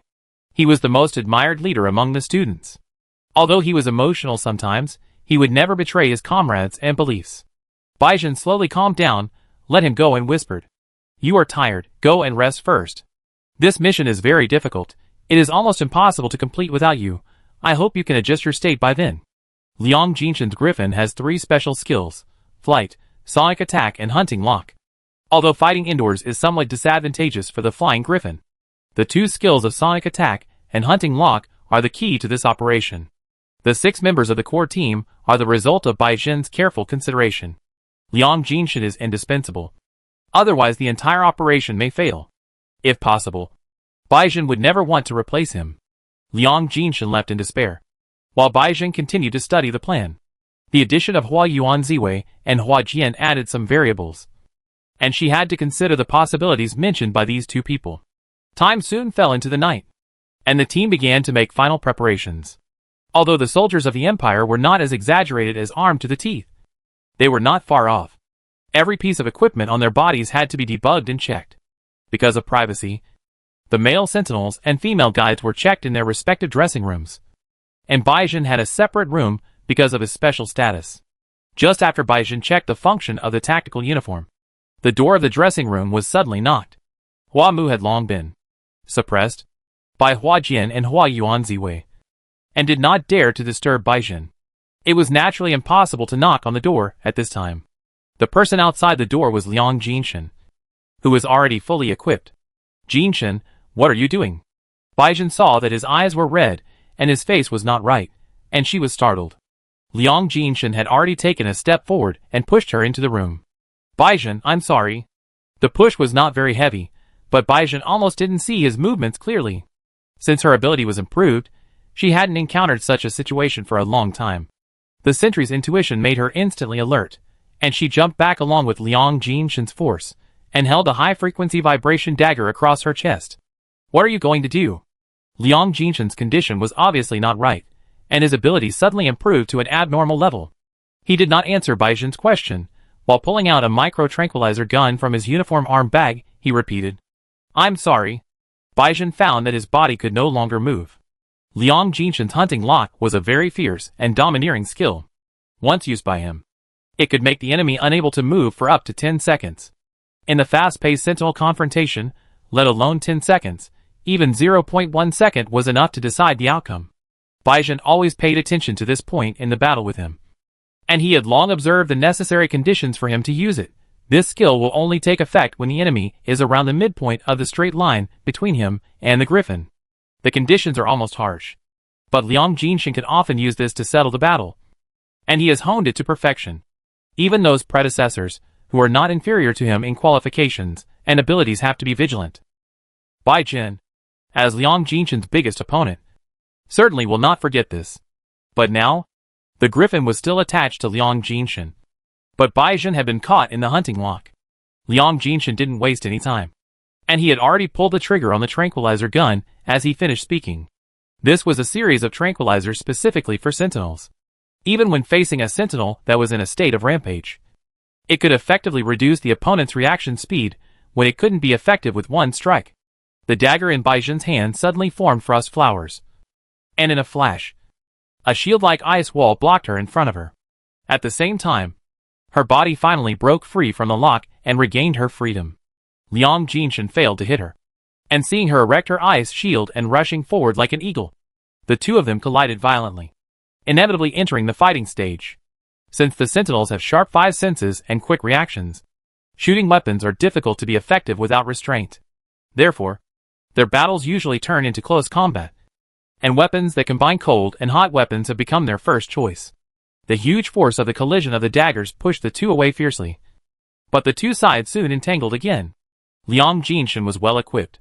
The tactical uniform with stealth function had some influence on Bai Zhen. The lack of any defense made her afraid to confront him head-on. She was inevitably at a disadvantage in the narrow locker room. For sentinels, the biggest function of tactical uniforms was to protect the body. The keen senses brought not only convenience, but also a heavy burden. Every injury would seriously consume the sentinel's mental strength, making them tired faster. Bai Zhen avoided Liang Jinshan's attacks again and again, and roared in disappointment and anger, and the power in his body completely exploded. The ability of a spirit body is ultimately the impact of a higher dimensional projection on the real world. The larger the projection area, the stronger the ability. Once a sentinel or guide's ability becomes strong enough, it will have an impact on the dimensional space, which is also the reason for the so-called pressure. Liang Jinshan's movements suddenly slowed down, and he felt as if his body was stuck in a quagmire. Baizhen mercilessly slashed the high-frequency vibration dagger at Liang Jinshan's face, leaving a rough mark on the protective mask. But Liang Jinshan did not stop. In his bloodshot vision, only Baizhen's face was clear. He knew that even if he could keep Baizhen, he would not be able to participate in the mission of saving the leader. But the arrow had to be shot, and he had no way out. At least Baizhen. He must not let her die. Super S-level power is indeed enough to make people terrified. Even if he used the potion given by Du Minjun, he was becoming more and more powerless. Just now, he thought he was invincible. But now he found that his eyes could no longer see Baizhen's movements. Baizhen's dark eyes seemed to glow green, like a wild animal locking onto its prey, and every time his slender limbs stretched and attacked, it seemed as if all of Liang Jinshan's escape routes were blocked. The two had already released their spiritual bodies to fight, and their sonic attacks and ice rays failed again and again. The locker room was already in a mess. If it weren't for the protection of his tactical uniform, Liang Jinshan would have been covered in wounds. The battle between two S-level sentinels was not something that a silent room could cover. But strangely, no reinforcements have arrived so far. Liang Jinshan gradually began to have doubts and uneasiness. But Baizhen's attacks became more and more fierce, as if he had endless power. The dagger cut the same position of the tactical uniform again and again with great precision, and finally tore the left sleeve the last time. Unless they have unique skills like Meddler. The sentinels are also mortals. Liang Jinshan's left arm was almost bloody, and flying the moment it touched the dagger. If Baizhen had not stopped in time, his arm would have been broken. Liang Jinshan instinctively let out a shrill and painful scream. The overload consumption had already overdrawn his mental strength. The weak barrier was completely shattered after this blow, and it was simply unable to protect the sentinel's body from such pain. Baizhen leaped and pressed Liang Jinshan's chest with his knees. While pressing him under him, he let Hattie release ice to temporarily freeze his wounds to reduce the pain. Ah! Liang Jinshan bit his mouth full of blood foam because of the pain. His red eyes bulged out, and his body was almost twisted into a ball, trying to struggle and roll. A single sentry is too fragile, especially when injured. If there is a guide to help him at this time, Liang Jinshan can still have at least 60% of his combat effectiveness. Baizhen pressed him to the ground. His face was livid, and he showed no sympathy or mercy. He grabbed the communication device beside him and said, "The rescue team will come in first. Jinshan needs treatment." There were a lot of people waiting outside. As soon as they received Baizhen's order, they broke through the door of the locker room and rushed in quickly. Hua Yuanziwei, Hua Jian and Du Minjun were also among them. Several medical staff and guides quickly came up to treat Liang Jinshan's wounds. Du Minjun looked at Liang Jinshan on the ground, and seemed to be quite distressed and regretful. I didn't expect it was really Jinshan. If I had said it earlier, Liang Jinshan had already lost his mind due to overdrawn in pain, and could only scream and struggle. The medical staff soon discovered his abnormality and asked, "Duke, Major, the captain used drugs to stimulate potential, and the side effects are very serious. Treatment must be carried out immediately." Hua Jian originally wanted to interrogate something before leaving, and asked unwillingly, "How serious is it? How long does it take to treat? If it is not treated in time, it may be life-threatening. It will take at least 5 or 6 hours to wake up. There are only 4 hours left before the action, and it is too late anyway. Fortunately, we have prepared another plan. It is necessary to prepare for a rainy day." Hua Yuanziwei saw Baizhen's silence, patted her shoulder and comforted her. "Baizhen, don't be too sad. You can't judge a person's heart by his appearance. It is inevitable that people will misjudge their friends in their lifetime. Now that the mission is imminent, you should pay attention to this. Jian and I will fill in the gaps between him and Minjun, and will not delay your plan. It just so happens that Minjun and you are quite compatible. So let him act with you, and you can get twice the result with half the effort." Baizhen glanced at Du Minjun and responded softly. Du Minjun walked up to her, forced a smile, extended her hand and said, "I didn't expect that we would be on a mission together under such circumstances." Baizhen seemed to be hit hard, just gently held his hand and shook it, said calmly, "Yes, I didn't expect it." Du Minjun didn't care about her attitude. "Now there is not much time left. We are temporary partners. It's better to communicate your plan as soon as possible. Baizhen nodded, watched Liang Jinshan being carried out, suddenly said. Minjun, you and Jinshan have always been good friends. Don't you worry about him at all?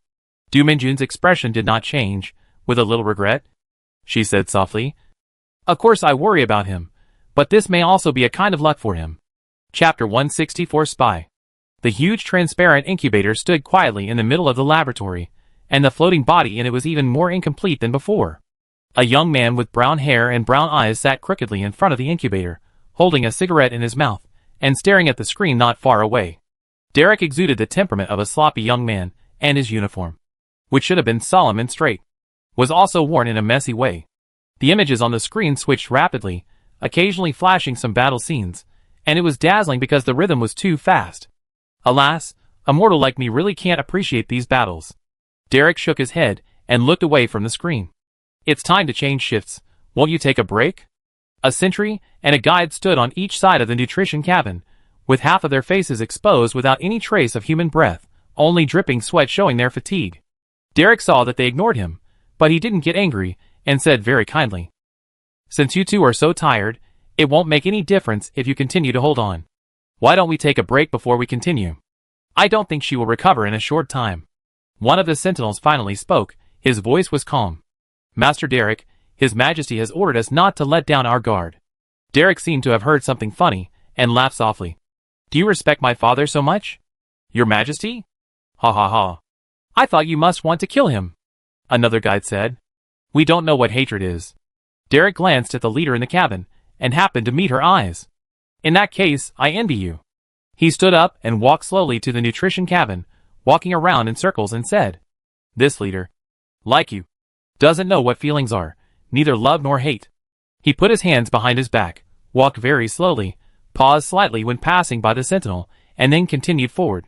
I used to think people like you were terrible, but later I found that such people are the most fair and just. Master Derek. The sentinel always felt that something was wrong, but excessive consumption made his senses dull. Derek chuckled and said, My father has asked me to take care of the leader for a while. We meet every day. What do you think of him? He stopped behind the guide, and leaned over to her ear as if to ask her. Your opinion should be more fair and objective. I'm sorry, Master Derek. We don't know whether it was the sentinels or the guides. Several months of overloaded tasks had already exhausted them, because they had no emotions. They could persist until they died of overdraft. But the burden on their bodies could not be deceived. Yes, it's normal that you can't see it, because you don't understand feelings. Then it's useless to ask you if you are thirsty for feelings. Right? In that case. The sentry looked through the green culture medium, and saw the hand of the young master opposite him on the shoulder of his guide. Even if there is no emotion, and he doesn't know what jealousy is. For the sentry, protecting his partner is an instinct. Derek's approach made him alarmed. But he didn't dare to relax his control over the people in the cabin. In the dilemma, he saw the calm and distinct arc at the corner of the mouth of the leader known as the faceless man. Derek's ruffian smile was almost the same as hers. Why were there no footsteps? He finally realized the reason for his previous abnormality. The footsteps of an untrained person may be light or heavy, but it is absolutely impossible for them to make no sound at all. At least it is impossible for them to escape the ears of the sentinel. But he didn't hear Derek's footsteps at all just now, which is definitely not something a playboy can do. Just as he figured out the key, the guide on the opposite side snorted. The sentinel decisively gave up suppressing the leader, and rushed to the guide like a flash. Derek had thrown away the syringe in his hand, and stepped aside. Don't be nervous. It's just some hormones. He smiled brightly, threw his coat aside, and took a fighting stance with a dagger in his hand. Some hormones that can help you restore your relationship in a short time. They are the product of Nita's years of research. There are no side effects except for the pleasure. Under the thin shirt, the body that originally looked thin and skinny actually showed clear muscle lines. It was definitely not the physique of a young man who did not work and was idle. Master Derek, what do you mean by this? Derek showed a helpless expression, sighed. That's why I said it's tiring to deal with people like you who have no emotional intelligence. I've obviously betrayed you. What's the point? Don't talk nonsense. If you want to fight, then fight. As this young master's first real opponent, you should feel honored. The sentry finally stopped asking questions, and said to the guide behind him, Xiao Lu, how are you? He could feel that his guide was a little confused and excited, but he didn't seem to be hurt anywhere. I'm fine. The 6 sentinels and guides only had numbers, but no names. The 2 people guarding Hua Zheng were sentinel number 3 and guide number 6. Can you still deploy the barrier? Yeah. Cover me. Although he could feel that Derek was just an ordinary person, his calm attitude forced him to act cautiously. It's not that there are no precedents of ordinary people defeating sentinels. Using the advantage of numbers, interference methods, sound waves, light effects and other weapons, it is not impossible to defeat sentinels. A type of mercenary specializes in how to deal with sentinels and guides. Derek restrained his frivolous smile, held his breath and concentrated, and finally showed some seriousness and nervousness. His fighting posture was obviously from the Marine Corps, and the one who taught him these things was none other than the leader. Derek was Baishan's real senior. The physical fitness of the sentinel in the possession state was far superior to that of ordinary people. As soon as number 3 waited for his guide to open the barrier, he rushed to Derek in an instant. Whether it was the numerous sophisticated equipment in the room or Derek's identity, it was not suitable to use guns and weapons. Number 3's first thought was to subdue him first. But Derek's reaction speed and strength may not be as good as his. But his judgment is very accurate, and he can resist his attack in time every time. Number 3 determined that Derek was wearing a nano-protective suit just by the feel of his hand, and the timing of launching interference weapons and dodging and retreating was just right. For an ordinary person to be able to achieve this level, it is definitely the result of thousands of trials and tribulations. It is indeed a clear advantage for sentinels to deal with ordinary people. But on the other hand, because most of the abilities of spiritual bodies cannot act on ordinary people, they will also lose some combat capabilities. Number 3's ability is regeneration suppression. Number 6's ability is pain enhancement. These two are naturally very useful for leaders, but almost ineffective for ordinary people. However, Derek did not have the strong physical fitness of the sentinel. He fought and retreated, and in less than a few minutes, he was already out of breath and covered with wounds. Stop. Stop fighting. Actual combat is not the same as training. He did not expect that he could not even last 5 minutes. Number 3 ignored him, and the sharp fist hit Derek's abdomen fiercely. Derek raised his arm to block, but was still thrown out by inertia. Wait a minute. Are you just going to ignore that little sister number 6?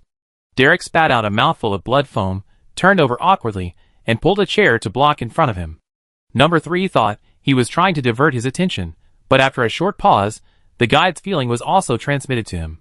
Little 6. Number 6 had already knelt on the ground without knowing when, although he was still barely maintaining the sentinel barrier, his body was almost limp. Derek, what did you do? Derek saw him coming towards him aggressively, rolled over and hid under a metal operating table. I said it was a hormone that temporarily restored feelings. What else could she do? You must not have experienced the fever of union. Right? Take her away quickly. I don't want to watch a live pornographic show. You bastard. Number 3 got furious, and with just one punch, he smashed the operating table out of shape. Derek rolled back, rolled and crawled out from under the table, and shrank under the operating table. The sentry's emotions were obviously beginning to be affected by the guide, and the danger level increased sharply.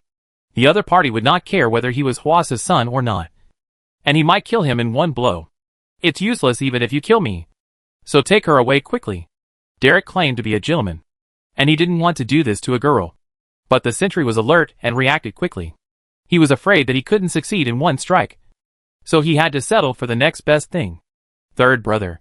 Number 3 had never heard number 6 call him like this before, so he had to leave Derek alone. Now that the base has been invaded, there is a shortage of manpower everywhere. The two were ordered not only to guard the leader, but also to protect Derek. But this most unlikely person has become an undercover agent. What can they do? Number 3 took off number 6's mask, and saw that her face was flushed and she was unconscious. Finally, he didn't care about Derek, and ran out of the door with her in his arms. Derek blew a whistle, making sure that the other party would not return, and he got up and ran to lock the door, and then collapsed heavily to the ground. When the relationship is restored, the unfounded loyalty will also weaken, and even hatred will arise. Naturally, the two will no longer work for Huasa regardless of their own safety. Derek looked at the nutrition chamber and said weakly, Master, you almost killed me. The reduction of Hua Jing's body finally stopped. She looked at the screen and seemed to be in deep thought. Derek rested for a while, got up from the ground, sat in front of the operating table, and started to change the nutrient solution while talking to himself. I don't know what your criteria are for letting me do it. Is it because Hua Jian is here this time? Ouch. It hurts me to death. I don't know when my damn father will find out. Master, I put my head on the belt for you. You must keep your promise to me. Chapter 165 Action. Tactical uniforms can block the scanning of most sensors, but cannot escape the precise perception of sentinels. At this time, the ability of sentinels and guides on both sides is the competition. The larger the sentinel's perception range, the more hidden the guide's barrier, the more advantageous the action will be.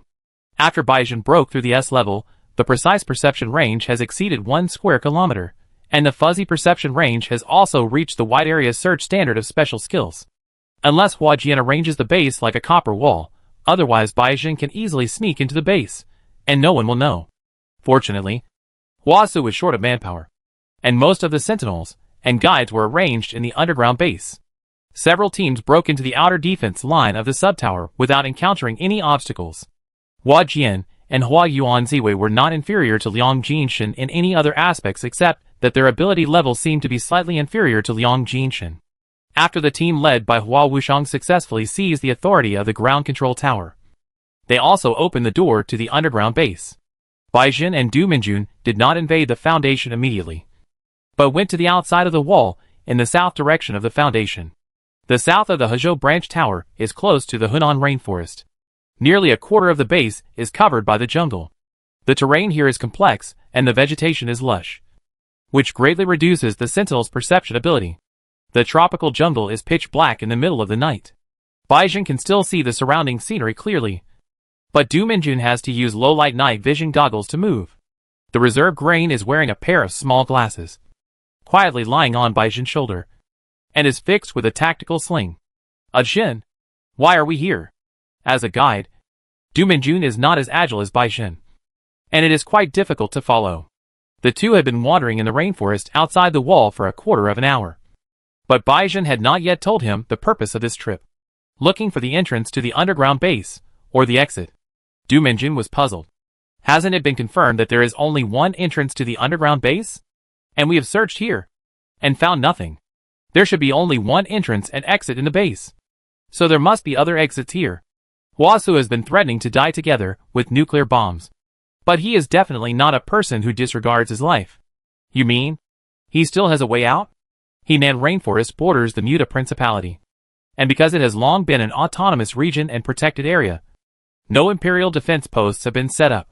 With the sentinel's physical strength, as long as he is familiar with the terrain, he can cross it in one night. If Hua Su wants to run, he must be heading in this direction. Then should we arrange for garrison personnel? Don't worry. The Grand Duke has already arranged it. Baizhen walked in front of Du Minjun, speaking in a flat tone, as if he was concentrating on finding the entrance. But so many of us can't find it. What method do you have to find it? Restaurant will tell me. Baizhen's words were concise, and he seemed unwilling to explain more. Du Minjun said with concern. Baizhen, you seem to be in a low mood. Is it because of Jinshin's matter? The sentry was silent for a while, and whispered. He has his reasons. Don't take it too seriously. He may just be confused for a moment. When we get back, Du Minjun seemed to want to comfort her. At this moment, Reserve Food called out softly. Baizhen raised his hand to stop him, and rolled down the eyepiece of his left eye to carefully check the surrounding environment. It was easy to make the passage undetectable by instruments, but there was only one possibility to avoid the perception of many sentinels. The material used to build the passage could shield the ability of the spirit body. The manufacture of shielding materials was strictly controlled by the state. There were quotas for military and civilian use, and people were sent to supervise the manufacturing process. If you want to build such an additional tunnel, unless you smuggle it, it is impossible not to leave any traces. But even if it is smuggled, artificial shielding materials also face problems such as scarcity, high prices, and transportation difficulties. Hua Su will of course turn to another material, the bones of intelligent creatures. The official price of these two materials was originally that the bones of intelligent creatures were more expensive. But because artificial shielding materials are basically controlled by governments, it is far less easy than poaching the bones of intelligent creatures. So the prices on the black market are reversed. In addition, The corpses of intelligent creatures can be disguised as livestock meat for transportation, which makes smuggling more convenient. Baijin checked the purchase list of the Leafin Tower of the state government over the years, and found that the quantity of meat import items in some years was abnormal, which made her more certain of this conjecture. Although her ability has greatly increased, she does not have a good way to deal with the shielding formed by the bones of intelligent creatures. But the reserve grain can sense it. After repeatedly checking the 3D topographic map, she marked out the approximate area. If such a passage really exists, it should be found in half an hour. If she cannot find this road within half an hour, she still has time to meet up with Hua Jian and others to implement Plan B. The one that reacted to the reserve food was a banyan tree, which was not inconspicuous in the jungle. Is that so? Du Minjun looked at the banyan tree carefully, and did not see anything unusual. Baijin pulled out a laser cutting gun from her tactical backpack and began to cut along the half of the banyan tree. Baijin! Du Minjun seemed to be startled by her action and worried. Will this attract attention? It's okay. We will use the blasting device later. The Duke and his men should have almost reached the entrance of the underground base, and Huasu should have discovered it anyway. And they don't have the energy to care about us now. Du Minjun noticed Baijin's indifference, and did not speak for a while. Standing aside, and watching her quickly cut the banyan tree. There was indeed a person-sized hollow in the middle of the banyan tree, and underneath was a spiral metal door. Baijin installed the bomb, while summoning Hattie. The cold green eyes of the ice wolf were particularly bright in the dark night, staring straight at the guide standing not far away. The metal door was very solid. Baijin tried to blow up one first, but it had almost no effect. Minjun, give me what's in your bag too. The explosion did not make much noise or vibration. The ice wolf absorbed all the excess energy and impact at the moment of the explosion. Let's not talk about Baijin's ability for now. The precision of this operation alone is enough to make people amazed. Du Minjun handed her the backpack in silence. Baijin took out all the explosive devices from it, and fixed them on the door together with his own, and then climbed out of the tree hole. This time, stay a little further away. There may be some splashes. Du Minjun took a few steps back as he said, looking at Baijin's cold and somewhat tense profile, and suddenly asked, Did you reject me for Moo? Why do you suddenly ask these questions now? Du Minjun chuckled and said, Because I am very curious. I am afraid that I will not have the opportunity to ask again later. Maybe there is this reason. But the more important reason is that I know you don't like me. Everyone says you are a piece of wood. It seems that this is not the case. The bomb was detonated in Du Minjun's words, with only a slight muffled sound and scattered with fragments. The spiral metal door was blown open to a size that was just big enough for one person to pass through. Baijin looked at Du Minjun and asked, Will you come with me? I'm your partner. How can I not go with you? Let's go! The sentinels always lead the charge. Baijin was in front. Du Minjun was behind, and the two entered one after another. The passage was pitch black, except for a few rays of moonlight leaking from the hole at the top. There was no light at all. Du Minjun turned on the searchlight first to illuminate the passage. Although this escape passage was hidden, it was built very roughly, because it was not connected to the base's ventilation system. The air inside was turbid and humid, and the water on the ground was already above the knees. The two had put on masks before coming down, and could only communicate through the communicator. Baijin had no intention of taking care of Du Minjun, and ran quickly in the passage. Du Minjun reluctantly followed him, panting slightly, and said, I think I hid well. How did you find out? What do you mean? Of course, it's the one you just mentioned. Baijin rarely talked about irrelevant topics during the mission, and this time was an exception. If I really want to say it, it should be intuition. After all, they are just some clues. It's not surprising that you like him. Jin Shin is a good man. I don't like him because he's a good man. Baijin sighed. What do you like about him? If I have to say it, is it stupid?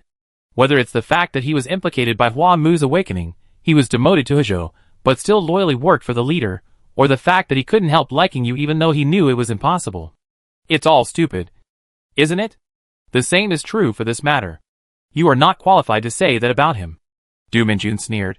It seems that you are not unaware that he likes you. Compared to me, you are more excessive. Aren't you? It's just as good as saying it. Isn't it? You think he's a fool? Baijin stopped abruptly. There was a huge vertical drop metal door in front of the two of them. This kind of door is thick and heavy. It can usually only be opened on one side. It is started by a manual switch motor and is not connected to the intelligent control system, so it cannot be hacked with a light brain. This door weighs at least 4 or 5 tons, and its thickness is completely beyond the reach of the blasting devices carried by the two. Du Minjun chuckled with gloating. What are you going to do now? Baizhen stood silently. Just when Du Minjun thought she was helpless, a chill penetrated the tactical uniform and invaded from the legs. As the hard ice and metal rubbed against each other, making a harsh sound, the vertical metal door began to rise slowly, and a rising ice wall lifted it off the ground. Baizhen looked at Du Minjun. It seems that violence is more effective against more primitive things. I didn't expect you to say such a thing. What? Do you want to go in now? The underground base is further ahead. At the current progress, we may arrive earlier than Huajian. No. I think we still have some things to solve before that. You are a bit bullying. I have no chance of winning in this environment. So, why don't you tell the truth? Chapter 166 Action. The originally damp and dark underground passage became cold and dry due to the sudden drop in temperature, and the white mist of the breath was even colder in the light of the tactical searchlight. A black giant python appeared behind Du Minjun at some point, staring at Baizhen with its vertical pupils, and making a low hissing sound. Du Minjun's spiritual body is called Medusa, because its petrification ability is similar to Hunting Lock, and has a very high affinity, which is why Baizhen arranged the two to partner up. Hattie growled from his throat, and the reserve food was even more furious, and he kept shouting at Du Minjun. At such a close distance, the guide had no advantage over the sentinel, and Baizhen was superior to him in level, so there was no reason for him to be timid. The two did not confront each other for too long. Du Minjun released his spirit body and raised his hand in a gesture of surrender. Okay. Okay. An egg cannot beat a stone. You would rather take me on the road than expose me. So it seems that you are ready to take tough measures. I choose to confess and be lenient. What do you want to ask? Baizhen brought Du Minjun with him, because there was no solid evidence. The plan was originally hasty. If something unexpected happened before departure, it would greatly shake the morale of the army. Because of this, even the matter of Liang Jinshan was concealed. As for Du Minjun, Baizhen naturally had many questions to ask, but he did not bring him here to interrogate him. The accounts can be settled later, but saving people cannot. I am not interested in your reasons and purposes at all now. The only thing I want to know is the information that is beneficial to this operation. This concept is really a bit vague. Seeing that Du Minjun still wanted to delay time, Baizhen's eyes could not help but sink. Hattie growled, and instantly froze Du Minjun's legs. Baizhen glanced at the light brain. The time is 0025 now. You have 5 minutes. And then the freezing effect will spread throughout your body. But don't worry. You will be safe within 30 minutes under the freezing effect. The more beneficial the information you tell us is for the action, the faster I will rush back to save you. Du Minjun was obviously affected by the cold, and sarcastically said, I have seen it for a long time. You are not as rigid as others think, let alone dull. Even your loyalty is just a false appearance. In fact, you don't care about the Empire at all. For minutes and 50 seconds, Baizhen was unmoved. Du Minjun shivered, seemingly finally defeated. I'll tell you where the leader and missile control center are. You open the map. In just 5 minutes, the frost had covered Du Minjun's entire body. After setting the navigation in the optical brain, Baizhen fixed him to the wall. You'd better tell the truth. Even if I die, the freezing effect will not diminish. Knowing the two places reduced Baizhen's troubles. Of course, she would not easily trust Du Minjun completely. This person's intentions were unclear, and his actions were hard to guess. She left Du Minjun where she was, and then ran through the gap in the ice wall under the door, heading deep into the base. The underground base had 4 floors, and the elevators and safety passages were all urgently blocked after the core team opened the base gate. Su Ying Sentinel Fu Wen was a hacker with a lot of experience, although he didn't have the title of genius, like Hua Wushang. He was no less skilled and experienced. He was the one who opened the base gate. Several people have stayed on the first floor for 3 minutes to crack the lock of the passage door. The guarding robot and the enemy sentinels and guides have also surrounded them. How long will it take? Yin Sheng held a shield in each hand, protecting Fu Wen and the 2 guides firmly behind him. His spiritual body is a giant ape, which has greatly increased its strength, and carried a large amount of equipment needed this time. 1 minute. The guarding robot is almost no threat to the sentinels, but this is when they can move. When cracking the door lock, Fu became the target of attack. In Sheng naturally needed to protect him and the guide. So the remaining sentinel must be a very outstanding individual. Liang Jinshan is undoubtedly the most suitable candidate. His sonic attack has a very destructive effect on robots. Hunting locks can cope with the human wave tactics under the level advantage, which can greatly reduce In Sheng's pressure. Although Huayuan Ziwei is not weak in ability, he has not been in actual combat for many years, and his special skills are more scientific and research-oriented. It seems that he is really overwhelmed. 8 B-class sentinels followed the guarding robot, shooting and advancing, suppressing Huayuan Ziwei and Hua Jian behind the wall. Only they could hide. But Fu Wen and his men could not, and the firepower was concentrated on them. Fortunately, the 2 explosion-proof shields were strong, so they could hold out for a long time. If they continued like this, the situation would only become more and more unfavorable, and they would not be able to hold on for a minute. Just when In Sheng thought the end was coming, Huayuan Ziwei on the opposite side suddenly made a countdown gesture to Hua Jian. 3, 2, 1. He only saw the other party make the 1 gesture and then suddenly disappear. Then a gust of wind swept through the passage, and the enemy's assembly team was scattered. The guarding robots were completely wiped out, and their broken bodies lay on the ground. The 8 soldiers were also injured to varying degrees and lost their combat capabilities. Huayuan Ziwei's spiritual body is called Zouwu, and his special ability is extreme speed. As long as the body allows, it can accelerate the host infinitely. Grand Duke. In the military, people are usually addressed by military rank, but Huayuan Ziwei only has a title now, so several people still call him Grand Duke. In Sheng didn't see what happened at all. Hua Jian had already followed closely behind him in tacit understanding, replenishing the guns of several sentinels and guides. Open! Just then, Fu had also finished his work, and the door of the safe passage opened. In Sheng was experienced, and quickly turned his shield to block several people. At the same time as the door opened, a strong force rushed towards him. If the people present were not all above the Quasi-S level, the pressure alone would be enough to make people want to retreat. There were more than 50 sentinels and guides standing in the gate, almost filling up the passage. The 4 of the 6 Quasi-S level sentinels and guides were leading the way. The sentinels and guides behind them were all wearing half-masks. It was initially judged that their levels had reached Quasi-A level. The official level classification is generally a 1-level 2-level system. That is, one level has 2 levels. For example, B level has B and B plus general levels. But usually experienced sentinels will have their own judgment, and the term quasi-level came into being. Normally, the quasi-level of the previous level is the plus level of the next level, but the different names have different meanings. For example, Huayuan Ziwei and Hua Jian are both quasi-S level, although their ability is rated as A+. But they are much stronger than the general A+, because they have reached S level, or because of their rich experience or special skills. And the group and the guide here give a few people the same feeling. Although the level is B+, after forming a team, the ability of each of them is far beyond this level. What kind of terrible strength is this? Let alone this team of 6. Even if the entire team of 24 people comes, there is no chance of winning.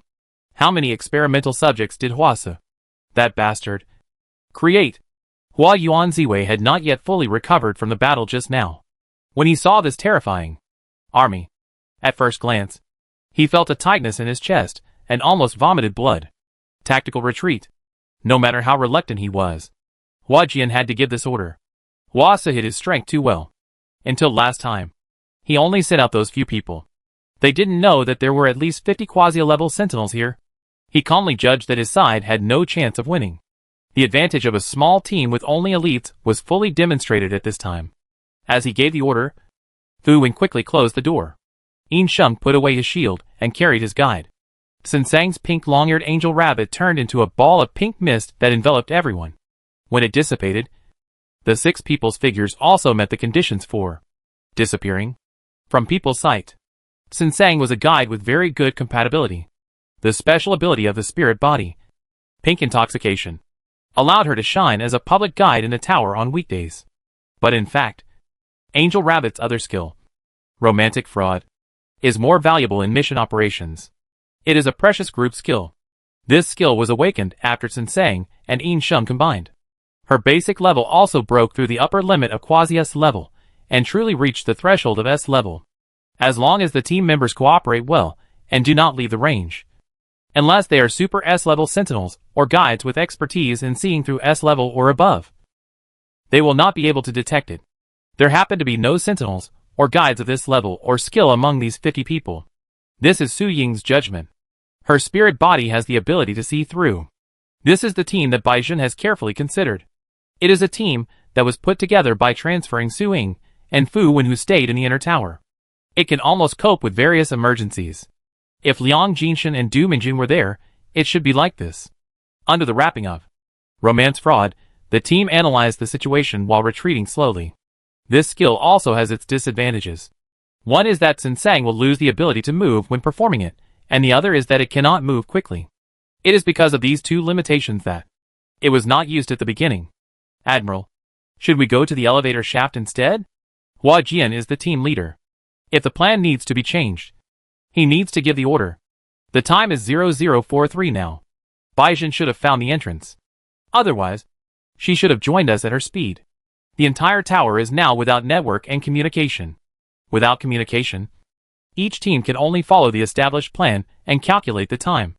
Then we will resolutely implement Plan A, with the purpose of containment, to hold these people back. But will this be difficult? Yin Sheng said worriedly. 50 quasi-level sentinels and guides. Some small countries don't even have that many sentinels and guides combined. Not to mention those small countries. Even if the current empire wants to recruit 50 quasi-level rescuers, it is still stretched. Su Ying frowned and thought for a while, and suddenly said, I don't think those people are quasi-A level. Although they give people the impression of being quasi-A. And perhaps they have the strength of quasi-A. Their own abilities are not that high. Yin Sheng was puzzled and said, what's the difference? He didn't understand. Sinsang, who was sitting on his shoulder, had already understood what his friend meant. But he couldn't speak, so he could only touch his own stupid head. Fu Wen understood what his guide meant. You mean, there are guides with enhanced abilities? Chapter 167. The eldest lady is on the move. It was only a few minutes after Bai Jun set out that Hua Mu began to feel anxious. Although Liang Jinshan had been captured, she felt that something was wrong. If Liang Jinshan wanted to prevent the success of the plan, then wouldn't it be more effective to take action during the mission? When Bai Jun's ability was half a level lower than his, he was on par with him in actual combat. Now that his level is over S level, he would not benefit from a sneak attack in a critical moment. Why did Liang Jinshan take action in the enemy's base camp?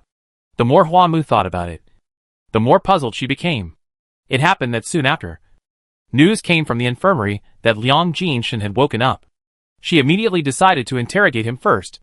Liang Jinshan, who had just finished the operation, looked haggard and pale, but he looked in good spirits. Hua Mu saw him struggling to get up as soon as he entered the infirmary. Where's Bai Jun? Where is Bai Jun? Although he was seriously injured, he was an S-level sentinel after all. His strength should not be underestimated when the anesthesia has not completely worn off. The medical staff did not dare to give him a sedative because Hua Mu wanted to ask him questions. He was tortured to the point of suffering. It was difficult to fix him to the bed with a restraint belt. Seeing that he was still thinking about Bai Jun even though his emotions were out of control, Hua Mu felt mixed emotions. Don't shout. Bai Jun is on a mission. Liang Jinshan had to use a lot of neutralizers because he had used banned drugs to stimulate his potential. The side effects made him not very clear-headed at the moment. No. Bai Jun, you can't go. You can't. Hua Mu heard his horrified tone and became more suspicious. Why can't Bai Jun go? You think she can definitely save the leader, right? That's why you don't want her to participate in the mission. Liang Jinshan seemed not to hear her words. He stared at the ceiling with red eyes, panting and saying intermittently, No. Bai Jun. There is danger. You can't go there. Hua Mu saw that he was completely unable to communicate. So she had to summon Luna to let it comfort Liang Jinshan first. The tall and majestic unicorn appeared in the room, emitting a bright light. Several sentinels and guides protecting Hua Mu stared at it with their eyes wide open, and could not help but feel a little fascinated. Luna shook her head and lowered her horn to release a white light, which poured down on Liang Jinshan, wrapping him gently, and then disappeared. The sentinel, who was originally as restless as a wild beast, was tamed in an instant, gradually calmed down, and his breathing slowly calmed down. Major Liang, Do you recognize me? Liang Jinshan stared blankly at a certain point in the sky, and after a while, he said hoarsely, Miss Hua Mu. Hua Mu breathed a sigh of relief, and sat down in front of his bed. Do you know what your situation is now? There are more than a dozen charges waiting to be prosecuted, enough for you to spend your whole life in prison. Instead of worrying about Baixin, you should worry about yourself. Liang Jinshan moved his eyes, and looked at Hua Mu's face. Hua Mu understood what he meant. It was a look that had long disregarded life and death. Major Liang, I have read your resume. You are a very good sentinel. I don't understand why you betrayed the Empire to help Huasu. Did he make any promises to you? Liang Jinshan smiled miserably. I didn't help Huasu. What virtue and ability does he have to make me loyal to him? Then I don't understand. Since you are not Huasu's man, why do you want to destroy the operation to save the leader? Liang Jinshan said. I don't want to destroy the operation. If Baixin doesn't go, I will go. I will save the leader on her behalf. Hua Mu could clearly feel Liang Jinshan's dissatisfaction with him. Although he didn't show it in his words, his eyes and attitude had revealed it vividly. You go? If it would be useful if you go, then why did the leader remain trapped in the enemy camp until we came back? It's ridiculous. He is dissatisfied? She is not satisfied. This guy not only covets her white pillow, but also makes trouble for them at the critical moment. But this time is different. This time I got the medicine. But although dissatisfied, Hua Mu still doesn't think Liang Jinshan is a traitor. After all, how could he be so stupid to hide it for so many years? Don't tell me it's the medicine you used before. Luckily you were lucky enough to be rescued in time, otherwise, the medicine alone would be enough for you. Baixin knocked you down by herself. And you still want to use it to save the leader. Liang Jinshan showed some shame and anger, and said stiffly, that's because Baixin is very strong. But even if she is very strong, this mission is too dangerous for her. Minjun said Huasa has a weapon specifically for her. I can't let her go to die. It's not too late now. Let Baixin come back. I will replace her. Hua Mu finally heard something strange in his words. Are you talking about Du Minjun? Liang Jinshan was stunned for a moment, and murmured, Minjun has been in Hezhou longer than me, and knows more about the situation. Hua Mu looked at him with a sullen face. If he knows more about the situation than you, why didn't he tell my father directly? And Baixin, but only told you. Did you know? He said you were a traitor, and the person who made us alert was him. So we were prepared. Liang Jinshan looked at Hua Mu in shock, and said in disbelief, This is impossible. Hua Mu stopped talking nonsense with him, and stood up to leave. If Du Minjun is in trouble, then Baixin is in real danger. Wait. Hua. Miss Hua Mu. Where is Minjun? Hua Mu said without turning back. He is with Baixin. The operation had been going on for nearly 20 minutes, and the team might have already broken through to the depths of the base. Hua Mu did not dare to think about the consequences, and immediately contacted the current top leader of the command, Hua Jian's chief of staff Shin Shiming. Mu. The matter you are talking about now needs to be handled with caution. Liang Jinshan's suspicion has not been cleared, and we cannot listen to his words alone. But what if it is true? It will be too late if I don't inform my father now. All communications in the underground base were blocked, and even the teams could not contact each other, let alone the command to contact them. Then do you have solid evidence? Apart from Liang Jinshan's testimony, what else can prove that Du Minjun is a traitor? Shin Shiming's suspicion is completely in line with common sense. Hua Mu's request will greatly shake the morale of the army. It is impossible to listen to her empty words and execute it. Time passed by minute. If we look for evidence now, we will definitely not catch up. By then, everything will be too late. Hua Mu stamped her feet in anger. Okay, if you don't go, I will go by myself. Shin Shiming also watched her grow up since she was a child. Helplessly and earnestly said, Mu, I know you are worried about your father and Baixin, but this is not a joke. Don't be willful. I'm not willful. Du Minjun really has a problem. I felt that he was wrong in the past. Shin Shurha shook his head. Your Majesty and the Duke were assassinated. Minjun's father died to save them. The person who sent the assassination was most likely Huasa. Minjun volunteered to come to the Hezhou branch tower to collect information. Why did you help his father's murderer? Hua Mu was choked. Finally, she realized that no matter what she said, it would be useless. She immediately turned around and left the combat command room. She was furious. The guards around her didn't dare to speak, and tried their best to reduce their presence. Hua Mu suddenly stopped and looked at the guide beside her, squinting her eyes. Big miss? The guide guard was called Shang Yu, who had just graduated not long ago. Because of her family background, she was assigned to the front line for training. The work she did was important and easy. She originally thought that this young lady came here on behalf of the queen to express her condolences just like herself. But she didn't expect that she would take the initiative to participate in every link from the beginning. And she almost got sty. Hua Mu looked her up and down, and asked, "Are you wearing a combat uniform?" Although she didn't have to fight on the front line, she was in a state of readiness. She was responsible for the important task of protecting Hua Mu, so she had to be fully armed. Shang Yu nodded. "Oh, very good, you come with me to the room." Hua Mu would never let them into the room before. Shang Yu was a little puzzled, but did not dare to ask more questions, and followed her into the room honestly. "Don't move, take off your clothes." Just as the door of the room closed automatically, Hua Mu had a mini pistol in his hand, and pointed it at her forehead. "Don't scream, don't resist, otherwise I will say you attacked me." Shang Yu felt cold in her heart, and she wanted to cry. "Miss, you? What do you want to do? Take off your clothes." "But didn't you tell me not to move?" I don't have anything good to look at." The little girl was probably about the same age as Hua Mu, and her eyes were full of tears, as if she was being violated. Hua Mu, however, had no sympathy for her, and threatened in a low voice, "If you don't take off your clothes, I will shoot you."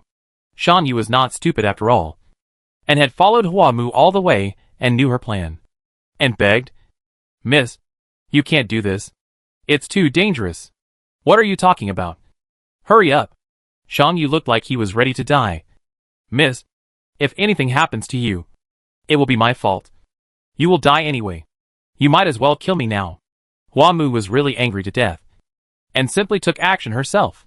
She learned a lot of fighting skills from Baishan, and trained urgently in the tower for a few days, so she has some skills.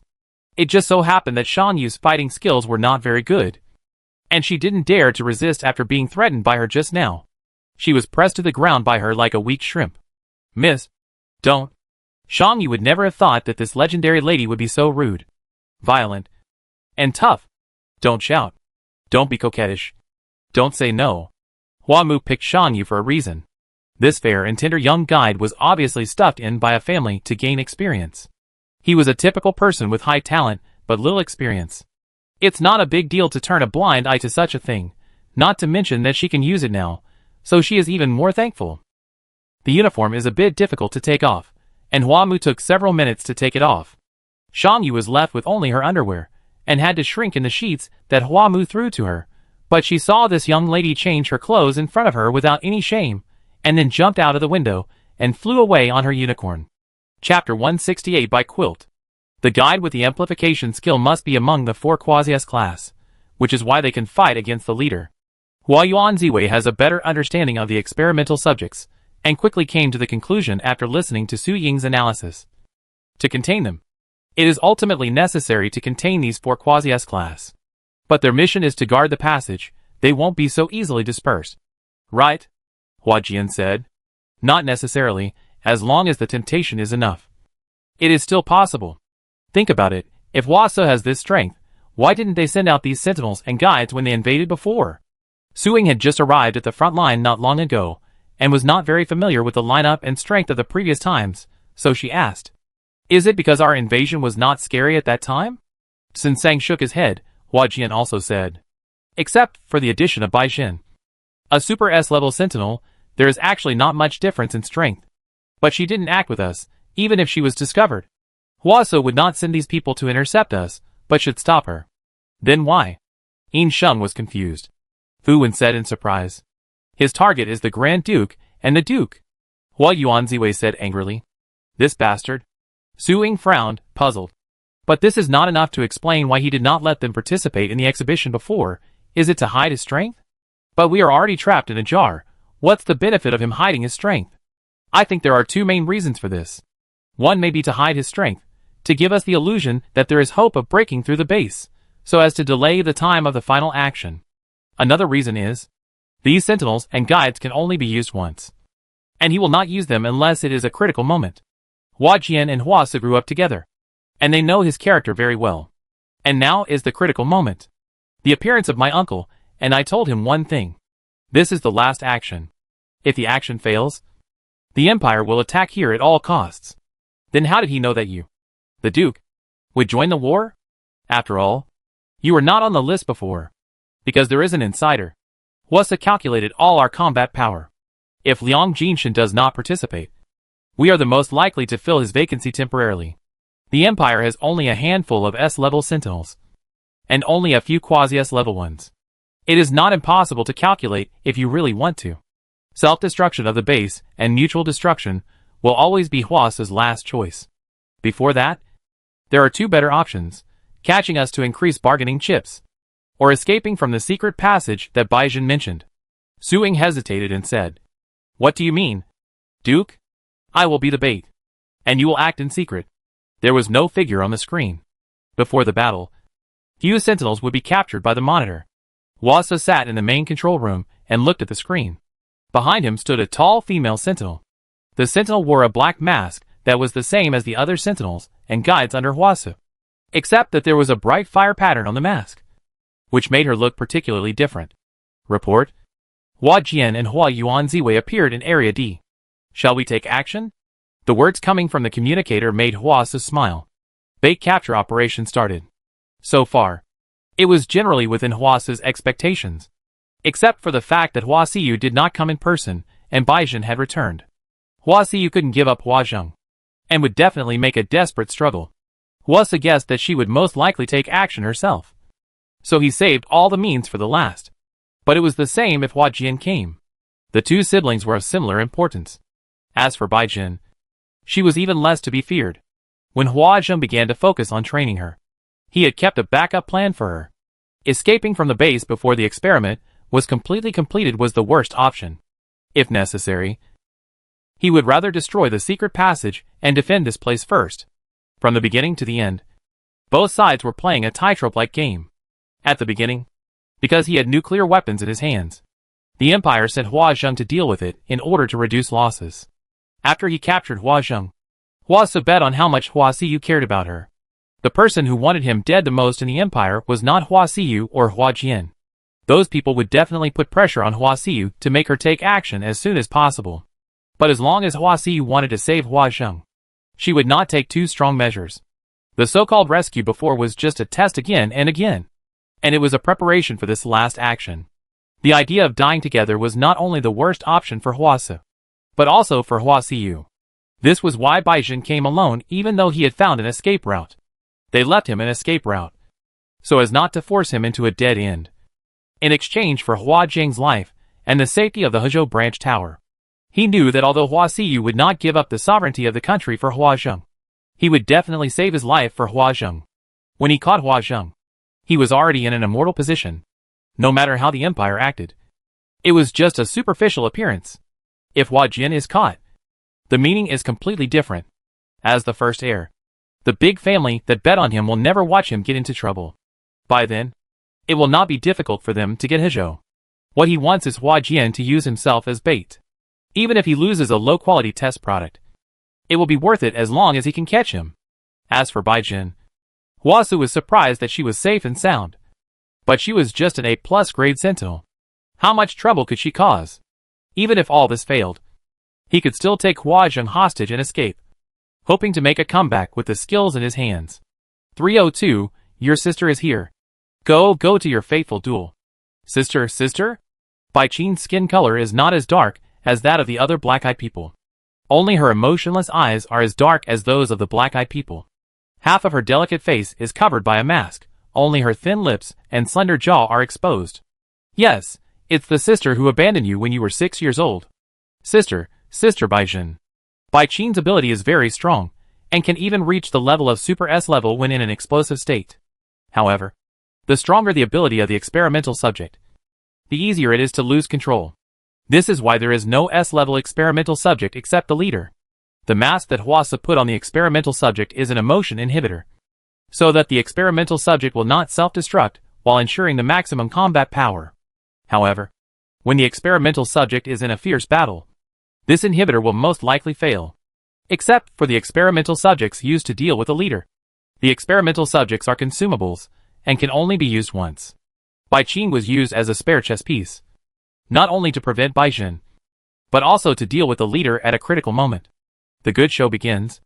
It seems that the unique concept of secret passages of ancient nobles has been inherited. The entrance of the escape passage in the base is a closet in a bedroom. Bai Jin did not encounter any man-made obstacles along the way. After opening the last door, he entered the room. There were people waiting here. Bai Jin was originally sent back to the Black Eyes clan as an orphan, but Bai Jin was entrusted to a couple as an adopted daughter. After the couple died in an accident, Bai Qin and Bai Jin were taken care of by Grandma Bai. When they were young, they were more like sisters than sisters. Unexpectedly, in a sense, they were the real relatives. Qin? Bai Jin looked at the tall and beautiful girl in front of her, and was a little bit unbelievable. After more than 10 years of separation, she could hardly match the person in front of her with the little child. But there was no doubt that this was her sister. Unlike the black-eyed people, her snow-white skin and tall figure made her more conspicuous than Bai Jin and the black-eyed people. The two sisters have always been outliers in the tribe. Bai Qin seemed not to hear her words, and lowered his body slightly, showing an attacking posture like a leopard. Bai Jin only felt a scorching wave rushing towards him. Roar! Hattie suddenly appeared in front of Bai Jin, and opened his huge mouth to try to swallow the heat wave. At this time, a black panther spewed out a flame from behind Bai Jin. Bai Jin immediately gave up blocking the heat wave, and entered the state of possession with a thought, and accelerated his speed to the extreme, and barely avoided the attack of the Black Panther. Such explosive power and speed are better than Liang Jinshan after taking the medicine. Bai Jin dare not take it lightly. He put aside his worries about her for the time being and focused on the battle. Bai Qin's speed is comparable to hers, and their strength is also on par. But Bai Jin can feel that the opponent's mental power is not high. The ability of the sentinel is largely limited by the characteristics of the sentinel itself. The keen senses are a great burden on the body. The stronger the mental power, the more the barrier can protect the sentinel. But no matter how strong it is, it can never be better than the guide's barrier. Bai Qin's mental power was only at the Quasius level, but the ability she showed was far beyond the Quasius level. The only explanation was that her senses were suppressed, and her body gave up its self-protection mechanism, and then burst out with powerful power. This was a move that completely disregarded the life and death of the sentinel. The scorching Black Panther and the cold White Wolf were entangled with fire and frost. The surrounding walls and facilities in the house were severely damaged. The water sprayed by the fireproof sensor nozzle turned into steaming mist in the alternation of cold and hot. The two female sentinels fought and collided quickly in the thick fog. Their protective suits could no longer support them, leaving wounds of varying degrees on their bodies. Although Bai Jin was already a Super S-level sentinel, it was very difficult for her to completely suppress Bai Qin. On the one hand, Bai Qin's ability just restrained her, and on the other hand, she did not dare to use her full strength. She was afraid of hurting Bai Qin, and also afraid of going berserk. But delaying was definitely not a good idea. Without the help of a guide, the sentinels in the fierce battle consumed their mental power faster, and were more likely to feel tired. Bai Jin had a mental power far higher than Bai Qin, so he could naturally consume it. But if Bai Qin continued to use up his mental power like this, he would only have one way to go: death. As a tireless fighting machine, death was the only way out. Bai Jin needed an opportunity. Chapter 169. The eldest lady is dispatched. An unauthorized flying object has been detected in the sky. Should we shoot it down? Not long after Hua Mu flew out of the window, the command center received a notice from the Defense Department. Shin Shiming was almost scared to death after seeing the captured footage. Everyone on alert, the air team will be dispatched immediately, and we must ensure Muumu's safety. Hua Mu hugged Luna's neck tightly, and couldn't open her eyes because of the fierce night wind. Although she didn't know the exact location of the sub-tower base, Luna could feel the general location of Bai Jin. The sub-tower had long been surrounded by the Imperial Army, and a temporary protective wall was built to deal with possible explosions. The Hummingbird squad finally caught up with Hua Mu before she rashly broke through the defense line, and landed her in the camp with her in the middle. The camp officers had long been notified by Shin Shiming, and were waiting for her arrival as if they were facing a great enemy. Hua Mu was forced to stop in front of the formation, and she jumped off the unicorn calmly, glancing at the people around her. What are you going to do? Miss Hua Mu, please return to the command center. Hua Mu straightened her back, and her eyebrows showed a bit of majesty. Are you saying please? Or an order? This is Chief of Staff Shin's order to us. It's a military order. For your safety. Even if we have to use coercive means. We, if I remember correctly, the highest military commander of the Empire is my aunt. Your Majesty. Right. The eldest daughter of the Duke's mansion. Who is less than 20 years old. Has always given the world the impression of being obedient, decent, elegant and delicate. However, at this moment, everyone realized how similar she was to His Majesty.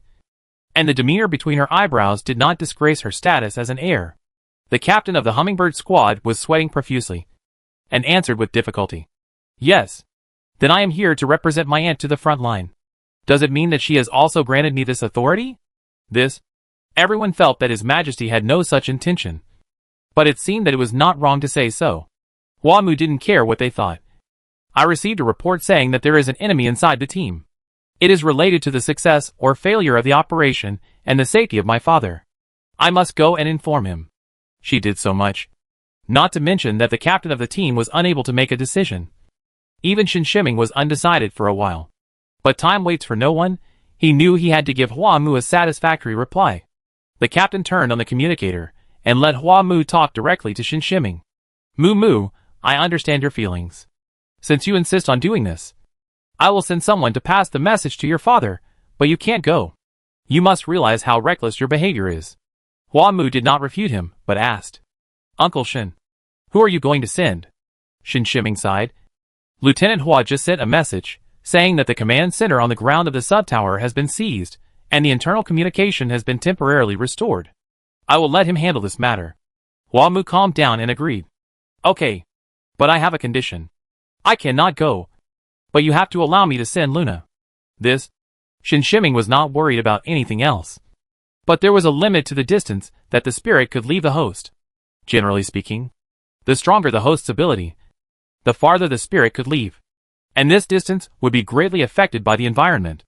The more complex the environment, the more obstacles there were, and the shorter the distance the spirit could leave.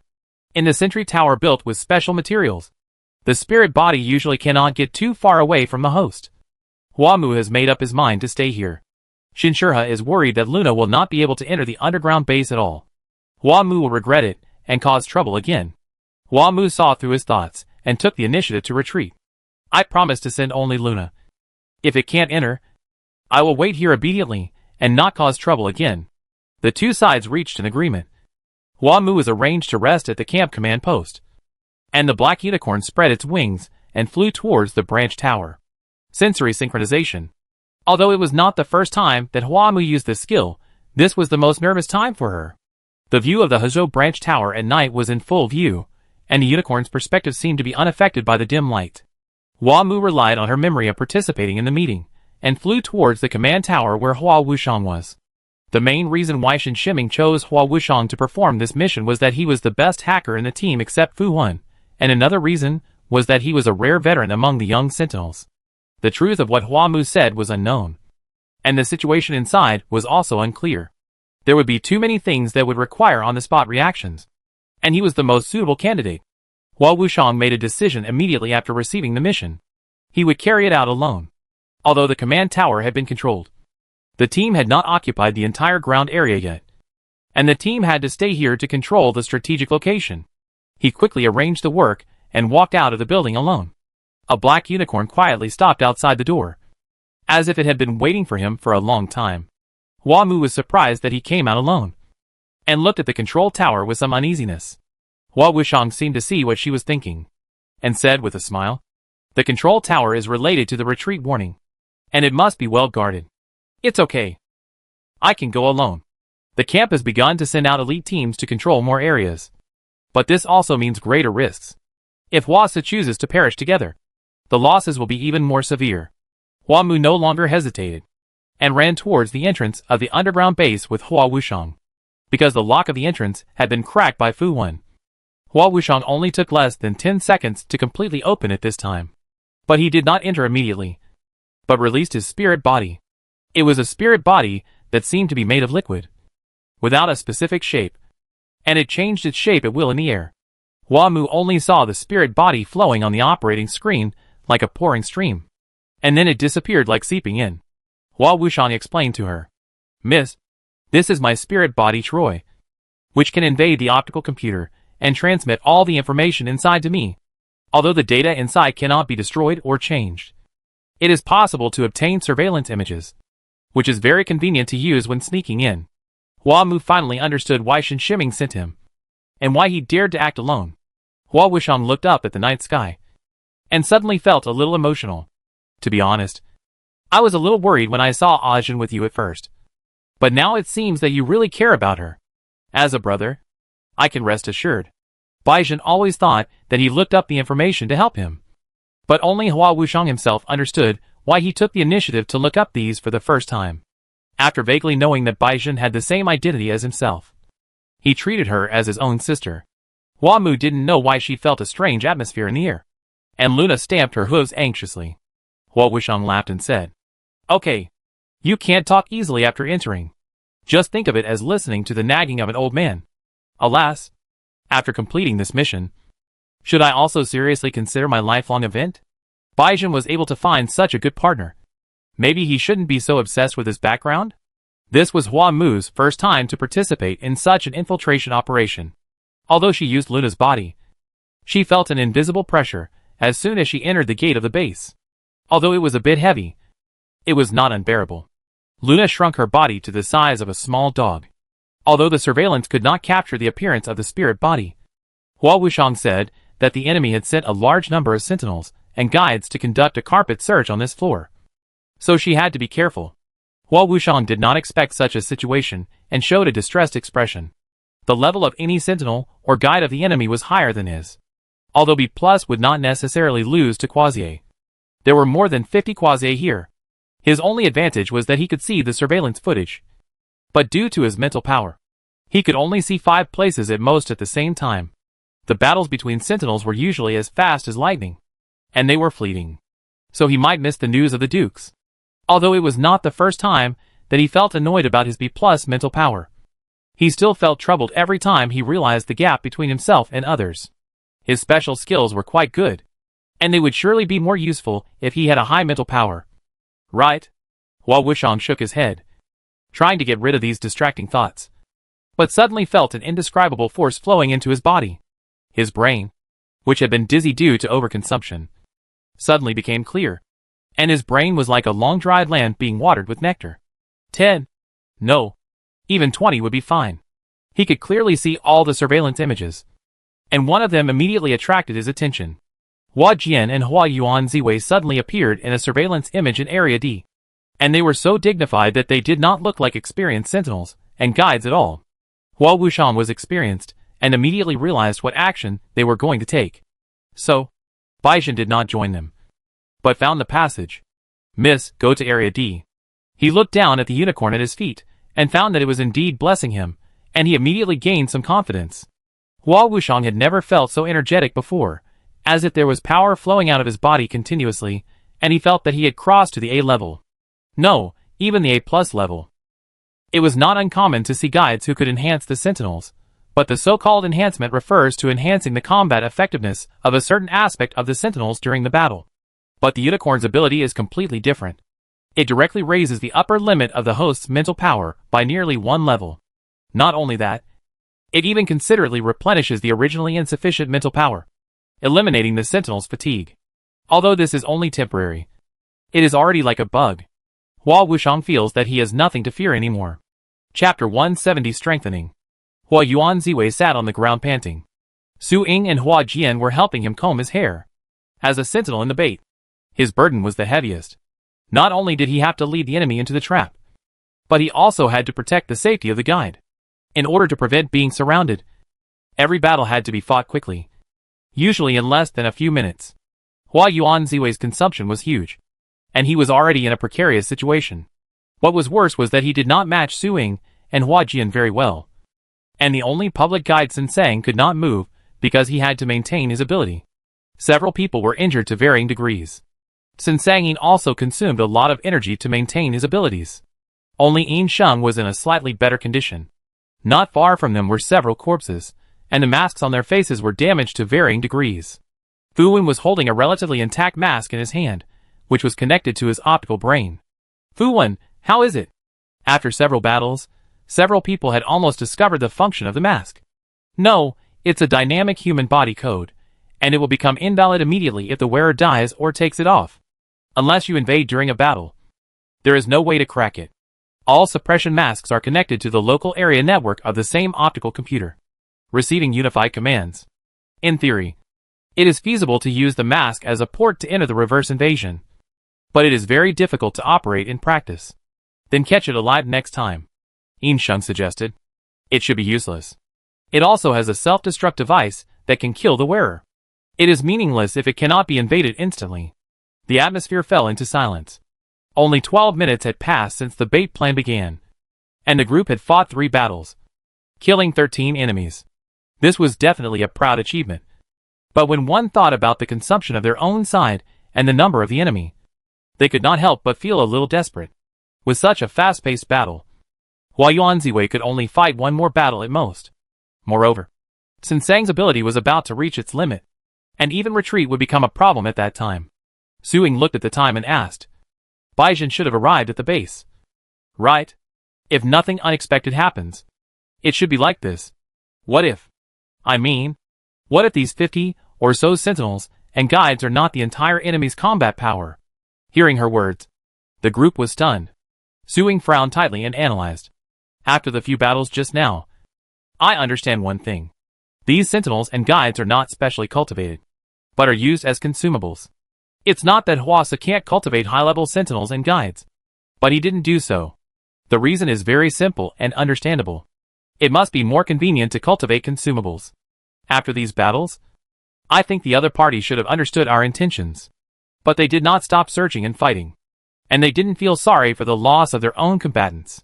So I suspect that there are more than 50 such sentinels and guides. Perhaps hundreds or even thousands. What does thousands mean? With such power, Huasa can have a place in the international arena even if he really declares himself king. Yin Sheng couldn't help but shudder. So, is it meaningless for us to hold them here? Hua Yuanziwei recovered some of his energy. And seeing that everyone was silent because of such an assumption, he clapped his hands and said, Okay. It's useless to say these now. All we can do is, there are people. Hua Yuanziwei was the highest-ranking sentinel present, and he noticed someone approaching at the first time. Although they were still under the cover of the adultery, they were still ready for battle. However, the expected enemy did not appear, and instead, they were replaced by teammates that they did not expect. When Hua Wushang arrived at the destination, he saw only a few bodies lying alone on the ground, and there was no trace of other people around. Are you late again? The area of the first floor is not small, but it is not big either. The problem is that the 3 parties are moving, and Hua Wushang always arrives late to avoid encountering the enemy. Just when he wanted to check the surveillance footage again, the unicorn at his feet suddenly made a low cry. And at the same time, a hand appeared out of thin air and grabbed him. Hua Wushang felt a flash in front of his eyes. And suddenly there were several more people. As comrades and competitors, the sentinels and guides would more or less conceal some of their special skills. Generally speaking, others would not take the initiative to ask if it was not necessary. Although Sun Sang's skills had been registered for a long time, only a few people knew about it, because this operation did not involve other teams. Only the people in this team knew the effect of the peach fraud. Wushang, why are you here? It was Yin Sheng who pulled him. Hua Wushang had seen the appearance of several people at this time, and he had to say that he was very embarrassed. He calmed down, looked at the unicorn at his feet, and then said to Hua Jian, General, I have something to report. The 2 sides spent a few minutes exchanging information, and Hua Jian now cast his eyes on the small unicorn. Dad will punish you when you go back. Luna lowered her head aggrievedly. Su Ying looked at Hua Wushang's high-spirited appearance, and asked curiously, Wushang, if I'm not mistaken, has your level been upgraded? Fu Wen also said, A level? No. It may be A+. What happened to you? Hua Wushang showed a proud expression. This is all thanks to the enhancement of the eldest lady. Otherwise, I might not be able to hold on until I find you. When the few people heard this, their spirits were immediately lifted. Hua Yuanziwei looked at Luna anxiously and said, Can you enhance a few people? How long will the effect last? Hua Mu saw the dilemma of the few people and immediately asked Luna to release skills for them. Strengthen. The 6 people suddenly felt a warm current of water enveloping them, and it seemed as if there was an endless flow of power flowing out of their bodies. How deep is this unfathomable spiritual power? Not only can they enter the underground base with only their spiritual bodies, but they can also perform this skill of simultaneous enhancement and replenishment, which is impossible without a huge amount of spiritual power. The level determination of the guide is more complicated and difficult than that of the sentinel. The only point in common is that the amount of spiritual power is also an important criterion for judgment. As S-level guides, Sinsang and Suing can say with certainty that Miss Hua Mu's level must have surpassed S-level. The 3 quasi-S-level sentinels broke through to S-level without any surprise. What is even more surprising is that this strengthening effect is not only effective for sentinels, but also for guides.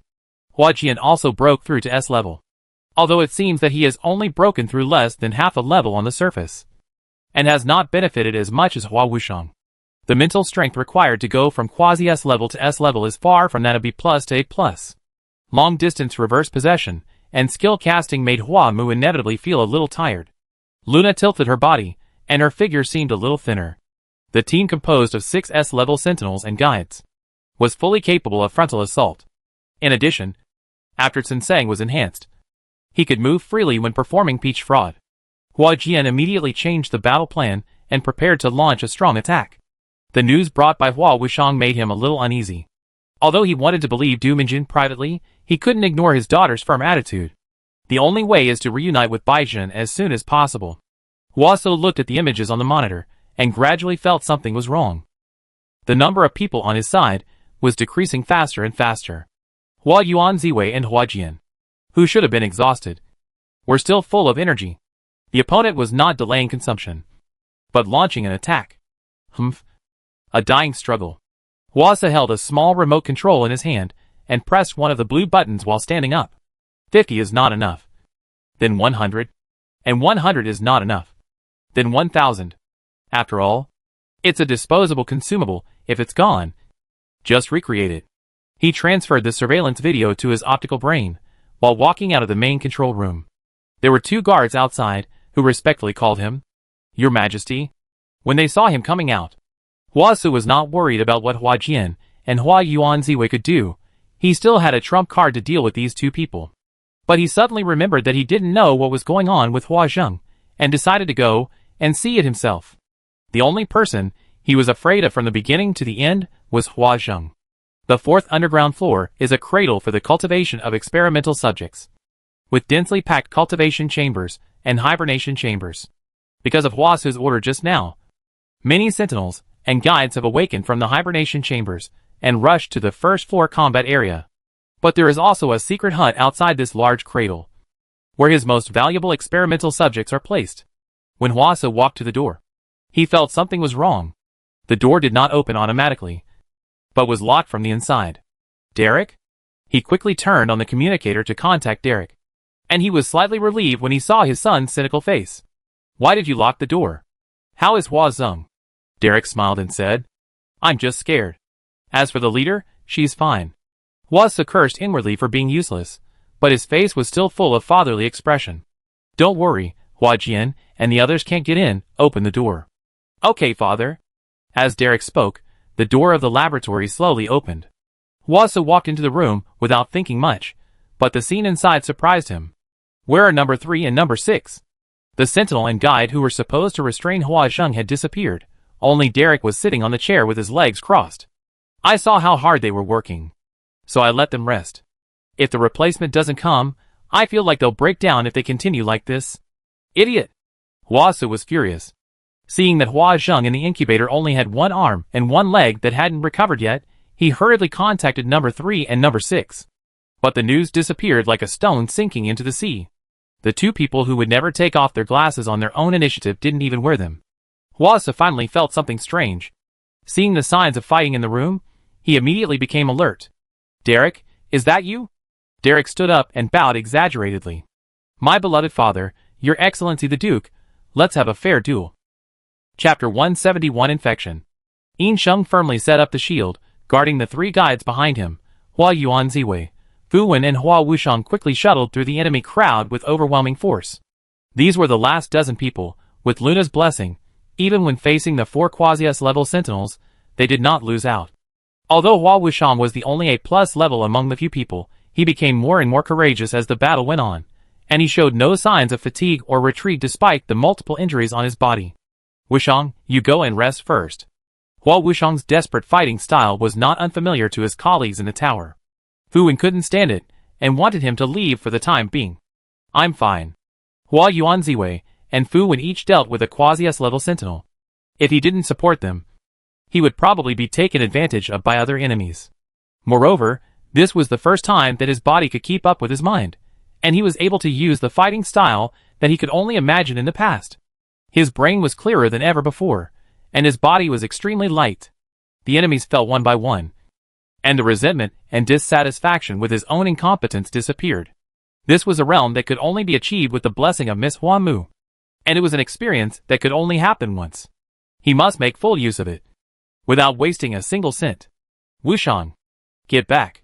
Su Ying paid some attention to Hua Wushang because her sentinel was right beside her.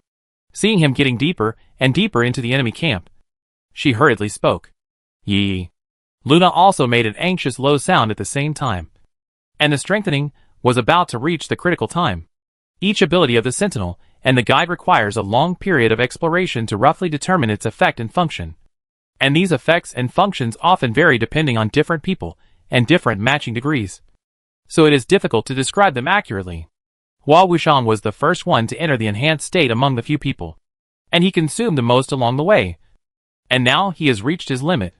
Fortunately, the team has approached the entrance of the safe passage again. There are less than 10 enemies left at this moment, and the 4 Quasi-S level guides and sentinels are also struggling to support it. Even if Hua Wushang loses his combat effectiveness, it doesn't matter much. Hua Wushang sensed Luna's cry, and realized that he had reached his limit, and prepared to withdraw. At this moment, the 2 trembling Quasi-S level sentinels, with Hua Yuanziwei and Fu Wen suddenly turned back and sprinted, rushing towards Hua Wushang in tacit understanding.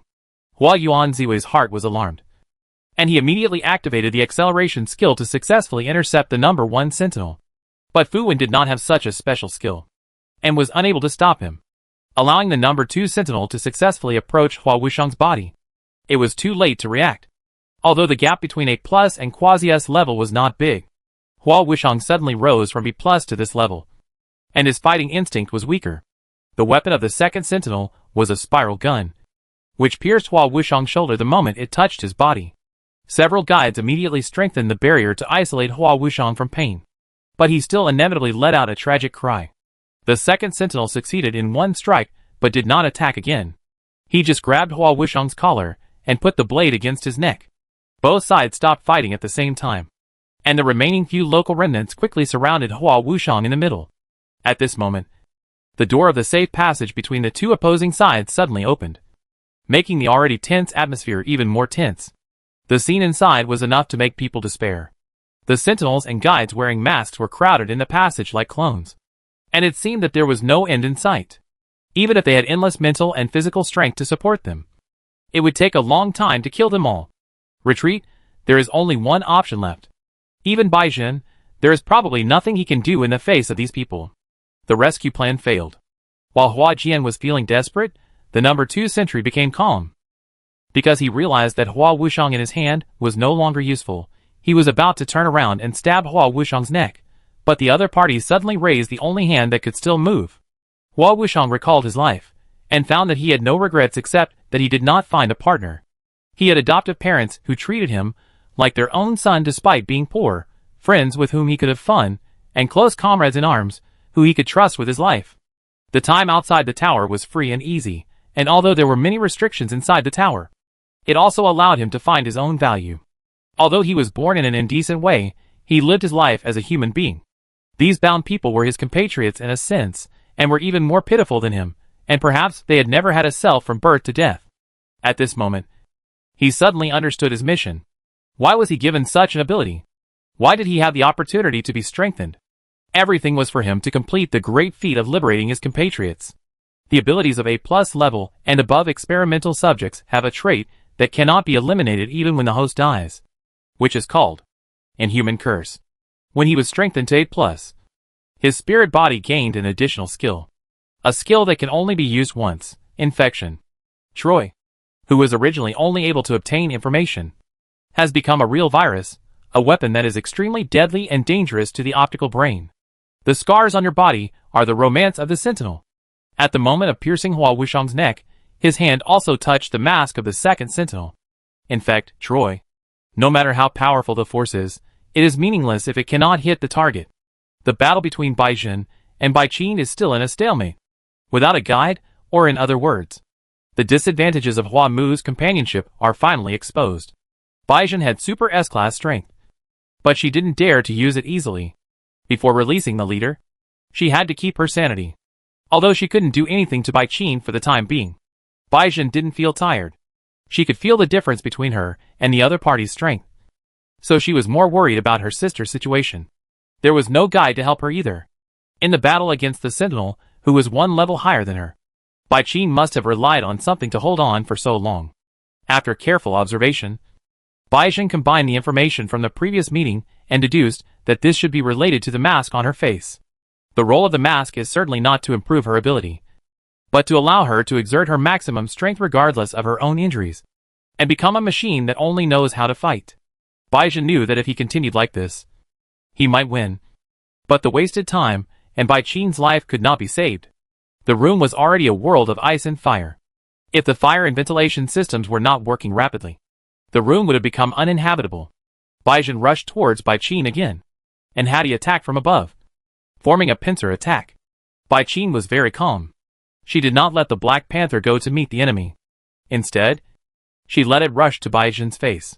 After just a dozen minutes of fighting, she figured out Bai Jin's fighting style. There is a very important aspect in judging the quality of a sentinel, that is, the time required for possession and removal. In the possession state, the physical qualities of the sentinel will be greatly improved, while in the non-possession state, the mental and physical strength will interfere with the enemy.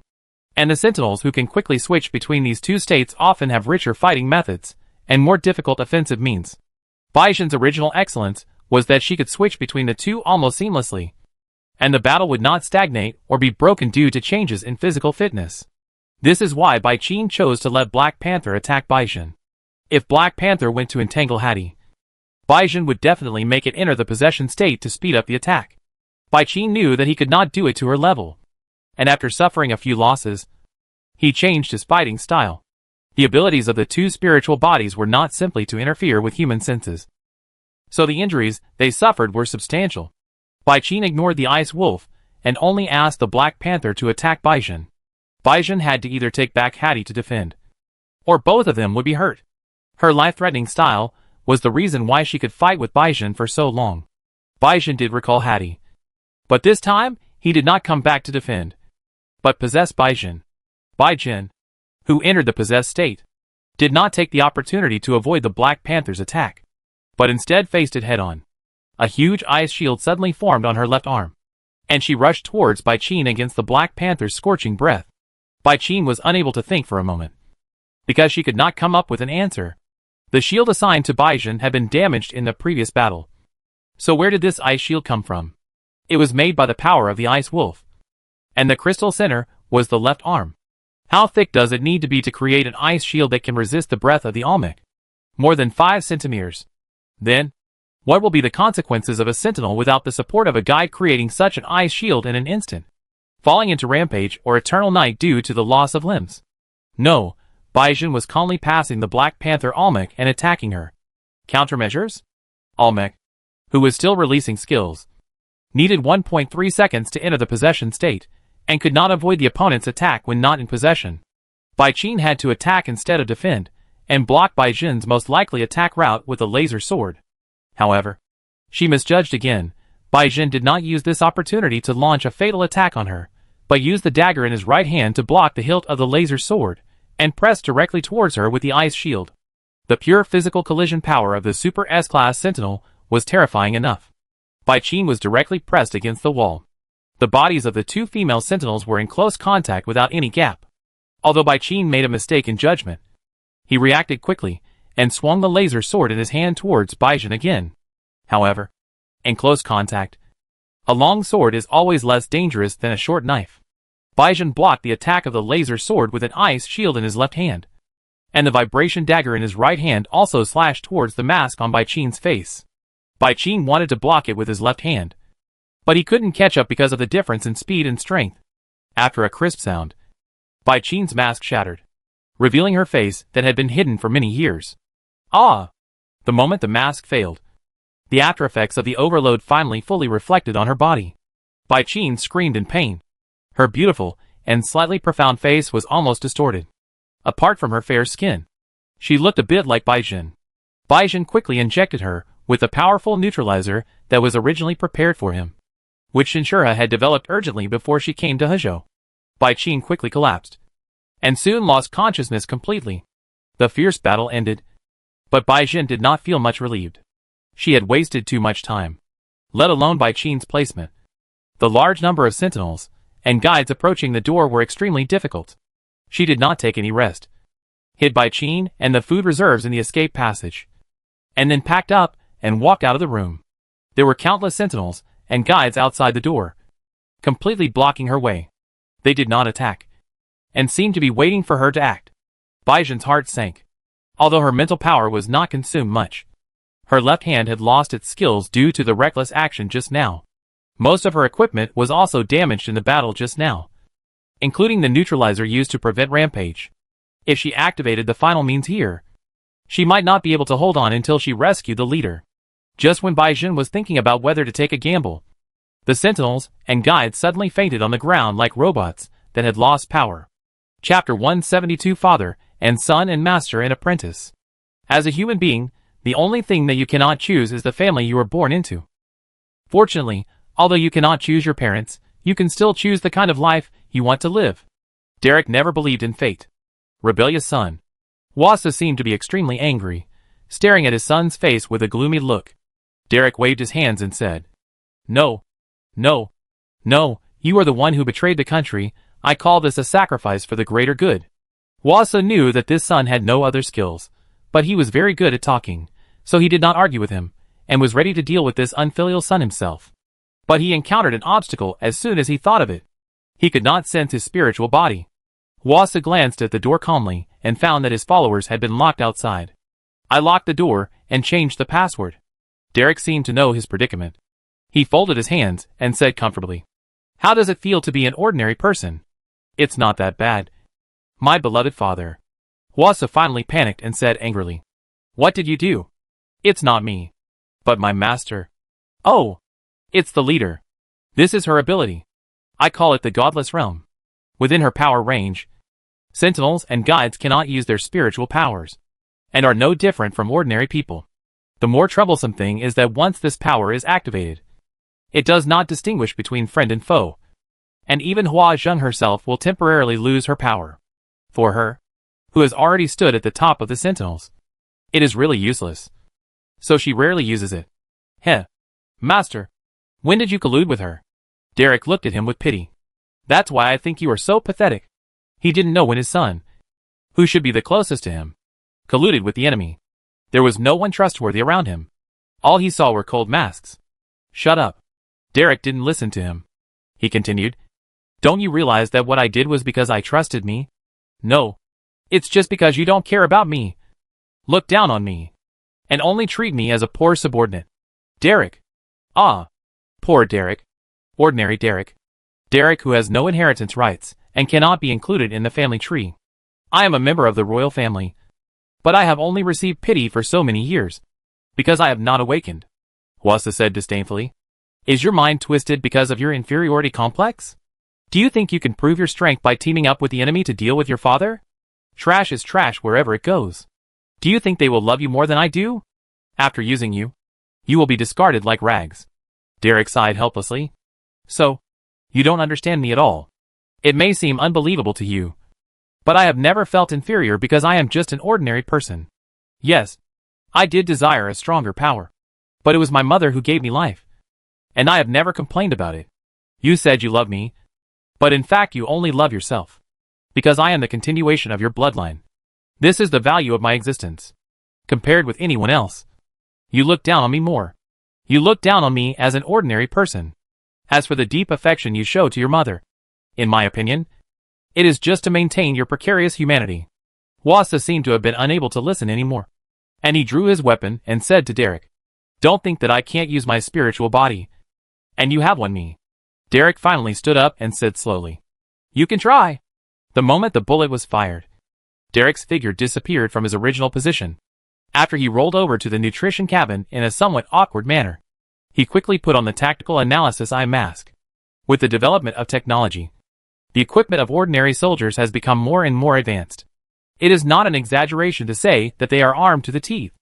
Although these things are not worth mentioning in the eyes of the Sentinels, they do improve the survival rate of ordinary soldiers in many ways. The tactical analysis eye mask can help the wearer see the trajectory of various weapons more clearly, assist in predicting the enemy's actions, and predict the winning rate of the battle. Although it is useless when fighting against Sentinels, and may even cause counter effects, it often plays a huge role when the opponent is an ordinary person. Derek is not stupid. As an ordinary person, staying alive is the most important thing.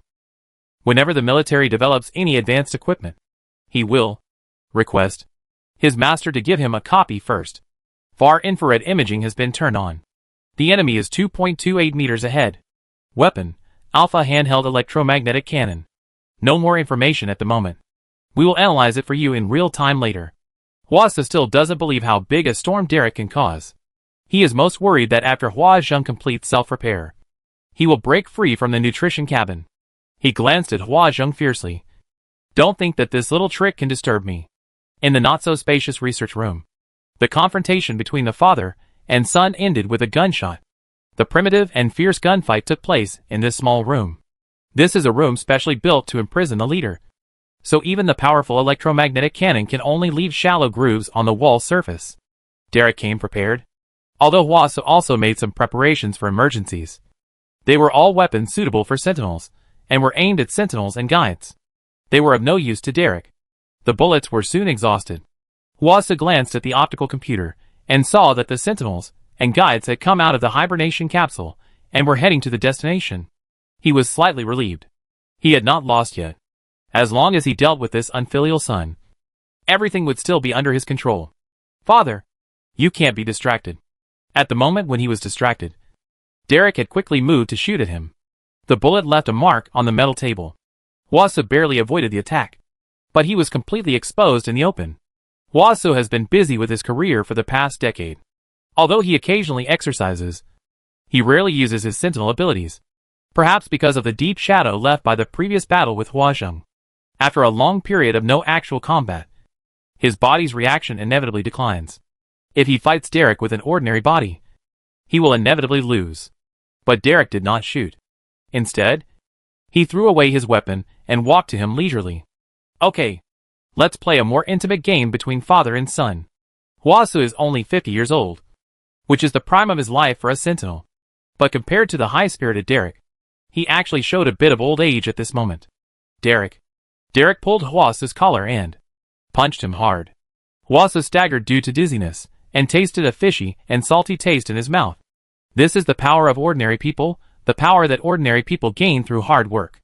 Derek never stopped, punching his father's body one punch after another. If this is what you call strong, then you have never been a strong man from the beginning to the end. Derek longed for power, longed to be strong, longed to be a strong man. After being judged as unqualified as a sentinel and guide at the age of 12, everyone around him seemed to look at him with pity and sympathy. Except his mother.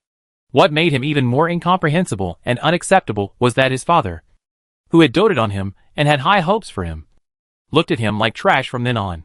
But such an arrogant father was easily defeated by a man, without even the chance to struggle. While his young heart was deeply shocked, he could not help but feel yearning and envy. He couldn't become a strong man, so he would just become a follower of the strong. But the strong don't need followers, nor weak followers. The leader's voice was so cold. He was deeply fascinated. He finally found a chance to talk to her despite his fear. But he got this answer. "Because I'm not a sentinel or a guide. Just an ordinary person." Ordinary? To me, everyone is just ordinary. Whether you are a sentinel or a guide, or an ordinary person. Ah, this is the answer he wanted to hear. The arrogant look was different from his father's artificial arrogance. It was not disdain. It was not looking down on her. It was just stating a normal fact. In front of the leader, everyone is equal. Is it because I can't join the tower? Only by joining the tower can I become your follower? The leader looked at him with her cold green eyes, as if examining his soul. No. It's because you are too weak. Your heart is too weak. Derek didn't understand. Speaking of which, why do you want to be my follower? Because you are strong. Stronger than my father. Are you the strongest sentinel? Who knows? It doesn't make any difference to me.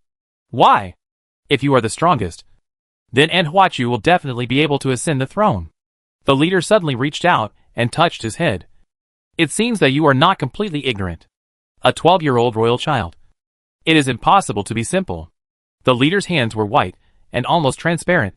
The fingers were slender and long and cold as ice. But this was the warmest touch Derek had ever received from anyone other than his mother after the appraisal. So what should I do to become your follower? It doesn't matter if your father and I are enemies? My father has his ideals. And I have mine. He hopes to become a king, but I hope to become a strong man. If I can't become a strong man, then I will become a follower of the strongest. The strongest man has no followers. He only has companions. If you want to become his companion, the only way is to become the strongest. Can that still be called the strongest? Of course. The so-called strongest. Huasu was suppressed by Derek, and it seemed that he had no power to resist. Derek threw a powerful punch at his face. The so-called strongest is the one who dares to admit his limits, surpass his limits, and take on his own responsibilities. The expected pain did not come true. Huasu opened his eyes and saw a fist only a few centimeters away from him. Derek released his fists, pulled out a special pair of handcuffs and feet to restrain him. Then he sat down, panting. This sentence is too long, and it doesn't sound powerful at all. He smiled helplessly. So, Dad, your ideals are contrary to mine, and for my own sake I can only sacrifice you. Derek knew that. Huasu would never admit such an idea. If he really became a monarch, not only himself, but also people like him would never get fairness in this empire in their lifetime. As for his aunt, she was still a relatively wise monarch. Chapter 173 Medusa's Curse. Hee. Huasu couldn't help laughing as he listened to his son's nonsense. Cheating, only the final victory is the symbol of strength. Do you think you can win by beating me now? Even if you help Huachu. What? In their eyes, you are the son of a traitor after all. Do you think they will value you? Derek just glanced at him indifferently. He had long understood that he could not communicate with his father, so he chose this path. Huasu laughed at his naivety. Besides, do you think you can get out of here? Look outside the door. Those worker ants, who only follow orders, are coming here to save their king. The surveillance camera captured a terrifying scene outside the door. Countless low-level sentinels and guides were crowded outside the door, trying to open the door. Not only here, the first floor, the second floor, the third floor. Every surveillance screen had countless sentinels and guides passing by. Although Derek knew that Huasu was doing such human experiments, it was only today that he intuitively realized the huge number of them. He almost cursed when he saw this. And he had a new understanding of Huasu's madness. No wonder someone as tolerant as a mother would end her life by suicide. It must be very painful to deeply understand that your partner is such a hopeless person. Derek didn't have time to be sentimental. He quickly switched a few pictures, and then saw Hua Jian and his group, who were in a confrontation, and Bai Jin, who was coming out of the room. They no longer paid attention to hiding in both places, because the enemies they faced could not be avoided by hiding. It was too late anyway. Derek glanced at Hua Zheng, and saw that her body's regeneration was almost complete. He hesitated for a moment whether he should let her out of the nutrition cabin. After all, she couldn't use the Sentinel's ability now, so it would be safer to stay inside instead of coming out, although there was not much difference. Master. Hua Zheng's expression did not change, and she glanced coldly at Huasu, who was locked in the corner. Huasu looked at her, and seemed to suddenly understand something. No wonder you have never used this ability. It is a double-edged sword. Ha ha ha. You can't do anything to them now. Huasu shouted excitedly. Even if you catch me? So what? You are doomed to fail. Without you and Huajian, Huasiu is nothing. And it will be eaten up soon. Right? What I can't get, she can't get either. Derek pointed the gun at Huasu. Remove the order quickly. Huasu's eyes were full of madness. Can you really do something to your own father? And it's too late. This is the final order. As long as... Just as he was complacently trying to continue to ridicule the two, the situation on the surveillance screen suddenly changed. The sentinels and guides suddenly stopped all their actions, and then fainted on the ground as if they were swept by a wave. At the same time, the optical computer that Hwasa carried with him also issued a sharp alarm. The sound, the projector could jump randomly, which was a typical phenomenon of being infected by the virus. Finally, a huge smiling face was projected in the air. Hwasa's laughter stopped abruptly and was replaced by an expression of incredible fear. Although Baizhen didn't know what happened, he quickly passed those collapsed bodies and hurried to the place Du Minjun said. She was on the 3rd floor. When she passed the safety passage, she met Hua Jian and his group, who just came down from above. Your Excellency the Duke. Both sides had a fierce battle, and both were in a mess. Baizhen saw that there were only 4 members left in the team, and Luna turned into a small one and followed the group of people. His heart tightened. I asked Senseng and Yin Sheng to take Lieutenant Hua away. The threat of these people has been eliminated. The only ones who need to be guarded against in the underground base are Hwasa and Derek. We are enough. Brother Wushang? Hua Jian didn't want to tell Baizhen the bad news during the mission, and only said lightly, let's talk about it when we get back. Where is Minjun? Baizhen was silent for a moment, and Hua Jian understood. Let's talk about this when we get back. I'm glad you're okay. Where are we going now? Area B on the 4th floor of the basement. The few of them briefly exchanged their own situations. Only then did Baizhen focus his attention on Luna, who was rubbing against his calf. The unicorn had clung to her the first time it saw her, looking like it was begging for mercy. Hua Mu, who was far away in the camp, couldn't help but breathe a sigh of relief.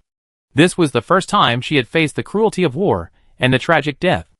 Especially the scene of Hua Wushang's death at the end made her heart restless for a long time. Brave, heroic, admirable. He is a well-deserved hero. However, she never wanted Baizhen to become such a hero. Baizhen seemed to sense her concern, and gently touched Luna's head. Miss, I'm fine. The sentinel's palm was still warm, and Hua Mu felt that she felt it through Luna. After she relaxed her mind, the fatigue from excessive consumption also emerged. Long-distance reverse possession and such high-intensity release of skills were a big burden for her as a novice. The unicorn made a low cry. Baizhen seemed to have noticed the unicorn's situation and whispered to her, Miss, it's all right, leave the rest to us. Hua Mu wanted to hold on, but the dizziness was getting worse. Yes, there was nothing to worry about. Baizhen was not ambushed by Du Minjun, and reunited with the team safely, and the experimental subjects that needed to be worried about were also under control due to Hua Wushang's sacrifice. As for Hwasa and Derek, she didn't need to worry about Baizhen and the others. But Hua Mu still felt a little worried for some reason. Has Du Minjun's threat really been eliminated? If Hwasa activates the self-destruct system, will they have time to retreat? But she couldn't think too much. The reverse possession had reached its limit, and the last thing she saw through Luna's perspective was Baizhen's gentle face and the faint snake mark on her neck. Hua Mu felt like she was ejected. Fatigue, dizziness, nausea, and chills swept over her instantly. She could feel herself sweating. Her hands and feet were weak, but the more deadly fear tightly gripped her throat. Someone come! She turned on the communicator with trembling hands and shouted loudly and vaguely. Someone come quickly. Soon. Guards entered the room, including Shang Yu. Miss Hua Mu. What's wrong with you? Hua Mu's eyes were full of overlapping images. She grabbed Shang Yu's hand randomly and said incoherently, Go to the south. The south of the base. In the passage. Du Minjun. Catch him. She knew that Du Minjun's spirit body was a giant python.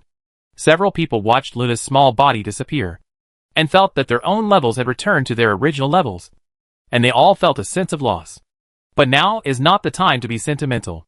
Both sides began to exchange information while moving towards the destination. The experimental subjects should all be on the 4th floor underground. The information obtained from Du Minjun shows that the leader is locked in Area B. The bodies of sentinels and guides were scattered along the road. Although they were not dead, they had lost consciousness. Area B is here. Hua Jian opened the 3D map and marked the destination as a red dot. You need to go through the hall and corridor. There are 3 doors in total. Fuwood is ready to crack the door locks. The 2 male sentinels in the team have remained silent since they met Baizhen, because the situation was urgent. No one noticed their abnormality before. But at this moment, Fu Wen, who was named suddenly attacked Baizhen. Close at hand, and completely unprepared. If Baizhen's reaction had not been faster than that of an ordinary sentinel, Fu Wen's attack would have been enough to take her life. Fu Wen.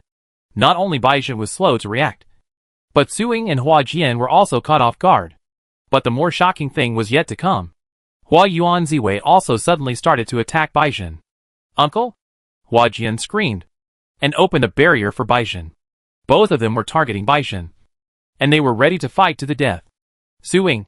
What's going on? Hua Jian couldn't tell whether they were betraying or had some special ability. But Suing, as Fu Wen's partner and a guide with the ability to see through things, understood the situation more quickly.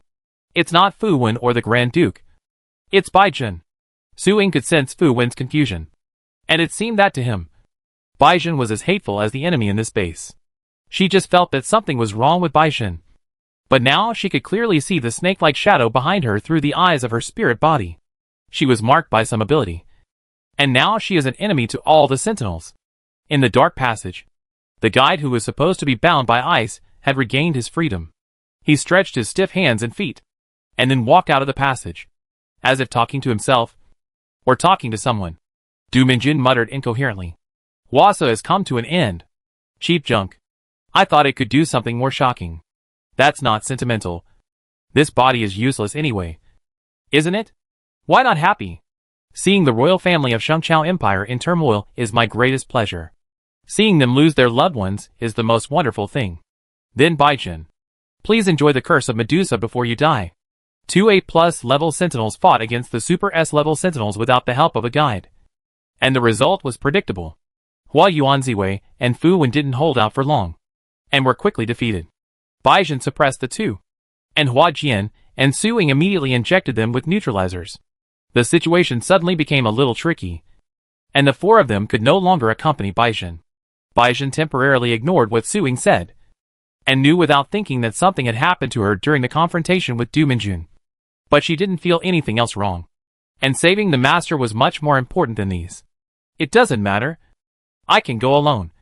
The Duke and the senior sister will take the Grand Duke and the senior brother back first. But, in Hua Jian's view, Wasa had not yet activated the self-destruct system in order to exchange. And this choice was not something Baizhen could make. Just when he was hesitating, Baizhen noticed two people moving towards here. Who is it? Very weak. Too weak to be a sentinel or a guide. Don't be nervous. Don't be nervous. It's me. A familiar voice came from the corner. In front of them appeared a slightly embarrassed Derek and an even more embarrassed Huasu. Derek dragged Huasu with one hand and made a surrender gesture with the other hand. It's me. Derek. Father is here. I have given him a neutralizer. You can catch him now. Master. The leader is still in the laboratory in Area B.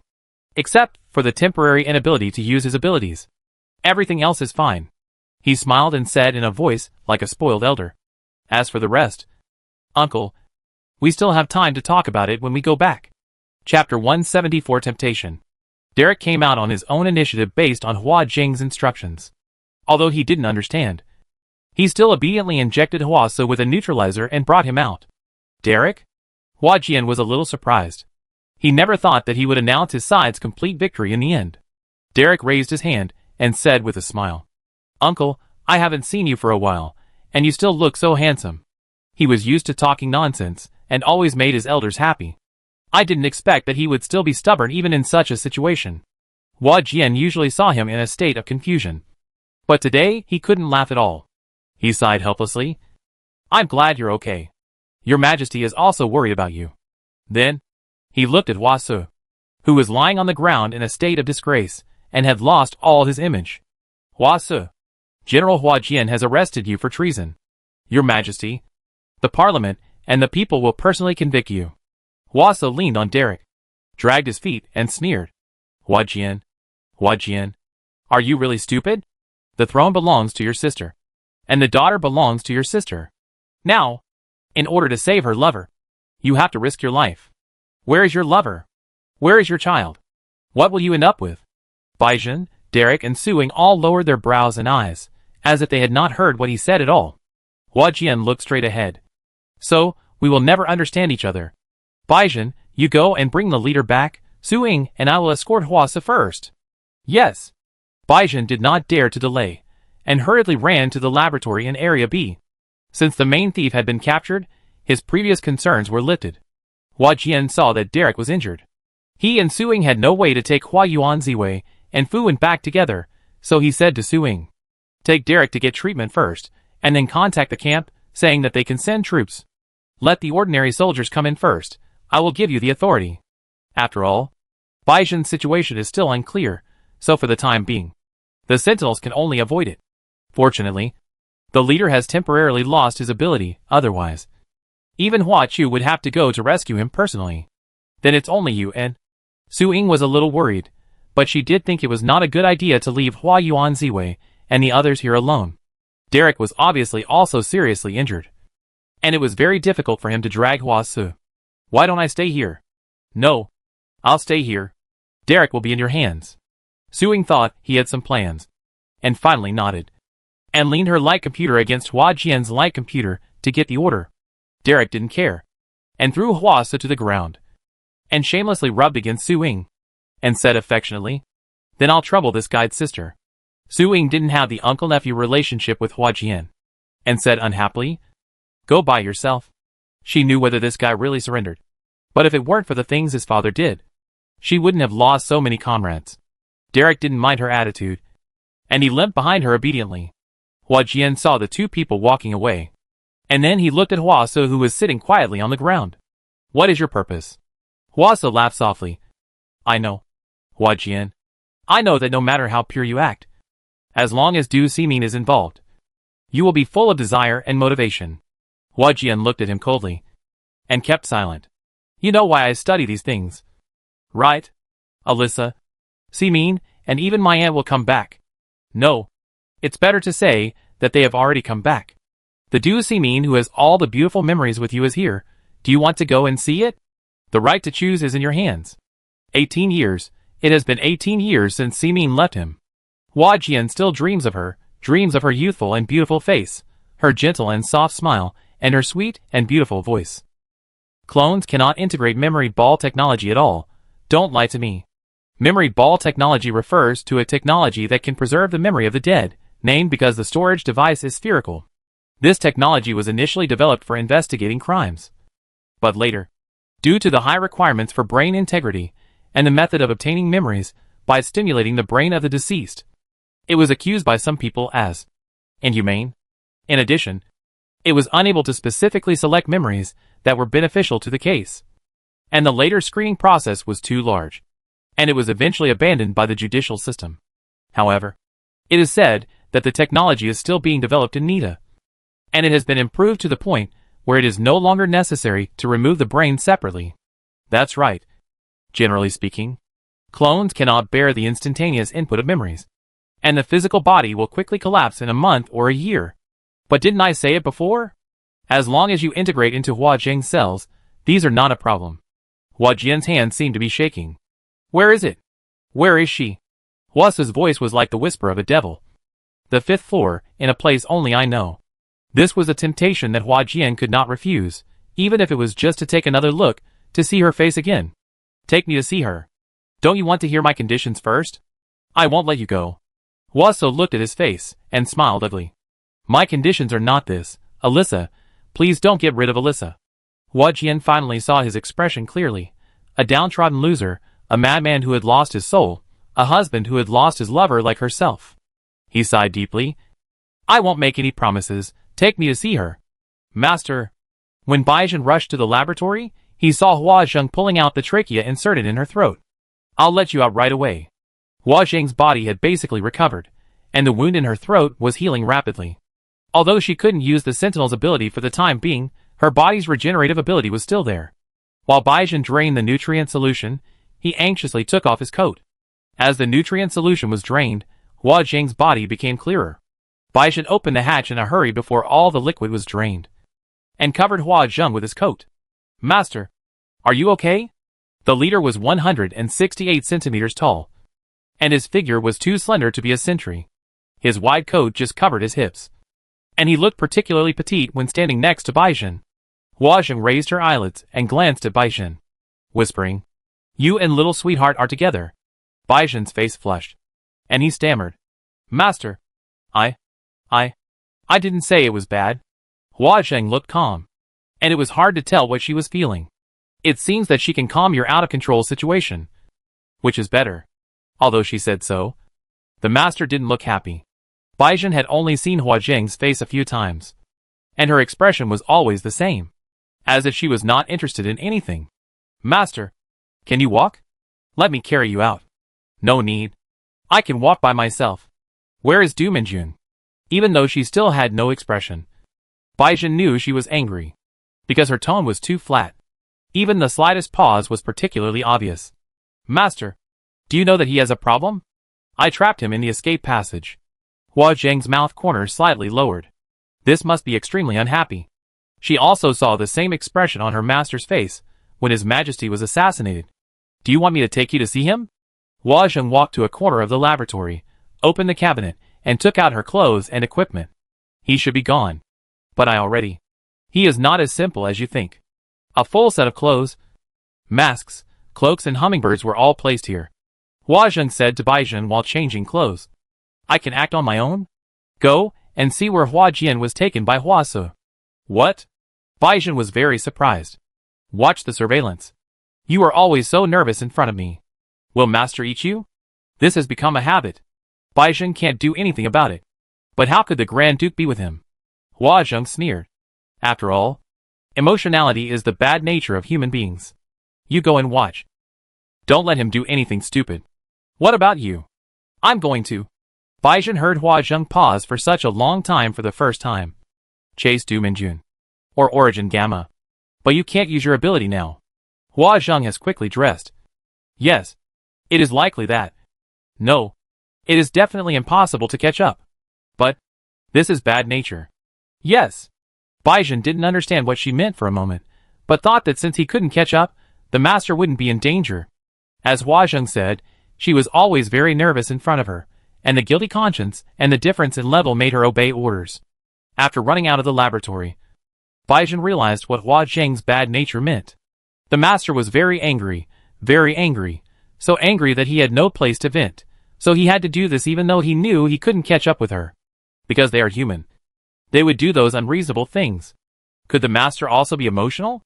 Baizhen didn't dare to think, and just chased in the direction of the target based on the scene seen in the surveillance. The 5th underground floor can only be reached by elevator, and only Huasa knows the password. This is a room of less than 40 square meters, except for a few pieces of equipment and 2 huge hibernation capsules. Lying in the nutrition capsule are Alyssa and Du Simin. They are still the same as before. Hua Jian's eyes were already filled with tears. See Simin. He let go of Hua Su involuntarily, and staggered towards the nutrition cabin, with a loving and gentle look. Hua Su looked at him coldly, and said slowly. Speaking of which, you have always believed that Du Huan died to protect you and Hua Siyu. But if that's the case, why did Du Minjun help me? Hua Jian's vision had long been blurred by tears, and she could hardly hear what he said. We will find out through interrogation. Hua Jian knew that he was in a state of confusion, and said slowly. Because Du Huan was killed by Hua Zheng. Hua Jian turned his head suddenly. What did you say? Hua's face was almost twisted with a smile after being beaten. Why did Hua Zheng kill him? Because she found out that Du Huan had betrayed you.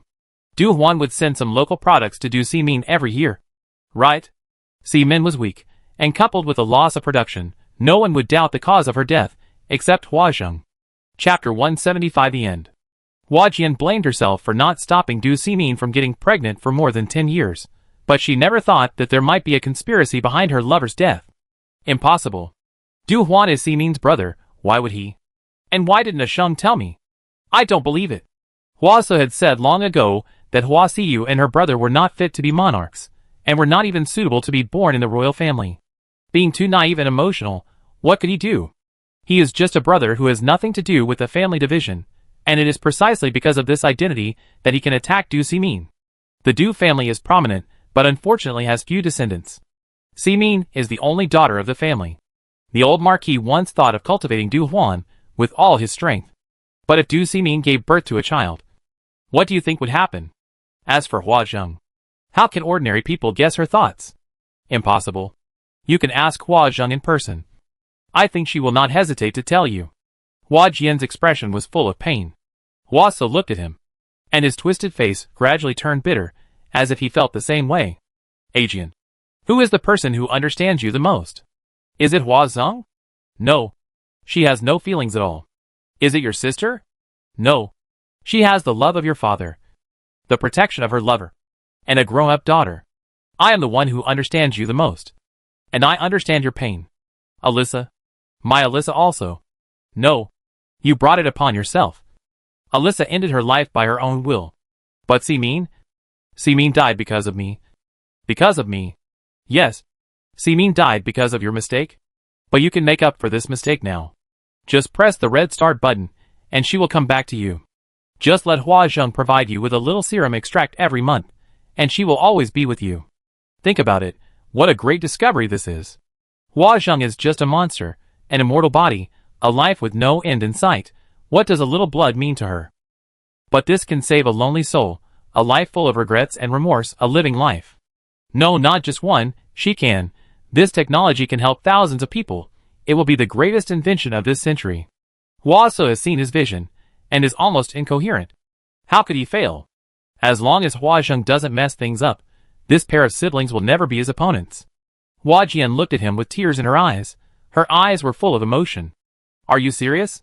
Of course. I am no longer interested in the throne. As long as the Empire provides me with a laboratory, this technology can become our trump card? No matter how many quarrels and disagreements we have. But the fact that we are brothers will not change.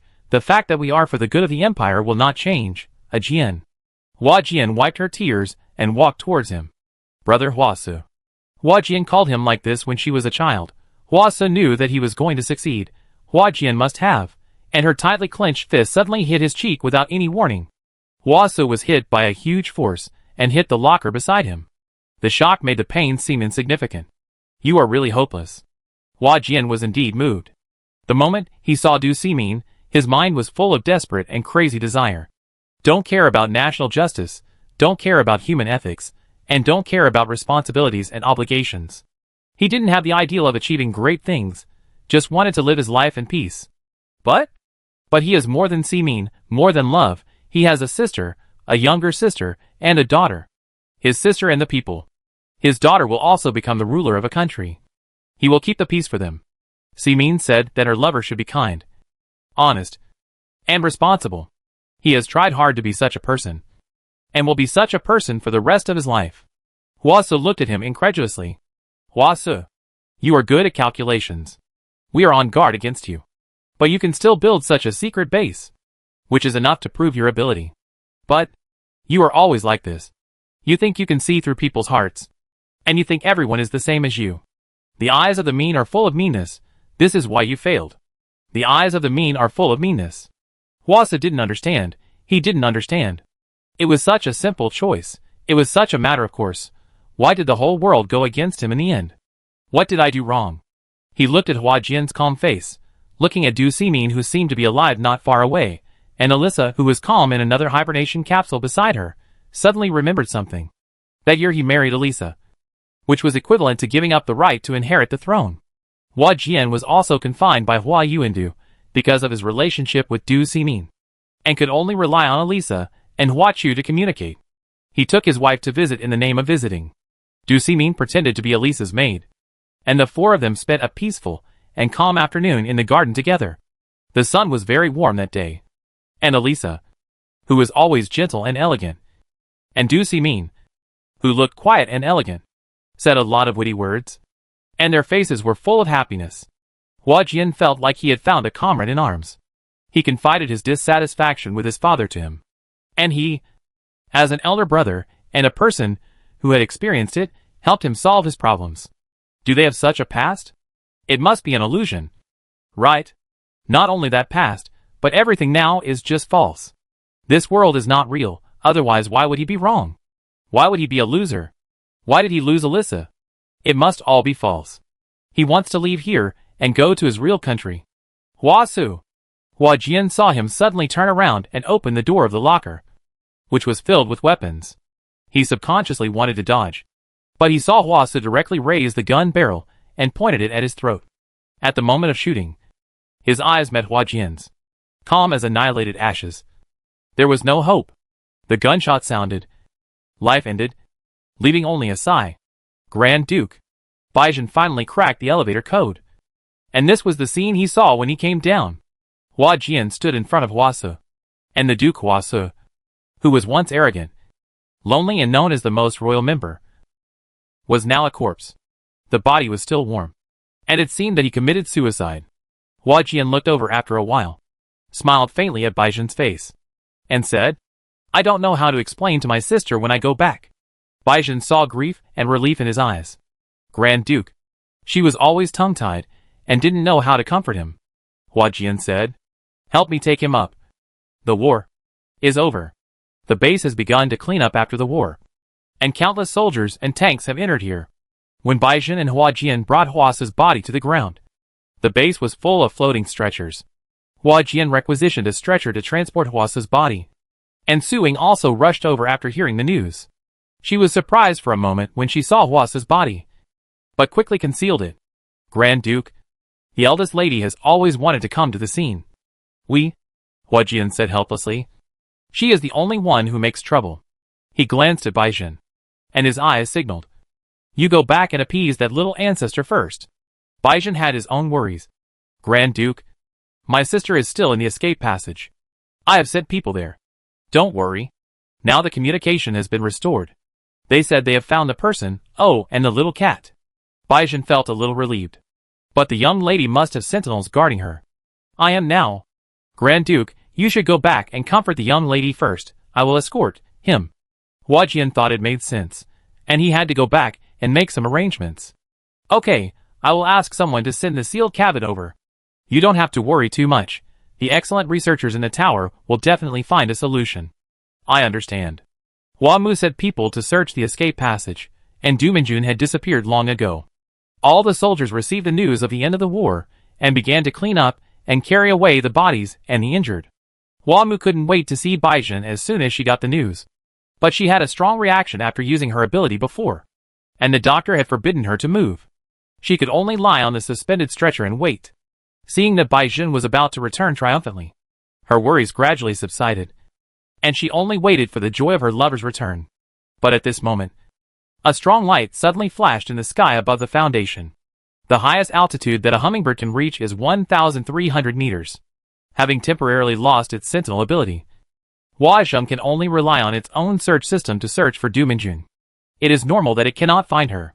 A cunning old fox like Origin Gamma must have avoided danger long ago. But Hua Zheng refused to give up. Unprecedented emotions filled her heart. This is why she refused to use the godless domain. She would become unlike herself. Anger, hatred, sadness, fear, joy and love would make everything out of control. But this time, it seemed that her emotional behavior had paid off, and she discovered Du Minjun's whereabouts. Not only did he not leave, but he also mingled among the soldiers. If the hummingbird was not equipped with a special search instrument for the Origin Gamma, she would not have found it at all.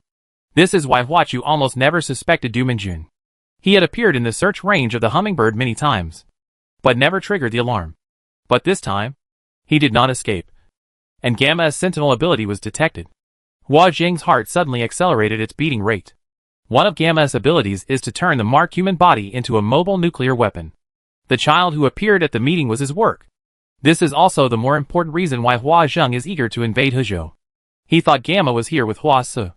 The power of the explosion is related to the distance from Gamma at that time. And Du Minjun's risk of lurking here clearly shows his ambition. He wants the entire army stationed here to never return.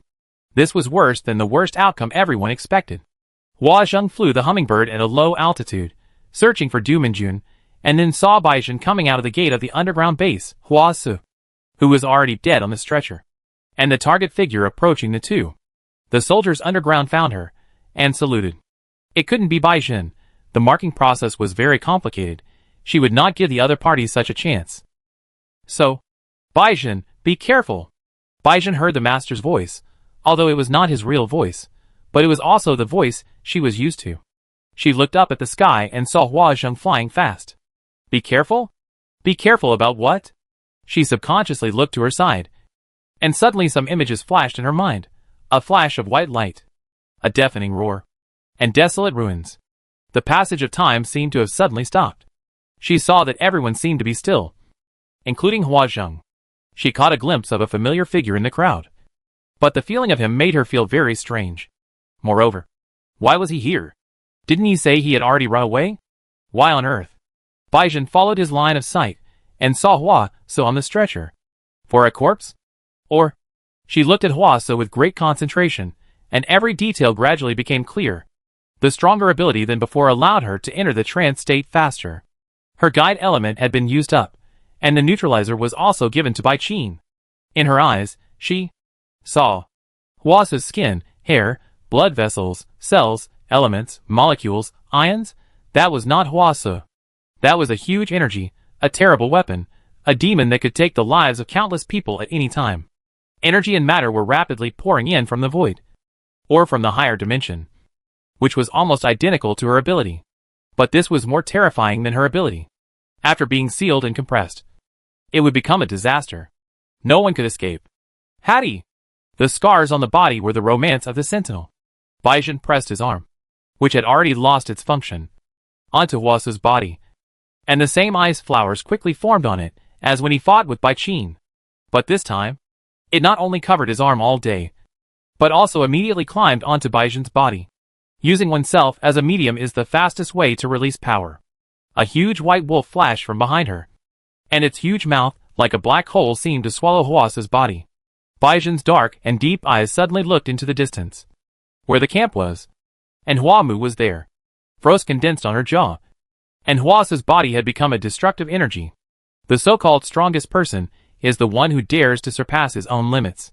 The cylindrical ice wall grew and expanded with the sentinel's body as the condensation point, pushing all the people around him outward. Devouring, the huge ice wolf is constantly devouring, bringing energy and matter back to where they came from. Condensing, the cold frost is constantly condensing, absorbing and dissolving the heat and impact. This is a contest of wills, which only happens in a moment, but it seems to be as long as tens of millions of years. What happened? Others only saw that a huge ice column that towered into the sky suddenly appeared in the base, and the light in the ice column was like fireworks in the daytime, rushing straight into the sky. Then, located in the tropics, Hunan, where the weather is warm all year round, had its first snow in history. Chapter 176, Deserted Island. After a year, the Hezhou rebellion finally subsided. Afterwards, there was a festive carnival and a farewell to the heroes. Her Majesty the Queen held a state funeral for the fallen soldiers. The martyrs were all promoted 3 levels and buried in the National Martyr Cemetery. In another royal cemetery, a small funeral was also quietly going on. Hua Mu wore black mourning clothes, a black veil on her face, a white chrysanthemum on her chest, and stood woodenly in front of the mausoleum where she would be buried in the future, dressed like a widow. Baizhen's body is still frozen, because the ice has not melted. They have no choice but to build a huge crystal coffin. The sentinel has almost no scars except for his left arm. His expression is calm, and he looks lifelike. Although there is no marriage, but as a partner of a royal family member, Baizhen's body will be temporarily placed in the side room of Hua Mu's mausoleum, and buried together when she dies. Today is not a good day. The hazy and lingering rain is falling. Hua Chu and Hua Jian were unable to accompany her because they were attending the state funeral. Of course, Hua Mu did not need them to accompany her. She no longer needed anything. She cried hysterically, refused to admit the facts, took out her anger on others, and tried to end her life. She tried everything, but nothing worked. In the end, she was left with numbness. If she didn't think about anything, her heart wouldn't hurt. Right? Hua Mu's personal maid, Alma, held an umbrella for her, with a worried look on her face. The long-sealed side door of the mausoleum was opened for the first time, and the sentry's coffin began to move slowly inside. Hua Mu held the wall of the crystal coffin and followed the team inside. There were exquisite murals, lifelike marble sculptures and valuable artworks. But they still could not change the cold and gloomy fact. The tomb owner was not supposed to enter the tomb during his lifetime, because it was too unlucky. But no one dared to dissuade her. People who knew the truth felt sorry for the unfortunate couple. However, the sympathy and pity of others are always temporary, and the long-term pain will only be experienced by relatives and lovers. I want to stay in there for a while, you all go out first. Alma wanted to object, especially since Hua Mu had tried to commit suicide before. But she couldn't say it out loud. For the guides and sentinels who lost their partners, the rest of their lives were almost wasted. Although most members of the royal family would not be in danger of their lives due to the death of their partners, their lifespans were too short for ordinary sentinels and guides. The lack of a partner's comfort was one reason. But the more important reason was the long-term pain and longing. Baijin. Hua Mu looked through the crystalline ice and saw the calm and peaceful face of the sentinel. The last layer of ice that wrapped Baijin could not be melted for some reason. So there was no way to do anything with her body.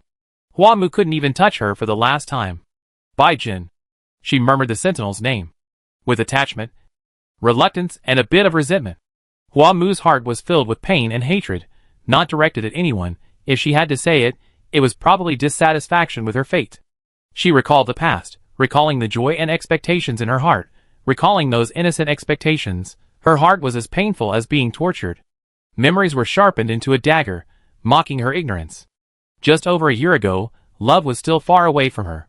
She was troubled and entangled by the sour love that she couldn't explain, and was secretly happy and nervous about the vague possibilities. That girl's thoughts were full of twists and turns. Even the anxiety was sweet. But now, her lover was so far away from her.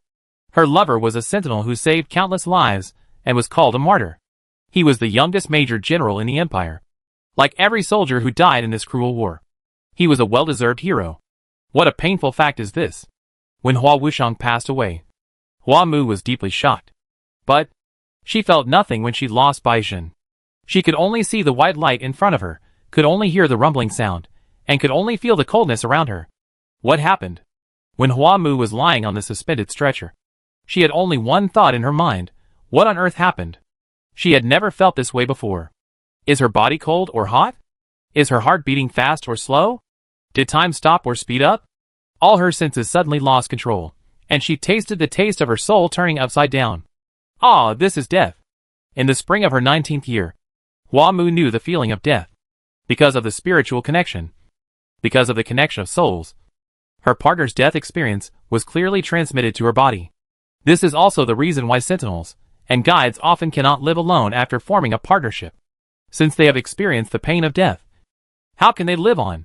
Hua Mu did not shed a tear in the first 3 days. How can a dead person feel sadness? Until Baijin's body was finally freed from the ice. Until she saw Baijin's face with her own eyes. Until she finally touched that kind of coldness. But it was not very painful. Compared to the pain, it was more of a feeling of emptiness. The body, heart, and soul, everything was empty. At this moment, she suddenly realized that Luna had disappeared. Gone, everything was gone, and her future was gone. White pillow. Hua Mu sat down slowly with her back against the wall of the coffin, feeling the cold coming from it. The end of extreme cold is warmth, which is the same signal emitted by cell death. Woo-woo, white pillow. But the 19-year-old girl was full of desire for love not long ago, and a predictable happy future not long ago. But now, there is nothing left. She felt the ultimate happiness too early, and also felt the ultimate pain too early. It turned out that at this moment, she was truly stranded on a deserted island, without her lover by her side, and the deserted island was in her heart. The sky gradually darkened, and night also fell. Alma looked at Huachu, who had been waiting in the rain for more than 2 hours, and asked with some concern, "Your Majesty, do you want to bring the eldest lady back?" Huachu did not bring any other followers, only the faceless man stood behind her, and held an umbrella for her. "No. Wait until she figures it out. Then you." Huachu had no idea how to comfort Hua Mu, and even felt ashamed to appear in front of her. Baijin died because of saving Huazheng, which was an unchangeable fact. Just as Hua Mu once said, she sacrificed her daughter's partner for her lover. What made her even more unable to face Hua Mu was the relief and joy she felt for Hua Jing's safe return. Life and death are like a magic mirror, which clearly shows people's meanness and selfishness. Huachu couldn't even face Huazheng because of this. Every time she saw her joy, it was like a double-edged sword, severing her relationship with Hua Mu, her relationship with Huazheng into pieces. "I'll leave after standing for a while." Alma didn't dare to disturb her, and quietly walked to the other side to wait. "It's not your fault." The raindrops fell on the umbrella, making a clear and dull sound. The faceless man suddenly spoke at this time. His tone was always cold and calm. "Can I say this to Mumu? Don't deceive yourself and others. This is her fault." The faceless man fell into silence. "At least it's not your fault alone." Huachu turned her head, and looked at the faceless man's eyes. The emerald green eyes were still created by the mask, but they were cold illusions. What's wrong? Hua Zheng didn't seem to understand why she was surprised. I thought you would say something colder. The white jade fingers tightly grasped the umbrella handle. What choice did Hua Jian make? Just when Hua Chu thought she would say something else, the other party suddenly changed the subject. Victory is not the end of the war, but only the beginning. The parliament has been arguing for a month about the disposal plan for the experimental subjects created by Hua Su. During this period, Du Simin and Elsa miraculously woke up. For Hua Jian, who had already given up, it was really hard to know whether to be happy or sad. But Hua Siyu hadn't seen him so happy for a long time. Even if it might be just an illusion, he couldn't bear to destroy it. He struggled. If it was in the past, he might have ignored everything for Simin. But now, Mu's situation. Yes, as a father, how can he abandon his daughter who just lost the love of his life? But if he chooses Du Simin, he must give up the title, wealth, and other worldly things to atone for his sins. And this also means that Hua Mu will lose his father after losing his lover. Moreover, he has the same worries as Hua Chu, as if the happiness gained in this way comes at the cost of his daughter's happiness. Has he never been entangled with Du Simin's identity? Hua Chu sighed. Maybe, but you know, the same appearance, the same memory, and the same personality are too hard to refuse. We don't have any religious beliefs, so we can't expect to meet after death or continue our relationship in the next life. The happiness that can be grasped in front of us is the only real one. Ah Jian no longer hesitates and is calm. Is that so? Hua Zheng seemed to be answering Hua Chu, and whispered as if talking to herself. If he is determined, I don't mind providing him with serum. Let's talk about it later. Hua Chu turned his eyes to the direction where Hua Mu was. Everything will be discussed after the pain is over. Yes. But Hua Zheng knew that this pain could not be over. Although she could not feel the emotion, she knew this fact clearly. Just like Hua Jian, she still could not get over the pain after so many years. So she would risk her life to grasp hope again. As long as Baizhen was gone, no one could be happy. And no one could have a happy ending. From this moment on. No. From the moment Baizhen sacrificed himself, everyone landed on their own deserted island. Chapter 177. It seems like an old friend has come. The new year is approaching. The entire Shengqiao Empire is immersed in the joy of the festival. The annual celebration is being prepared in full swing. The public is looking forward to this year's celebration. It is said that not only the queen and the princess, but also the two little princes, who have never appeared in public, will appear at the ceremony for the first time. 5 years have passed since the Hezhou rebellion, and the shadow of the war has gradually faded. Duke Hua Jian died of a recurrence of his old injury shortly after the war. Her Majesty the Queen adopted her niece as her adopted daughter, and gave her the status of crown prince. After that, the queen and the princess gave birth to children one after another, clearing the haze for the royal family that had suffered heavy losses. Shengjing Manor on the outskirts of the imperial capital was given to Hua Mu by the queen after she became a princess. She spent half of her time here every year. Shengjing Manor is not much different from ordinary aristocratic manors. If there is anything special, it is probably that there is a more than 10-meter-long sailboat docked in its central lake. The owner of the manor does not stay in the villa, but uses it as a place to stay. The cabin, which was not spacious, retained the rough appearance when the two people first built it, except for adding some necessary daily necessities. No repairs were made. Hua Mu curled up on the narrow bed with a peaceful face. Next to her lay a rusty spotted cat, which was only the size of a palm, sleeping on its back. The sun had risen above the horizon, and a new day had arrived again. Hua Mu woke up slowly, stared at the cabin wall with sleepy eyes for a while, and then turned on the light brain projection. Good morning, Baizhen. The projection showed the scene of the side chamber of the tomb, and the sentry's body, still wrapped in ice, was clearly in the picture. It had been 5 years, and it had become Hua Mu's habit to greet this unchanging scene every morning. Meow. The grain reserve seemed to have heard her voice, stretched, turned over and got up. Since Baizhen left, it had never left Hua Mu again, and even its daily routine gradually became the same as that of humans. Hua Mu took it with her to wash up, made breakfast herself, and ate it with the stored food. After becoming the crown prince, her daily life gradually became busy. Especially now that the year is coming to an end, she not only has to prepare for the year-end celebration, but also has to welcome relatives from all over the country. She had to temporarily give up running between the imperial capital and the manor every day, and moved to the palace to live for a while starting today. She changed into a formal dress, and when she walked out of the cabin, someone was already waiting on the deck. Your Highness. The tall, beautiful female sentry stood upright outside the door, respectfully greeting her. Hua Mu smiled, and put the rusty-spotted cat in her arms. Bai Qin. Didn't you say you can just call me sister in private? Bai Qin blushed, pursed her lips and said nothing. The two were the same age physically, but in terms of the time, they were born into this world. Bai Qin was definitely older than Hua Mu. It was just that she thought she was Bai Jin's partner, so it was natural for Bai Qin to call her sister. Perhaps because of the long-term suppression of emotions, Bai Qin looked even dumber than Bai Jin. Of course, Bai Jin looked rigid on the surface, but his heart was like a mirror. This Bai Qin was really ignorant of the world. And how could a truly natural and beautiful female sentinel escape the clutches of the noble ladies? Fly, the aircraft is ready, Hua Mu said softly. And calmly stepped off the sailboat. Not only was her face more mature than 5 years ago, her temperament was more calm and majestic, showing the necessary grace of a crown prince. Bai Qin followed her, with the rusty-spotted cat in his arms. Just as he was relieved because she had diverted his attention, he heard the person in front suddenly say, Catherine and Man are coming to help today. I'm afraid I'll neglect them, because I'm too busy. You should follow them today, and follow their arrangements. Ah? Meow. The female sentinel seemed to be frightened by the news. Her hand froze, and hurt the rusty-spotted cat in her hand, causing it to meow. Yes. I'm sorry. Bai Qin apologized subconsciously, stroking the body of the food storage with regret. Hua Mu chuckled. Teasingly. What's wrong? Don't you want to? They won't eat you. No. No. I don't want to. Bai Qin was shocked by the word. Eaten.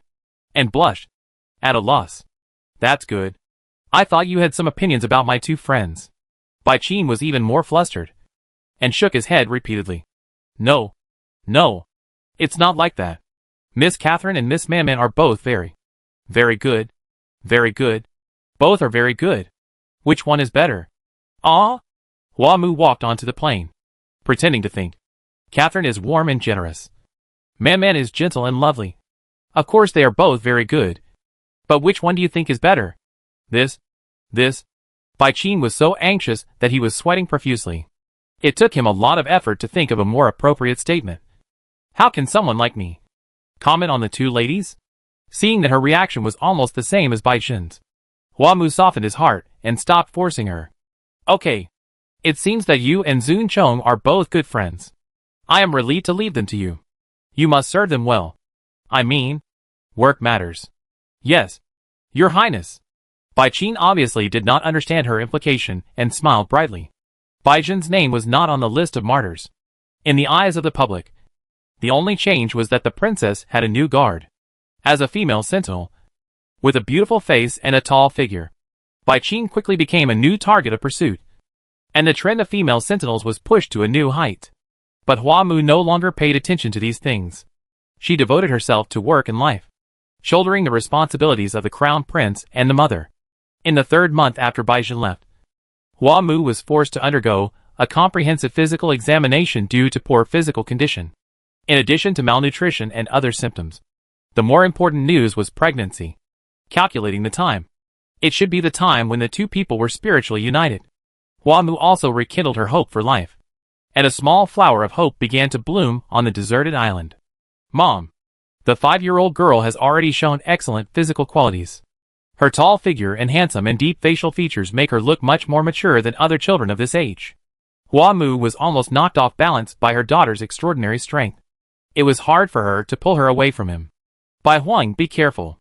Hua Bai Huang inherited Bai Jin's black hair, black eyes, and wheat-colored skin, which made her look like a member of the royal family. Mom! Hua Bai Huang did not stop because of her mother's words. Instead, she leaned even harder against her.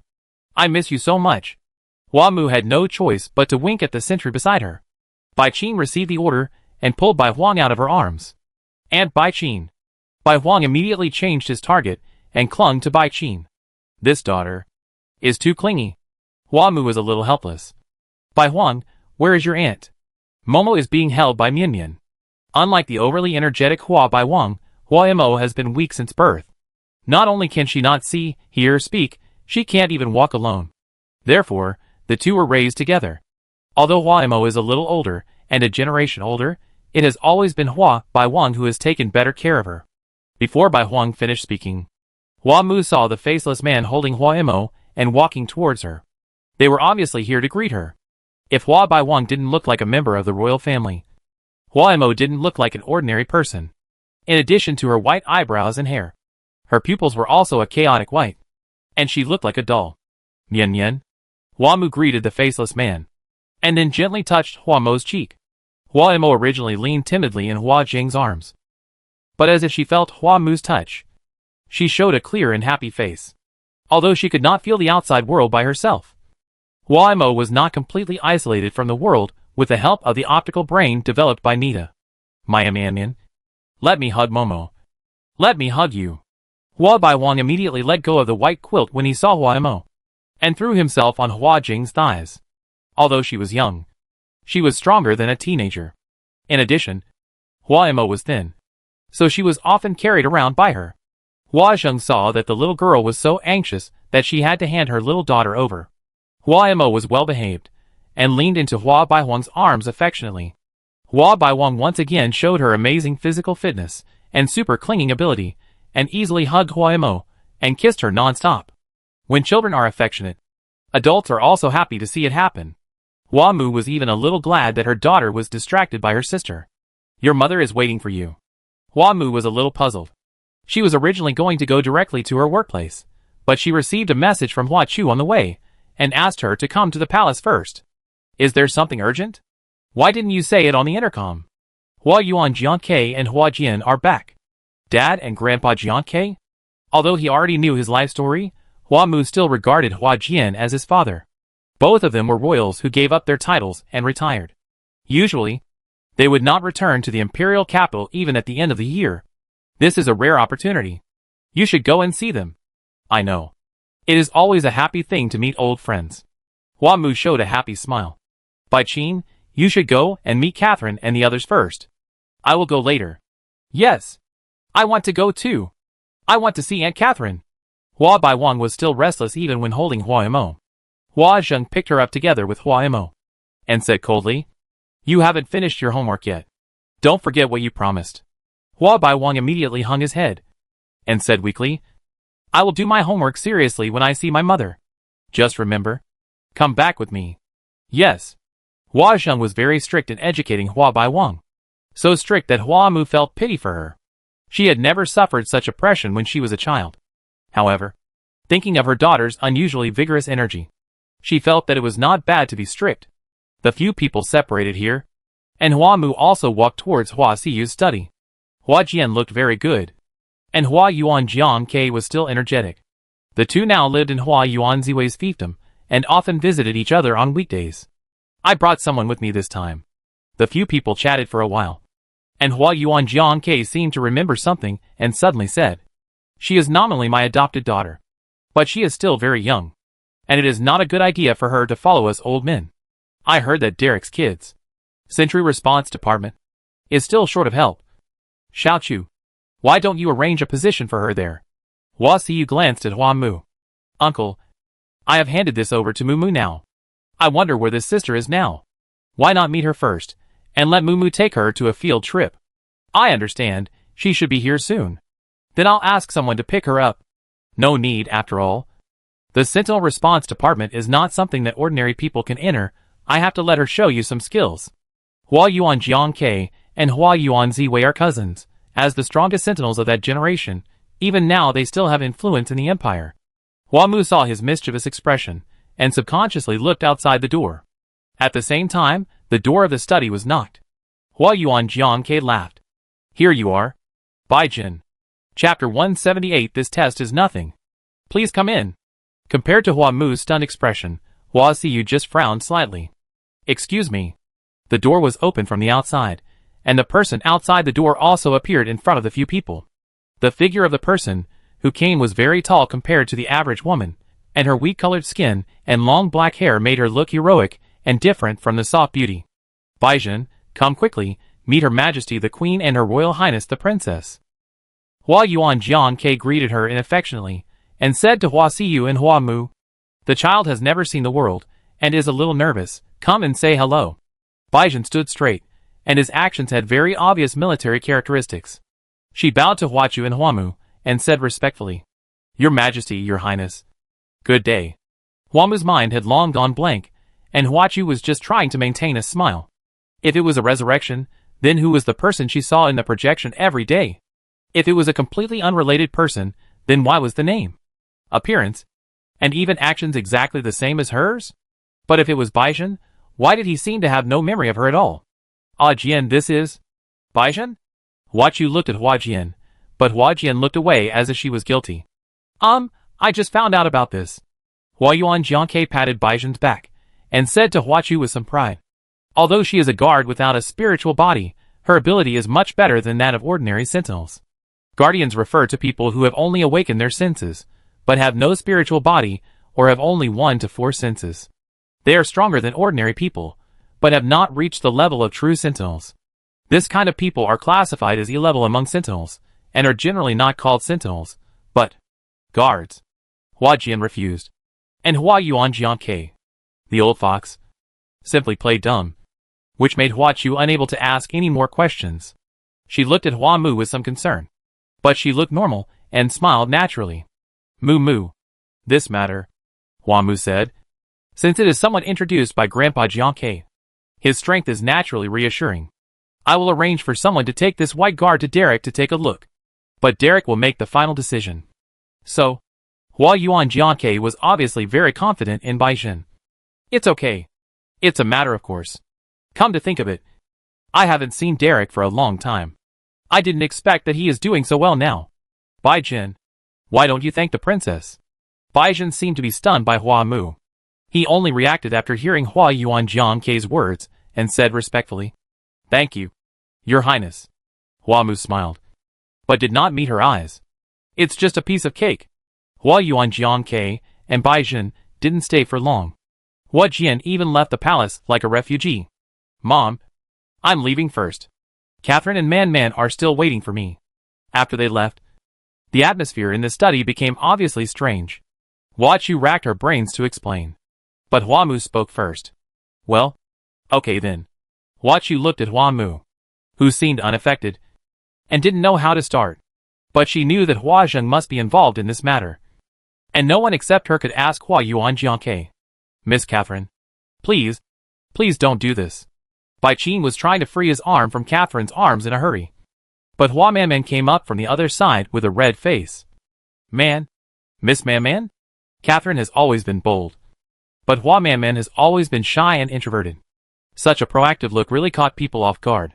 Catherine liked to see this stupid person at a loss the most. She said to her, "Mumu asked you to serve us well today. Man and I need to check various details and material preparations. We have walked a long way today. Don't you want to help me?" "I don't mean that. Since you two are tired, I will take you to rest." "Right." Hua Mu is not only her immediate superior, but also her sister-in-law. After Bai Qin lost her sister, it was Hua Mu who led her out little by little. She obeyed Hua Mu's order from the bottom of her heart. "Okay, let's go to the lounge. You help me and Man massage our legs." Hua Man was already blushing with shame, and she only relied on her stubbornness to stay close to Bai Qin. When she heard Catherine say massage her legs, her feet went weak, and she almost fell. Although she and Catherine had different personalities and different backgrounds, they were close friends who could talk about anything. Catherine had always helped her and taken care of her, and she also hoped to repay her with her best efforts. Falling in love with the same person did make her feel a little painful and awkward at the beginning, but after changing her mind, she found that this might be luck in another sense. As long as Bai Qin and Catherine didn't mind, she wouldn't mind either. Bai Qin was agile and immediately held Hua Manman's waist, and said nervously, "Miss Manman, are you okay?" I'm fine." Hua Manman was too shy to handle it, and she stumbled when she spoke. Bai Qin realized his impoliteness and immediately let go of his hand, and was so nervous that he couldn't speak coherently. "I'm sorry. I didn't mean to offend you." I. Catherine rolled her eyes in anger. One of these guys is a shy little white rabbit, and the other is a dull little leopard. When they bump into each other and talk a few words, they can become a brazen rabbit and a braised leopard. She once saw the two of them standing face to face in the garden for 10 minutes without saying a word, as if they were acupunctured. So cute. Not only is the little leopard cute, but the little white rabbit is also cute. If you want to say which side is cuter, it is probably cuter together. Catherine found that she finally fell in love. Not with one person, but with two people. Her way of thinking has always been different from that of ordinary people. She accepted the result without any hesitation. Just because she could accept it, it didn't mean the other two could. Of course, this was not difficult for her. Catherine was a woman known as making the impossible possible. Okay, what are you two dawdling about? Let's go! She held the two of them in one hand, thinking that it was time to take the children to see the adult world. After the three of them finished inspecting the venue, Hua Mu finally arrived. Catherine had teased Bai Qin enough, and was about to discuss business with her. But she saw Hua Mu's face was pale, and she seemed to be in poor health. Mu, what's wrong with you? Why do you look so bad? Hua Manman also noticed her abnormality, and worriedly asked, Are you sick? Do you want to call a doctor? Hua Mu smiled reluctantly, but said firmly, I'm fine. Just a little tired. I'll go back and rest after a short visit. Sorry to bother you today. Catherine's grandfather had retired from the position of Prime Minister, because the situation in the Republic was somewhat unstable. He simply moved his family to the Shengqiao Empire to live. She has her own business, and was recently awarded the title of Honorary Viscount. She is doing well in the Empire. Not at all. As a supplier, it is my job to ensure product quality. Mu, are you really okay? Hua Man was still worried. The last time Hua Mu looked like this was 5 years ago. At that time, she and Catherine were so scared that she would be upset, and they took turns to accompany her for a while. It was not until she slowly came out of the haze that they breathed a sigh of relief. Of course Hua Mu couldn't be okay, seeing her dead lover suddenly appear in front of her. But as if she didn't recognize her at all, no one could be okay. After she left the study, she immediately checked the situation in the tomb from the optical brain. Baizhen's body was still there. Then, there was only one possibility. This Baizhen was not her Baizhen. The first thing Hua Mu felt was anger. No matter who did it, no matter for what purpose, it was a blasphemy against Baizhen, and also a blasphemy against the relationship between her and Baizhen. Her father may have regained his happiness, but people are different. She could not accept it, nor could she accept someone who was resurrected with that kind of technology. She then thought of the only person who could do it, the faceless man. No one else could do it except her. She wanted to question Hua Zheng at first, but then she realized something else. Hua Zheng had no feelings, so she might not have done this out of kindness. It was not for her to regain happiness, nor was it out of love for her children. She was testing her, to see if she had really come out of that nightmare, and if she was really ready to inherit the throne. Thinking of this, Hua Mu calmed down. Since Hua Zheng had put someone in front of her, what was the point of questioning her like this? It was just playing into her hands. After 5 years of getting along, she had understood Hua Zheng's character. It would be a lie to say that she wasn't angry, but it wasn't that much to blame Hua Zheng. Anyway, there was no point in blaming her, because she did everything for the empire, the royal family, and the queen. She prepared herself for the whole morning, and finally decided to ignore the white pillow. Even if she entered the response department, the two of them would have very few opportunities to meet. As long as they could not see each other, they could just pretend that she did not exist. In her heart, the white pillow was irreplaceable. She would not deceive herself, and would not look for a substitute. Catherine had come up with a bad idea to send the white quilt to her bed. If she really wanted to find a substitute, why would she wait until today? She wanted to let Hua Zheng know the price of underestimating herself. Hua Mu finished her work and returned to the palace early. Although she had to go to bed early, she couldn't skip having dinner with her daughter. Hua Chu was busier than her, so Hua Zheng certainly didn't have much time to accompany them. So Hua Mu would spend time with the two little ones whenever she had time. But this time, someone came to the two little ones' bedroom earlier than her. As soon as she came in, she heard her daughter scream, which was a cry of joy and excitement. Woo wow wow. Auntie, you are so great. Hua Baiwan hung on the arm of the female guard like a little monkey, and kept exclaiming, You are stronger than me. You are so great. Baizhen held her with one hand, and held Hua Mo with the other hand, and his face looked very relaxed, Because your highness is still young. You will definitely be better than me when you grow up. Chapter 179, this test is nothing. Although Baijin is nominally Hua Yuanjiang's adopted daughter. In fact, she has only been with him for half a year. She only knows that she was once a soldier, and was seriously injured in the war, and has been in a coma. She finally woke up half a year ago. But she forgot the past because of post-traumatic stress disorder. Hua Yuanjiang admired her, and adopted her, as his daughter, to help her recover. Before coming to the imperial capital, she didn't know that her adoptive father was such an extraordinary person. But after entering the palace, she had an inexplicable sense of familiarity, and felt that there was nothing to be surprised about. Because of Hua Yuanjiang's identity, she was arranged to live in the palace. When the maid took her to familiarize herself with the environment, she met Hua Baiwang, who was taking Hua Imo out to play, and they quickly became close. After the maid introduced them, she knew the identities of the two, and sent them back to the palace. Of course, I will become super powerful in the future. Even more powerful than Nian Nian. Nian Nian? Hua Baiwang said happily while doing pull-ups with Baijin's arms. Yes, Nian Nian. She is my grandmother's bodyguard, and she is very powerful. Are you talking about the leader? Baijin always felt that this title sounded familiar. Thinking that the respected leader had such a nickname, he couldn't help laughing. Yes, the one with the mask. Her mask is also very handsome, I like it. Hua Baiwang really didn't look like a lady from a noble family. It seemed that she had endless energy to vent, and she couldn't calm down for a moment.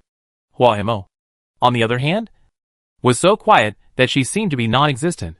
However, the two little guys have a very good relationship, eating and living together, and being inseparable. Although Hua Baiwang is a little jumpy, he is very patient with Hua Imo, and has never been dissatisfied with her inconvenience. Baiwang. Hua Baiwang was chatting happily with Baijin, and suddenly heard his mother's voice, and jumped off Baijin's arm, and rushed towards Hua Mu. Mom, you are here. Wow. The reserved food is here too. Hua Mu saw the happy appearance of the three people as soon as she arrived, and her heart tightened. Was it Hua Jing's order that Baijin appeared here? Your Highness. Baijin was stunned for a moment, and then he saluted her respectfully. Hua Baiwang took the rusty spotted cat from Hua Mu and ran to Baijin, wanting to put it in Hua Mo's arms. Unexpectedly, the well-behaved Chuiliang suddenly became disobedient this time, broke free from her arms, and jumped onto Baijin's shoulder. Meow. Meow. Chuiliang has always been aloof, and is only not wary of a few close people. This was the first time that Hua Baiwang saw her actively showing kindness to a stranger. The rusty spotted cat called affectionately, and kept rubbing its face against Baijin's face, which made Baijin a little at a loss for a moment. Huh? Auntie, you are liked by Chuiliang? Baijin didn't know why he also felt close to this kitten, and said with some surprise. Is it called Chuiliang? Baiwang, don't be rude, guard Bai as a guest. Why don't you bring Momo back? Hua Mu walked to Baijin, while trying to take Chuiliang down, while politely and distantly said, Thank you for playing with Bai Huang and the others. Baijin had a strange feeling when she first saw Hua Mu, but the other party looked cold, and was very rude to her, so she didn't dare to go beyond the rules and talk too much. Hua Yuanjiang was no longer a member of the royal family. She was only an adopted daughter in name. The royal family treated her with courtesy, which was a great favor. She was not ignorant enough to really consider herself as one of them. It's just a small favor. Hua Baiwang obediently took Hua Imo into his arms, but the rusty spotted cat clung to Baijin's shoulder, and refused to get down. The atmosphere was a little awkward for a while. Hua Mu was so angry that she couldn't help but want to beat this stinky cat. It was hard enough for her to face this Baijin, but she didn't expect this traitorous cat to come and make trouble. Baijin saw that she tried for a long time, but still couldn't catch the cat back. It seemed that even her cheeks were puffed up with anger, and she couldn't help but feel a little soft in her heart. The princess was mature and generous, and was the worthy heir to the empire. She thought so when she first saw her, but this look was more real and lovely, and more lovable. Baijin pinched the rusty spotted cat's neck and gently placed it in Hua Mu's arms. Your Highness, please don't blame it. It's too similar. No, it shouldn't be called similar. After all, they are exactly the same physically, which of course will give people an illusion. Hua Mu held the food storage tightly with a stiff face, and whispered, Thank you. Baijin was embarrassed to stay for long seeing her uncomfortable look. Since you are back, I should also say goodbye. Hua Mu wanted her to leave quickly, so as not to disturb her mind. Rational thinking is one thing, but feelings are another. At this time, why not stay and have dinner together? Baizhen was too surprised to understand what she meant for a moment, and Hua Mu was even more stunned by her own words. Although feelings are another matter, what is this uncontrollable mouth doing? Hua Baiwang was overjoyed when he heard Hua Mu's suggestion, and immediately agreed. Yeah. Really? Auntie, please stay and have dinner with us. This? Baizhen hesitated. Although Hua Mu asked her to stay, her face was not good, and it seemed that she was just being polite. Stay for dinner, just as a thank you for sending Baiwang back. Once words are spoken, they are like water spilled, and Hua Mu can't regret it. She couldn't help but feel a little fortunate that she didn't show Bai Huang many photos of Baizhen, because some things were too troublesome to explain, and she originally wanted to wait until her daughter grew up before telling her. Baizhen heard her second invitation, and she felt it was not easy to refuse. After all, she actually wanted to stay with Hua Mu for a while. Then obey your order. The royal family's dinner was not as luxurious as imagined, and the several home-cooked dishes were just the right amount. Although Hua Baiwang had a carefree personality, he was well educated in etiquette and ate very properly. Hua Mo cannot eat by herself, and can only be fed by adults. Hua Chu, Hua Zhem or Hua Mu usually do not ask others to feed her. Only when the three are not around will the maid serve her. Hua Baiwang has a big appetite and eats very quickly. What is rare is that she does not eat too fast, which makes Baizhen secretly admire the etiquette. She quickly finished her portion and came to Hua Mo to help her eat. Hua Mu let go of her hand and let the two little ones eat by themselves, perhaps because it is difficult for her to feel the outside world. Hua Mo seems to have no expression changes most of the time. Hua Baiwang seemed to understand this very well. Every time he interacted with her, he was very comprehensive. Momo, have another bite. She stuck close to Hua Mo, always leaning her head against hers when talking, and would definitely make physical contact. Baizhen was amazed, and was very moved by the bond between the two children. Your Highness is very sensible. She couldn't help but admire. Hua Mu glanced at her and said with a polite smile, Thank you for the compliment. Bai Huang is really well behaved in this respect. Hua Baiwang heard that he was being praised, and immediately smiled and said, I am also well behaved in other aspects. Hua Mu was angry and amused. Don't tell me you go and talk to Mian Mian if she agrees. I will agree. Baizhen was stunned when he heard her address the leader.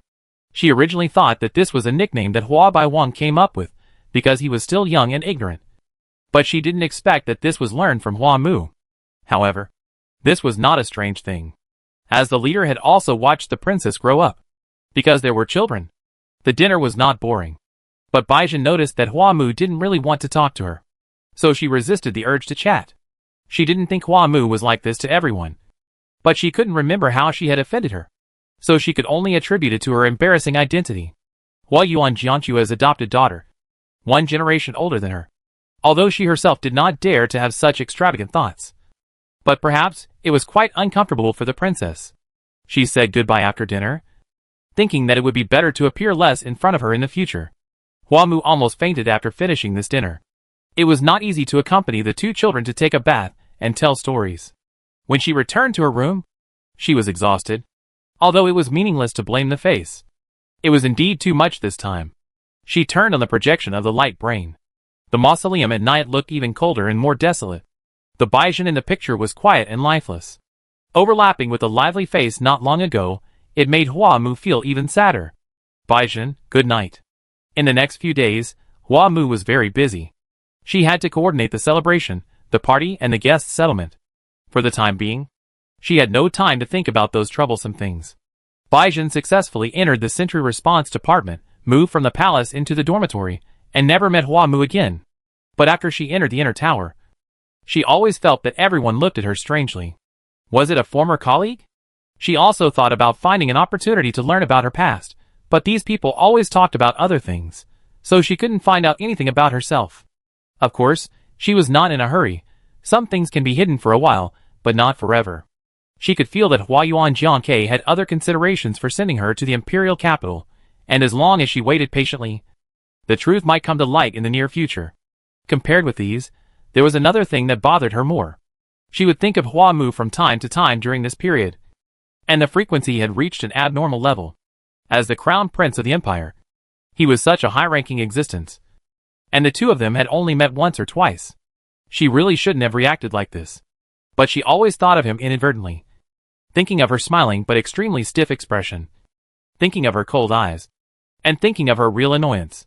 She was full of curiosity about Hua Mu, and she knew she shouldn't investigate but couldn't help but pay attention to him secretly. It is said that this princess once had a partner who was about to get married, but something seemed to happen later, and the two of them only had one child. She had seen that child before, a very cute and approachable child. Although she didn't say it out loud, she always felt that the child looked familiar. Rather than saying that he looked like the princess, it would be better to say that he looked more like. Chapter 180 Dinner. Hua Mu was busy. Hua Chu was not idle either. The royal family came in groups, and she had to meet this one after that one. Many of the messy things on weekdays were concentrated at this time. After the autumn, there was a lot of intrigue. But what made her feel more tired was the conflict with Hua Zheng. The so-called queen and leader, to put it bluntly, are two kings inside and outside. One is in the open, and the other is in the dark. And the queen usually doesn't care about things in the dark, and can't care about them. That was a gray area. And it was also the basis of trust between the two sides. So there were some things that Hua Chu would not know if Hua Zheng did not tell her. But this time, it was too much. Baizhen's sudden appearance not only disturbed Hua Mu's peace, but also made the relationship between mother and daughter become precarious again. And all this was caused by Hua Zheng. What's more hateful is that even at this time, the other party still did not intend to tell the whole story. She drove Hua Zheng back to Neda in a rage. But she did not expect that the other party would leave so easily. Hua Mu was not the only one who was guessing what was going on with the white pillow. Hua Chu was also racking his brains. The simplest way was to go to the mausoleum to identify the body. But Hua Mu did not move. She was afraid that it would be unnecessary to bring it up. After her daughter experienced the death of her lover, she became more mature and thoughtful. Sometimes she really couldn't figure out what the other person was thinking. In the end, Hua Chu had no other way to vent her anger except to scold Hua Zheng in her heart. A lot of royal relatives gathered in the imperial capital, and there were unusually many gatherings. Today one person hosted. Tomorrow another person hosted. And all the families visited. Some even Hua Chu had to give face. And if they really couldn't spare the time, Hua Mu would be sent to take their place. Today's family dinner was hosted by Hua Yuan Ziwei. And not only Hua Chu and Hua Mu were invited, but also Hua Yuan Jiankei. Baizhen came with Derek. And the two of them have a good relationship as colleagues now. Derek inherited his father's title, entered the inner tower as an ordinary person, and established a special department, aiming to train ordinary soldiers who can face sentinels and guides head-on. Because the research direction was not well received by the sentinels and guides, the department was extremely short of staff, and he was also filling the funds himself. Baizhen's arrival really solved his urgent needs, and he turned a blind eye to some things and resolutely did not investigate further. However, when he led Baizhen to meet Hua Mu, even Derek felt that the atmosphere was awkward for a while. He had teased and bullied this cousin a lot when he was young, but he restrained himself a lot after the incident 5 years ago, and now the two of them can be regarded as harmonious. Mu, it seems like I haven't seen you for a while. Derek tried to ignore the stiff and tense atmosphere around Hua Mu, and said intimately but appropriately, "Didn't Bai Huang come with you? Bai Huang will come later with his mother." Hua Mu's attitude towards Derek was no longer the same as before. After learning about her cousin's deeds, she also had some respect for him. However, the white pillow beside him was too conspicuous. Hua Mu considered his relationship with Hua Zheng and immediately classified him as an enemy. "Your Highness." Baizhen didn't get any attention from beginning to end. She felt a little disappointed, but she couldn't help but say hello. When she knew that this was a family dinner, Baizhen didn't plan to come. After all, her identity was unclear, and coming would only add to the embarrassment. However, Hua Yuan Jiankei urged her again and again, and Derek invited her warmly. She couldn't help but come with Derek after get off work. She knew that Hua Mu would come. Hua Mu glanced at her and nodded indifferently. Derek cleared his throat. "I'll go say hello to Grandpa Ziwei first. Why don't you take Baizhen to meet some people?" Grandpa Jiankei said he would come later. Hua Mu looked indifferent. Brother Derek is still so lazy. Derek pretended to be stupid and said, "After all, Mu, you are the princess now. And your words are effective. Baizhen was secretly happy, but also a little nervous, when he heard that Derek was going to hand herself over to Hua Mu. That's too much trouble, Your Highness. I'd better go around on my own. To be honest, Baizhen had never thought of climbing up the high branch of the royal family. So naturally he had no enthusiasm for getting to know these relatives. If possible, it would be best to just go through the motions, and then find an excuse to leave. As for the inexplicable feeling she had for Hua Mu, after seeing his cold attitude, she knew she should try her best to restrain it. Hua Mu interrupted her. It's okay. I just wanted to say hello. I can't neglect you when Grandpa Jiangke is not here. It was a very polite and distant statement, and Baizhen felt a sense of loss in her heart for some reason. Hua Mu was very conscientious, and took her around and roughly recognized everyone. Although others were somewhat curious about Hua Yuan Jiangchua's adopted daughter, who suddenly appeared, they did not pursue the matter thoroughly because of her eccentricity. Because Hua Mu had protected her guards before, almost no one recognized her now. There was still some time before leaving the banquet, and the guests were chatting with each other. Baizhen did not want to trouble Hua Mu anymore, and planned to leave with an excuse. Hua Mu had already made up her mind not to acknowledge this Baizhen. But the situation had developed to such an extent, and she could not help but be a little curious about how Hua Zheng would end up. Baizhen is not very famous in the royal family, but he has a great reputation in the inner tower and the sentry circle. Now that he appears in public, does no one have any questions? More importantly, what kind of identity should Baizhen live in the future? In the final analysis, Hua Jing's behavior is extremely irresponsible. What is the difference between her and Hua Se? Although Hua Mu does not want to admit that Baizhen is his lover, he does not hate or despise her. In the final analysis, she is just a victim. But it was impossible to get close to him. No matter from which aspect, she should not have too much contact with this person. Then, please come back before dinner. I will send a waiter to lead the way for you. Baizhen thanked Hua Mu, and then went to the garden alone to get some fresh air. It's not that she doesn't like members of the royal family. She just doesn't adapt to such an atmosphere. To put it more, she doesn't like being explored and looked at, and paid special attention to. Her purpose of coming to the empire is to find the past. And someone gave her such a promise. Are you adapting to work? Just as Baizhen was staring at the night lights on the roadside in a daze, a figure appeared silently behind her. Leader. She immediately recognized the voice, and stood up to greet the faceless man. How are you? The faceless man waved his hand, telling her not to be polite. Someone doesn't want to see me, so he came to the garden for a walk. Are you adapting to work and life? No inconvenience. Although the response department has just started, Director Derek has a plan, and everything is going on in an orderly manner. I'm not asking about that. You've recovered for more than half a year. Is your health okay now? Although Baizhen came to the imperial capital with the instruction of Hua Yuan Jiangke, the main reason was the invitation and promise of the leader. The recent examinations are fine. Only the surgery on the left arm will take some time before it can be performed. What about your abilities? Have you sensed your spirit? Baizhen heard that he was originally a real sentinel, but he lost his spirit in a previous accident, and thus became a guard. This is not uncommon among sentinels. Many sentinels who are seriously injured or nearly dead will encounter such a situation. Not only will they become guards, some sentinels may even become ordinary people. Some of them can be restored. Some cannot. It is something that cannot be forced. And with the disappearance of the spirit body, the memory will be more or less affected, as if the connection with the past is cut off. Not yet. The faceless man was silent for a while, and reached out to touch Baizhen's shoulder. Don't feel burdened. Although the past is important, there is no need to force it. I invited you to the capital out of selfishness. If you feel uncomfortable, you can leave at any time. Just do what you want. Although the leader's voice has always been cold, Baizhen can feel her concern for him. It's not that she hadn't thought about her past with him, but she didn't understand why she didn't let others talk about the past. A simple deduction would tell her who would be the one who could make all the sentinels and guides shut up. She didn't understand the leader's intention to let her come to the imperial capital, but to keep her a secret. Leader, I appreciate your arrangement, but I don't understand. The leader looked up at her. His green eyes were a bit illusory in the night. I want you to feel.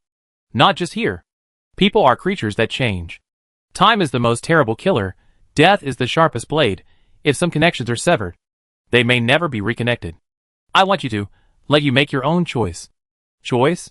Yes, Not to live for others, but to choose your own life. I hope you can stay in the imperial capital for a while, but I will never interfere with your choice in the future. I understand. Baizhen vaguely knew that the leader was doing this for his own good, but he still had doubts in his heart. Can I ask a question? About Her Royal Highness? For some reason, Baizhen was not surprised that the leader knew what he was thinking. I just feel strange. Have I ever offended her in any way? Such a statement is really a bit arrogant, but Baizhen can only make such an inference when thinking about her attitude. Oh, this matter. The leader pondered for a while, and actually spoke with a little uncertainty. Should it be considered an offense? It seems to be, but it seems not to be, but in general. Even if it is an offense, it should not be a bad thing. Baizhen didn't understand it at all. If I did offend her, even if I don't remember it, I hope to apologize to her. For some reason, the leader seemed to be happy and patted her shoulder. Do you care about her a lot? Baizhen blushed slightly, feeling guilty as if she had been caught. I just don't want to. I don't want to dislike the princess. It's okay, you don't have to explain to me. This is good. I mean, it's a rare quality to be willing to apologize for something you can't remember. The dinner is about to start, you go in. What about you? The leader said nonchalantly. Don't worry about me, I'm not the kind of person who can appear in such occasions.